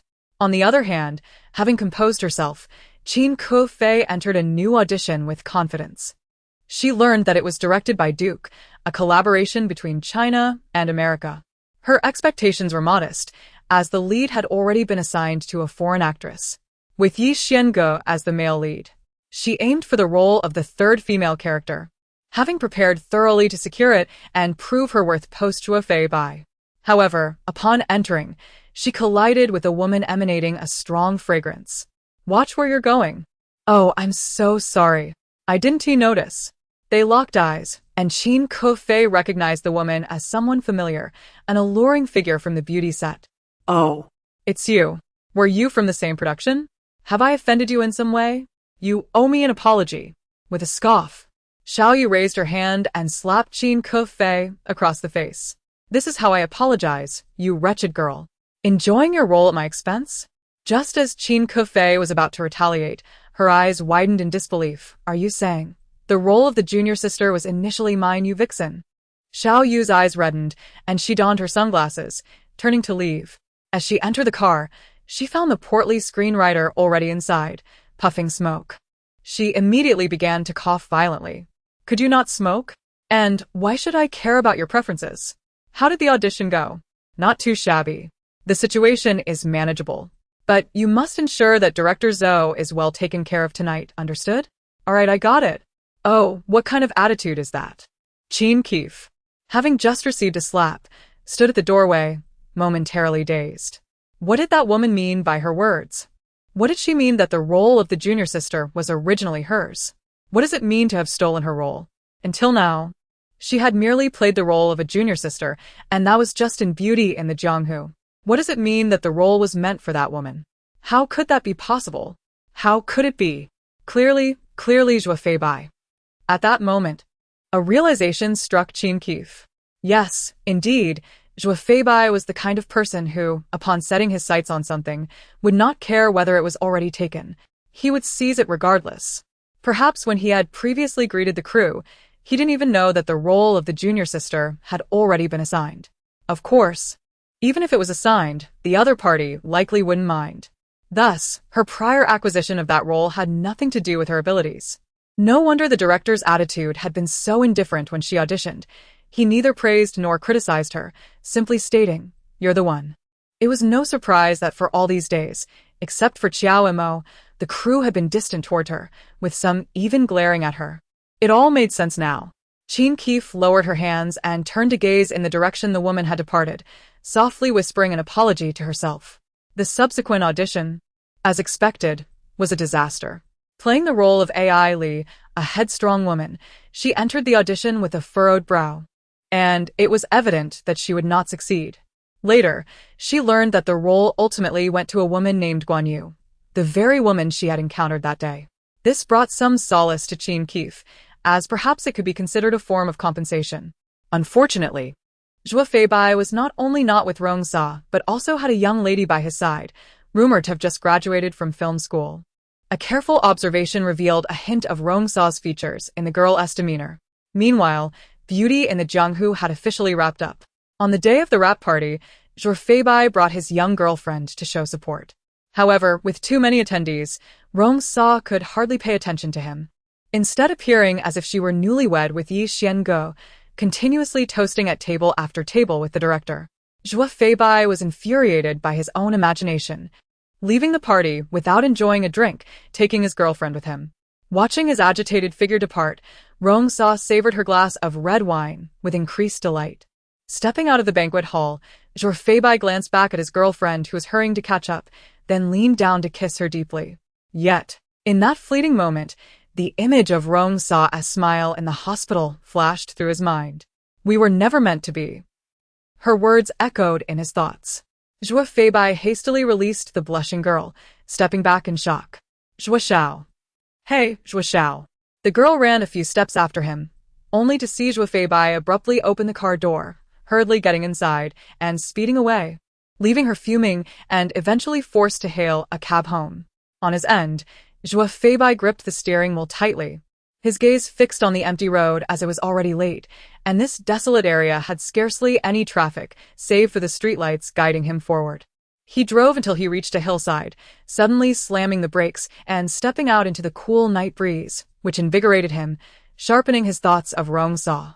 This had become a pattern over the past few days. He couldn't fathom why he found himself constantly thinking of her, reminiscing about their time together, reflecting on her performances on screen, and recalling her words from the hospital. The more he thought, the more he desired to confront the situation, especially when seeing Yi Xiango working alongside her. Sometimes he felt an uncontrollable urge to intervene. Standing at the railing on the hillside, he lit a cigarette, and as the butts accumulated beneath him, a sudden realization struck him. Could it be that he truly had feelings for Rong Shi? He liked Rong Shi. The absurdity of the thought overwhelmed him. It was utterly impossible. He let out a laugh, which quickly faded into contemplation as he lit another cigarette, eventually finishing an entire pack. Meanwhile, Rong Shi, having been aided by Yi Xiango into a hotel room while inebriated, felt him carefully lay her down and cover her with a blanket. After a long pause, he pressed a gentle kiss to her forehead and quietly exited. With her eyes closed, Rong Shi heard the door click shut and allowed a small smile to grace her lips. Targeting Zhou Feibai, her affection was at a tantalizing 90. In that moment, she found herself in a delicate state with Zhou Feibai, close yet distant. They could see each other and remained friends, yet their demeanor was polite yet aloof. To say they liked each other seemed an exaggeration, but to claim they didn't would be untrue. With that thought, Rong Shi opened her eyes. The materials she had previously submitted should now bear fruit. Just as her contemplations concluded, Zhou Feibai's phone rang urgently. "Zhou Xiao, there's been an incident." At the sound of this, the half-burned cigarette fell from his hand. What did you say? The news only began to break the following day. As Rong Shi awakened, she grabbed her phone and was immediately inundated with headlines flashing before her eyes. Zhuiyu's stock plummets, a severe financial crisis ensues, and bankruptcy looms. Zhu Feibai's misdeeds will lead to his downfall. The billionaire has turned to dust. In just one night, the news of Zhuiyu's bankruptcy and Zhu Feibai's imminent poverty swept across all headlines, making it to the top of trending topics. Earlier, the system had informed her that the Zhu family's rival had completed their preparations, but the timing of their strike remained uncertain. Today, coincidentally, Beauty in the Jianghu had wrapped, poised for release, and this film was of utmost importance for Zhuiyu over the past year. To strike immediately after the wrap, that was a ruthless move. Rong Shi stretched lazily, sitting up. It was known that every company typically owed substantial sums to major banks while simultaneously using that money to invest, earn, repay, and then borrow again, perpetuating a cycle of financial dependency. Now, the behind-the-scenes players had, much like Zhu's father in the storyline, severed Zhuiyu's financial lifeline, ensuring Zhu Feibai would receive not a single penny, while simultaneously manipulating the stock market to sow chaos, stirring public opinion to ensure everyone believed Zhuiyu was collapsing and Zhu Feibai was doomed. In contrast to the family squabbles depicted in the plot, Rong Shi's hand now entangled two significant families in Yanjing, leaving the Zhu family preoccupied with their own crisis, wholly unconcerned about Zhu Feibai's business. At this moment, Zhu Feibai was indeed facing monumental challenges. However, no one has connected this tumult with the previous incident involving Rong Shi being slandered. People merely lament the misfortunes that have befallen Zhuiyue this year. First, their leading star was defamed, and now the company is on the brink of bankruptcy. What a stroke of ill fate. Meanwhile, Rong Shi was watching the news, while Yi Xuanga and others were also paying close attention to the unfolding events. From the outset, Yi Xuanga was affiliated with another entertainment company, making this incident irrelevant to him. In fact, it could even propel him further in his career. The only regret he harbored was uncertainty about whether the film with Rong Shi would ever be released. Upon seeing the news, Qin Keef's first reaction was to call Zhu Feibai's mobile, but unfortunately, there was no answer. She went to the lobby of Zhuiyue, yet the security guard would not allow her entry. Meanwhile, Rong Shi glanced at the time, around 10 o'clock, and dialed Zhu Feibai's number. After 2 rings, he picked up. Rong Shi. Feibai, I've heard the news. Is that so? Rest assured, I will ensure your film is released no matter what. The movie is fine. But what about you? Is there really a financial issue? My situation is under control. Isn't it true that as long as the funds are secured, your film will be fine? I told you, my matters are not your concern. Can't you understand? Zhu Feibai's voice suddenly escalated into a shout, leaving both sides in stunned silence. After a long pause, he finally spoke again. I apologize, Rong Shi. I'm not in a good mood right now. I will resolve my issues, so don't worry. If there's nothing else, I'll hang up now. With that, the line went dead. Zhu Feibai pinched the bridge of his nose, glancing again at the missed call from Rong Shi, then at the several calls from Qin Keef below. After a while, he let out a soft sigh. Perhaps this ordeal was a test for him. If he endured it, he would gain the capital to stand on his own. His feelings for Rong Shi were undeniable. He couldn't deny the truth of that cold night spent alone. Once this storm passed, he would have the confidence to provide her with a good life, even if his family did not accept her. With that thought, Zhu Feibai felt a surge of determination. He lifted his phone, pressing a kiss to Rong Shi's contact number. He took a sip of the now-cold coffee beside him, grimacing at the taste. Rong Shi, I hope you can wait for me. On the other end, after being hung up on by Zhu Feibai, Rong Shi glanced at her phone before tossing it onto the bed and pulling open the curtains. She had spent a considerable amount of time in the hotel, only to be met with the increasingly dire situation of Zhuiyue. Outside, the journalists had gone nearly mad. It was akin to another frenzy following the last scandal involving Rong Shi, and this time, the implications were even broader. Rong Shi was merely a star, and her troubles were confined to the entertainment industry, but Zhu Feibai was different. His matters intertwined with finance, stocks, entertainment, and even politics. The impending bankruptcy of Zhuiyue had become common knowledge after a day and night of speculation. At that moment, Yi Xuanga looked at Rong Shi. his brows furrowing tightly before he broke into a laugh. Rong Shi, do you even realize what you're saying? Is this worth it? For someone like Zhu Feibai? He changes girlfriends more often than one changes clothes. You haven't even been with him, and even if you were, do you truly believe he would remain devoted to you, resisting all temptations? Wake up. Yi Shuangge wished he could slap some sense into her. She spoke of needing his help to introduce her to the head of Kuanfang Entertainment, to transfer her film contracts there, and she was willing to sign a 20-year deal, all for the sake of getting a loan from him. She ignored the potential consequences for her future, the possibility of spending the next 2 decades serving someone else, only to be discarded once they had drained her of all value. Was it truly worth sacrificing everything for a man like Zhu Feibai? What made him so special?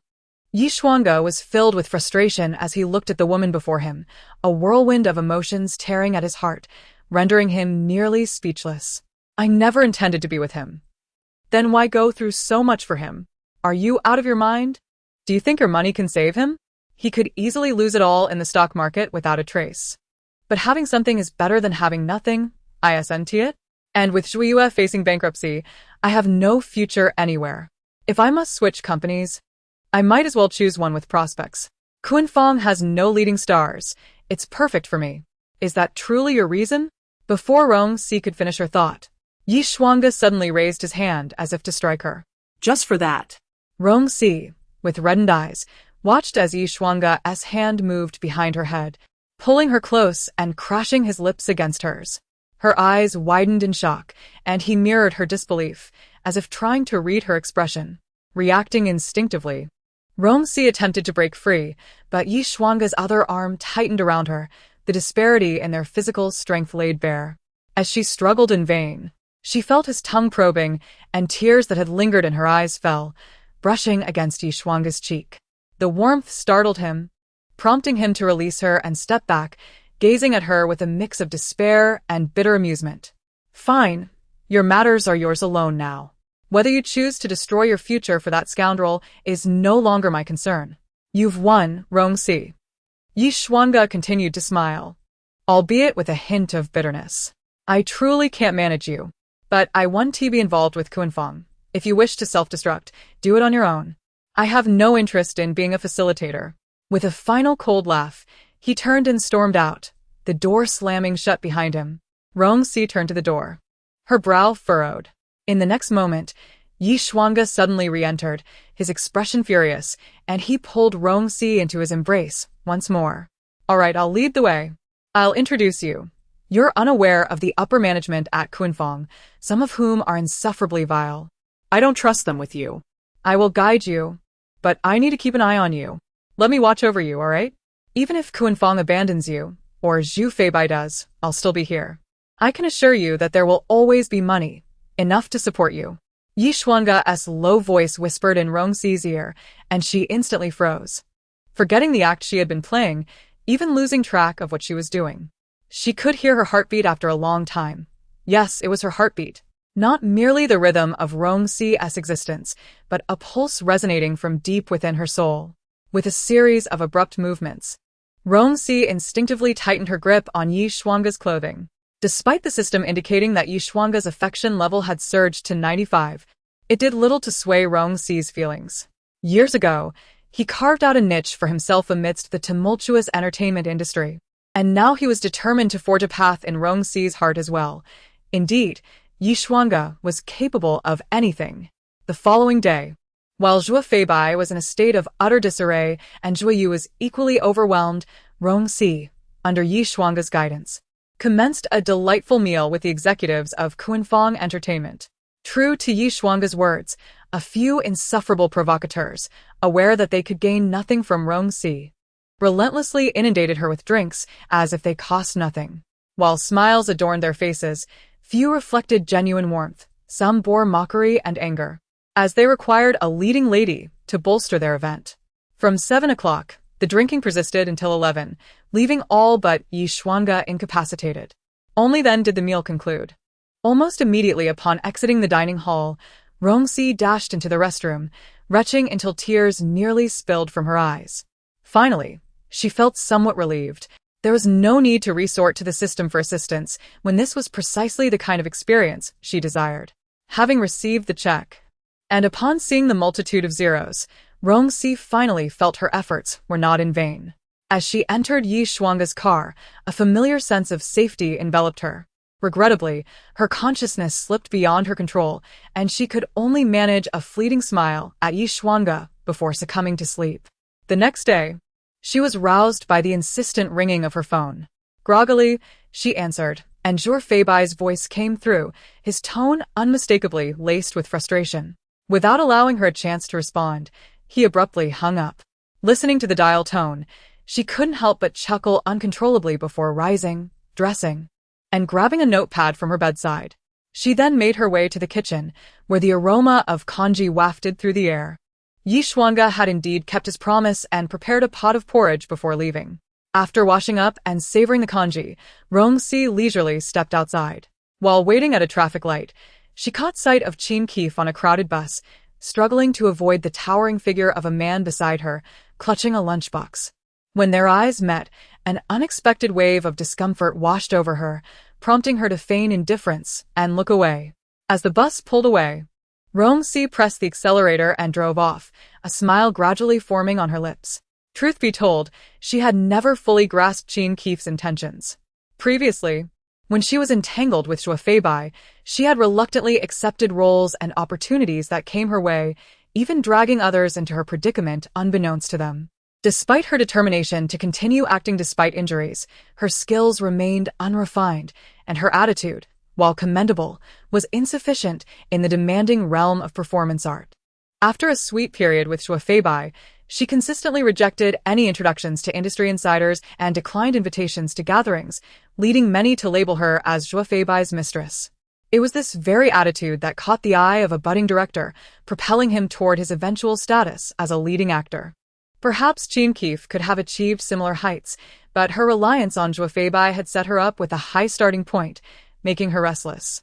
Now, having broken away from Zhuo Feibai, she found herself in a precarious position. Yet, at the moment Zhuo Feibai faced adversity, she rushed to his side, undeterred by repeated rejections. In her heart, she held gratitude for his past support during her struggles, and thus felt compelled to repay his kindness. However, what could she truly offer aside from encouragement? Her intentions were noble, but Rong Shi felt an ineffable complexity regarding the young woman. Arriving at Zhuoyu's building, she ascended to the top floor, where Zhuo Feibai was. Immediately sensing an unusual seriousness in the atmosphere, several secretaries eyed her discreetly as she entered the office, where newspapers were haphazardly strewn about. The foremost article featured candid photos of Rong Shi and Yi Shuangge, capturing her in a drunken state, while Yi Shuangge appeared exasperated, half embracing her as he opened the car door. The sensational headline read, "Zhuo Feibai on the brink of ruin. Leading Lady Rong Shi falls for Yi Shuangge." It continued, "Zhuoyu's collapse leaves leading lady seeking new opportunities." With a straightened posture, Rong Shi approached Zhuo Feibai's office door, only to have a document hurled at her the moment she entered.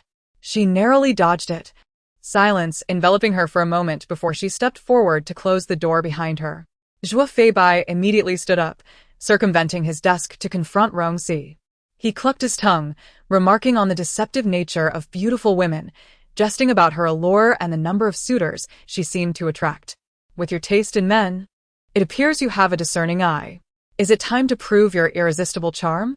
Your choices reflect the system's standards, not mine," Rong Shi retorted silently. She met Zhuo Feibai's gaze directly, questioning, "What exactly do you want to convey? What price did Kuanfeng offer you that compelled you to rush into their embrace on the very day Zhuoyu faces bankruptcy? Your call yesterday was hardly one of concern for me, was it? You sought confirmation of my agitation and to validate your decisions, correct?" Rong Shi, "If this is about that matter, I can explain." Zhuo Feibai, "No need for your sarcasm.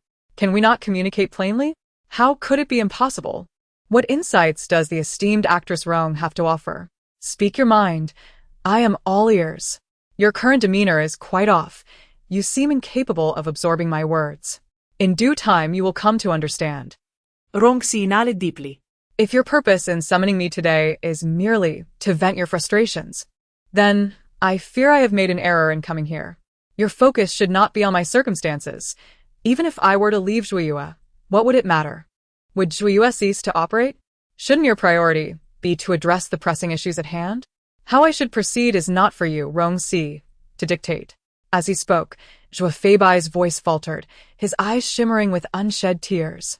Zhuiyue would not falter in my absence, and neither would I, Rong Shi. This was a truth I had long accepted. It is you. You insist on reminding me of your presence time and again. You are the one who intrudes upon my life. He gestured towards his own chest. Now that you have entered, I am defeated, yet you are prepared to leave, taking with you a piece of me, as if it were a trophy. Rong Shi, how was I ever to know that you were such a cruel and heartless woman? You once professed your love for me, as though my absence would spell doom, and now, after such a short time, you so readily turn your back upon me? Zhuo Feibai's tears fell freely. This marked the first time he had cried in his life, the first time he shed tears for a woman. Zhuo Feibai, a man who had navigated the world of romance with ease, never imagined he would fall for a woman like this, the very type he should have avoided. Truly, the ancients were correct in their observations about the fickleness of women. What could he do? He remained hopelessly enamored with her, longing to embrace her and cherish her. Yet why did she treat him this way? Was it for money? Is money truly that significant? He had never anticipated a day where he, Zhuo Feibai, would find himself troubled by financial matters. Seeing him weep, Rong Shi's eyes mirrored his, although her expression remained composed. Yet, what could be done? The funds on the check were far from sufficient. Even with all her savings thrown into the stock market, it would amount to little more than a sound. Thus, she resolved to wait, to secure a few endorsements for films and television shows, and soon enough, she would strive harder. Zhuo Feibai, will you wait for me? Please wait for me. Rong Shi, speak. Tell me how much you sold for 1 million, 10 million, or a billion. Before she could finish, Rong Shi's hand flew to his face. The resounding slap silenced Zhuo Feibai, and as he instinctively raised his hand, already poised to retaliate, the sight of her tear-streaked face halted him. Instead, he pushed her back with force, causing her to crash against the glass door with a loud thud, tears streaming down her cheeks. Leave. I never want to see you again. Feibai. Leave. Zhuo Feibai turned his back to Rong Shi, his voice thick with emotion. I'm leaving now. Wait for me 2 days. I will give you an answer. With that, Rong Shi dashed out the door, only to collide with Qin Keef, who stood at the threshold, holding her lunchbox. A flicker of panic and guilt crossed her face upon seeing Rong Shi. Rong Shi regarded her, offering no words nor any intention to step aside. What brings you here? I called her here. You invited her? Rong Shi chuckled lightly, turning to see Zhuo Feibai, a smile adorning his face, as if the earlier turmoil had never transpired. She approached, bypassing Rong Shi, and embraced the bewildered Qin Keef. What took you so long? I'm sorry. The driver had an errand. It must have been a long journey for you. Not really. I took the bus straight to Zhuiyue. It was just a bit crowded, but otherwise it was fine. Is that so? Seeing the two of them in such an intimate exchange, Rong Shi took a step back, a smile gracing her lips. Upon hearing her laughter, Zhuo Feibai turned, a sense of unbidden joy flickering in his eyes. It seemed that the trivial matters previously discussed were not his focus. This was what truly mattered. After all, how could the illustrious Zhuo Xiao lack female companionship, even in times of distress? Perhaps it was time for him to have a few devoted admirers by his side. I suppose I have intruded today, my apologies. With that, she offered a polite smile to Qin Keef, muttering, "Excuse me," as she exited, her demeanor one of distress and vulnerability. Meanwhile, Zhuo Feibai held on to Qin Keef, his gaze fixed on Rong Shi's retreating figure, gripping her tightly. He watched as she walked to the end of the corridor, entered the elevator, and their eyes locked across the length of the hall until the elevator doors slowly closed. Feibai, I made some fresh fish soup for you. Would you like to drink it now, or? Qin Keef's words trailed off as Zhuo Feibai abruptly released her, pushing her aside as he sprinted forward uncontrollably. Rong Shi's elevator doors had already closed, and he raced to pound on the elevator doors before darting into the adjacent emergency exit. Each leap felt like he was soaring through the air, and he lost count of how many stairs he ascended or corners he rounded. All he could hear was the thunderous beating of his heart and his own labored breaths. Finally, as he reached the first floor, he burst through the doors, just in time to see Rong Shi's car glide past him. Without a second thought, he followed. Rong Shi. Rong Shi. He wished to call out, yet his body betrayed him. His chest felt as though it were being crushed by an antiquated bellows. Every motion eliciting a rasping sound, exacerbated by his relentless pursuit. Rong Shi. Zhuo Feibai chased after the white Porsche, his eyes beginning to well with tears. She craved wealth. She desired money. Did he not possess it? He lacked nothing in terms of fortune. Zhuo may be struggling, but his family, his parents, uncles, even his grandfather, had ample resources. The Zhuo family was not one to lack for money. If Rong Shi desired wealth, he would provide it until she was satisfied, until she saw only him in her heart and mind, until she could not bear to leave him. What was there that could not be resolved? Rong Shi's affinity for money was an advantage. She yearned for what he had. As for feelings, as long as he treated her well, she would eventually awaken to the truth. He could wait. He was more than capable of waiting. Yet, how rare it was to encounter someone so deeply cherished. What a treasure it was to find such affection in this world. What was he hesitating over? What was he afraid of? What was he calculating? The more he ran, the more energy surged through him. Yet, Rong Shi's car remained just out of reach, as if it were destined to elude him forever. But just as Zhuo Feibai felt his strength waning, Rong Shi's car unexpectedly came to a halt. His eyes sparkled momentarily as he prepared to quicken his pace. But just then, Rong Shi stepped out of the car. Inside a nearby CAF, a man in white immediately set down his cup upon seeing her. Rong Shi raised her phone. "I've arrived. Where are you?" No sooner had she spoken than a pair of hands covered her eyes from behind, while another hand swiftly slipped a milk candy into her mouth. "Is it sweet? Yi Shuanga. Why do you still enjoy such childish tricks?" "It's a youthful mindset," he replied. "I just ordered your favorite coffee. Seeing your red eyes, I can tell your visit to Zhuo Feibai didn't go well." Hearing this, the smile on Rong Shi's face froze. "I want to drink the coffee. As long as I know you're still so relaxed, that's enough. I drank too much last night. I need rest now. Tomorrow I might have even more to discuss. I'm interested in a film. That awful director is desperate for a comeback and has strong backing, so the pay is extremely high. There are several projects. If I secure them all, it could yield nearly 100 million, plus my previous contracts. Have you thought it through?" "Yes. No matter how skilled you are, what good will come from squeezing into such projects? And can your body handle such intensity?" "I'm fine, really. I can manage." Rong Shi beamed with a radiant smile. Yi Shuanga sighed at the sight, his gaze momentarily catching something out of the corner of his eye, and he quickly steadied Rong Shi. "What's wrong? You have something in your hair." What? "Don't move." Oh. To Zhuo Feibai, who observed from a distance, this scene appeared akin to a kiss. "Are you done?" "Yes. Good luck." "Thank you." With that, Rong Shi smiled and got into the car. Zhuo Feibai, watching Yi Shuanga, then glanced at the direction Rong Shi had departed, before looking at himself, his suit wrinkled, drenched in sweat. He had never felt so disheveled. Suddenly he chuckled, looking at his palm, and turned to retrace his steps. On the way, he dialed his father's number. As he spoke, Zhuo Feibai's eyes reddened once more. "It's my fault." He promptly hung up, tears falling simultaneously, yet his face wore a smile. It felt like an eternity had passed before he touched his face and found no trace of his previous tears. He thought to himself that he might never shed another tear in his life. All the tears he believed he had shed for the woman named Rong Shi. Upon hearing the sound of him opening the door, the other person abruptly woke up and, still bleary-eyed, looked at him. The moment she saw him, her eyes sparkled with overwhelming joy. Before Qin Keef could finish her sentence, Zhuo Feibai stepped forward and enveloped her tightly in his embrace. I'm sorry, were the first words he uttered. "Let us get married." This was his second statement. The impulse was inexplicable, unanticipated. Just moments before entering the office, he had been contemplating alliances with women from other families, but upon seeing Qin Keef and listening to her words, the urge surged forth without warning. Even Qin Keef was taken aback by his declaration. Meanwhile, Rong Shi had already signed a contract with that awful director by the time she learned of this news.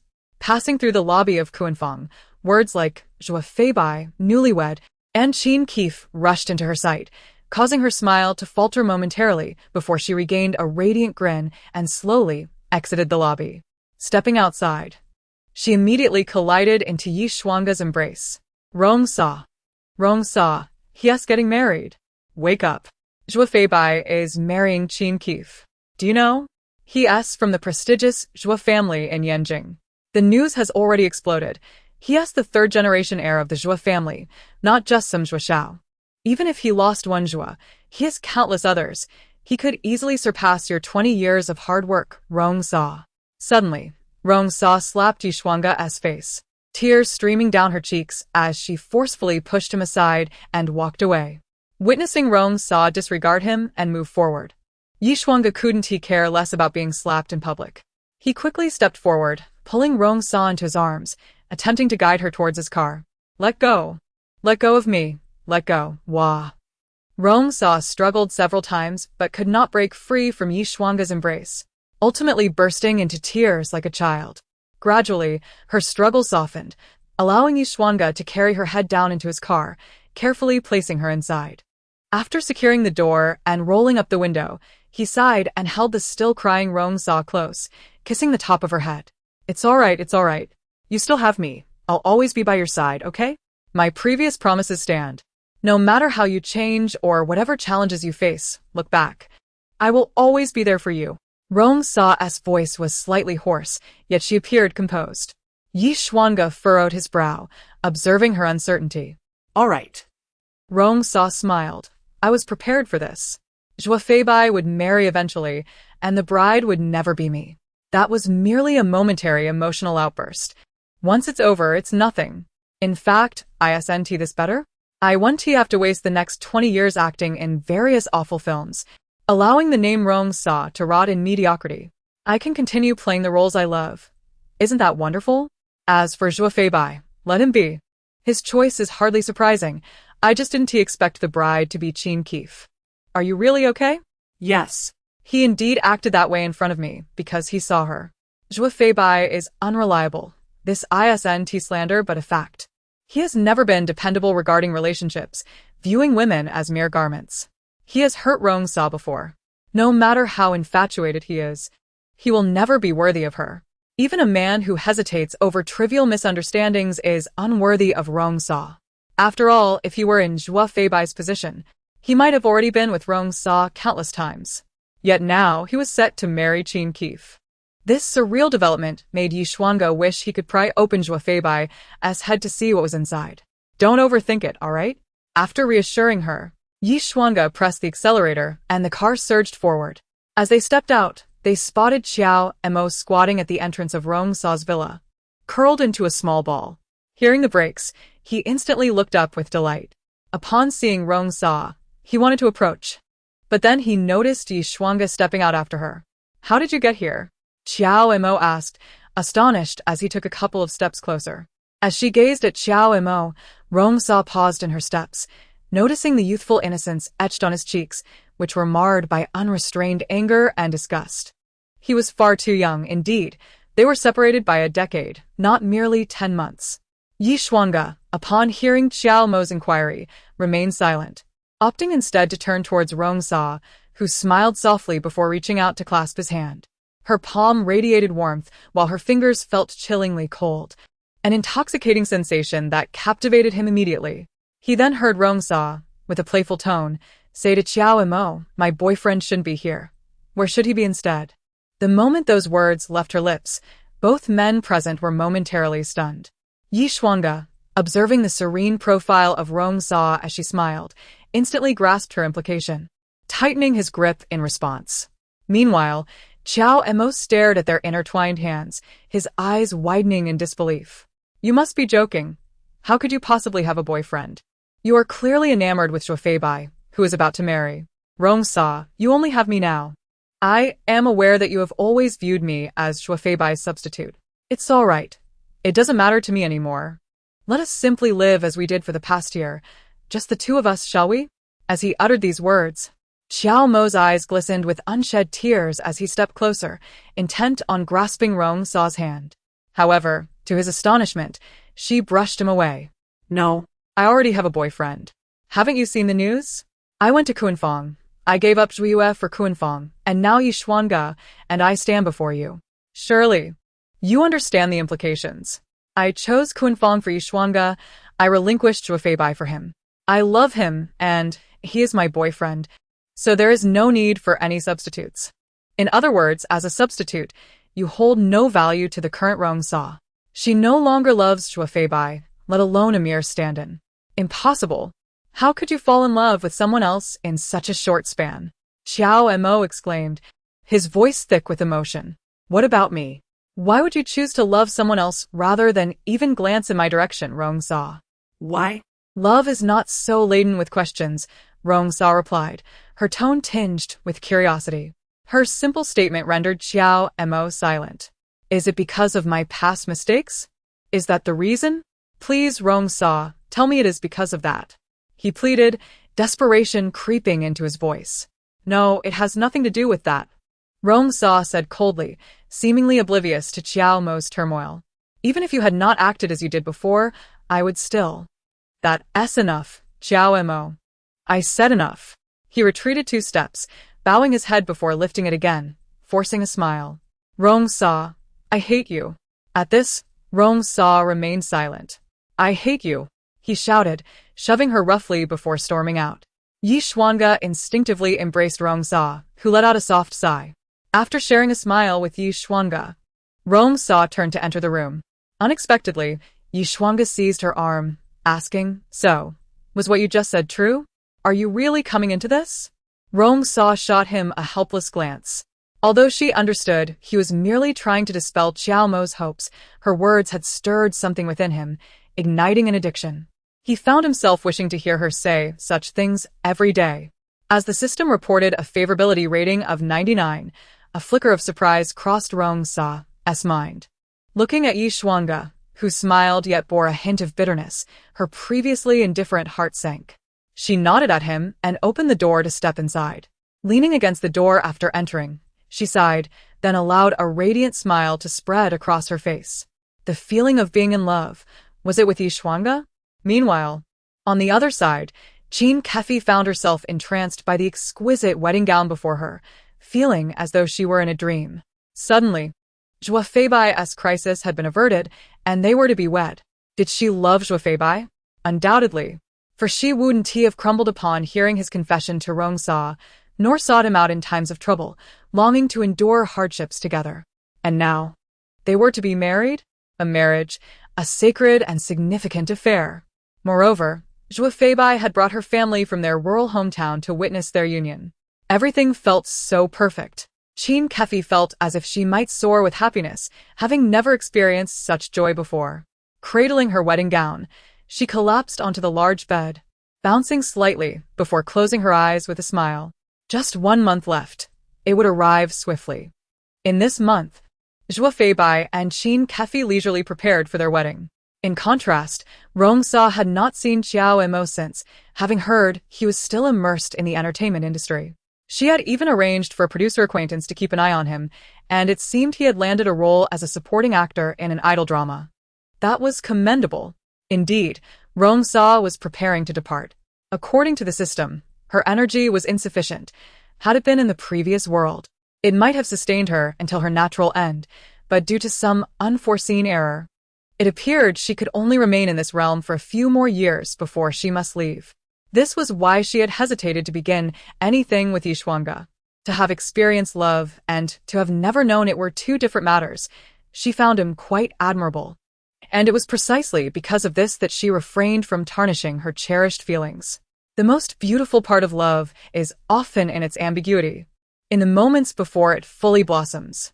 She even hoped to maintain this feeling until her departure, rather than succumbing to her peculiar affliction and categorizing Yi Xuanga alongside her former boyfriend after just a month of romance. She did not wish for that. This odd sensation lingered. 1 month later, as she packed her belongings, Rong Sa booked a flight that coincided with Zhuo Feibai's wedding day. On that morning, she sought out Jean Kefi. Upon seeing her, Qin Kefi was visibly taken aback, a strange sense of relief washing over her that Zhuo Feibai was absent. Then, she witnessed Rong Shi extending an exquisite jewelry box toward her. Congratulations. Qin Kefi accepted the gift with astonishment, opening it to emit a gasp. The dazzling diamond necklace within was a vision of beauty, embodying the ultimate dream of womanhood. You got this for me? I can't accept such a gift. Not even as a wedding gift? Rong Shi replied with a smile. Hesitant, Qin Kefi found herself unable to refuse. All right, can I help you put it on? Yes. Thank you, she replied. Rong Shi stepped forward to drape the diamond necklace around Qin Kefi's neck. It's stunning. Is this really for me? Of course. Do you like it? I adore it. Then, that's all that matters. I will cherish it always. As long as my love endures, this necklace shall remain with me. Feibai, I love you. Now, Rong Shi's love has reached its conclusion, and the necklace is destined for a new owner. As Rong Shi fastens the necklace around Qin Kefei's neck, she instinctively bestows a gentle kiss upon her forehead, congratulating her on her nuptials. Aren't you staying for a toast? Qin Kefei inquires, noticing Rong Shi's intent to depart. Regret washes over her the moment the words escape her lips. Indeed. She lacks confidence. She is afraid that the moment Zhuo Feibai lays eyes on Rong Shi, all that she is now will dissolve like mist. And she secretly wishes for Rong Shi to promptly decline her offer. It seems Rong Shi can hear her unspoken sentiments as she lifts her gaze and replies, No. I can't miss my flight. I must leave now. A flight? Where are you headed? I don't know, just traveling wherever the wind takes me. With that, Rong Shi waves goodbye to Qin Kefei. As she watches the woman's retreating figure, an unsettling feeling grips Qin Kefei. As if this encounter may be their last. Yet Rong Shi merely waves and hops into a passing taxi, disappearing from sight in an instant. Sitting in the airport waiting area, engrossed in a magazine, Rong Shi suddenly feels a familiar presence beside her, accompanied by a scent she recognizes. What's this? You leave without saying goodbye. If it weren't for that higher-up at Kuanfeng informing me that you had terminated your contract, I wouldn't have known you were on a flight. Yi Xianji's voice, laced with humor, betrays a hint of bitterness. I have your number and email. I'll drop you a message when I arrive. What are you worried about? Rong Shi. Yi Xiange retorts, irritation seeping through. All right, I admit my fault. Is that better? You. Yi Xiange find himself at a loss. All for Zhuo Feibai? No, Rong Shi replies earnestly, turning to face Yi Xiange. Actually, it should be for you. But Rong Shi would never voice such thoughts. I believe you. So, will you not stay? Not a chance. Sometimes, I really wish I could hit you. You wouldn't dare. As the words linger in the air, a public announcement interrupts, signaling that it is time for Rong Shi to board. I must go. Safe travels. Thank you.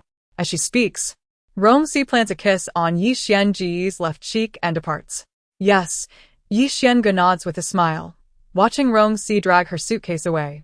Stop her. Stop her. Stop her. His heart races with urgency. Rong Shi. As Rong Shi turns, Yi Xiange envelopes her in a warm embrace. Are you really not going to give me a chance? Wealthy, handsome, and endowed. Are you truly leaving? Still no. Safe travels. Good. Remember to email me. Sure. Don't forget to think of me. All right. On the very day Rong Shi boards her flight, the media, having held their stories in suspense for days, finally unleashes a torrent of headlines, coinciding with Zhuo Feibai's wedding. The renowned actress Rong Shi is chosen to withdraw from the entertainment industry and embark on a journey around the globe. A poignant tale of love. The contract was, in essence, a love letter from the actress. Rong Da's little fan. What did I just witness? I can't believe I unfollowed her when I saw Rong Shi abandon Zhuyu to sign with Kuanfeng. Now what is this? Seashell by the shore. Tears. Tears. I knew I hadn't misjudged her. Such love is truly magnificent. Look at this so-called contract. It's clearly a bond of servitude. She was prepared to film countless mediocre movies just to earn money for Zhuo Zhazha. I want to cry. Zhuo Zhazha. Do you regret it? I want to cry. How can there be such a wonderful woman in this world?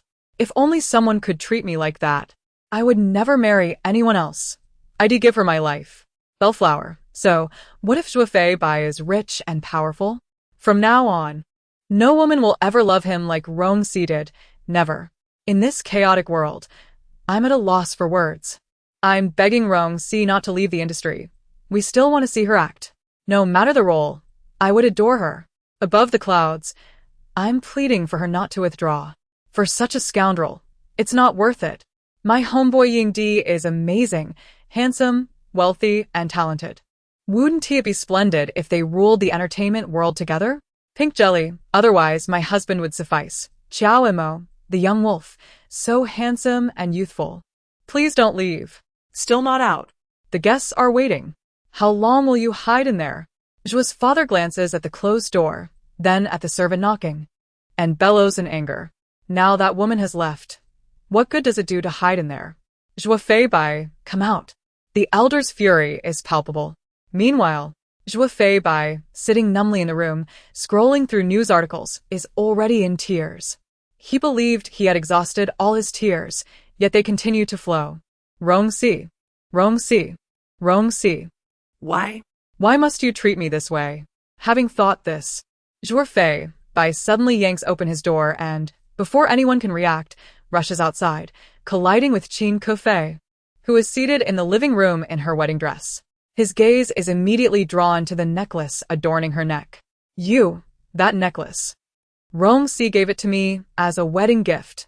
Upon hearing this, Zhuo Bai reaches for Qin Kefei's neck. Give it to me. Return it. Startled by his demand, Qin Kefei removes the necklace and hands it over. Zhuo Bai clutches it tightly, ignoring his father's furious shouts from behind, and bolts outside. Zhuo Bai. Seeing this, Qin Kefei calls after him, but he pauses only for a moment before rushing away. Our engagement ends here. As she laughs, tears spill down her cheeks. Meanwhile, Zhuo Bai heads straight to Rong Shi's villa. He possesses a key to her place, but has never ventured inside. He knows she wouldn't change the locks. Indeed, he swiftly opens the door with his spare key. Inside, most of the belongings have already been moved, with larger items covered in white sheets to prevent dust accumulation. He wanders through the space, visiting Rong Shi's room and the one where Xiao Mo once stayed. Finally, at a corner, he spots a half-open door and instinctively pushes it open. 7 days later, Yi Xiange receives the first email from Rong Shi. He visits her villa, having heard from her that there is a gift for him in the small cabinet by her bedside. However, as he steps inside, a strange noise catches his attention. What is this? Has a thief come now that Rong Shi is gone? Yi Xiange cautiously pushes open the door to the corner room, revealing a vague shadow cowering in the corner, seemingly clutching something. Who is there? At his words, the shadow trembles and raises its head, then lunges toward him in a frenzy. Yi Xiange. Yi Xiange. You know where Rong Shi is, don't you? Please tell me. I beg you. Please tell me, all right? I'm begging you. Only then does Yi Xiange recognize the frantic figure before him, a disheveled Zhuo Bai, who has been missing for days and has caused quite a stir in the search for him. As he takes in the room's surroundings, his expression hardens. With a sudden kick, she sent Zhuo Bai sprawling, scoffing. How could I possibly tell you anything if I don't even know? If you wish to perish, then keep your distance to avoid sullying Rong Shi's space. The room, cluttered with evidence of Rong Shi's affection for Zhuo Bai, filled Yi Xiange with a myriad of frustrations. He had no intention of concerning himself with whether the other was a bedridden patient. All he wished was for him to vanish far away. Subsequently, every week, Yi Xiange would receive an email from Rong Shi.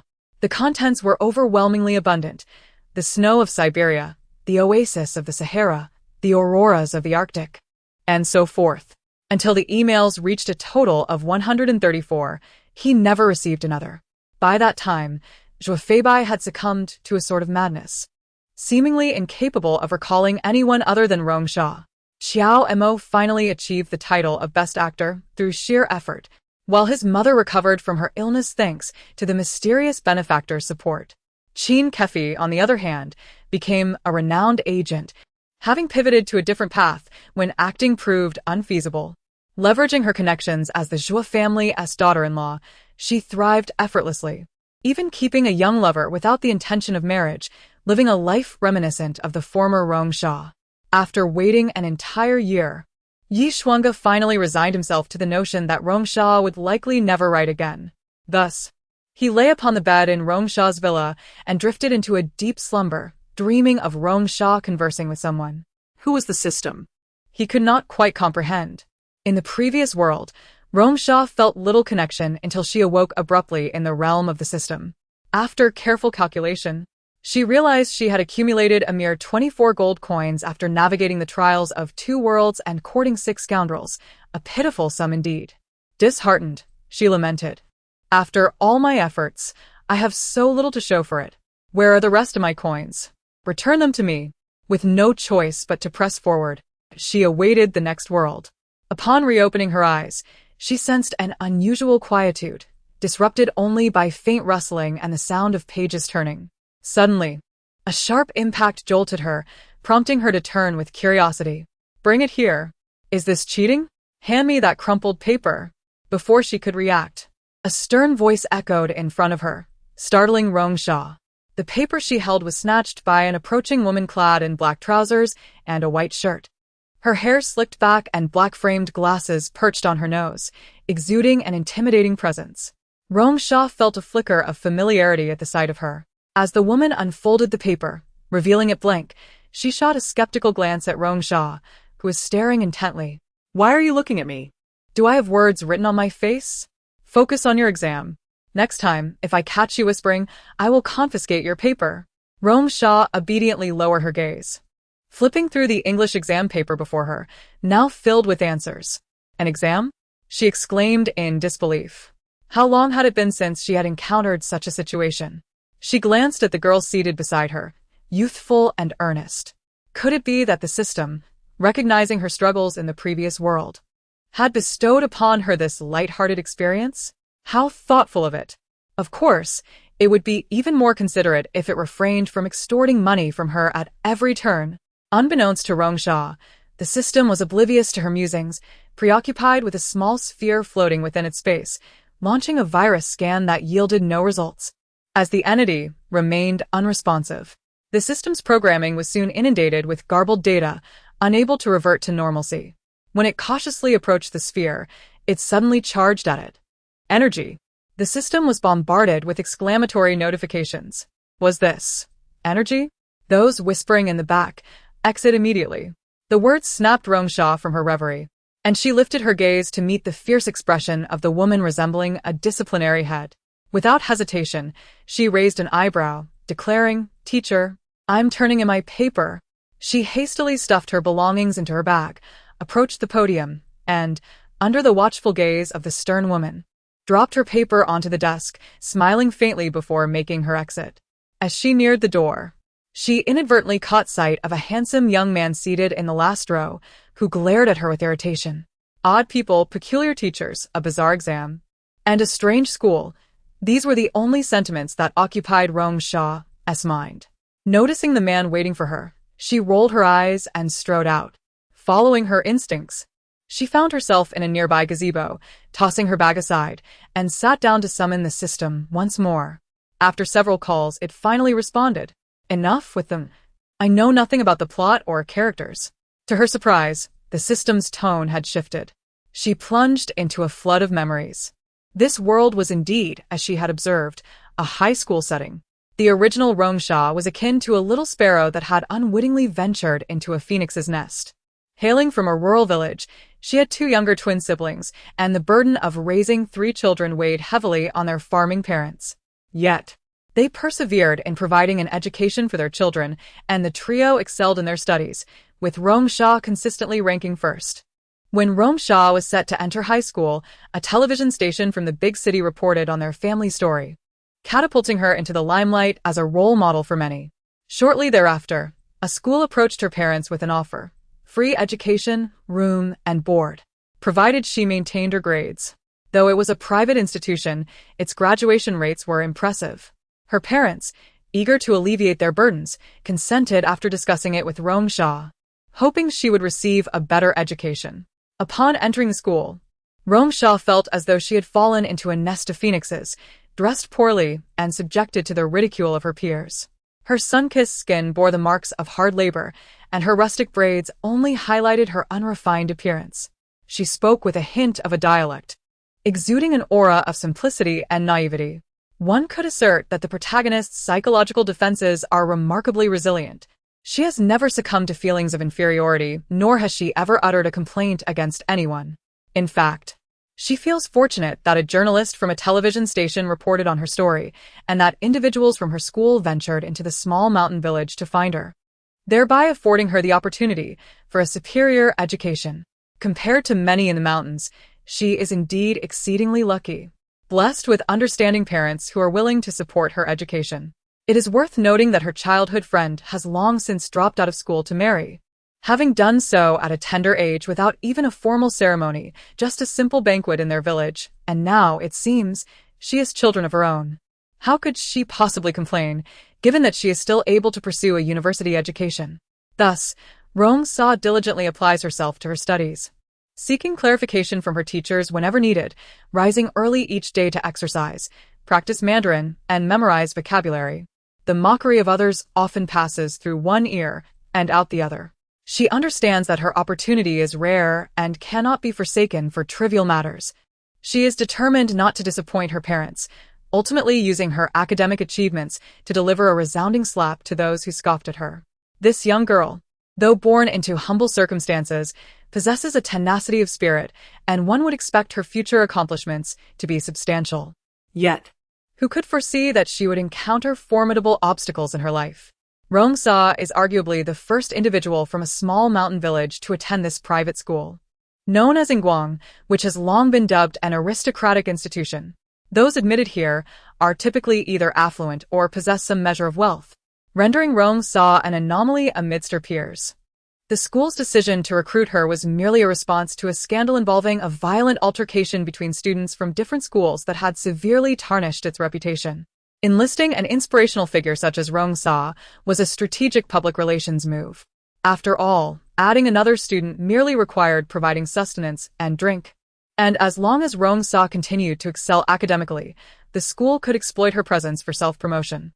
However, unbeknownst to Rong Shi, the full extent of these machinations was well understood by the majority of her fellow students. Nonetheless, they had no desire to associate with her, even showing no interest in bullying her, dismissing her as an unsophisticated country girl whose academic prowess would never elevate her above them. Rong Shi navigated her first year and entered her second year of high school in relative obscurity. However, it was during a midterm examination that her path irrevocably shifted. The male protagonist of the original narrative, Han Lai, hails from an illustrious family and occupies a position of prominence within Ingguang High School. Characterized by a temperamental and juvenile disposition, coupled with a penchant for violence, it was he who instigated the aforementioned altercation that had nearly doomed Ingguang. Initially, Rong Shi and Han Lai should have maintained an amicable distance. However, Han Lai's unrepentant nature resurfaced when, just before the midterm exams of their second semester, he assaulted a fellow student, sending him to the hospital. This incident escalated tensions at home, compelling Han Lai's father to issue a stern ultimatum. Should his son fail to rank within the top 100 students, he would be sent to live with his grandfather, a man of formidable reputation who had once seen combat. The prospect of living with his grandfather, who was known for his harsh discipline, loomed like a prison sentence over Han Lai. With 300 students in the second year, Han Lai found himself ranked 298th. With only a week remaining until the midterms, he needed to improve his standing by nearly 200 places. At this juncture, he fixated on Rong Shi, who consistently ranked first in her class, and utilized his connections to ensure they would be placed in the same examination room. Subsequently, he approached her with an illicit proposal, cheating. Han Lai, alongside 3 other boys, cornered Rong Shi in a secluded area of the playground while she was engrossed in reciting English aloud, only to be interrupted by their laughter. Naturally, she refused to comply with their demands to cheat. However, the threat of expulsion loomed over her. Although Rong Shi may have appeared somewhat naive, she was not oblivious to the notoriety of these boys, and she even harbored a slight infatuation for one of them. Ultimately, under duress, she reluctantly acquiesced. After cheating on the initial examinations, she found herself unable to assist Han Lai during the final English exam. possibly due to the instructor's stringent oversight, which thwarted her attempts to relay answers. This misstep provoked a considerable uproar. Yet Hanlai, despite his usual bravado, found it difficult to confront a girl. Meanwhile, one of his close friends, Xiao Rang, had developed an intriguing device, a microdust recording camera, sparked by a mischievous idea that required such a gadget. What was the idea? A wager involving the unsophisticated girl from the mountain village, who had seen little of the world's wonders. The four boys bet on who could elicit a confession of affection from her first, intending to broadcast the entire process live on the school's forum. Given that Rong Shi did not even possess a mobile phone and seemed oblivious to the outside world, they felt confident in their scheme. The entire event would be open to the scrutiny of the student body, who would grade the proceedings on a 100-point scale. Rong Shi's confession would account for 30 points, with the remainder dictated by the number of views and gifts received by the boys. Amidst their boredom, this proposal garnered unanimous agreement from the others. And despite their popularity among the student populace, the monotony of high school life made them eager to partake in this prank. The four boys, Hanlai, the charmingly roguish figure, the cerebral and aloof Xiaorang, the sunny older twin, Lu Yinhang, and the innocent younger twin, Lu Tianyu, began their campaign against Rong Shi. There is a saying, if she is naive, show her the world's splendor. If she is weary of life, take her for a ride on a carousel. For a girl like Rong Shi, who had hardly been exposed to extravagance, no matter how resolute her spirit, she was bound to be beguiled by certain experiences. Especially given her slight affection for Xiao Rang, when he approached her, she felt a rush of emotions that left her momentarily speechless. Consequently, Xiao Rang achieved the first confession of affection, garnering the highest viewership and gifts. Hanlai, stung by jealousy, intensified his efforts and also managed to win her favor, much to the astonishment of the viewers. Who could have anticipated that this country girl had such discerning tastes, displaying a hint of disdain in their encounters? However, the following day, Rong Shi sought out Hanlai and declared that she held no feelings for him, apologizing for the previous day's circumstances and confessing her genuine affection for Xiao Rang. Hanlai was left dumbfounded. He had been rejected not only by a girl, but by one from the countryside, a source of profound humiliation. In a moment of impulsivity, he immediately laid bare all matters before Rong Shi, not only revealing everything but also showing her the live streams, mocking her for believing that she, a simple girl, possessed unparalleled charm, and thinking that the four of them were infatuated with her. Did she not look in the mirror to see her own shortcomings? Such dreams were indeed far-fetched. Rong Shi, initially skeptical, soon found herself confronted by Xiao Rang, Lu Yinhang, and even other classmates who echoed these sentiments, making disbelief increasingly difficult. Yes, she had been the target of their prank, completely ensnared. Even her solitary musings in the dorm about whom to choose had been overheard by everyone. Rong Shi, the greatest fool in the world, fell silent thereafter, becoming the subject of whispers and snickers throughout the school. Even the teachers caught wind of the incident. When she submitted her homework to the teacher's office, she overheard them commenting on how modern girls were overly contemplative, on the cusp of transforming from a sparrow into a phoenix, yet lamenting that the school should not admit children from impoverished families, as they would inevitably harbor resentment over time. They pointed to Rong Shi, deriding her for believing herself the heroine of a romance novel. How embarrassing! After weeping over her parents' words, Rong Shi resolved to put everything aside and focus on her studies, believing it to be of utmost importance. However, to her dismay, she ended up ranking 87th in the final examinations, plummeting from the top position, and her classmates laughed at her relentlessly. Even the homeroom teacher mocked her from the podium. The following day, her lifeless body was discovered in the Weiming Lake on campus. After absorbing the entirety of the narrative, Rong Shi could not help but let out a cold laugh. How could such a fine girl simply vanish? She opened her eyes, gazing at the tranquil surface of the lake, yet her heart remained tumultuous. If the previous two worlds could be deemed consensual, this one revealed the most grotesque aspects of human nature. A good girl had been lost, and every individual in the school could be deemed complicit in her demise. Unfortunately, due to their privileged backgrounds, they not only escaped their just deserts but thrived, while the school attributed Rong Shi's death to the pressures faced by students. claiming that her poor performance in the exams was a consequence of her upbringing, leading her to take her own life unnoticed. This spiraled into discussions about reducing student burdens. And soon, aside from her family, no one remembered her. As for Han Lai, he suffered amnesia due to the traumatic experience and married a girl resembling Rong Shi years later. Xiao Reng inherited the family business, Lu Yunhang went abroad, and Lu Tianyu continued to lead a life of indulgence.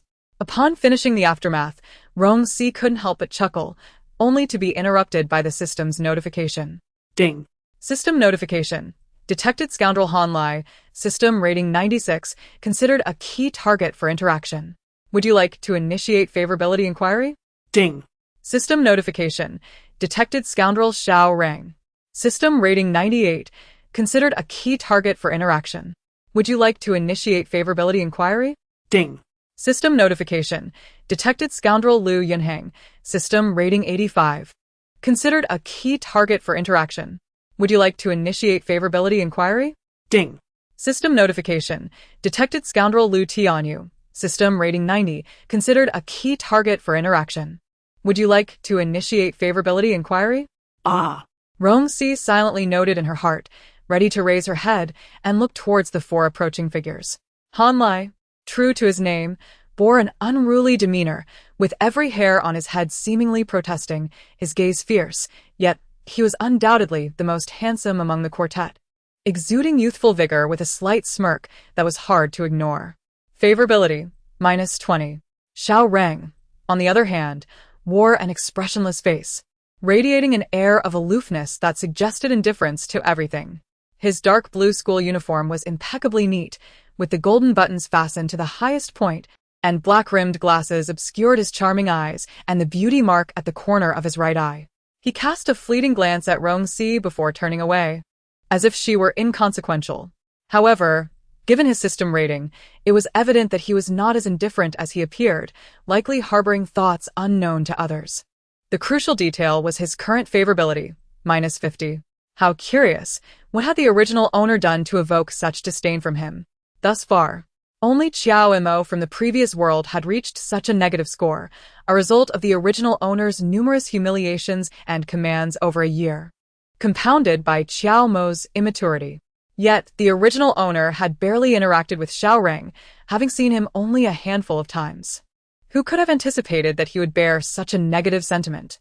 Then there was Lu Yunhang, the only one among them not in school uniform, donning a bright red jersey, sweat glistening on his forehead, clutching a basketball, exuding vitality and cheerfulness, yet his eyes appeared somewhat dazed, as if he were a bystander unexpectedly pulled from the basketball court. Favorability, 25. He held the highest favorability among the group, yet had the lowest system rating. Rong Shi recalled that at the story's outset, he had outright rejected the pranks perpetrated by Han Lai and the others. Unfortunately, he was outnumbered 3-1 and acquiesced, participating little in the overall scheme. Any interactions he had with Rong Shi were facilitated by his enthusiastic brother, as nothing captivated him more than basketball. Moreover, Lu Yunhang was the captain of the school's basketball team, with plans for a military career arranged by his family. Ultimately, he did not join the military, as the impact of the original owner's death profoundly affected him, leading to a psychological breakdown and subsequent treatment abroad. He was the one who had participated the least, yet felt the most guilt. Alongside Rong Shi, his life had been irrevocably altered by this prank. Lastly, the curious boy glancing around was Lu Tianyu, who, aside from not wearing a jersey like his brother, mirrored Lu Yunhang in appearance, hairstyle, and physique. He was also the one most resentful of Rong Shi for initially favoring Xiao Reng over him, exhibiting a similarly cruel disposition, though not as thoroughly malicious. His subsequent choice to indulge in a hedonistic lifestyle may not have been unaffected by the original owner's demise. Spotting Rong Shi seated in the pavilion, Lu Tianyu's eyes lit up, a look of schadenfreude plastered across his face, as if unable to contain his delight at her misfortune, even winking at her. Favorability, 15. Upon merely glancing at this group, Rong Shi's eyes widened, and she hastily grabbed her backpack, preparing to flee. However, Lu Tianyu quickly discerned her intent to escape, swiftly crossing the flower bed to intercept her, blocking her path with an outstretched hand. "Hey, where do you think you're going? Han Lai has something to discuss with you." W, what is it? I have no time. I must head to the cafeteria to dine lest it soon close its doors. Due to the lack of communication, Rong Shi's Mandarin remains somewhat unpolished, resulting in her speech being rather halting, interspersed with peculiar tones. This prompted Liu Tianyu to audibly clear his ears and mimic her, saying, "Oh, it's South about to close, huh? No worries, if we delay your meal, a little later we'll treat you to a feast at a restaurant outside. I assure you, you won't go hungry." He chuckled playfully. Rong Shi scoffed inwardly at this impudent boy. Observing the teasing smile on Liu Tianyu's face, she realized there was no escaping his antics. At that moment, the other three individuals approached from behind. She shut her eyes tight and clenched her teeth. I'm sorry. Teacher Wang was watching too closely, and I couldn't find an opportunity to pass you the answers. I hope you won't hold it against me. In her flustered state, a faint blush crept onto Rong Shi's cheeks, contrasting sharply with her dusky complexion, rendering her quite endearing. Han Lai merely glanced at her before averting his gaze, feeling somewhat pained. Please. I beg you. Don't expel me. I don't wish to leave school. I still want to study. Tears nearly spilled from Rong Shi's eyes, at which point Han Lai noticed that this rustic girl indeed had quite lovely eyes, dark and devoid of any other color, glistening with unshed tears, appearing vulnerable and inviting mischief. You still wish to study? Why didn't you do so earlier? When I asked you to pass me the answers, you acted as if you didn't hear me. And then you shot me a disdainful glance upon exiting. I see you're simply tired of this place and wish to escape. As he spoke, his finger jabbed playfully at Rong Shi's forehead, causing her to stumble back in surprise. Han Lai's demands grew bolder. I didn't. Rong Shi's eyes widened in distress, tears cascading down as she clutched her backpack tightly. I don't care whether you did or not. You owe me compensation. All because of you. I might be left crippled for life. You're still here whining no money? Fine, then drop out. It's not like I'll fare any better. Let us both get expelled. Han Lai exclaimed furiously, blaming his current anxiety on her. If she couldn't even manage to pass a little note, what use was she? With a lackluster appearance and no academic prowess, he felt that if he were to leave, she should accompany him. Otherwise, he could never swallow his pride. No. Don't. Your grades are not my concern. Who told you not to pay attention in class or do your homework? I've already let you copy from 8 subjects. Rong Shi struggled to articulate as Han Lai's fierce glare silenced her. He abruptly tugged at her braided hair, demanding, What did you say? Repeat that. If you have the guts. Do you think I would converse with you, a rustic girl, if it weren't for your decent grades? Now you dare to mock me? Who gave you the audacity? His grip was unforgiving, causing Rong Shi discomfort, while the two bystanders remained expressionless, and Liu Tianyu burst into laughter, akin to a fool. No. That's not what I meant. I meant that if you copied from me in those 8 subjects, you'd surely rank within the top 100. The last English exam is irrelevant. I know my grades will hold up. She blurted out, wincing from the pain. You ugly creature still dares to mock me. Don't think I'm oblivious. Let go of me. I won. What are you going to do about it? Rong Shi leaned into his grip, but as he held firm with a grin, a sudden surge of anger flared within her. Swiftly, she freed one hand, seized his sleeve, and bit down on the back of his hand. The abruptness of her action left the 4 men momentarily stunned, and Han Lai's yelp pierced the air. Seizing the opportunity, Rong Shi straightened up, flung her backpack at the bewildered Liu Tianyu, pushed him away, and dashed out. The entire sequence unfolded seamlessly, as if rehearsed countless times before. Once outside, she leaned over, burying her face in her knees, her shoulders shaking violently. A low chuckle echoed around her, causing tears of laughter to almost spill from her eyes. She straightened up, supporting herself against her waist, and rinsed her mouth several times at the sink. When she gazed into the mirror, her earlier exuberance vanished instantaneously. The truth of her appearance was undeniably unflattering. One must recognize that beauty often conceals flaws. With her darker complexion, even the most delicate features may struggle to shine. The original owner's features were not without merit, possessing a heart-shaped face and gracefully arched brows. Yet there were undeniable shortcomings: small eyes, a broad nose, and the hint of a double chin from indulging in good food. Her thighs were thick, and her belly protruded. These were undeniable facts. People are inherently visual creatures. Appearance is an element that cannot be overlooked. Fortunately, the original owner had a decent foundation, a heart-shaped face, curved brows, perhaps. System. Yes. If I wish to procure any beauty-enhancing or body-sculpting pills from your previous list, what discount could be offered? Upon hearing this, the system promptly displayed its list. Haha. Rong Shi let out a cold laugh, her reflection in the mirror evoking a sense of unease. But unlimited purchases? How much do you need? The system's voice brimmed with inexplicable excitement, and Rong Shi could almost hear the sound of a little abacus clicking. This relentless pursuit of wealth. Would dying from a lack of money truly be a fate? Silently mocking the system, she inhaled deeply. I would like to inquire about the efficacy of these pills. Will their effects be immediate upon consumption? For instance, will the beauty pill transform me into an unparalleled beauty at once? And will the body sculpting pill grant me a figure to envy? Of course. Now that's disappointing. I reside in a modern society. Such rapid transformation would raise suspicion. Do you truly believe your overpriced items consider the needs of your clientele? If I were to walk out tomorrow, transformed into a stunning beauty, surely the inhabitants of this realm would want to dissect me. Tell me, system. You're failing to deliver genuine products, yet you expect such exorbitant fees. TSK. E. What do you mean? What I mean is, I only require 10% of these pills' effectiveness, along with a gradual transformation. For instance, becoming incrementally more beautiful and slimmer each day, creating an impression of gradual change. Do you understand? 10% of effectiveness warrants merely 10% of the price, 19. 9 for 2 pills, totaling 39. Given that I proposed this suggestion, which alleviates the life and death crisis your pills might impose, you ought to extend an 8% discount to me, approximately 31. Additionally, since we faced adversity together in 2 worlds, you should offer me a 7 gold coin discount out of camaraderie. After all, I shall be your sole customer moving forward. Should your products prove effective, I shall return, correct? Hence, the final price should be 24. I have the funds ready. It's a straightforward exchange. The voice of Rong Shi resonated with an unprecedented sweetness, her smile blooming with a similar charm.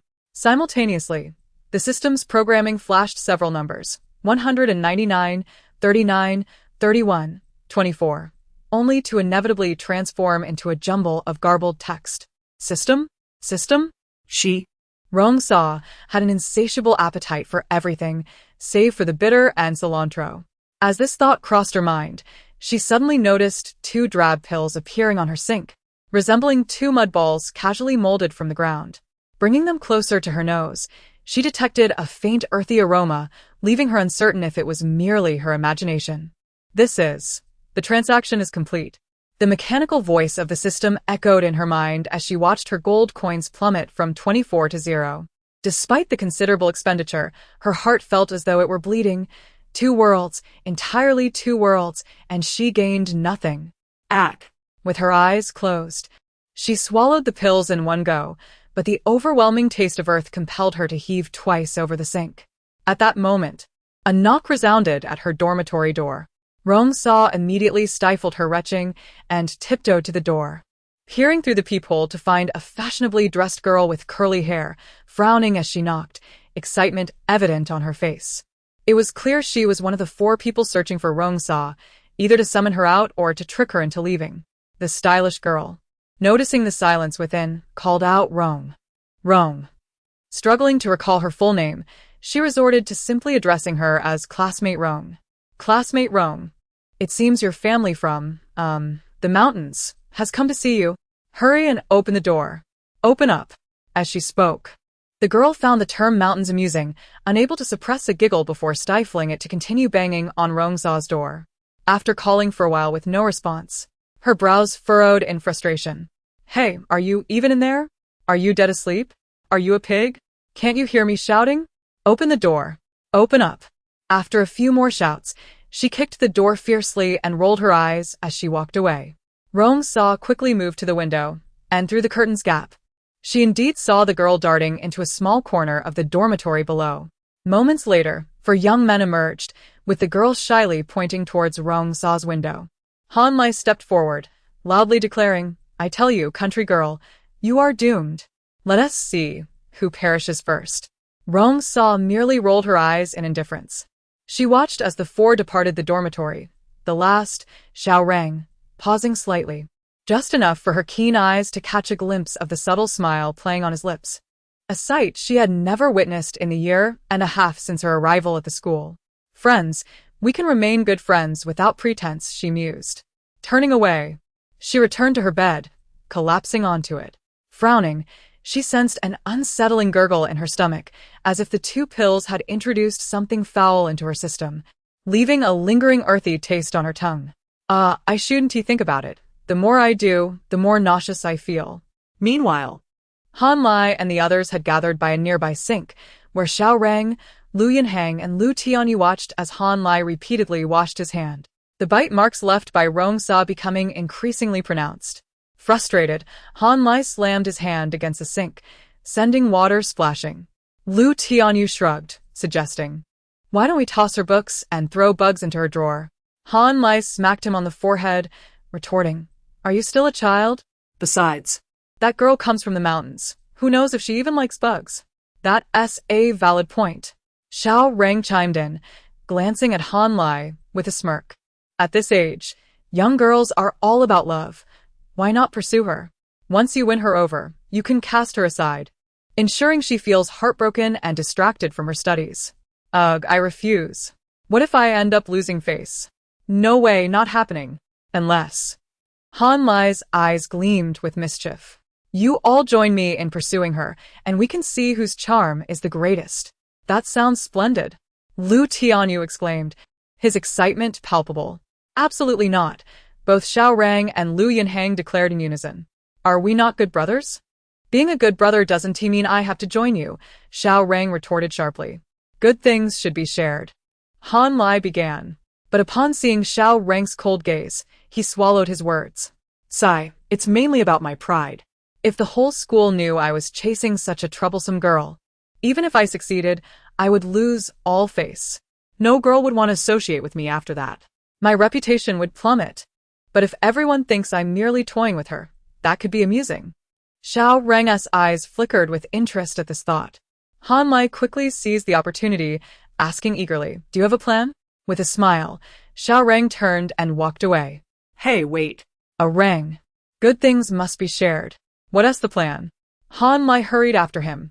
Meanwhile, Lu Yunheng glanced at his suddenly enthusiastic brother, his brows furrowing once more. Yet he allowed himself to be pulled along.